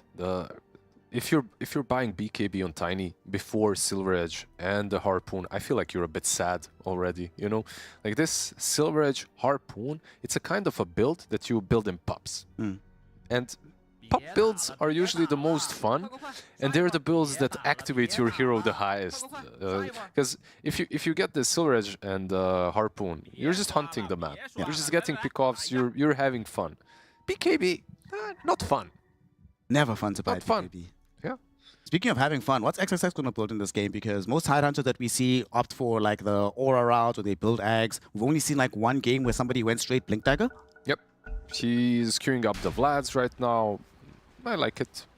Vlad's Raps, Aghanims to me sounds like a decent choice.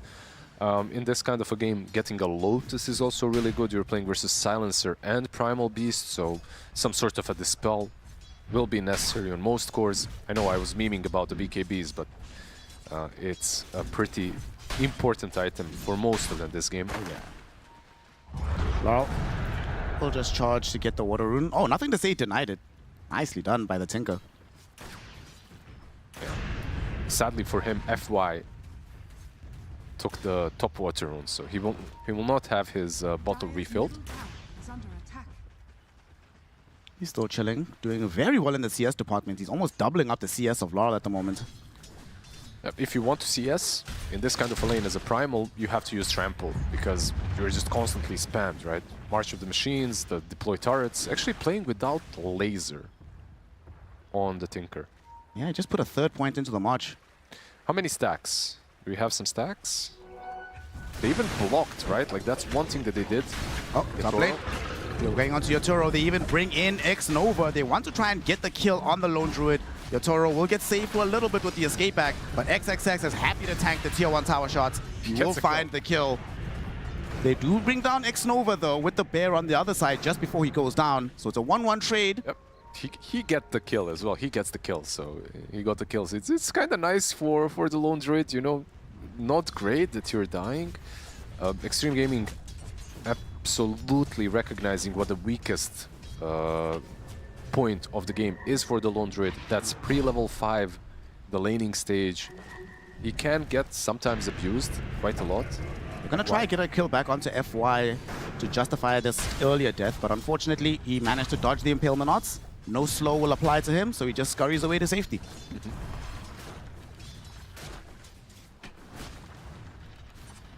This is a game actually where I wouldn't mind him going Diffusal on lone druid.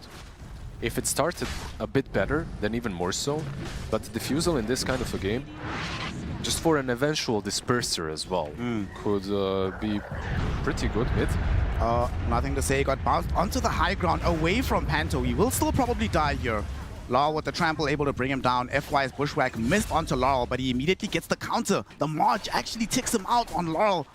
He nonetheless ends up dead. FY hoping to punish Panto as well, but now it's a 2v1 affair as Ru has shown up, forcing him to use the bushwhack and get away from this engagement. Oh, he didn't want to continue.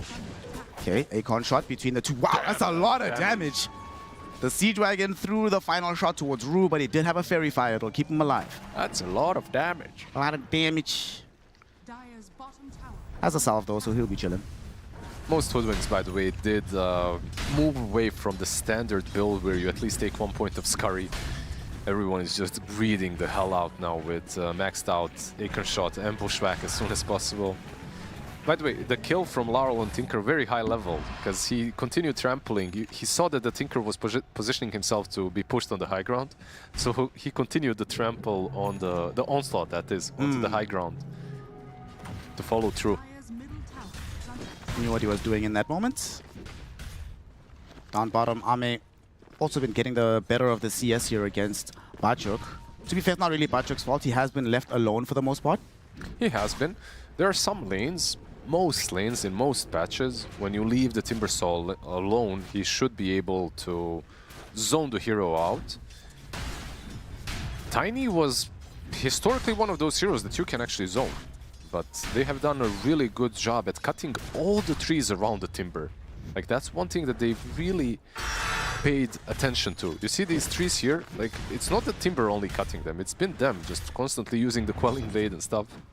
Oh, Bushwhack onto Laurel. This could be a dangerous position. The Akon shot does the damage. Gush will follow through, but no space for the Ravage, unfortunately. And Ru with the Tame the Beast will create the opening for Laurel to escape.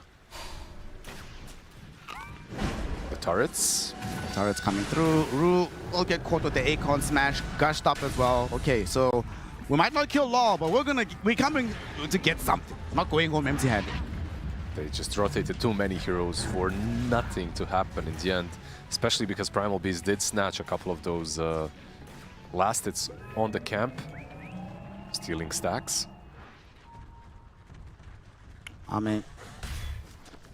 He is going to have the first delivery of his components for the Echo Saber. That Ogre Axe is arriving. Make him a little bit tankier as well in case Team Spirit do decide to go on him, as they have rotated both of their supports down bottom.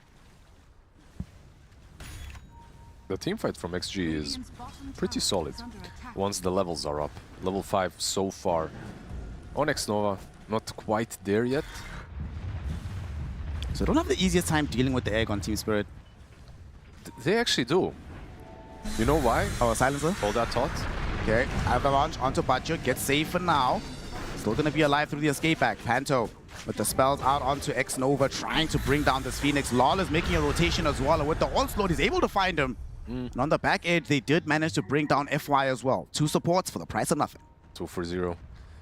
Tiny is still around at least, so they didn't zone him out, but they have a good ward. They know what he's doing, and maybe they can set up another kind of a push. We'll see. The bear now counts. That's why. Oh, Usually yeah. I would say it's terrible, especially if the druid isn't playing the game anymore at all. But the bear counts. His hits do connect on the egg. You just fire spirit the bear, no problem, bro. No problem. How hard could it be? Yeah, the problem is the savage roar from across the map. How hard could it be, Liz? Yeah, this is a professional gamer, bro. Of course. I'm just saying, it's a pretty good hero when it comes to playing against the egg. You have a free dispel across the map with the shard. And on top of that, you naturally build into Mjolnir, so the attack speed is just absolutely insane from the bear. Watch the machines now, cleaning up some stacks for the Tinker. He's going for the Ags right after he picks up his Blink Dagger. And his Blink is pretty much finished, just like 10 gold away.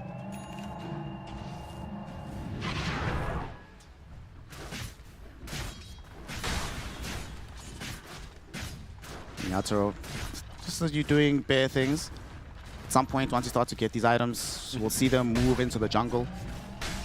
We have seen some teams deal with this lone druid by playing so hyper-aggressive as you take the tower early, and then you force him to jungle in awful and inefficient areas as early on as possible. They're trying to do that right now, by the way. They TP the Tinker in, but okay, he's out, never mind. They were thinking about it at least. Tidehunter, by the way, also opted to go for a Maid Slayer instead, bot lane Ame. Ame in trouble. Last word is there with the Arcane Curse. Bachuk wants to chase him underneath the tower. He's falling very low, but he still has a very healthy stick, so he pops it. But now Larl's going to show up, throws out the Onslaught. Global Silence will also arrive. Pulverizer's going to be there, and Ame will die. Ravage will emerge from XXX as soon as he arrives, so Larl is not going to make it out of here himself. Bachuk trying to run, so is Pantomim. And they're going to try focus Pantomim. Nice dodge on the Sharpshooter. He'll be able to get out safely, and Bachuk should be good too. Okay, a pretty decent trade for Team Spirit, I would say. They lose their mid, but they do get the Tiny. It was a matter of time. Like, they needed to shut him down at least a little bit. This tier 1 tower down bottom is the safe space for him, or was for the majority of the game. They did force out a Ravage, though. Well, the Ravage is going to be on cooldown for a while as the Maelstrom emerges now for this lone druid. Now we can start playing a little bit of disgusting Dota. I feel like there is a little bit of a difference between your lone druid specialists and these carry players that just start playing lone druid. Most of them, like, that don't play him a lot, always opt for the same build. That's the Mjolnir, into the Aghanim Scepter, into the Silver Edge. You don't have to think about anything else. And when you look at the specialists, they tend to finesse it a little bit. Bot lane. Speaking of finesse, down bottom we'll have to see some finesse displayed by Xtreme Gaming as they wanted to start a fight, but here it's Rue with a huge Wheel of Wonder. X-Nova does get off the Supernova, however. Yatoro trying to take it down with the bear, not going to be able to do so. And now Yatoro is in danger, has been gushed up. Ame trying to chase, wants to close the gap with the Avalanche, gets him while he's on the high ground. There will be an escape back to try and bail him out. Yatoro gets left behind and killed off. And with this Blink Dagger on Tinker, they can keep the chase up. He brought down Rue now. Bachuk on the run. Can they get him with the Bushwhack? FY rushing forward, trying to get the tree plant into Bushwhack. No Scurry. But he won't be able to do it. He does find the Bushwhack with the Acorn shot bounces. Just barely lacking the damage to bring down this Timber. Unfortunately for FY, no follow-up as well. I believe the teammates didn't trust the catch as much as he did. He's, by the way, speaking of FY, he has an urn. I would really like to see a vessel from him. Oh yeah. SS Distiller is also really good, but when you look at this game, you're playing it. It's not only for the Timber and the Primal Beast. Just using the vessel on the bear is really damn good. Like, it helps out quite a lot. It deals a lot of damage to the bear as it's naturally pretty tanky. Panto. He didn't get the proper combo out from Ame, but he'll still get the kill on Panto nonetheless. At the same time, there is a smoke up towards the top side of the map. FY and X-Nova looking for this lone druid. Wanting to kill him again. And this is right after a bear resummon. He's right underneath an observer ward. Is that the combo? XY? The XY. Supports? Nothing to say though. He gets caught first in the river. Wheel of Wonder, Tame the Beast, Lol on top of him. Tinker is just dead. FY does at least get some revenge onto Rue. But this is not how they envisioned this play going.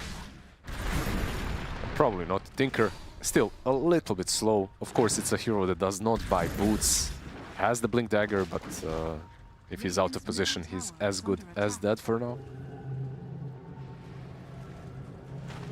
Bajuk almost has the Kaya Sanj, that SNK. By the way, why does that happen? We call Sanj and Yasha SNY, right? But we don't call Kaya Sanj like SNK or Kaya Yasha YNK. Those are some deep questions I have to admit. I need to sleep on it. And I like SNK. It reminds me of King of Fighters. Ame put some damage onto Bajuk, but it was a bit of a bait. Blink pulverized directly onto him. Pantomime is here too, popping the global silence, and Ame, he died so quickly. The rest of his team didn't even bother responding. XXX was pushing middle. They're just hunting down in the trees right now with Xnova and FY, so Ame sort of left to his own devices. Yeah, it feels like the global might have been an overkill. They weren't really connecting. Essence Distiller, by the way, after all, on FY. FY. Oh, what an onslaught with the trample. Law eviscerates the little squirrel. Impalement Arts barely misses on Xnova. Second one also misses. Super active on Larl, by the way, so far. We have seen this hero a couple of times on the offlane. It didn't really work out. I feel like Primal is one of the most tempo-based heroes. Like, if you don't have a good lane, a good start, you fall off quite quickly. You can't get a fast BKB as well. Okay, down bottom, nothing to say. Shows up, bursts through Panto extremely quickly. And check out Ame. He is not going to be going for the immediate Shadow Blade or Silver Edge. He's going to buy Blink Dagger first. Very interesting, actually. And he's going for the Blink BKB build. I feel like half of the reason why this hero feels so good right now is the Harpoon and Silver Edge build. It's just so natural, gives you so much mobility on top. Okay, wants to be able to perhaps jump the backlines a little bit easier. Gonna go on the tier 1 tower. XXX has been involved in all 3 lanes where they've taken a tower. They need to prepare for a fight. Global is still down for 25 seconds, but Team Spirit still decide to smoke. And they might be able to catch out. Nothing to say. He's all by his lonesome. They know his team is down bottom. Wheel of Wonder will be there on top of the trample, and he does go down. Will Lal be able to escape? Here comes FY as well as XXX. Bushwhack connects directly in onto this hero. On the backlines, Ame also looking towards bringing down Rue. Leaving Lal all by his lonesome. XXX triggers the Ravage to kill him. Ame kills off Rue. Panto getting burnt down by the Sun Ray. And we maybe might have 3 kills. No. Panto barely survives. Tree throw will miss. Ends up being a 2-for-1 affair. 2-for-1 affair. Global not used. Tinker dying. If you're Team Spirit, you're probably not too sad about this kind of a trade right now, as Ravage has been committed. So when you look at the grand picture and big ultis being used, not too terrible. But you are slowing down the Tinker, and I think that's the crucial part, right? Like, whenever you're playing, same like an Alchemist game is an Alchemist game, this is maybe just as big. Tinker with a Shard is extremely annoying to play against, so gotta shut him down as much as they can. Couple components away from him having his Aghanim Scepter. His FY is going to be going Yule Scepter atop the Essence Distiller. Yule's great into the Primal Beast, great into the Timber Soul. Global Silence as well, another thing that you can use it on, but absolutely. I'm not really sure if I'm happy that I'm seeing the Tinker, you know? Like, we haven't, especially nothing to say. But at the same time, like, goddamn do I hate playing against this guy. Whenever you see like NCS Tinker, it's a catch-22, right? You're a fan of Chinese Dota, you want to see him win, but if it's too strong, then it shows up on all your pubs and you keep losing games. So if you're going to win, nothing to say, just barely win, my friend. Do not inspire the griefers in our pubs. Top lane. Pressure is being put onto XXX right now underneath the tier 2 tower. We'll walk away from the Chakram. He's so tanky. The Consecrated Wraps, the Mage Slayer with the shot as well.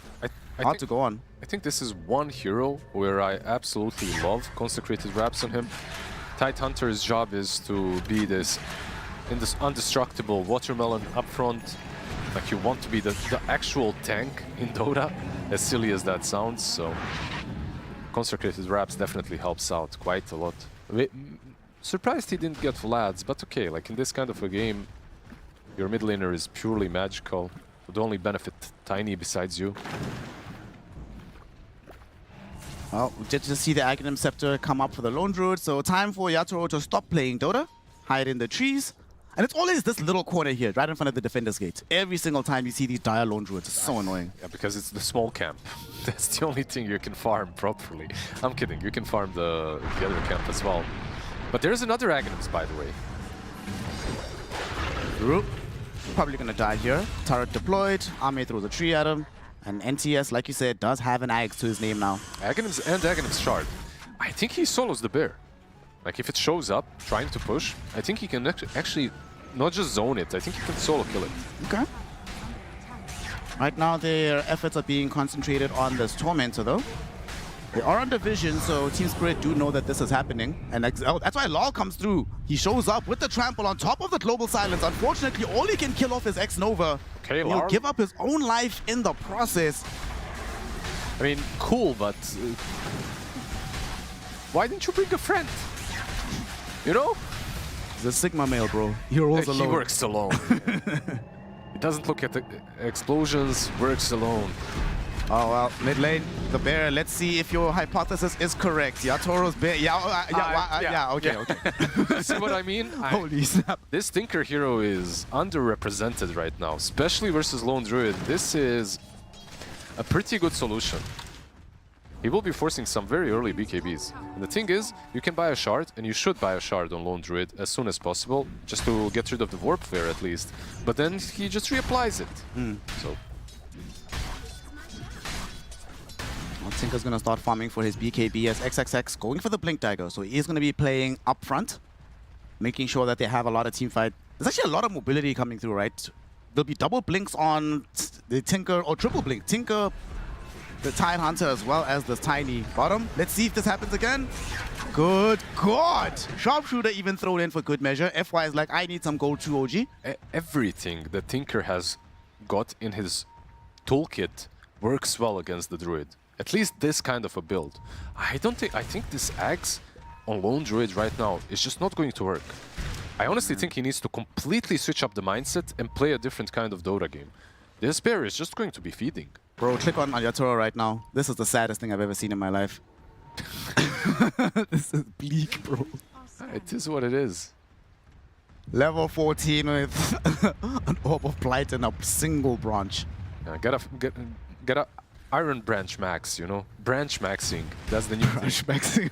Put some 4 extra branches. Make yourself 6-slotted at least. Okay, we'll see how many times that happens to his bear before he decides, you know what, I'll put the Axe on myself, bro. Let me just play the hero. Oh, 2 times is probably enough, right? I'm not saying that he should take away the Axe. I think he should play next to the bear maybe, and teammates as well. We'll see. They're jumping onto Bajuk here in the middle. Double blink forward. Tinker was thinking about re-engaging this fight, but decides against it in the end. Axe on the Druid himself is kind of interesting, by the way. Also an item that players are not buying all too much, but it's not bad. Like, you can reapply the Entangle. It works on the bear alone as well. So if you have it on the Druid, and your bear starts hitting someone without you hitting it, he will continue reapplying the entangle charges even when the target is entangled. So it's pretty solid, but no one is buying it. It's a bit maybe too pricey for what it gives. Following this bear around, he was just farming in the jungle, all right? He shows on wave. We'll see how quickly they decide that this is untenable. They actually start pinging already. FY is like, yo, he's right here, bro, come through. He's setting up for it already. Maybe you can counterplay this? Here we go. Bushrak, Acorn shot. Where is the Tinker? Need you to come through. He's going to keep slowing the bear, ensuring it cannot go back. Now, okay. All right, we got to do something different. Not a lot of mana though on the Tinker. Not a lot of mana, but the turret still doing damage. It's still going to be enough in the end. He didn't, I think that's the reason why Nothing to Say was actually late. He didn't have mana initially. Okay. So you have 2 things. Either completely stop playing the way that you are with the rat push of the bear, or set up a trap. Like, that's another viable option, right? Like, put the bear in the lane, but set up a trap around him. Laurel, he might actually be the one being trapped here. There's a Ravage connecting onto 3 from XXX. We get a bushwhack as well onto Laurel. And here comes Ame on the backlines, eliminating Rue. The Bear, it's going forward, looking towards Nothing to Say. Global Silence will be there. Yatoro trying to do all the damage he can. Revenge. And he brings down Nothing to Say. Revenge for his fallen Bear. FY, gonna be forced to just use the bushwhack on Yatoro, attempting to escape here. XXX just won't have enough damage to fully threaten any of these heroes. So this fight does look like it will be over. Batyuk with the Agnes as well, very difficult kill to make. Bear is still around, will go through the Twin Gate, but they kind of got what they came for. They get the Tinker. Pretty cool revenge by Yatoro. Has Mjolnir and an Agnes, of course, on the Bear. That must have been very satisfying for Yatoro to do that move. It's a step in the right direction, right? Like, the fight was brewing. Tinker, I don't think he even noticed how close the Bear was to him until it was a little bit too late. Batyuk has been bossing this game from the laning phase. Afterwards, he now has his SNY, or his SNK rather, has Aghanim Scepter now and getting a BKB delivered as we speak. He's the highest net worth, right? And still Lone Druid following, by the way. Even though the Bear died so many times, Lone Druid is in a pretty healthy spot. Radiant are scanning. Having 2 heroes does that. Dire's courier has been Oh no! Batyuk, they just took out his BKB. How many times today are we going to see key items being destroyed on couriers? 2 minutes. Has to be careful. Ame. TP is into the tier 2 tower. The Bear is there. It's already down to half HP, this Bear. It might not actually be able to survive this. It's gone. It's gone. There's a resummon though. Instantly resummoned on the other side. As long as there's a resummon, it's fine. As long as you have the secondary Bear. They also have Global Silence in 5 seconds to work with again. Maybe a chance for them to actually take a team fight. Maybe even forcing Roche would be a good option for Team Spirit. BKB on Laurel. Bear mid. Bear mid. They're going for it. Sharpshooter doesn't connect, and they didn't find the initial bushwhack. You know what the difference was? The shard on Lone Druid. Actually, it was quick enough. So he gets warp flared, instantly shard to dispel everything that was on him, to run away. See Ami now stalking through this triangle, comes across Panto. Will Panto die here? Escape Act will buy some time, but there will still be more than enough damage. But Law's gonna come in on top of the Global Silence. Panto does die, but maybe set up a good fight as the Wheel of Wonder connects onto Nothing to Say. He pops BKB, but it's too late. Tinker is down. Ame's BKB has now expired as well, so he has no way to escape this. Supernova, though, might buy the necessary space. Batyuk rushing forward. Ame has to harpoon away. The stun, though, it barely connects onto Law, but it's not enough. Batyuk throws a chakram after Ame. He will die. Supernova was expended, but nothing was gained. Yeah, Batyuk just way too strong. Also, the silencer, man. Just the way that he pressed R. Oh my god, that was good. If he just had a little bit more damage on Ame, it's like 100 more damage. That's skill there. You saw that? Is that? The global, the hard press. But all jokes aside, Tinker, I feel like he was maybe a little bit deep for a Tinker to be. You know, he TP'd on Ame, but he stuck around. In this kind of situation, maybe blinking away to a less compromised position would be better for him. He stuck around, he got. Also opens up the space for Roshan now. As one of the more awkward parts about fights like this is you see just Batyuk just rushing forward at you, and there's really nothing you can do about this. You do not have the power to stop this Timbersaw at the moment. Timber is a bigger problem at the moment than the Bear is. Like, they found the solution to the Bear, they didn't really find the solution to the Timber just yet. The Yules is at least there on Hoodwink, so they do have some sort of a dispel, something to play around versus reactive armor, but overall, Tony does not hit hard enough just yet. And that's one of the problems with the Blink BKB. Even though it's really good versus Silencer, you have something to get rid of the Global Silence, your damage output is not that amazing. He seems to agree with you, having queued up the Silver Edge now. Okay, they do find the Silencer. This time around, there is no Rue right next to him to bail him out with the Escape Act. There's like a bonus thing that you get when you're playing Lone Druid in every single game. And that's the fact that any other core should and can take the Aegis. Like if you win a fight and you take down Aegis, the Druid does not need it. So the carry doesn't take the Aegis. It's always either on your mid laner or off lane. So. Jeez, look at Bachuk. BKB, Shivas, SNK, Ags, Tinker getting caught right now. Didn't get a chance to activate his own BKB. XXS is there with the Ravage, but it's too late. Tinker already gone. And they have to expend this just to kill a bear, and they might not even get that as Bachuk shows up, looking to take down Xnova, forcing the Icarus dive away. Might not be done just yet though. Timber Chain forward, forcing the Supernova. Ame is there, getting the Avalanche toss onto Laurel. This might be a trap for him. The Global Silence did come out, but it comes too late. So Ame still able to find revenge onto Laurel.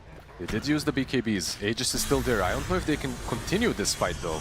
Bachuk is thinking about it, throwing in these chakrams. The bear is still in the offing. But Ame and the gang, they want nothing more to do with this. They're already retreating. Did Tiny see the silencer? He did, right? Like he was thinking about it at least. He's still hunting him, kinda. But Shadowblade, of course, not that great at the moment to catch the silencer. Not yet. Not the Silver Edge yet, at least. Tinker is dying way too quickly and way too easily, I have to admit. Like, there is one thing that I'm seeing from Nothing to Say is this guy has always been known for the Tinker plays because he was so damn hard to catch. His elusiveness was like top-notch. Like, you cannot find him, you cannot catch him, you cannot kill him off. He's always baiting you. This time around, I feel like he's being baited quite a few times now.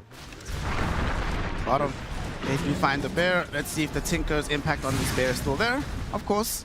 If they do have the Bushwhack, easy pickings for the Tinker.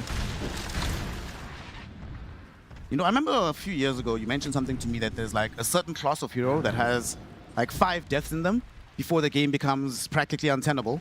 Yep. How many is that for the Tinker? I was probably talking about Queen of Pain back in the day, right? Like, I could even remember the conversation, yeah. That was the case back then. I feel like WAP right now is a different story. When it comes to the Tinker, I'm not really sure that there is like a certain amount. As long as he's farming and finding his space on the map, eventually this hero can come online. The problem is, if you're even dying, that means that they have what it takes to take you down. So you have to find more defensive abilities to protect yourself with, and he is buying, or at least queuing up a Lincoln Sphere next. No, we did just get the shot collected by Panto after the Tormentor. So, or by Rue rather. So got some spotlight going for the Ringmaster. Kind of useful to be able to scout this Tinker in the trees if you more or less know where he's at. And now Laurel could be in some danger here. He will suffer. Oh my god, damn guys. Big hard commit for that one. Ravage and everything. They do get the kill, but they get the kill and they force out the global as well. So not a bad trade. Ravage for global. The cooldowns are more or less the same. Aegis on Timber still. Okay, Xnova gets himself destroyed by this Timber Soul. There's so many T heroes in this game. Timber Soul, Tinker, Tiny, Tidehunter. Good god. Hoodwink. What?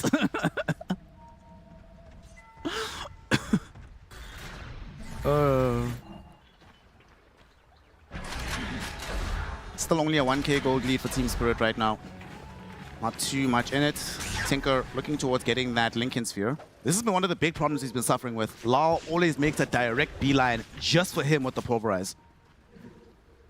As long as he can find him, it's the best thing that you can do right now as a Primal Beast, right? Just get on top of that Tinker. Bachuk, we're gonna go on top of him. Ame has the Silver Edge, so this Timber Soul is killable, but he also has a BKB, so he just TPs out. Just BKB TP out. There is one difference in this game than in most games that you see Lone Druid being played. Every single tier 2 tower on Radiant side is still alive. Whenever Yatoro gets close enough, somebody will show. And say, hey man, do you want to lose another bear? Yeah, it's pretty much as long as the Tinker is around and about, bear cannot do it. At least not before the BKB is up, which will be there very soon, by the way. I believe, yeah, it's just completed on the bear. I see that he's not sending items to the bear with the courier. Probably for the best. The bear is always too far out anyway. How many bears do you think have died in this game? Too many. Too many. You should be concerned. We also had a game yesterday with like a bajillion bear deaths.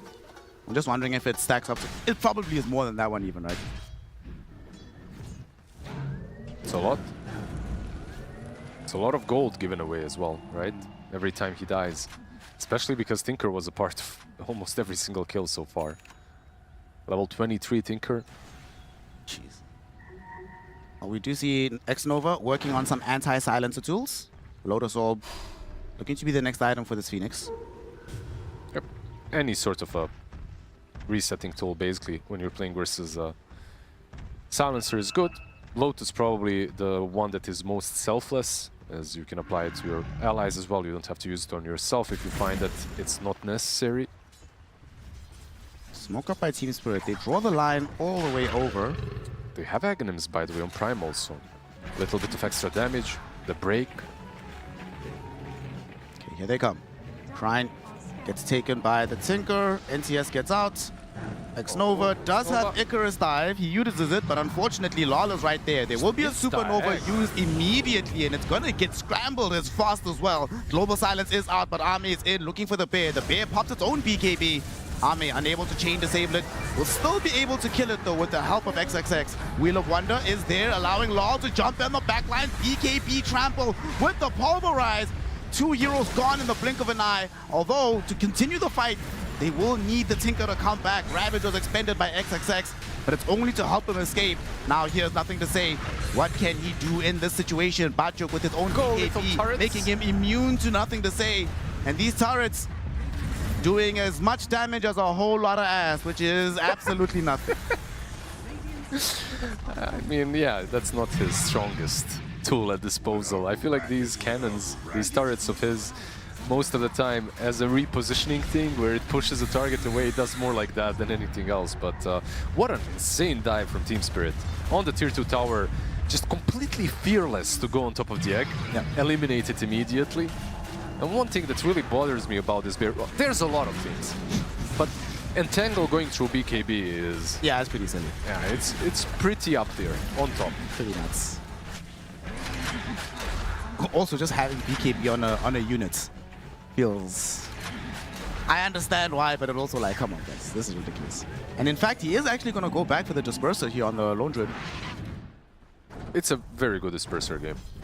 I really like the Diffusal Lone Druids early on, when you can buy it in the laning stage even, and then you can pressure the map, like play actively. But I don't mind that he went for it later on as well. It's a really good Disperser game. Got himself a Flayer's Bota. Okay. No, more attack speed, more damage, more ways to deal with the egg. It's just kind of silly how many times this Lone Druid actually got punished and how out of positions the bears were. How little difference it made. How no difference it has made. There's still 7k ahead.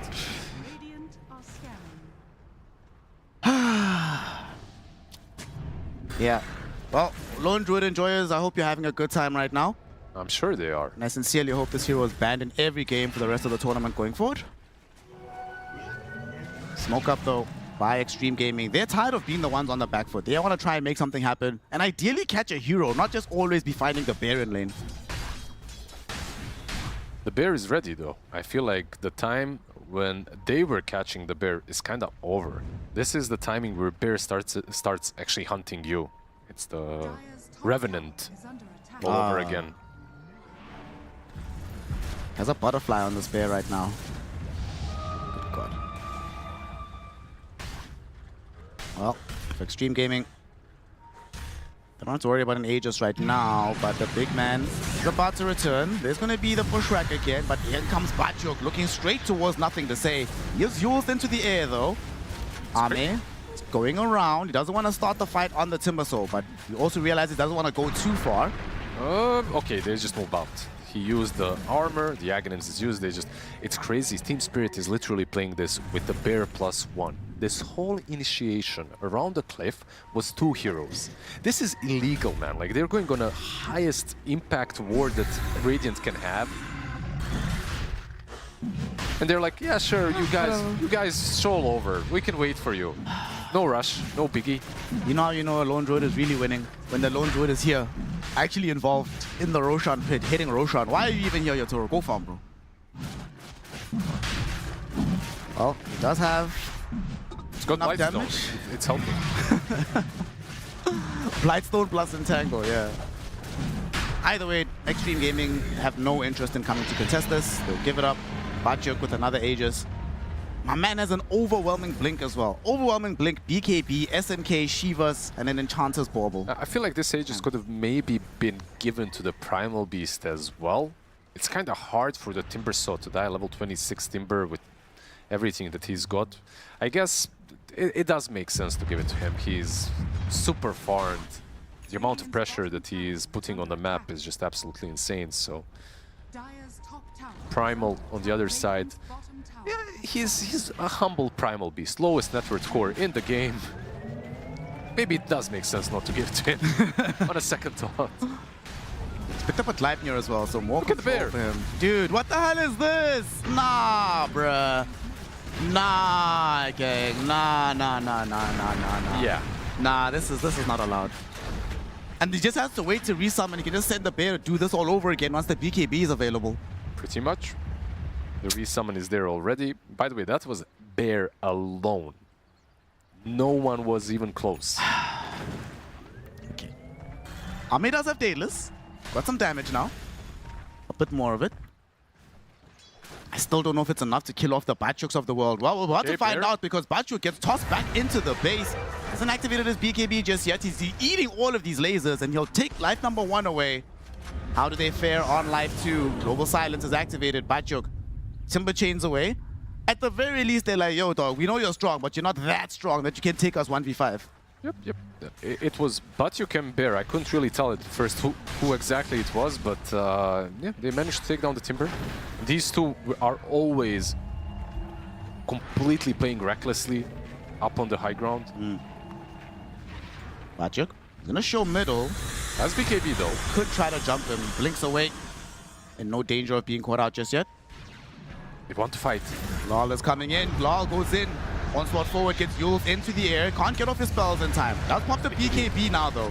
And he will have to retreat. XXX is looking for an opportunity to blink in with the Ravage. Army's gonna blink first. The Avalanche doesn't connect properly. And there's the Ravage. But the Global Silence follows up immediately. Army trying to deliver the damage to Bachuk, but he gets away. Lol saved by the Escape Act. Trying to get out of this. Bachuk coming back into the fray with his BKB, but he's already lost Lol. As the Supernova goes off, it will stun up the bear. Almost killing XXX, and Ame found the Avalanche, found the tree toss onto the bear, and the bear finally goes down. Bachuk forced to blink himself away, but no, he's brought back by the Tiny. Tinker Tiny, they combo together, they bring down Bachuk. This is huge. Yatoro losing his bear. This was a resummon, so if it goes down for a solid minute rather, it's dead. Yatoro has to retreat, and now they found the real one. They get on top of him. Tinker TPing in. Wheel of Wonder will be there, but he just blinks to the far side, finds Yotaro, starts putting in this damage. He can do nothing about this. He loses his life. Ame was searching for the final support, but at least they escape. That's a beautiful fight and a beautiful bait by Xtreme Gaming. The way they were playing, nothing huge was put as a bait. It's just the way that they were positioning themselves, falling back onto the high ground that you don't really want to go in. Primal Beast, Larl, he played that a little bit recklessly, like he moved in a little bit too close to the high ground, so his BKB was necessary. If he doesn't pop the BKB, he dies. So he used the BKB, but the moment he uses the BKB, the fight was pretty much in a really bad spot already for Team Spirit. They just completely win the teamfight off of one bad BKB usage. As a result of that teamfight loss, it's not just the heroes that go down, but the buildings set to be demolished as well. All 3 cores are down for at least 30 seconds until you have them all up. With the DD, Tiny is dealing 1,000 damage. Oh my god. Pair right click. 600 without it already. Oh yeah. So weak. So weak. They're at least going to be able to get the range barracks here. 15 seconds, no lone druid. But Xtreme Gaming, they will lose their medal here. Decide to back off. Team Spirit were smoked up trying to re-engage. They're not going to find anybody. Good escape from Xtreme Gaming and extremely good usage of this small window of opportunity. No, a hero that we really didn't talk a lot about is the Phoenix. The egg in the last fight, it's not really about the crazy execution or something, just using the egg at the right time, just making them decide either to go in or they have to go back, right? And the BKBs are wasted during the egg. So if you can waste them, like it gives this Phoenix, not the Phoenix per se, it gives the team a huge opportunity to counter-attack. You see Atoro, he has a BKB here, but can you go into the egg? Not really. If you try to run, you're stunned if you don't get away far enough. So. Now, even in that fight, as we just saw, the shot with the Sunray heal is the only reason XXX survived in the end. It's pretty big, right? Like it's percentage based, and when you're healing someone with 3k plus HP, it's quite a lot. Bear down. I love this chase though from FY. He was so convinced that, hey guys, we can still get more out of this.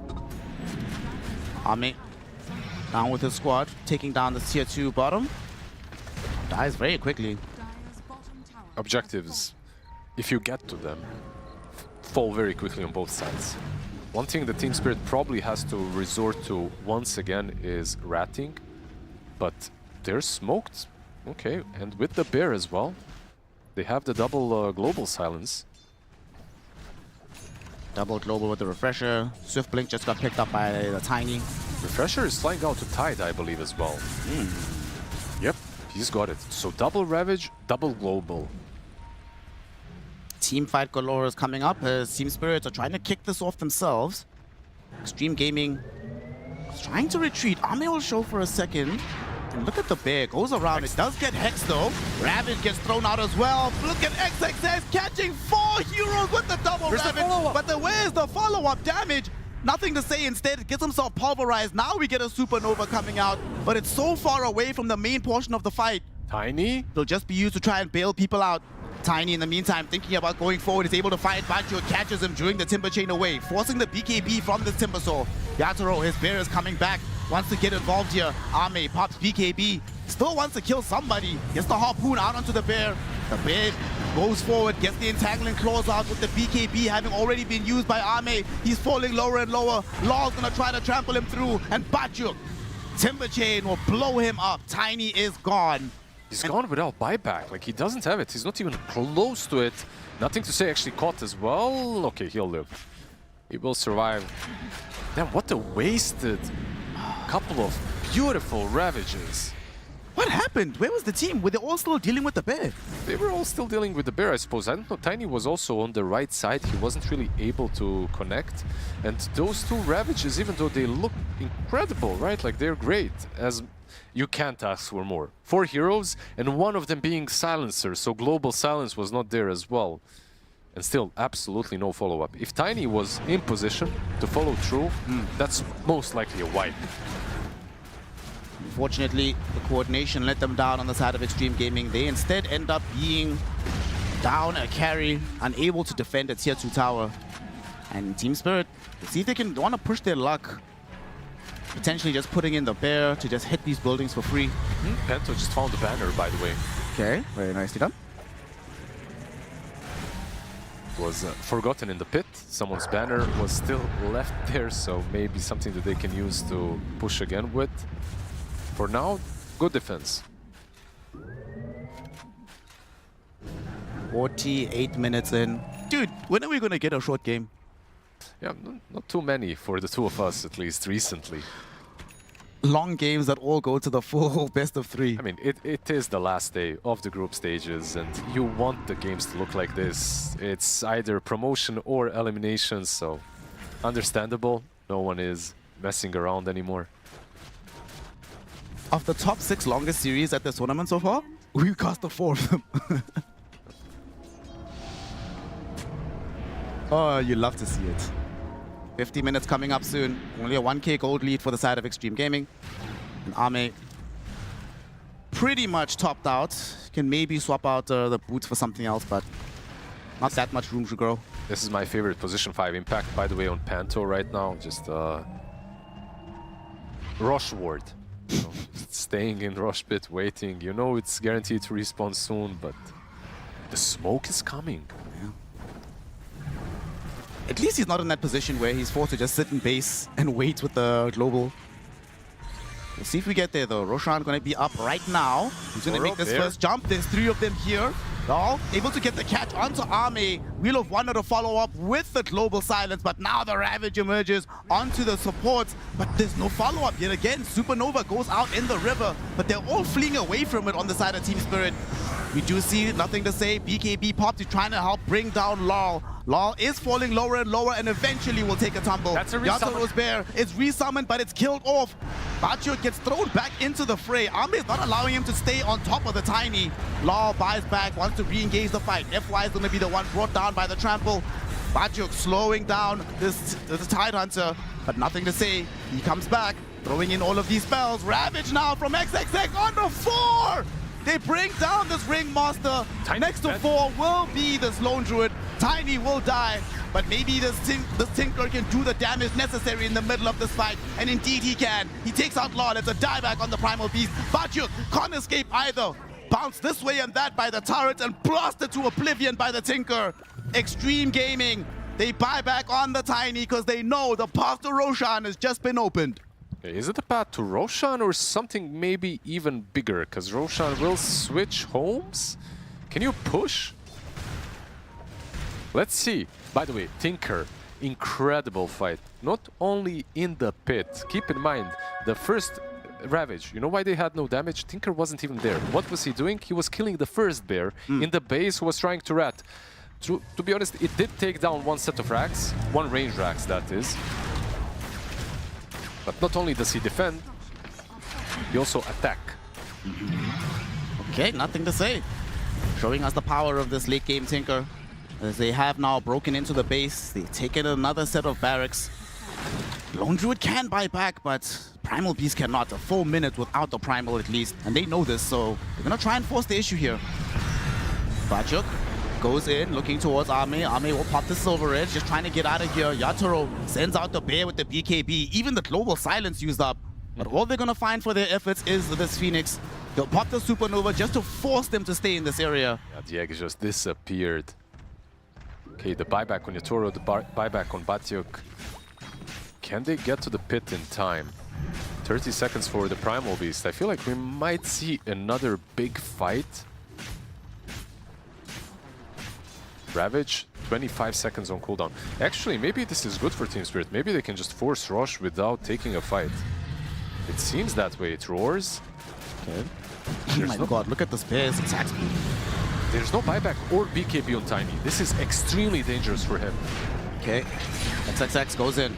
Ravage still down for another 7 seconds. But now they're the ones that are sitting in the pit. A few more seconds until the Ravage is available. Wheel of Wonder comes out. Tinker able to get the Hex out onto the bear. The bear dies with a sharpshooter hit. And now Bachuk, he goes in looking to get the Aegis. They kill the Roshan, but he gets snatched by the Tidehunter. Bachuk gonna be forced to retreat. Did he get anything? He got the shard. That's it. While all that was happening, nothing to say. He was on the far side of the engagement, just bursting through the silencer. So they don't get everything, but they get what they came for. Was cheese used immediately? The cheese? I don't know. Might have been. Yeah. Oh no, it's still there, still in the pit. Still in the pit. They didn't even pick it up. My bad. Because I'm trying to go through all the items and I didn't see the cheese anywhere. So okay, cheese was actually just forgotten. Cool. I mean, just a crazy fight on both sides. A fight that could have decided the game if maybe Bachuk managed to snatch the Aegis away from them. The unfortunate part about that is, yes, they do get the Aegis for XG, but it's on the Tidehunter, who already has buyback, instead of on the Tiny, who's gonna lack it for 5 minutes. This guy is a monster. Let him have the Aegis. Let him have some fun. It's not only Bachuk Gaming. He's got AC. Just put him up front. Let him hit the racks. Who cares? He's about to buy an overwhelming blink as well, if he doesn't want to save buyback, which is obviously probably the case. What a game this has been. Very back and forth. 30-25. Xtreme Gaming do enjoy a 9k gold lead. And they do have the full set of Raxes down. They're hunting the bear. They're gonna find it. That bear caught in the bushwhack. Easy pickings right now for this Tinker. The Savage Roar was a bit late, right? So couldn't really get away from that. It's down for 30 seconds. It's down for 30 seconds, but at least the shard that was stolen is given to the Lone Druid. So you will have a resummon. For the next fight, that is. You'll be able to summon the bear, and if it dies, you can use the shard for an additional life. to me, the scariest hero from Dire currently is not the Lone Druid, it's the Timber, and it has probably always been the Timber. He's the one that can take down Tiny, and the Tidehunter as well. Going for a Hex to complete his item, to give the gem over to somebody else. XXX, in front of all these heroes, just casually taking the outpost. FY trying to break smokes from behind, and the Tinker's gonna TP on top of him. They see the bear. This might be a trap though, like you said. Bajuk can't do anything just yet. Well, BKB, popped by Law, looking for the Pulverize, unable to complete it though, and his onslaught misses entirely. That being said, nothing to say. Pushes himself back with the turret into the river and away from the bear. Yatoro really just wants to chase down this Tinker. Can he make this happen? Supernova on the high ground, and he can't. The lasers and the damage from Arme means the bear is dead. XXX very far forward right now, and they do not really want to deal with this. He hasn't expended a single Ravage, so they know that they could easily be doubled up. They have to go back.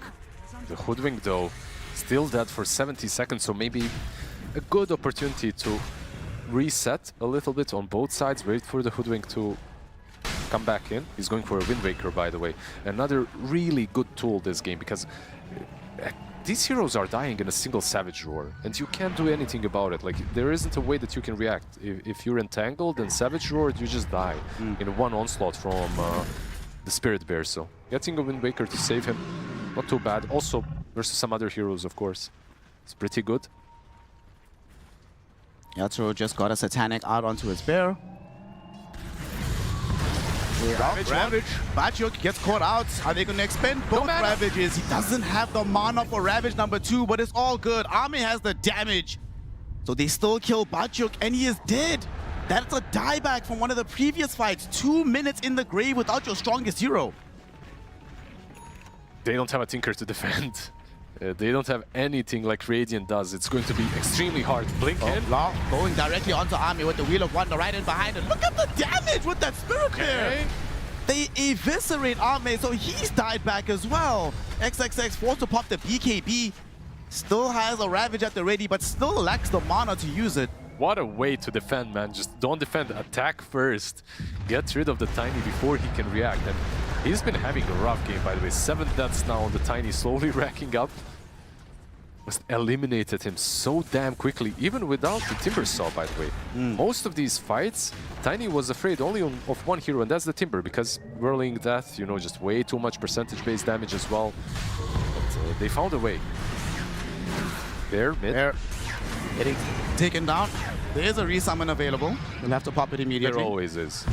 There's always a resummon. Dude, this cooldown is also ridiculous. Like, there's always a resummon. Come on, man.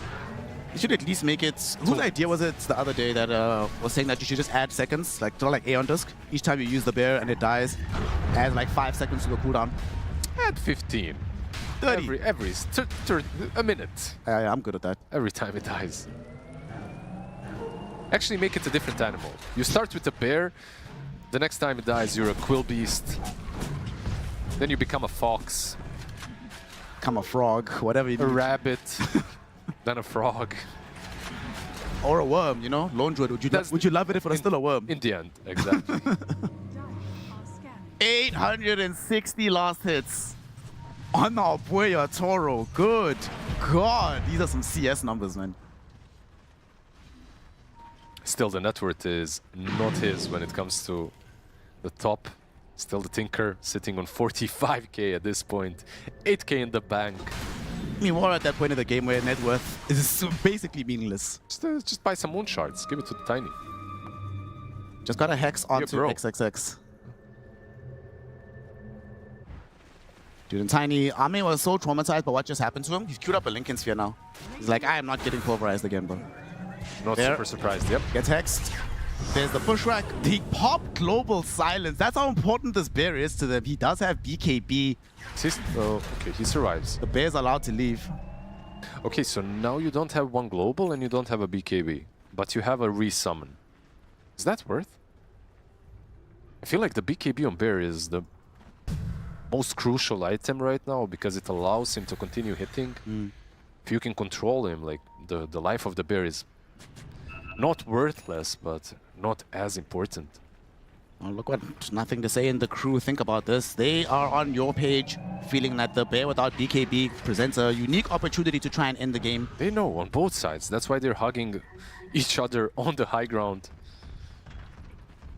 Ringmaster Aghanim Scepter. There's just a lot of items we didn't really go through, but this is a cool one as well.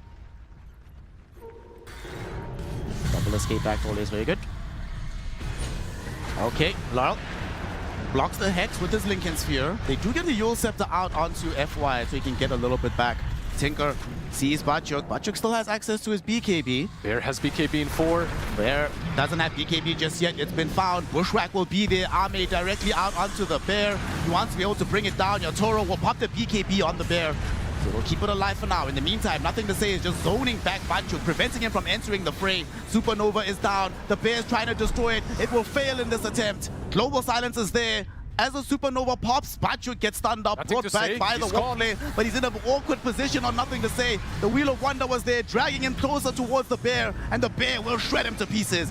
Bachuk, though, falling very low, nothing to say, buys back immediately. There's going to be the Ravage. It catches Bachuk, catches the Bear, catches Rue, and all of them are going to die. Yatoro trying his best to steal back the life with the Satanic, and now they found the real Yatoro, who has pretty much nothing in his inventory, but they can't catch up to him. Bachuk running interference right behind. Will get caught by this Bushwhack, held in position for a moment. And they could decide to dive forward with nothing to say, and that's what they do. Has no buyback. Trying to lay out all these spells, but he can't afford to die. If he dies, it is a buyback. Laurel, Hex on the high ground, saved by Rue. Beautiful escape act. Also an even better Tame the Beast, sending back nothing to say. The sharpshooter slowed them down. Ame tried to catch up, couldn't get there in time. Nothing to say. He's on the high ground by his lonesome, looking to try and bring down the silencer. Escape back will bail him out. Laurel going back in, looking for nothing to say. BKB will protect this Tinker for now as they kill X-Nova. Couldn't dive away in time. Ame now dives in, looking for Yatoro, looking for Bachuk. But where's the follow-up damage? Where is this Tinker? Tinker has to retreat. The fight got too awkward, and at the end of the day, a bevy of buybacks being used up by Team Spirit, 4 of them, but they keep this game alive. You know what? Like, Team Spirit's used a lot of buybacks, but Tinker used a buyback of his own. 51k damage versus 25. What in the hell? They dealt twice as... I mean, they did kill quite a few heroes as well, but we're forced to buy back, plus the Bear. But they do hold on Team Spirit, and what a fantastic hold that is, considering the Tinker bought back, and it looked like they had that one. Just we talked about the BKB on the Bear and how crucial it is for him to have it. The same feeling goes for Tiny. Like, Tiny usually feels insurmountable. Like, this feels like a tanky bro that can go all right-click. And his itemization, if you look at it, it's all right-click, right? It's all about the damage, because he's sitting on 4.7k HP. But it doesn't feel that big, because he's playing versus all these percentage-based heroes. They just shred through him. So the moment the BKB is gone, he has to be very careful on his approach, like how he enters the fight and leaves it. Smoke up by Team Spirit. Oh, look at this. Yatoro buying a refresher orb. And we are at that point where we can get the tier 5 neutral items. Let's see what we're getting here. So he's got the Minotaur Horn on the Druid. Nice. Stygian Desolator on Tiny. Divine Regalia for nothing to say. Divine Regalia for nothing to say. Okay, that's going to be interesting to see. Fallen Sky for Laurel. Oh, Supernova popped, but gonna be immediately destroyed. Ame trying to fight here. Ame is in danger, but he gets back onto the high ground. The second Global Silence will come out, but Ame will escape. Ravage number 1 comes in from XXX, catches 4 heroes. Ravage number 2 catches 5, but there's no follow-up damage yet again. Hex out onto the Bear. XXX will die, and he's short on gold for the buyback. 330 gold is all he needs, but the Phoenix, for him, it's a dieback. 100 seconds without the Supernova Egg. And by the way, cheese in the pit. Gets found. That's a buffet right now. Oh my god.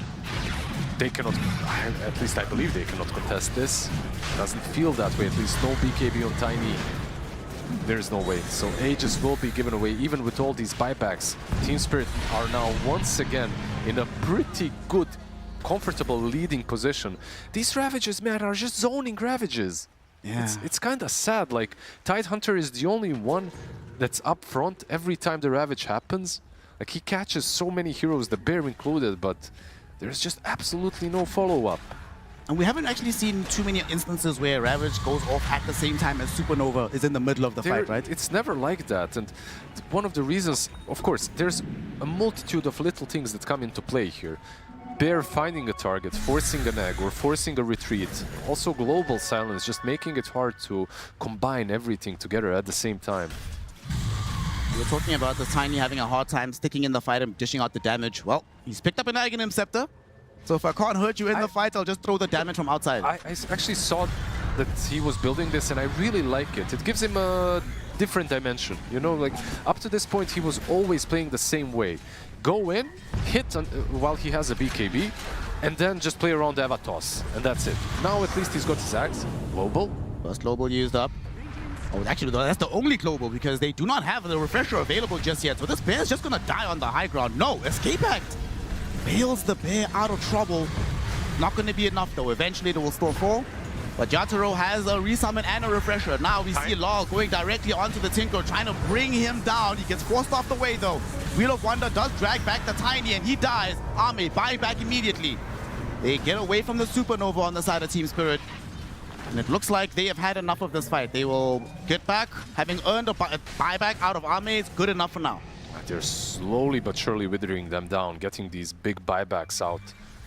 Buyback on Tinker, how we're looking? 2.5 minutes.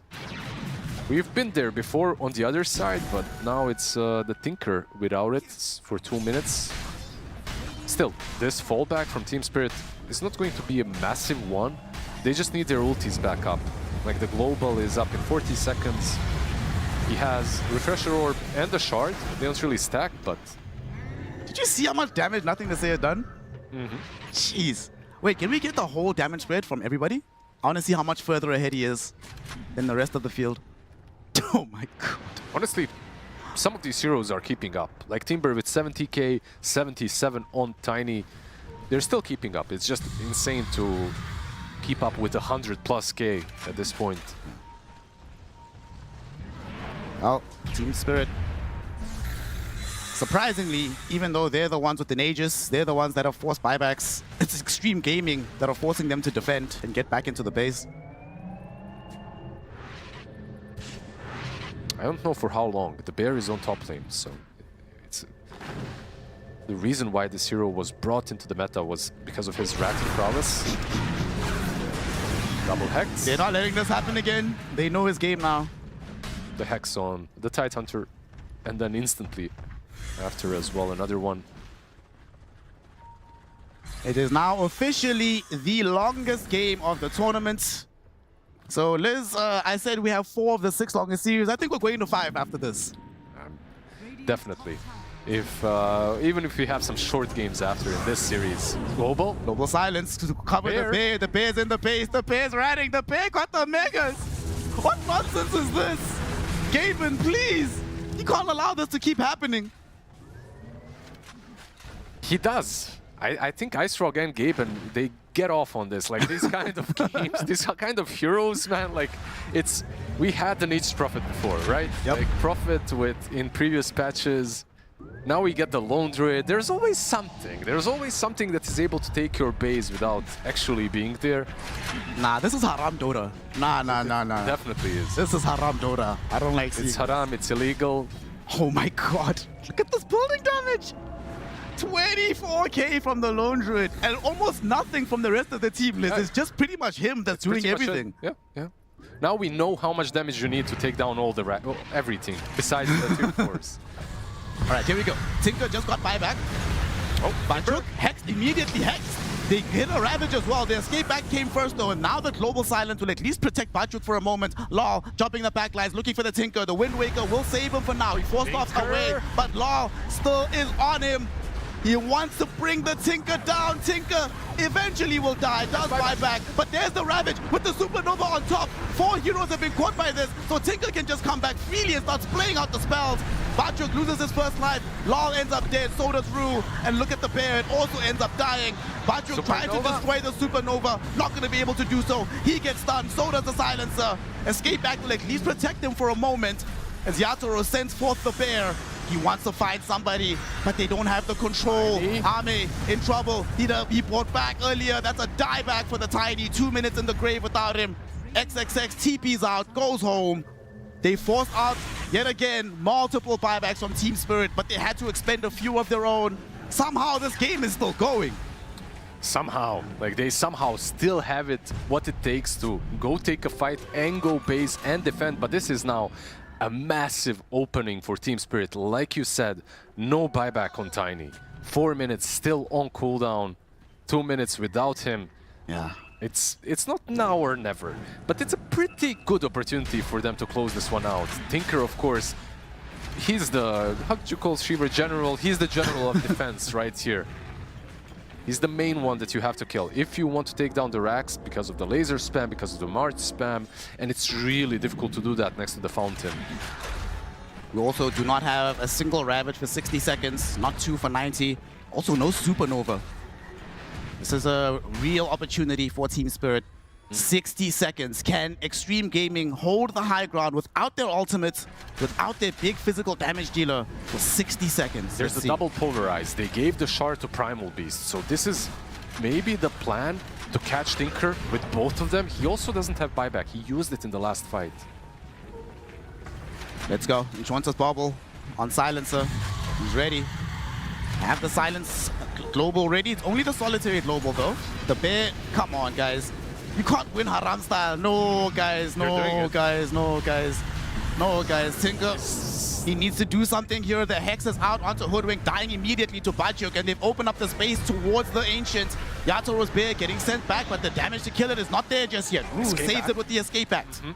They forced the cliff. They forced the cliff, the Mega Creeps, the Demonic Archers, they're kind of doing it. 10 seconds though without the Tiny. They are holding. I'm pretty sure someone on Team Spirit is a fan of Atletico Madrid, the way they're playing, man. They parked the bus indeed. Oh my god, this is so haram. Woo! 71 minutes, my friend. So, what needs to be changed here? There's only one buyback in the entire game available at the moment. A couple of heroes are just short on gold, but most of them it's based on cooldowns. I don't think that if you're Team Spirit, you kind of broke the code already. I think they know what needs to be done to end this game. And the bear with BKB hitting the throne might be enough. So I think Xtreme Gaming are actually on a timer right now to get something done before the next salvo of attacks happens. You have to perhaps find a good team fight, even without these buybacks on Tiny or on Tinker. Another A under sport now by Panto to make sure that even if Ame jumps him, he will not die. Can you buy a refresher on the bear? On the actual bear? Yeah.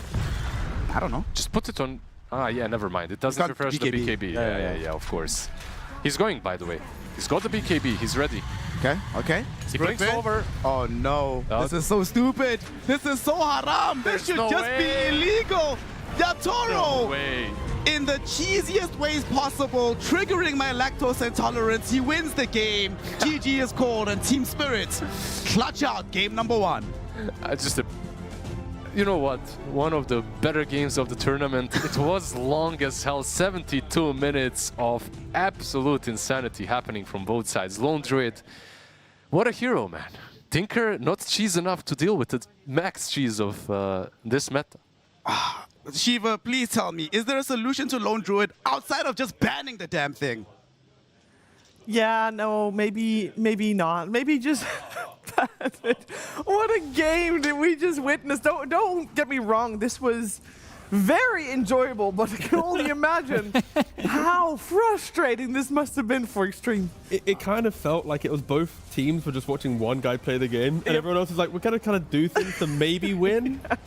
Oh man, I just think I saw like multiple ravages in this game. Like XXS, he goes in, he hits it twice, and then nothing happens afterwards. There's no real follow-up, but yeah, nothing wrong, nothing to see here. Everything is perfectly balanced in this game, especially this hero called Lone Druid, who can get like 12, 14, 15 slotted, whatever you want to call it. No, it is silly. It's just a menace now. Yeah, I wanted to go back to the Tidehunter just for a second. Like, he was having a pretty incredible game. Like, multi-hero ravages, I feel like Arme just didn't really, step up to the intensity of this game. His stat line 15, 9, and 11, it looks, pretty commendable, but there were so many little moments where if he just played a bit better, I feel like we are talking about XG winning this game. Yeah, I felt like somebody had to click follow on XXS.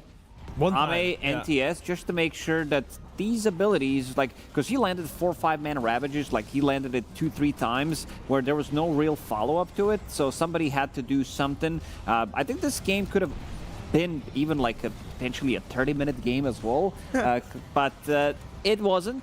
No. I mean, that's where Spirit, I think, especially Batjoke on the Timbersaw, right? Going 11-4-14, having the Load Absorb, just being such a frontliner. He caught Ame out of position just a couple times of his counter initiation. Timbersaw very good at blowing up these heroes, and he did that especially towards Tiny. And then, of course, I mean, Spirit, the reason why they are winning this game is the lone druid bear. Yeah. The Toro, the heroes on the up. Look at the hero, by the way. He's look, he's winning the game and he's farming the camp beside his dire tier 2. What can you do? Nothing. Yeah, they tried a bots too as well on bear just to have extra bit of a damage. Not sure whose TP that was. Good attempt from XXS as well. In the end, buys a super late Crimson Guard playing against Mega Creeps, thinking I'm gonna use this on my throne, make sure that it doesn't die. Against this overwhelming damage from the bear, it doesn't really matter. Look at the inventory. Of course, it's wrong. There's a bear somewhere. It put in a refresher. Yeah, it is a refresher. The Blightstone that branch carry. probably the only branch post 70 minutes that we're ever going to see. We would be proud at the min-maxing there. I think this story, even though it's very much about Lone Druid versus Tinker, that was the visual story. I think we both already highlighted the 2 offlaners. I think it very much was XSS versus Batjoke as well. I think both played very well, which in a 70-minute game. Yeah. I don't know, the pressure is on, and Batjoke is the new kid on the block on the side of Team Spirit, so there are some extra eyes on him potentially. He delivered. Love the numbers. 1,000 CS, but these are the big numbers. 51,000 hero damage and 35,000 building damage. Nobody on the team was actually doing any tower damage whatsoever, so he was just sitting there and also healing himself. Sorry. Yeah. Let's not be rude, right? Timbersaw, 899 building damage. Okay. And Panto, 99 building damage, sorry. So there was some building damage from the Silencer and from the Timbersaw. Do we know how smart Silencer was at the very end? No, I had no idea, I'll be honest. Oh, that's a shame. He was in Giga Brain territory. Yeah, he probably was. 22 assists, 3 kills in the Panto. I'm expecting him to have stolen some decent int, but yeah, I mean, this was very much proof of why these heroes are strong. But yeah, I think Batjoke has, he's been under some heat, especially from standing in for Collapse. But in a game like this, he really made sure that he was always present in the fights. You couldn't ask for a better kind of Timbersaw performance in the type of game that was created. Yeah, I heard from the morning crew that this hero is bad, and now I don't know about these guys from the morning crew because I was on that panel as well. That's why I'm saying it. Oh no, don't worry. I heard from the evening crew. Weehaw, he also had some choice words for the Timbersaw. Look where he's Not a now. fan. Morning crew. Be careful. No. He looked good. Team B looked he good. did. He was the one who was exploding heroes, soaking up all the damage, providing vision. But there's also another hero that we need to address in this game, and that's a stinker. Yes. Yeah. He's the one who was doing quite a lot. If you look at his hero damage, it was 125,000 damage in the whole game. Yeah, and you can see how he did that, right? He actually really played on his little turrets really nicely, commanding around the map, utilizing the Hoodwink, the Tiny, the Explore into the game. The Tiny also went for the Blink Dagger. They kept finding these moments, and the Bear was just unable to play into Tinker in the early stages. Love the combo that they did have. This early Hoodwink Distiller that provides vision for the Bear, provides the vision of the hero, so it does allow you to go in and keep the track on him all the time, make sure that you have enough to kill him, and Tinker just went ham pretty much. I think we are going to be seeing more. I think this is a good Tinker showing for all the Tinker spammers out there. This is something I fortunately have to say, that even after the nerf, even after removing Defense Matrix, the hero still looks pretty good. It still looked good, and when we're saying that this game could have been shorter, 30 minutes or something like that, it's because there were some moments that Xtreme looked very good, but the reason it went longer is because the moment we're about to show you, because they did do well. And they were aggressive. They did. This was a bit of a clutch moment as well for Team Spirit because they managed to turn around Rue. He places a really nice observer board on the high ground. Pre-fight, they already had the sentry, which does allow them to see the whole fight, see where everybody is. Panto dies immediately, but nothing to say, and the rest of the team are fighting underneath this vision. And Tidehunter, he comes in slightly late. Ame, like, he's already dead. We see power of this Timbersaw, who's shredding through all of these tanky heroes, but Yuk finds a really good Chakram in the end, cuts him down, and if they lost this fight, I think the game probably could just end here. Yeah. I mean, it's also kind of testament to the new style of Tinker. You're blinking in a lot more. You don't have that matrix to help you kind of suddenly blink back. You know, like, it's very scary. Like, if you blink incorrectly, you are in a bad spot. I did double check, so Tinker competitively in all tiers, only 4 games played competitively. Tier 1, 2, 3 Dota, 0% win rate. Ooh. So this game's so close. Exactly. So this 5th game that we've seen competitively in all tiers, I think is, like you said, it's an indicator that it can be played, but your player on the Tinker, they need to truly understand, like, the item to buy, the position to be in. Nothing to say, had an incredible early game, did falter a little bit, giving a window of, you know, Spirit to kind of get back into the game, why it becomes so competitive. But yeah, I think this is just a game to remind everyone, like, it is not a hero to be ignored. Absolutely. One of the saddest inventories as well when you see broken Divine Regalia. It just does absolutely nothing. But a lot of potential, especially with the new ability, this turret, it feels really good. I just want to see something. We try to discuss this in the green room as well. What are the spells to keep them inside? Like some like Tusk, like the Avalanche feels really good as well. But, you know, you want to have your supports who can keep them inside just so the turrets deal enough damage because it's a relatively short cooldown spell as well, so feels nice. And he also did pick up the shard on Tinker relatively early on. Now, this was a game where, you know, Xtreme's like, let's leave Lone Druid in. Let's give it to Yatoro because we got a plan. And they did have a plan. It did not work out. The thing is, I kind of would say that it did work out. But then, obviously, it's not the plan that they go to 70 minutes. But as we said, they could have ended earlier if they just played a little bit more crisp. Yeah, I wouldn't be surprised if we saw kind of a repeat of this game in the next one, especially because it's like 72 minutes. Like, you can easily pinpoint the 30-minute dive, or it's maybe the Spirit dying to the early aggression and you kind of overcome that better, right? So I'd like to see the same game again. Why not? Like, it was a treat. From a viewer perspective, we have no objections. Exactly. I think the players might want to have a little bit of say over here, because if you're on the side of Team Spirit, of course, you just won, but it also wasn't all crisp and clean either. No, it was awkward. I mean, Lau, kind of an awkward game from him on the Primal Beast. Like, it has 11 deaths. He's just jumping in like a madman. Panto was kind of just pressing R, going, "Yay, you can do it for me, team." So it was kind of a weird win, but a win nevertheless. A win nevertheless, and that means Team Spirit is one step closer, punching our ticket to the playoffs, because that is what is on the line for this best of 3. Let's see if Game 2 can deliver as much as Game number 1 after a break. The new breakthrough, an innovative phone with 1xBet app. With 1xBet app, you can register and start betting in just one click. Intuitive interface and thousands of sports events every day. User-friendly app. Big wins, fast payouts.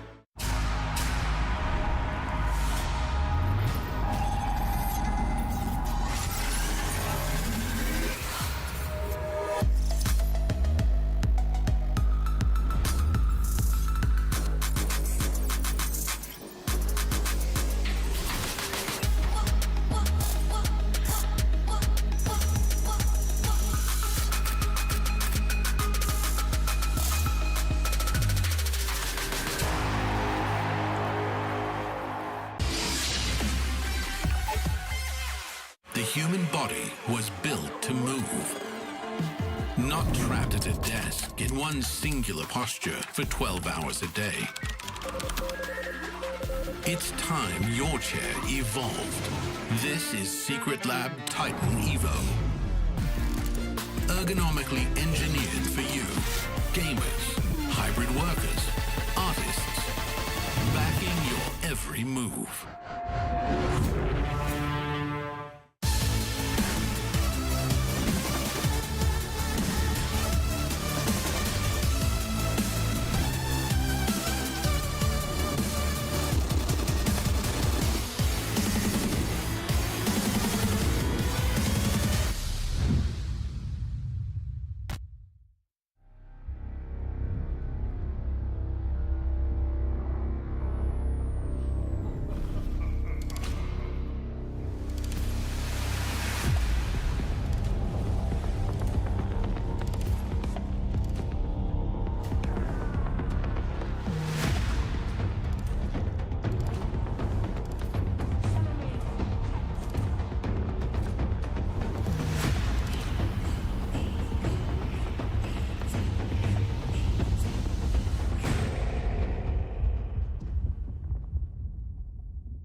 Xtreme Gaming and Team Spirit are no strangers to long, drawn-out brawls.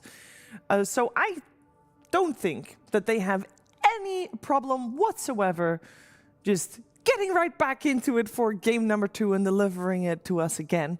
Have high hopes for that. Either way, it was first game going the way of Team Spirit. Incredibly close. Xtreme Gaming is looking to force out the third game to the series. I thought Zhao 8 Someone fell just woke asleep. up. Yeah, Zhao 8, you got a draft. I know it was a long game, but... Oh, no. No. Did the tinker win? Maybe he was sleepy because Zhao ate. And, after you have a meal... After dinner dip? Yeah, very good.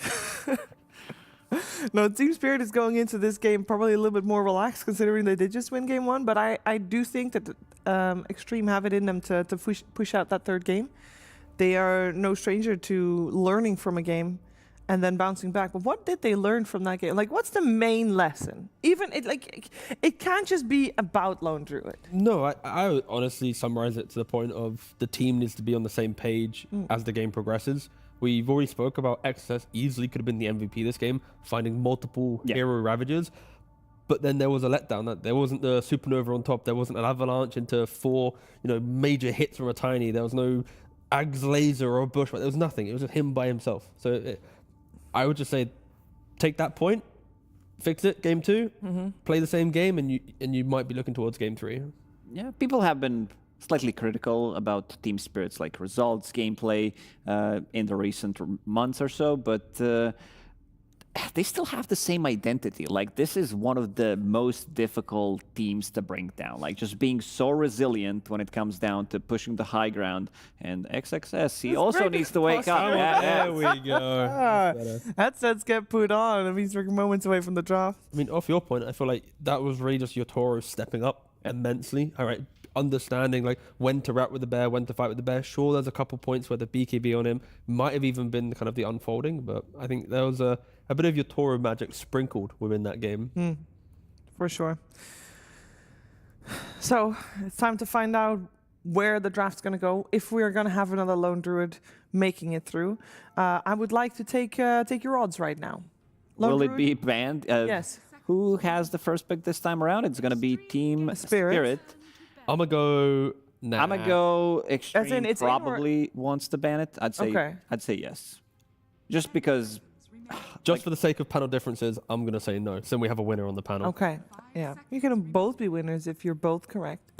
No, it's okay. We have a guaranteed winner. Yeah, we have a guaranteed winner. Okay. We're rigging the system. That's a good way. Yeah, we both win. See? Yeah, we'll split it. We'll split the win. Very well done. Very well done. That's how you do it, right? You spell on everyone. It's a team. It's a team effort. With the Lone Druid out of the equation, a hero that comes to mind that was completely ignored previous game is, of course, the Alchemist. I'm sorry, I have to bring it up, contractually obliged.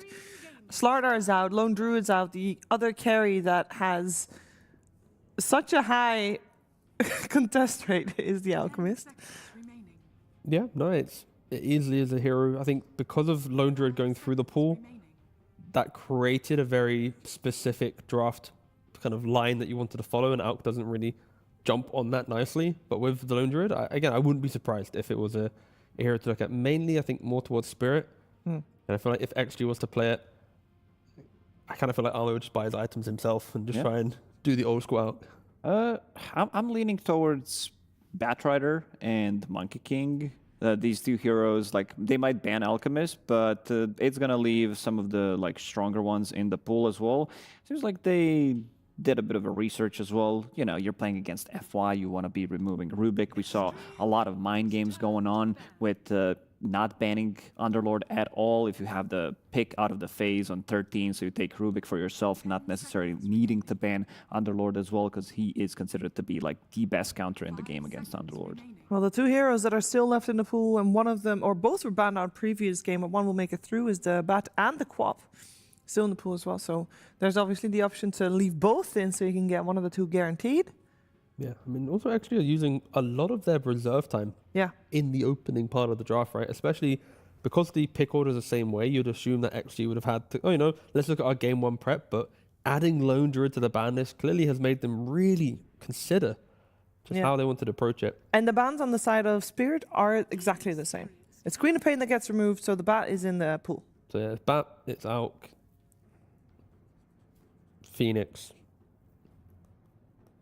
Might be missing one, but some decent options. Yeah. Many decent options Team Spirit could go for. 10 seconds remaining. 5 seconds remaining. It's a slow opening, I'll be honest, lads. Yeah, but I'm just full anticipation. It's the Bat Rider, because I don't know. I feel like Alchemist, did he fall off that hard? Surely not.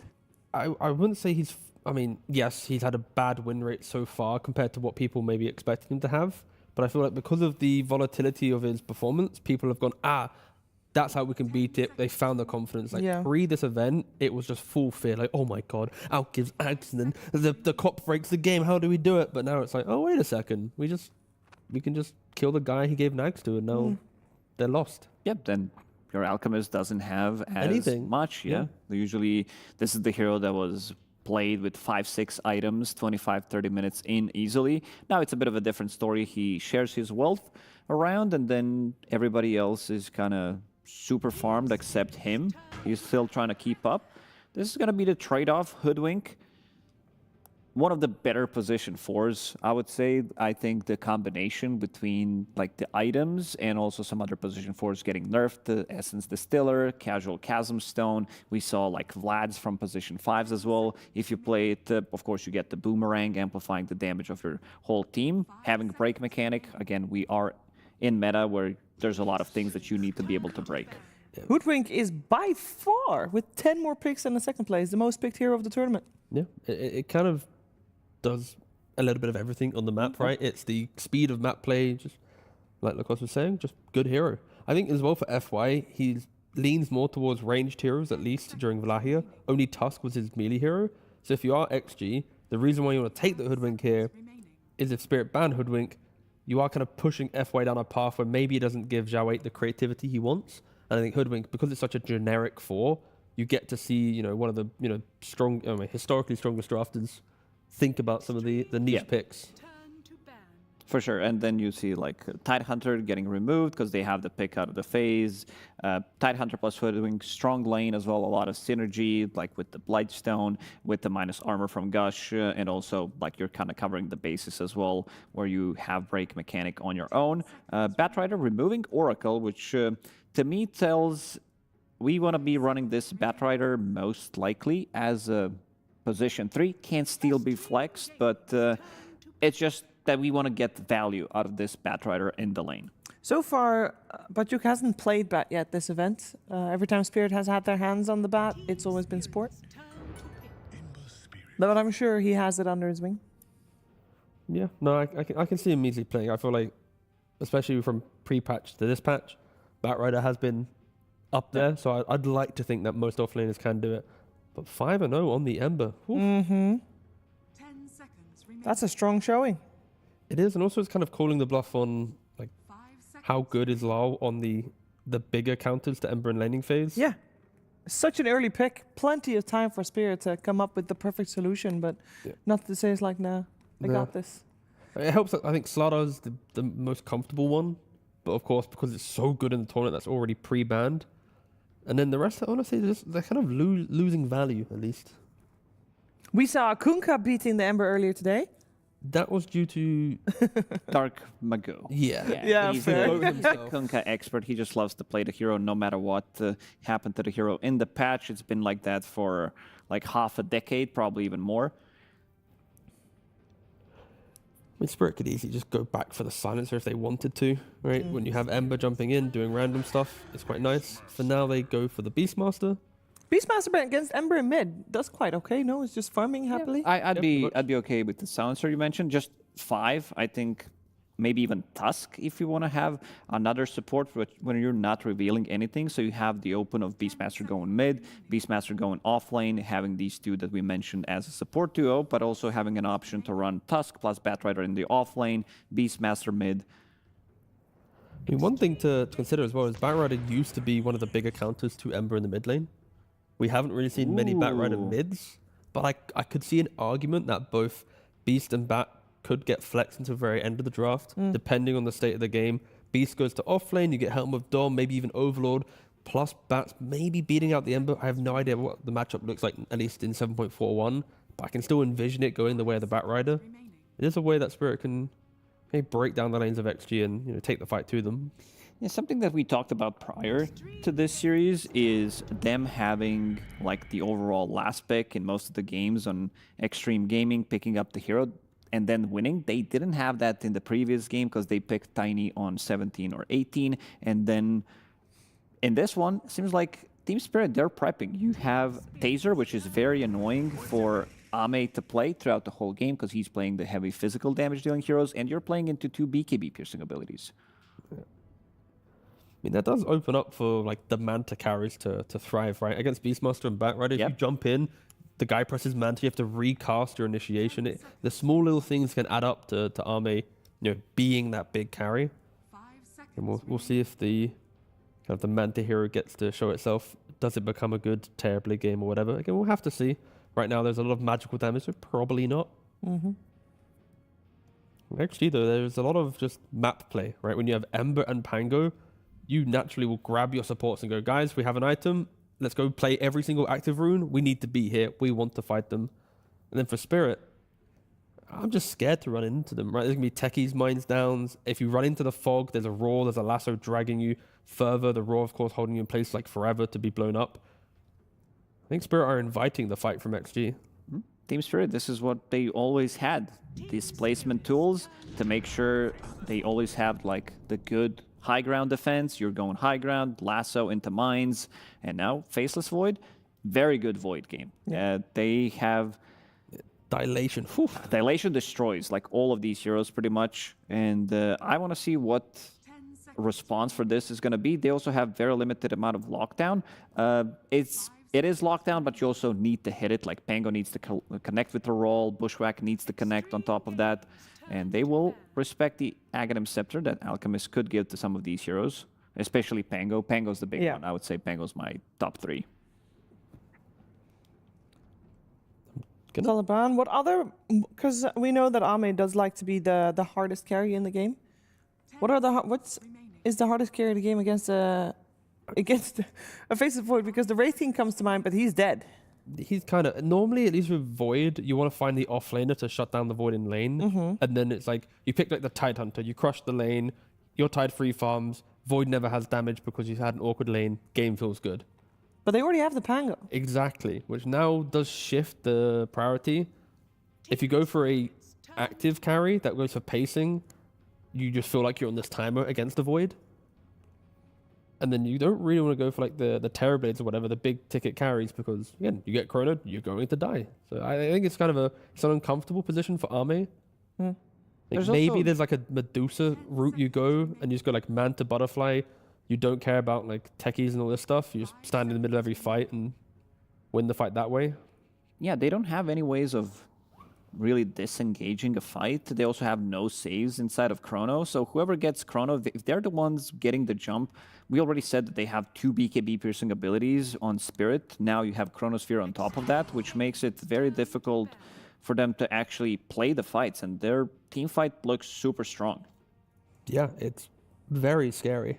Especially because the Beast and Bat are still kind of getting flexed a bit. If you go for, let's say, a very slow carry to try and get into the game later on, you are going to lose. You're going to lose your tower instantly, right? It's actually a very dangerous like Beast Bat that's going to held over the heads of XG.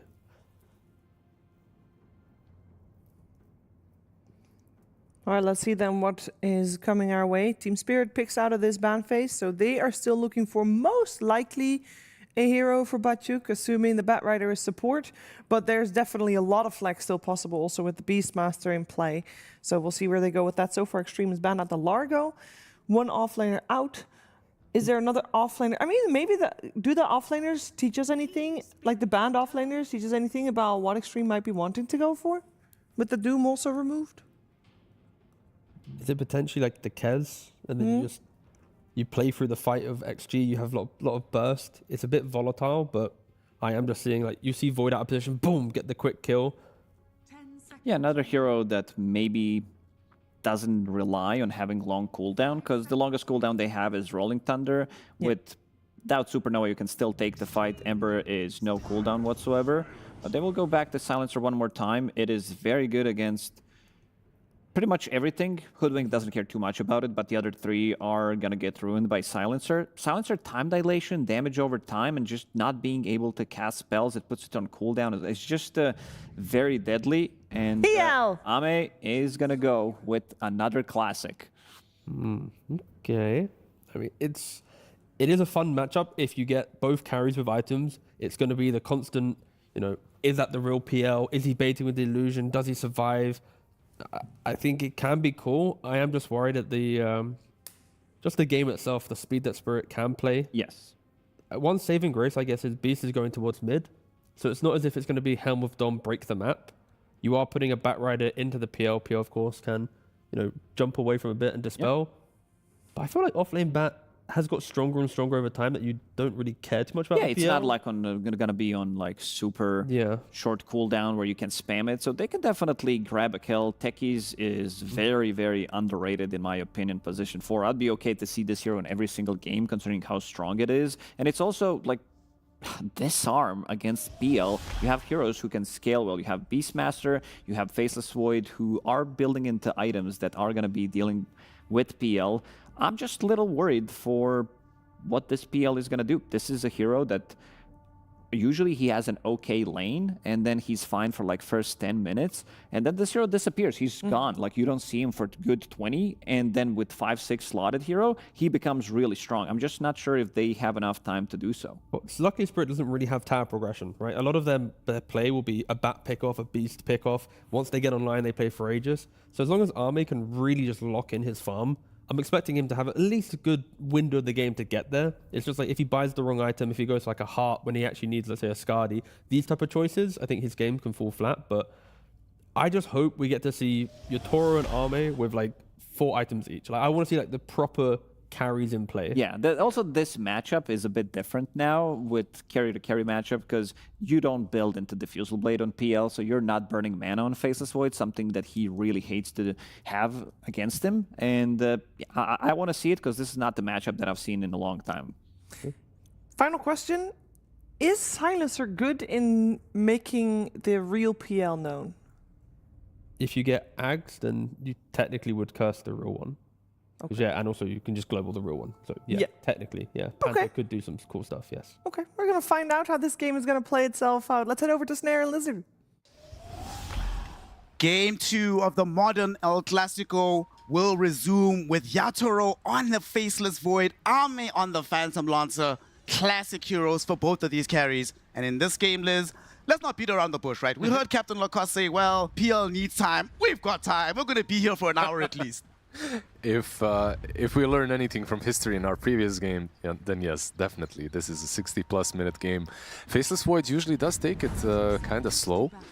This is sort of a carry that we don't really see very often, but unless your lane goes extremely well for the Faceless Void, usually you are playing for the late game, for those big chronos, for the big items. And speaking of those chronos and items, I think he's going to need them. Not a lot of damage in the chronosphere. Yep. They have a lot of catch, a lot of different ways to take team fights, but the chronosphere, it's all up to the Void to deal the damage in. Speaking of Void, Yatoro also knows that this game is going late. Not wasting time with some Maelstrom, Mjolnir. We're going Battle Fury, baby. We're going to scale on the Void for him. Battle Fury, Faceless Void is a choice, for sure. I mean, he has his reasons. For me right now, Maelstrom so good on the Faceless Void. Even Mjolnir versus Phantom Lancer feels good, right? Of course, with the Battle Fury you get some splash, but you are losing some things. And one of those is, of course, the attack speed that you aren't getting, the procs that you aren't getting early on. Considering that he's going to be the main damage dealer in the Chronosphere. Let's see how he fares with the Battle Fury. Also, isn't normally static field really good against illusion heroes? Yes, it is. That's the reason as well why I'm talking about it. But yeah, we shall see another lane, this mid lane, Larl Beastmaster. Beastmaster to me feels like one of the filthiest hero for quite some time. Like, he got quote-unquote nerf in the last patch, and I feel like he's stronger than ever. It's always like this. You say, oh, we're changing a hero, and then it turns out, well, still eminently playable. At least you've got Sleight of Fist to sort of deal with the boards if you're Ember Spirit. There's a couple of Spirit matchups, of course, with the Beastmaster. I feel like Ember is maybe a bit better to play than Storm and Void. Storm and Void, every time I see Beastmaster into these heroes, they're dove under a tier 2 tower pre-minute 10. What do you make of them making the decision to put the Silencer top instead of laning him bottom? They did the same thing last game, right? They moved the Silencer on more or less, not really a position 4, but he's playing from the other lane. Or bottom. FY, tanking a lot of damage. Ame can't really save him. Yotaro just gonna try and get the right clicks out. One more hit is all they need. Rue with the reactive taser secures the first blood in the bottom lane. Reactive taser is a filthy spell, by the way. This thing that has been given to techies for free, by the way, without a shard. I don't get it. Most heroes lost their facets, or they even kind of moved into a shard or something. For techies, yeah, here you go. What you had before, and on top of that, you can cast it on allies. You can the spell disarms, dispels. Does it give you? It gives you some movement speed bonus as well. I mean, it deals damage too. Okay. Yeah. What doesn't it do? Basically? It should. Yeah, it should apply a global silence.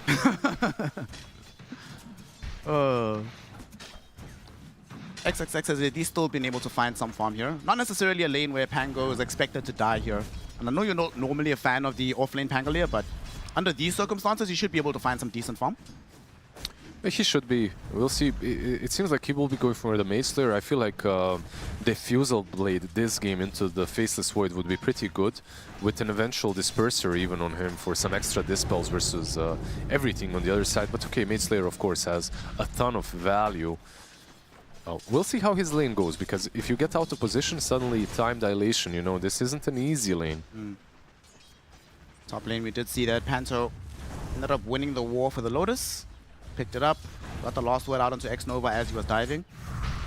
Maybe one of the reasons why they did put the Silencer on top is the support matchup. Much better for the Silencer versus Phoenix than it is for techies. Techies doesn't really interact all too much with the Phoenix, doesn't do a lot to him. Meanwhile, with Silencer, even just the last word is very problematic for X-Nova to deal with. Down bottom, of course. Rue on the techies. Also playing with a lot more armor than the Phoenix, right?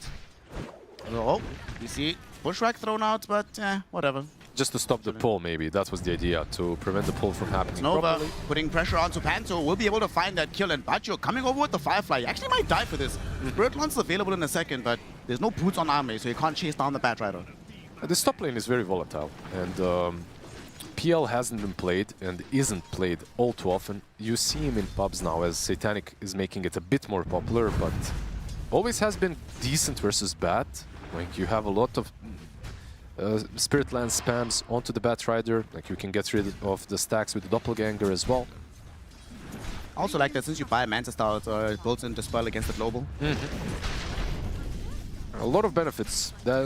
It's like these guys know why they're last pick.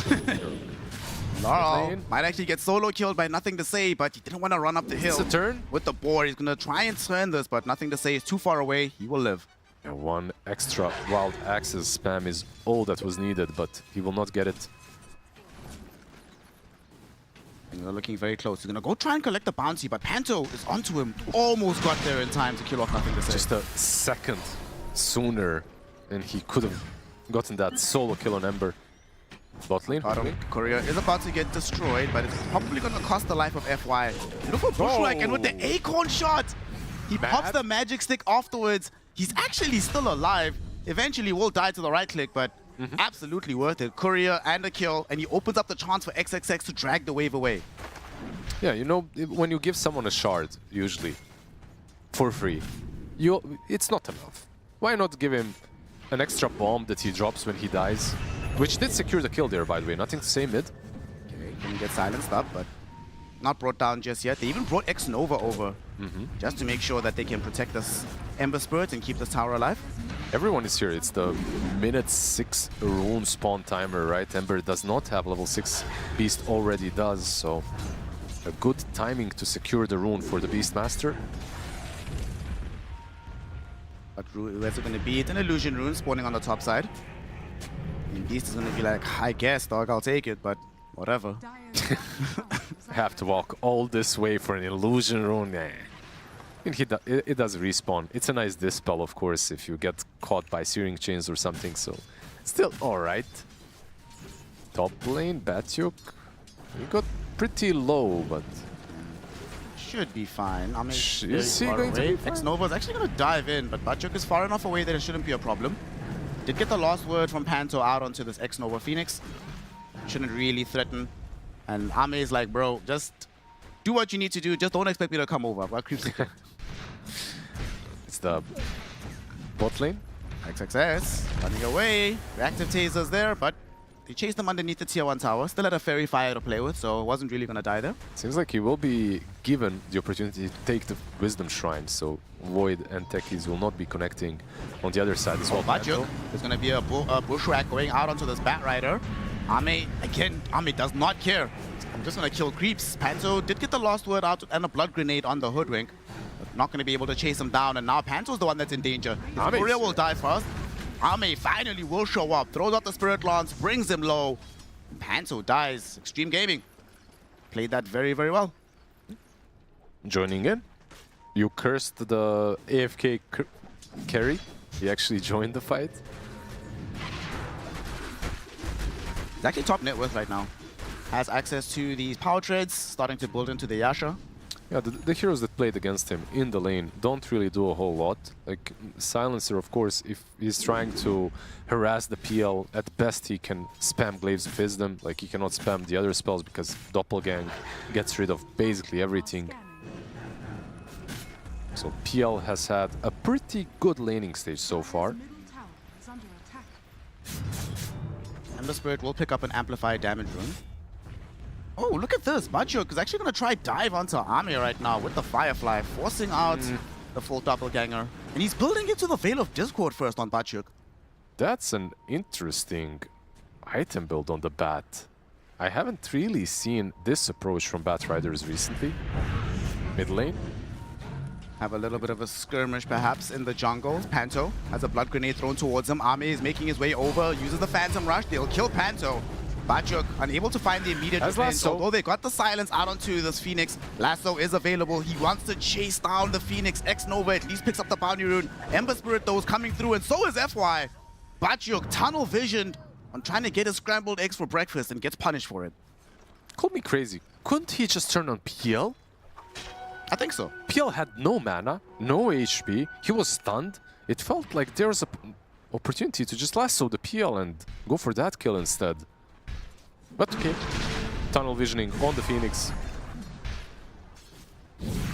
Yatoro is going to put some harass on XXX after hitting him with time dilation. I'm a bit sad we haven't seen at this tournament the position 4 Void. Yeah, the 4 Void, the other core's Void. Oh, the Void though will put the first chrono of the game directly out onto this Pangolier. Does have Rolling Thunder still. Where the bash? Might actually want to try use it for a fight, but the Primal Roar comes in from Lal. Didn't expect that on XXX. He thought he could maybe turn with FY helping him out. Yeah, the first rotation surprised him. When you can't get any of the time lock procs, it's broken. I saw it in the description. Doesn't work at the moment. Opening hours a little bit later. Still on cooldown. Yep. The Roar is a better time lock after all. Nothing to say. Thankfully, there is no Roar available, so he is able to just quickly get the Haste Rune, bottle it up. Might try to use it with the Phoenix and just move to the top side of the map. Double Mage Slayer, by the way. One on the Ember, the other on the Pangolier as well for Xtreme Gaming. Batyuk, his life is forfeit right now. Ember Spirit pops the Haste Rune, chases him down. And even though he's flying over these crevasses, they have the Doppelganger, but they're not chasing him. They can't catch up to him. Too far away. Not quite forfeit for now. However, comes back. Eventually, the Firefly will be ending. FY now on a killing spree.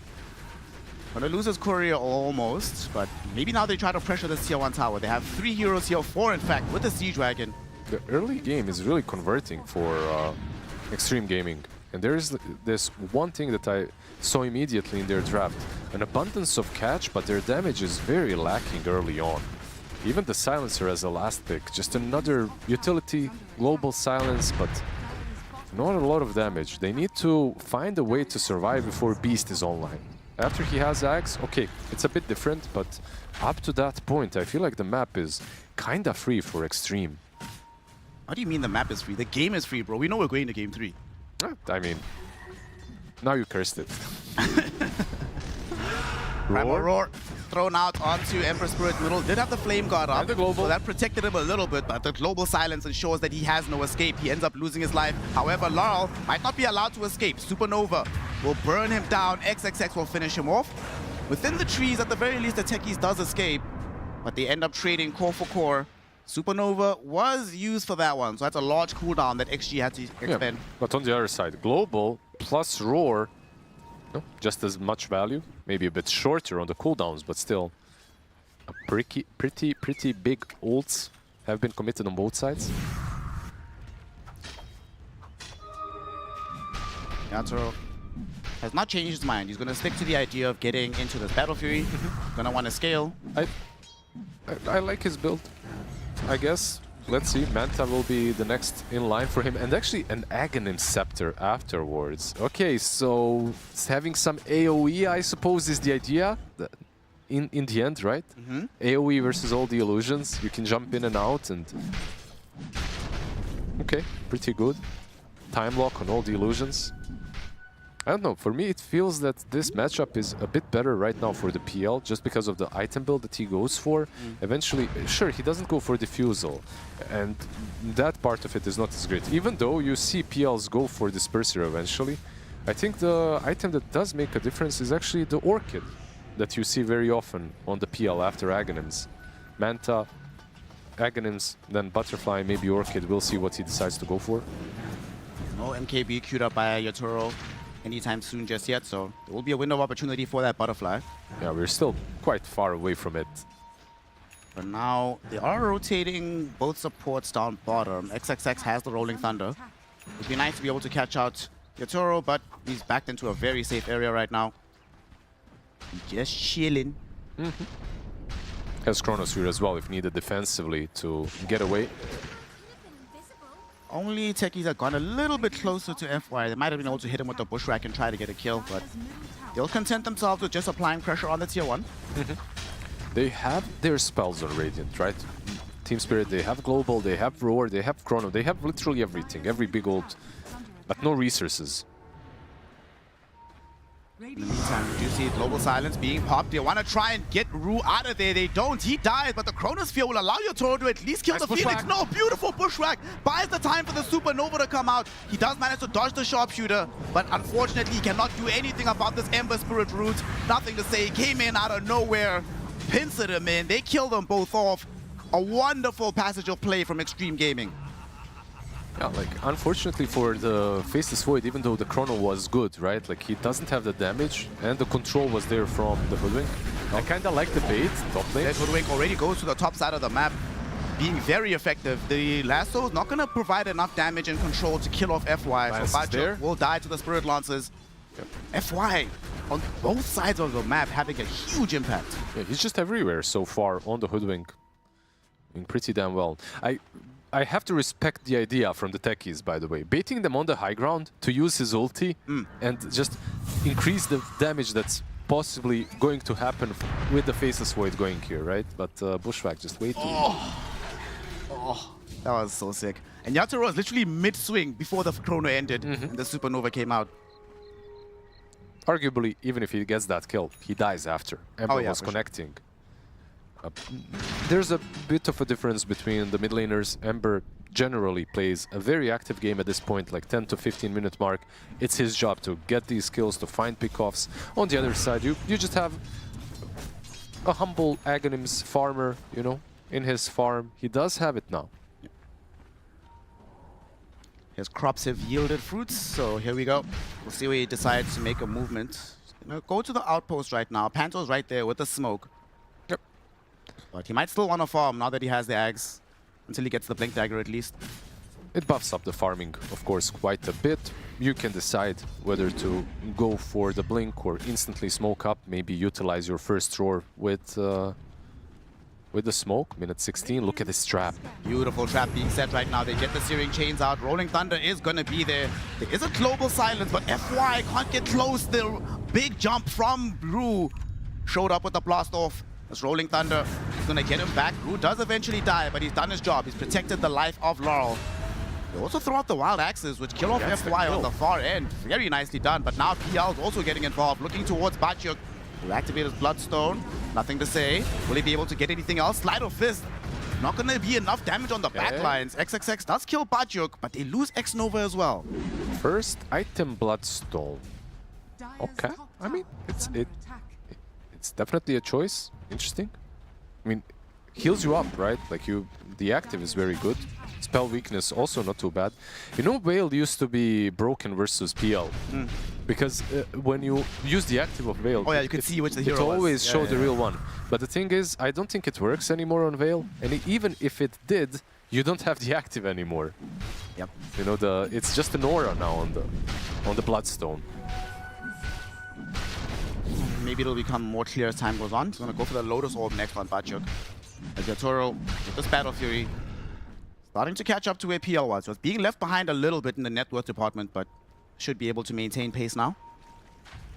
As they smoke up again from Xtreme Gaming, they're not done with the aggression. They scan perfectly on these heroes, and there's no global anymore. 2 heroes caught inside the Searing Chain. Supernova expended as well. Beastmaster dies, Panto to follow him. That is a very good usage of a scan to allow them to find the perfect location for initiation. The location for the initiation was pretty damn good. You know why? Because they see the Beastmaster Aghanims, they know where he will be farming. He's the one hero on the Radiant side that takes Ancients very comfortably, so they read his farming patterns very well. Oh, look at the minefield. Jeez. Nothing to say, he's going to try clearance. Oh, nice dodge. Doesn't get caught by the blast off. Well done. And I've been noticing that throughout this entire series, whenever Xtreme Gaming find a quick pick, they always commit like 4, sometimes even 5 heroes to pressure the tower immediately afterwards. I think you might notice it in this game again, because they are playing versus a Faceless Void. Whenever you're playing versus these kind of heroes, like a Faceless Void, even if you lose a fight with the Chronosphere, you want to force the next objective immediately after, because it will be on cooldown, right? So if the game goes well for them, we should see a lot of map pressure from Xtreme Gaming. Smoke up. They don't have the Blink Dagger just yet on this Beastmaster, but do have Batrider moving forward. Phoenix, Icarus dive to the right-hand side. They're actually TPing in the Ember Spirit. We'll be able to find the chains out onto this Batrider. They're putting in the damage. Faceless Void is here indeed. Batyuk is going to be one of the first to fall, almost dead, still alive somehow. Yatoro though, going to the backlines. He wants the PL, he wants to bring him down. Global Silence is used. Yatoro pops the Chronosphere to make sure that they can get this kill, but he doesn't have enough damage yet. Eventually, Ame will die. But it's not going to be for free because they've already lost 3 heroes. Nothing to say. Gets himself a double kill. That's the true rivalry, you know. As long as I kill you, man, I don't care about anything else that happens. The carry rivalry is real.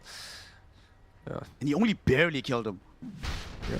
I mean, he doesn't really want to hurt him at the same time. You're speaking about some rivalry, but they love each other. You remember all the love songs and stuff on Steam? It's like, I'm not surprised. Of course, the damage output wasn't really big because of the item build that Void went for. Like, he is going for this Battle Fury, and even though he does have some splash damage in this situation, and he farms really quickly with it, the damage output on a single target in the Chronosphere is really not that great. He almost missed this kill. Look. Yeah, almost.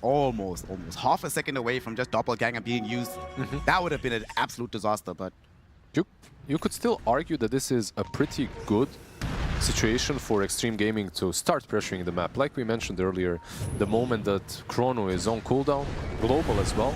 Yep, they're gonna go right into the mid lane. Yatoro will jump forward, but can't really do too much. Sharpshooter will put a lot of damage onto the silencer. He'll die to the Acorn shot. That was a lot of damage from the Acorn shot, by the way. I love that Nothing to Say bought this early Yules. He leveraged that fight to get the Yule, so global won't be a problem. Rolling Thunder onto Rue. Not gonna kill him off just yet, but with the Bushwhack, it provides the damage. FY, another double kill for this Hoodwink.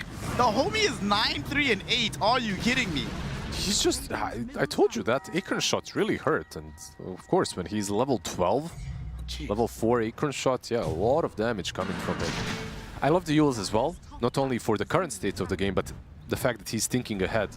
Eventually, Wind Waker, right, into the Chronosphere. On bottom, Bachuk. Just running away with the Firefly. We haven't really been able to see this Batrider have any real influence on the game so far. The itemization as well is a little weird, not necessarily for this game, but overall. Like, well, what can you get in this kind of a game that will benefit your team quite a lot and will change the status quo? Like, you could argue that back in the day, Shivas was the best item to get into PL. It doesn't work as well anymore. Like, it doesn't have the bonus damage, I believe, versus the Illusion any longer, and overall isn't as incredible of an item, but he still will buy it after the BKB. There just isn't anything better. Speaking of BKBs, one has now been picked up by Laurel. They literally, I was wondering if he was going to go BKB first or the Blink, because they are struggling a little bit with starting their fights unless your Toro just jumps in. No Blink on Beastmaster, no Blink on Batrider. You know what as well, like this matchup of Void and PL, we've talked a lot about it, but actually it's the Beastmaster that can deal with him, right?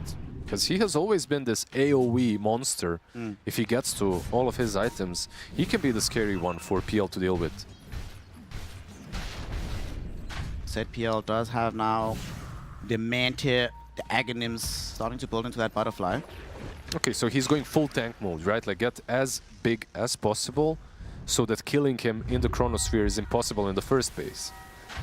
Rue gonna break the smoke, will die for it, but protect his team from Calamity. Definitely worthwhile for him. It's not like this lineup takes Roshan especially fast either, so I'm not concerned about losing a larger objective because of this.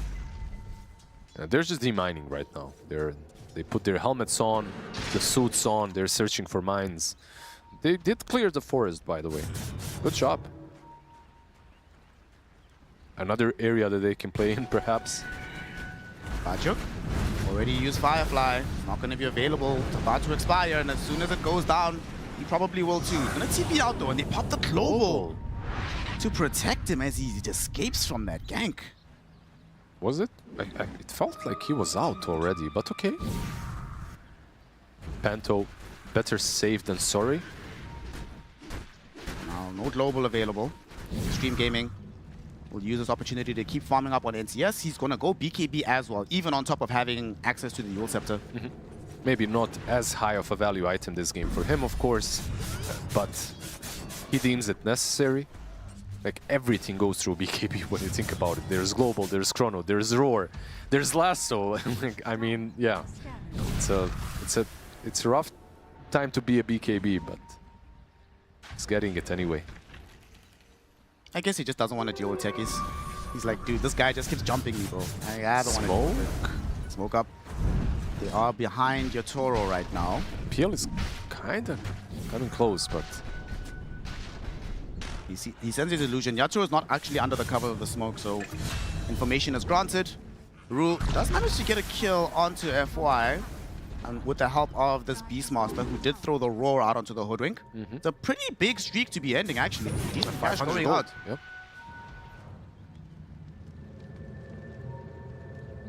The one thing that I am seeing from Techies, even though it's an incredibly impactful hero at the moment, it doesn't have like a characteristical item build per se, you know? Like something that is going to buff up the skill set that it already has.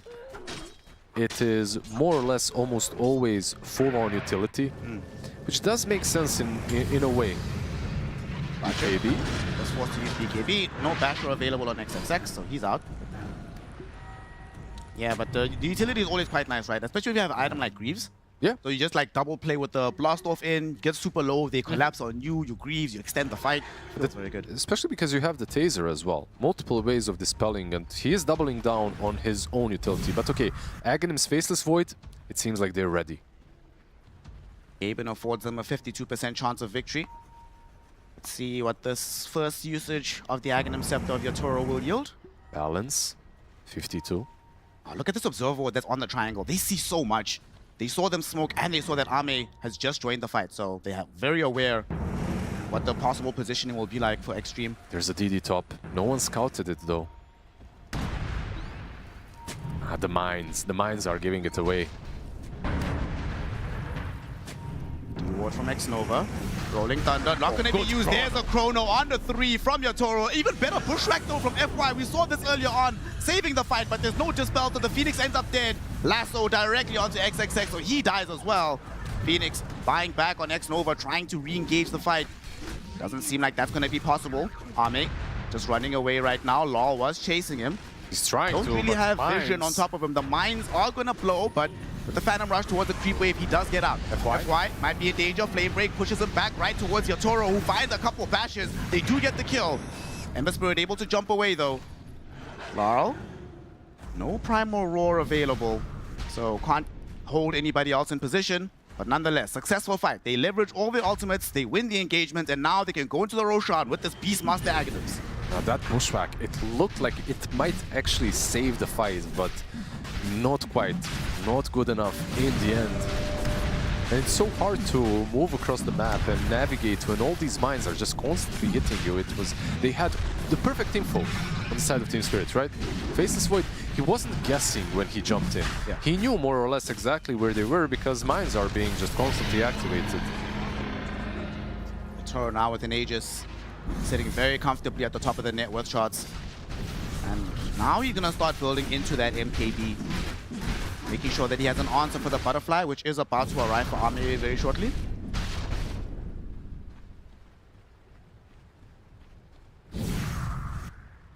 Still a 2k gold lead for Xtreme though, so not yet at the point where they need to start panicking. Absolutely not. The game is still pretty close. You don't want to generally take it way too late versus Faceless Void, and with this Aegis, you might just have to.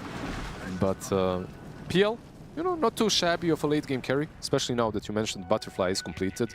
This whole fight around the Rosh pit was at unfortunate timing for Xtreme Gaming because they didn't have the Butterfly yet. If they had it, maybe PL just goes ham, goes in first and baits out the aggression. There's another item that's actually going to help a lot. This Rod of Atos coming in from FY. It would be really funny if you rod him in the middle of his own chrono and he can't move around. I mean, yeah, it's an idea. He does have Manta, of course, to dispel something off, but it helps. And Xtreme still don't know about this Observer Ward. For me, I feel like this ward won them that fight.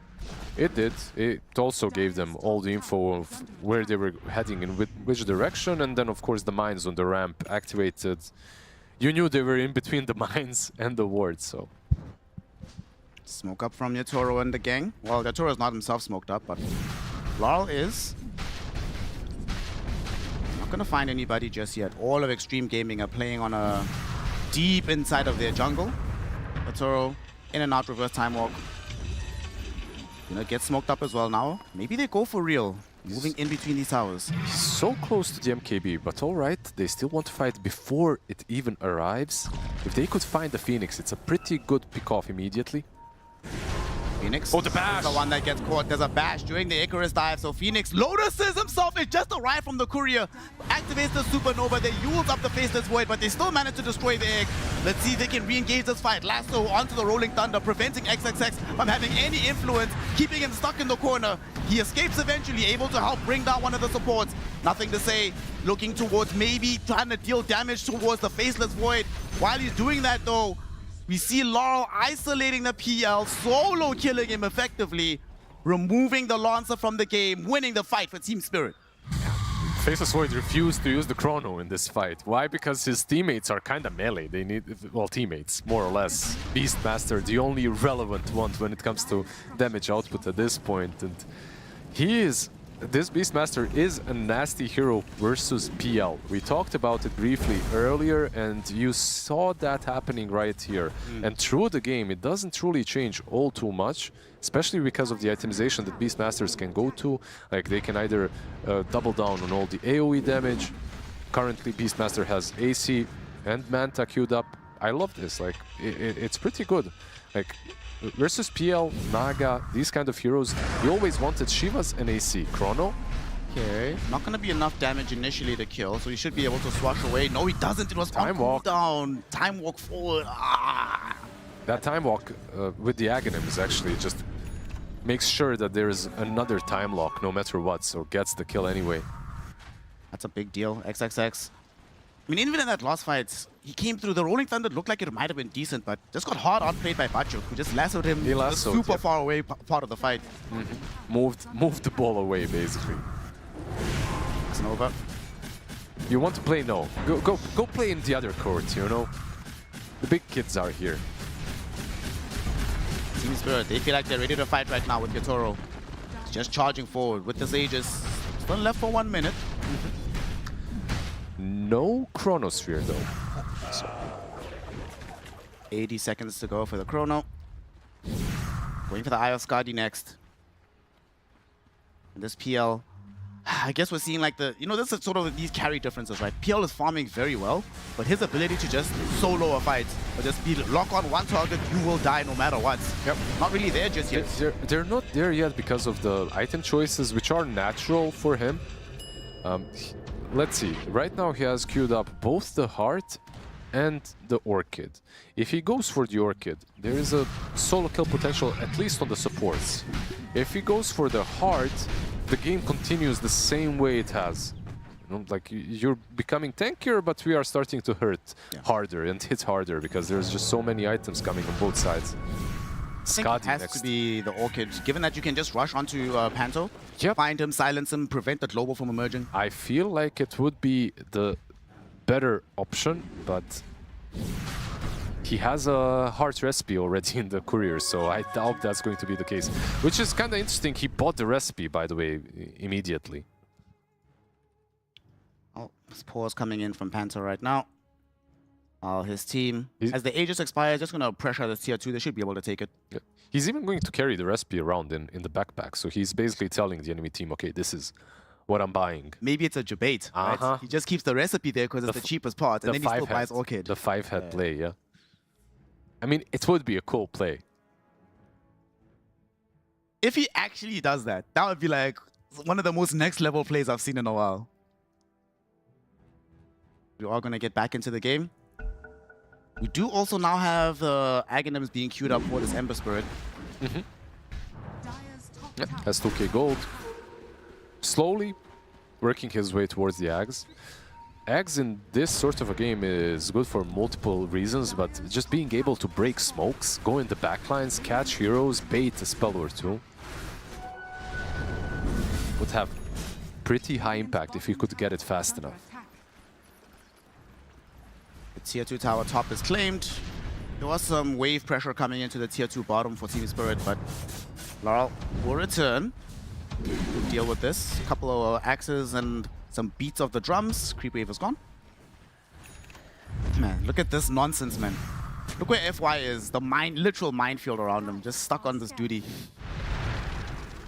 Yeah, he doesn't really need a jump for this, of course, but he's got it. Making sure that there are no mines around. Nothing to say. Gets chronoed. He got bashed on the time walk in as well. Then gets chronoed for his efforts. Game is hard. Ember Spirit in the grave, 75 seconds. Does have buyback if needed. But that's unfortunately something you just run into when you're playing against Faceless Void. He's been doing a really good job so far. Like, making sure that the waves are pushed out, making sure that they cannot be locked in on their side of the map, but this is the danger, always. You're playing versus Faceless Void. If you aren't chronoed instantly, then he time walks, and it's a guaranteed time lock because of the Ags, so... Not an easy game to play for the Ember Spirit. Game is starting to run away from XG at the moment. 6k behind they were. Also have a Blink Dagger on the Batrider, so... Now all the cores have sources of initiation. Makes it also harder to isolate Panto. If all of these heroes are jumping on top of you, like when do you have the opportunity to wrap around, get to the silencer, and stop him from popping global? And you shouldn't have a chance if you're playing the silencer right now.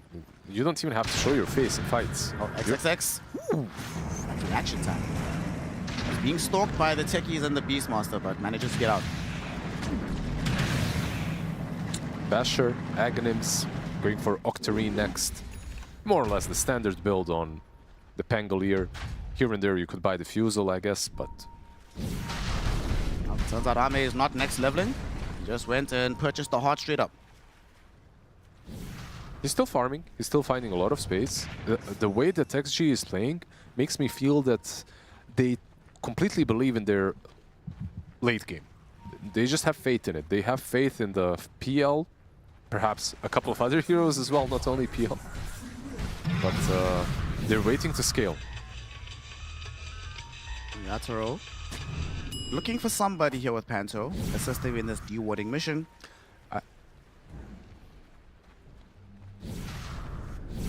Jeez. If they don't kill the PL in the Chronosphere, right? Like, usually I would be worried. But with all the AoE that they've got, I feel like they can even afford to miss a spell or two and still have like this Aghanim's time lock from Faceless Void and the Aghanims, of course, from the Beastmaster. I think it might be enough. All of the techie spells. Dire Scan does trigger, but TP out will be there. X Nova is cool. And it just feels like they have no allowance to proceed beyond the river. As soon as anybody shows Lal is there or Yatoro is there, looking to immediately bring you down. Faceless Void about to complete his butterfly, by the way. It is flying out to him, so Orchid is not enough anymore. You need a Bloodthorn now to deal with him on top. Nothing to say. Playing very scared in that mid lane. You saw the Faceless Void time walk away. Now they're actually gonna think about finding a quick pick off so they can go into the Roshan pit. He has Aghanims at least now on the Ember. They have Aghanims, they have Heart on the PL. Oh man, they are 100 gold away from the Octarine on Pango. It's heartbreaking. But they haven't started doing the Rosh just yet. This Observer Ward will get the lasso out onto Ame. This is the worst possible target. Chrono right on top of him. FY, where are you? We need you. The Global Silence will come out, but it's too late to save him. He dies. FY offers himself up as a secondary sacrifice. Yatoro with a double kill. FY God could not get off the Dispel. Could not find a way to save his carry, so we're down 2 heroes on the side of Xtreme. FY is just carrying so much utility, you know, the Glimmer, the Greaves, he has the Greater Healing Lotus. He was probably hoping for another Bushwhack play, where he stops the Void from hitting PL, maybe heals with Greaves and Lotus, but he died way too quickly. They didn't react on time. And now, yeah, they don't have the Chrono, but you don't have your carry or your position 4. Yatoro happy to start beating onto the tier 3 tower. That was a gift, by the way. The best possible Chrono that you can imagine. And it only caught a single hero. But that's the only hero you had to catch. Snova. Quite a bit of damage here. Nothing to say. Trying to just pepper them with Sleight of Fist to force them back. But this is Beastmaster who's helping with this push. So it's going to go way too quickly. Mid lane of Barracks being taken. And there's nobody on the side of XG who can even like go in behind and try to cut some of these waves. XX. Yeah, just tuning up, making sure the button still works. There's no way they try to make an aggressive play while the PL is down. He's up in 10 seconds, so they do lose the side, but they should have a fight in them, right? There's no Chronosphere. Maybe they can force a fight around the pit. Team Spirit seem to know this as well. They're not going straight into the pit. Making sure that they still have the requisite control. Maybe find another pick off first, but... This is, by the way, where Techies truly shines, right? Like, how do you find what is the right angle? You have to activate at least one mine somewhere. And look at... seriously, look at the line of... You see this yellow line? That's literally the line of mines. You see it? Any ramp that you step on, somewhere there's a mine that's going to be activated, and it's right there. They know now. It's amazing that even without Lone Druid, Team Spirit find a way to play Haram Dota. They will pop the global. BKB activated by the Batrider, looking for the escape actually, not going in. Primal Roar thrown out with a lasso onto the ball of XXX. Nothing to say, goes in with the Aghanim Scepter, but they just don't have the damage to do anything. Finally, Ame will get involved, but what's he really doing? Look at the AoE damage from Lon and Yatoro. Ame needs to run the hell away, but he's not able to do so. He's just dead. Double kill for Law. They get the jump back onto this Ember Spirit who's trying to punish Pancho, but he just doesn't have the damage to do it by himself. Trying to TP out right now. He will manage to do it. X-Nova in the back couldn't GG. do it. GG's already called. Xtreme Gaming. Time and time and time again, they have proven that unfortunately, they just cannot beat Team Spirit. Yeah, he used Chrono, by the way, right now, after they GG'd. And I think that's one of the reasons they GG'd. Chrono wasn't even necessary for this fight. They won it without the purple ball. Just a beautiful gameplay from Team Spirit. Everything was on point from the draft to the strategical execution, map control. Haven't seen better in a while.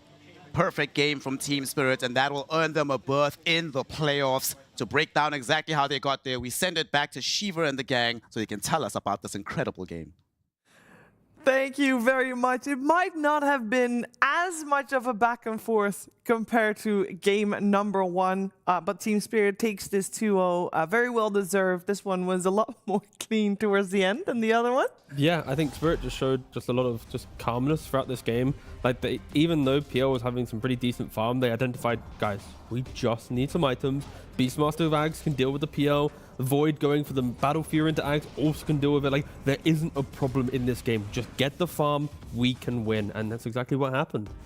Yeah, pretty much. They understood what the problem is going to be. Like, this silencer pick as well, something that they've been forcing, feels really good for a couple of reasons. It allows you to like build into items that you don't want to be building. You saw like the Yule Scepter on Ember Spirit, which is not something that you want to be getting, and also makes the fight so much more difficult. Like Phoenix, people try to figure out how to remove effectiveness of this hero because the hero has been highly contested, and this is one of the old school counters. Every single time the fight started, they wanted to get Phoenix straight away, make sure that he doesn't get the Nova off, and then he buys back. They don't even get anything done afterwards. It was just very difficult fights for Xtreme Gaming. I mean, we've just seen 3 fights in a row in this highlight package where like PL's just done nothing, right? He's got like 20,000 plus net worth.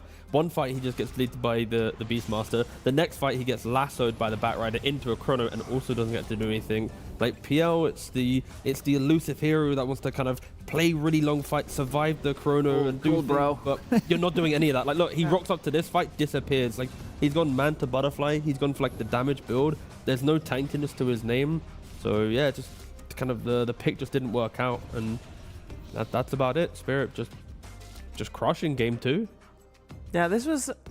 It's actually kind of sad. I feel like X-Nova 2 games in a row playing that Phoenix, and he kind of didn't get to really play Phoenix. They focused him so hard. Yeah, he did a lot of work for sure. I just don't think Army played a very good series this time around. Even like in the previous game, the 72-minute game, like there were so many chances to win. Army didn't really step up. This time he calls for the PL, finishes the game 2-4. Like he just wasn't having the best carry day. You compare that to your Toro, like the lone druid doing like 30,000 building damage, the Void as well, statement hero. There clearly was a bit of a carry diff in this match. Yeah, it definitely felt like they were running out of options as well in this last game, what they could actually pick. Nothing would feel good playing into Chrono. That's always going to be a downside. Playing into multiple BKB piercing tools, so they opted to go for something that builds into like early dispel. He still had like 14-minute Manta, but yeah, Yatoro just standard. Like whenever he plays Faceless Void, this guy just owns. It's always a menace to deal with. And this time around, he did go for Battle Fury as his main item. This is the farming tool, and also very good against the illusions. Ever since we nerfed Mjolnir illusions as well, so you don't deal the extra bit of a damage. And then opted to go for Aghanim Scepter in and out of the fights multiple times. Just be super annoying and have that extra bit of a damage on it. Yep, Team Spirit making it to the playoffs. They also do so with a fresh face amongst their mids, and it's Batyuk who we get the chance to talk to right now. Batyuk, congratulations on the best of 3, and of course making it to playoff. How are you doing? Yeah, thanks. Hi. I'm very happy that we can go to playoff. Yeah, I am very curious to hear from you how you feel like you've been settling in with the team, because obviously it's big shoes to fill. And yeah, I was just wondering how you feel like the process of Team Spirit integrating you into their midst this tournament has been going for you. Yeah, it's a huge experience for me. I'm standing for 2 tournaments. I'm standing collabs. It's kind of hard, but I'm trying to do my best and show my best performance also. It's been looking very strong. I have to ask this, Batyuk. There has been rumors, and you don't have to answer this if you can't or don't want to, but is this a permanent position for you? No, I'm just standing. Okay. And it's good to have that out of the way. Yeah, I wanted to ask you, like we asked the other offlaners about what's going on in the current meta. Are you enjoying the current items that you can build from the offlane? Yeah, I like this meta a lot. I think it's one of the best meta for post 3 right now. Very comfortable to play. Is it because you can go like greedier from position 3, or why is that? No, you have different play styles now. You can play Auroras, it's fixed but still playable. You can play Blink heroes like Slaughter, maybe Primal Beast. It's so variety. Yeah, feels really good. And we've been a bit critical about, Timbersaw as a hero. He didn't find much success so far at Wallachia. Considering it is your most played hero, like, why do you think it's good? Because you played it and you owned in game number 1. Yeah, it's my signature. We see that it's kind of free draft for 3 strange heroes, and it's the best game for Timber. Need to pick. Yeah, when it's a good Timber game, it's a good Timber game. Oh. Speaking of game 1, how much fun was playing game 1? Having to play against the Tinker, like the intensity of a 72-minute game? Kind of hard, because the game was kind of stressful. There are a lot of comebacks from Xtreme and us, but kind of happy. Okay, and then also Panto has played 5 games of Silence now in a row. Like, yeah. Is that nice for you because you're the guy going in? Does it feel good always knowing there's a global behind your initiation? Yeah, we like to play with Sciencel, and as you see, enemies have such drafts that Sciencel is OP. Mm-hmm. And one final question from me. On Steam, you used to be called Gambit Paris, but you've renamed to Gambot Paris. I have Why is that? Yeah, I know. I have some unluckies in my career, and I decided to change my nickname. I feel like after the performance today, maybe it can go back to Gambit Paris. I don't think you're much of a bot, my friend. I will change. Thank you very much. Very important. I got one more question for you, Batyuk. This is top 8 here at Wallachia for you guys, and with all the other 7 teams in playoffs, I was wondering if there is one team in particular you hope to face off against. I don't know. There's no like offlaner you've looked up to you want to beat, other than potentially Collapse, which you know, kind of did. Maybe I need to say top 8 here. Yeah, well, you don't have to. If there's one other in particular, I can say maybe top 3, maybe top 5. I think it's Underlord, Tide, Slaughter, maybe in some games Night Stalker, and maybe something to forget. Oh, that's fine. I'm happy with this list already. I think it's enough. Yeah. You don't have to share all your secrets. Well, that's it done. No. We very much enjoyed watching you play here. Of course, good luck in the playoffs tomorrow. I'm sure we'll talk again another time. Yeah, thanks. Thank you.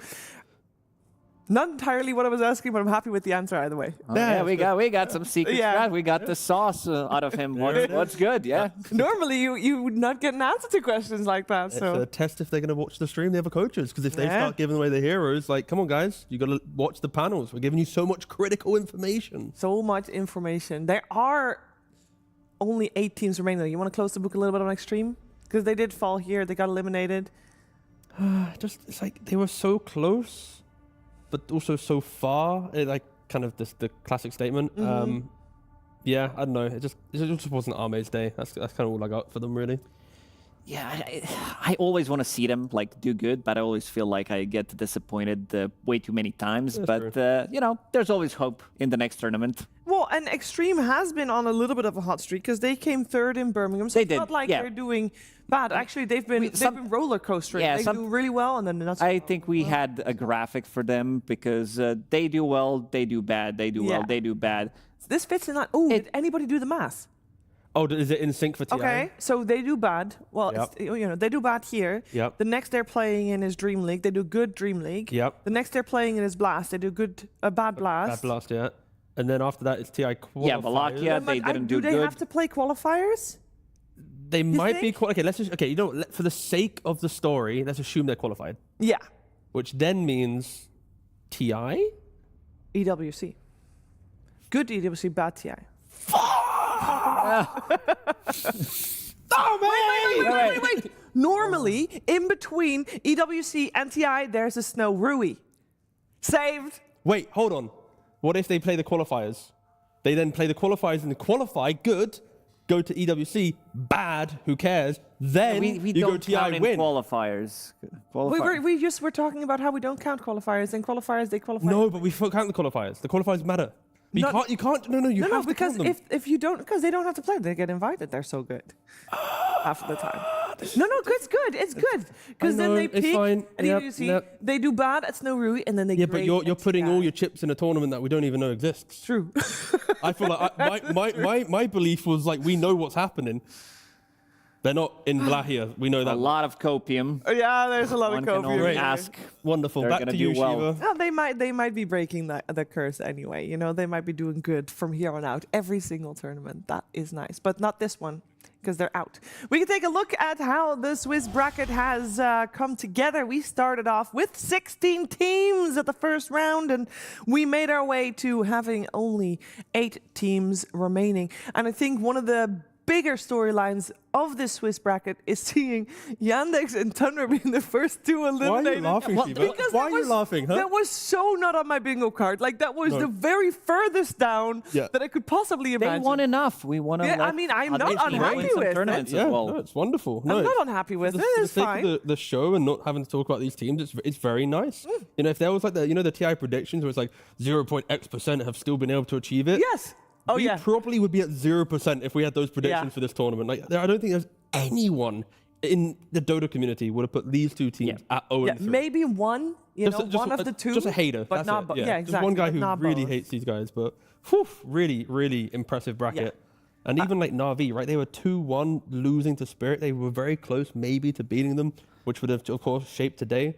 And Scary another stuff. story, Lacoste. I think having 2 teams from South Oh, America that's is big. so It cool. just makes me so happy. It doesn't happen often, but I feel like both of these teams are going to be doing well. We have Aurora, which is going to be matching up against Heroic, and PARIVISION against... You already South the Wait, bracket? what? You already the bracket? Why you look? What? Nobody knows this yet. This is secret information it's around not. the It's the next slide. Relax. No, but we don't know that yet. Stop. We don't. Oh, I don't know. I just predicted. I guess like you guys predicted that I Xtreme think Gaming is going to be doing Aurora well. We'll be playing. It's not like we're revealing a new hero in Dota. Wait, that's a There's a new hero coming. Guys, stop, chill. All right, Let's bring out the bracket.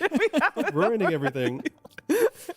There it is. All right. So what? Okay, now spoil it. Okay, on. go for it. Wow, it's actually real.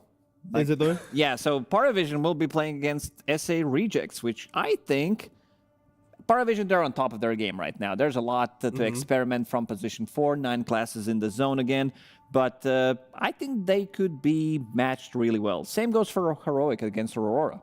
Yeah, no, I feel like Heroic and SA Rejects have shown like their drafts helped them a lot in their play, and against these type of teams, I can see it. I honestly could see like a little upset here or there, like a game. At least SA Rejects. Heroic, I can see beating Aurora. Like that feels to me like a lot closer.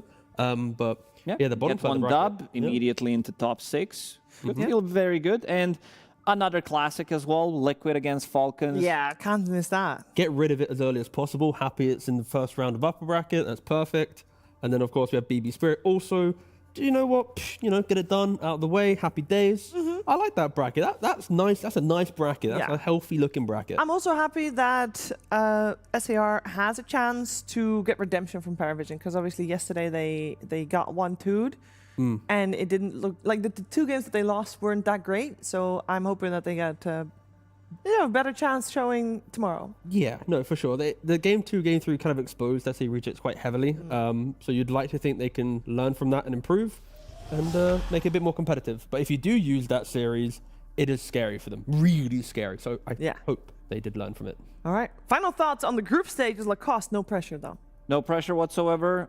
Kind of glad it played out like this, where we're seeing new teams in top 8 as well. You can't fit in more than 8 in top 8, but you would definitely love to see maybe some other teams as well, because they're always close, but they're not. But yeah, I think the meta has been like figured out, I would say like 80%, but there's still a lot of heroes that I think could potentially be squeezed in. As we're seeing today, we saw like Tinker coming out as well, which maybe not the best example because people really hate this hero, but there's a lot of these that we could definitely play, and we're seeing some new tech coming out, which always makes me happy. Very good. How about you, Tiga? We only had a set time allocation. Lacoste just used all of it. No, you can take as much time as you want. I have no thoughts at all. Thank you so much for watching, guys. Back to you, Shiva, to wrap up the group stage and progress us to the playoffs. Thank you so much. Well, the playoffs won't start any faster just because you didn't have anything to say. It will start same time tomorrow, 10 a.m. here in Bucharest, Romania. Of course, live a little bit before then to talk about everything that will happen tomorrow and everything that happened today and in the group stages, because there is still a lot to talk about, but not here, not right now. You'll have to wait for tomorrow for that one. Thank you so much for tuning in, and we'll see you again tomorrow for more Wallachia Season 8.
La la la la la la la.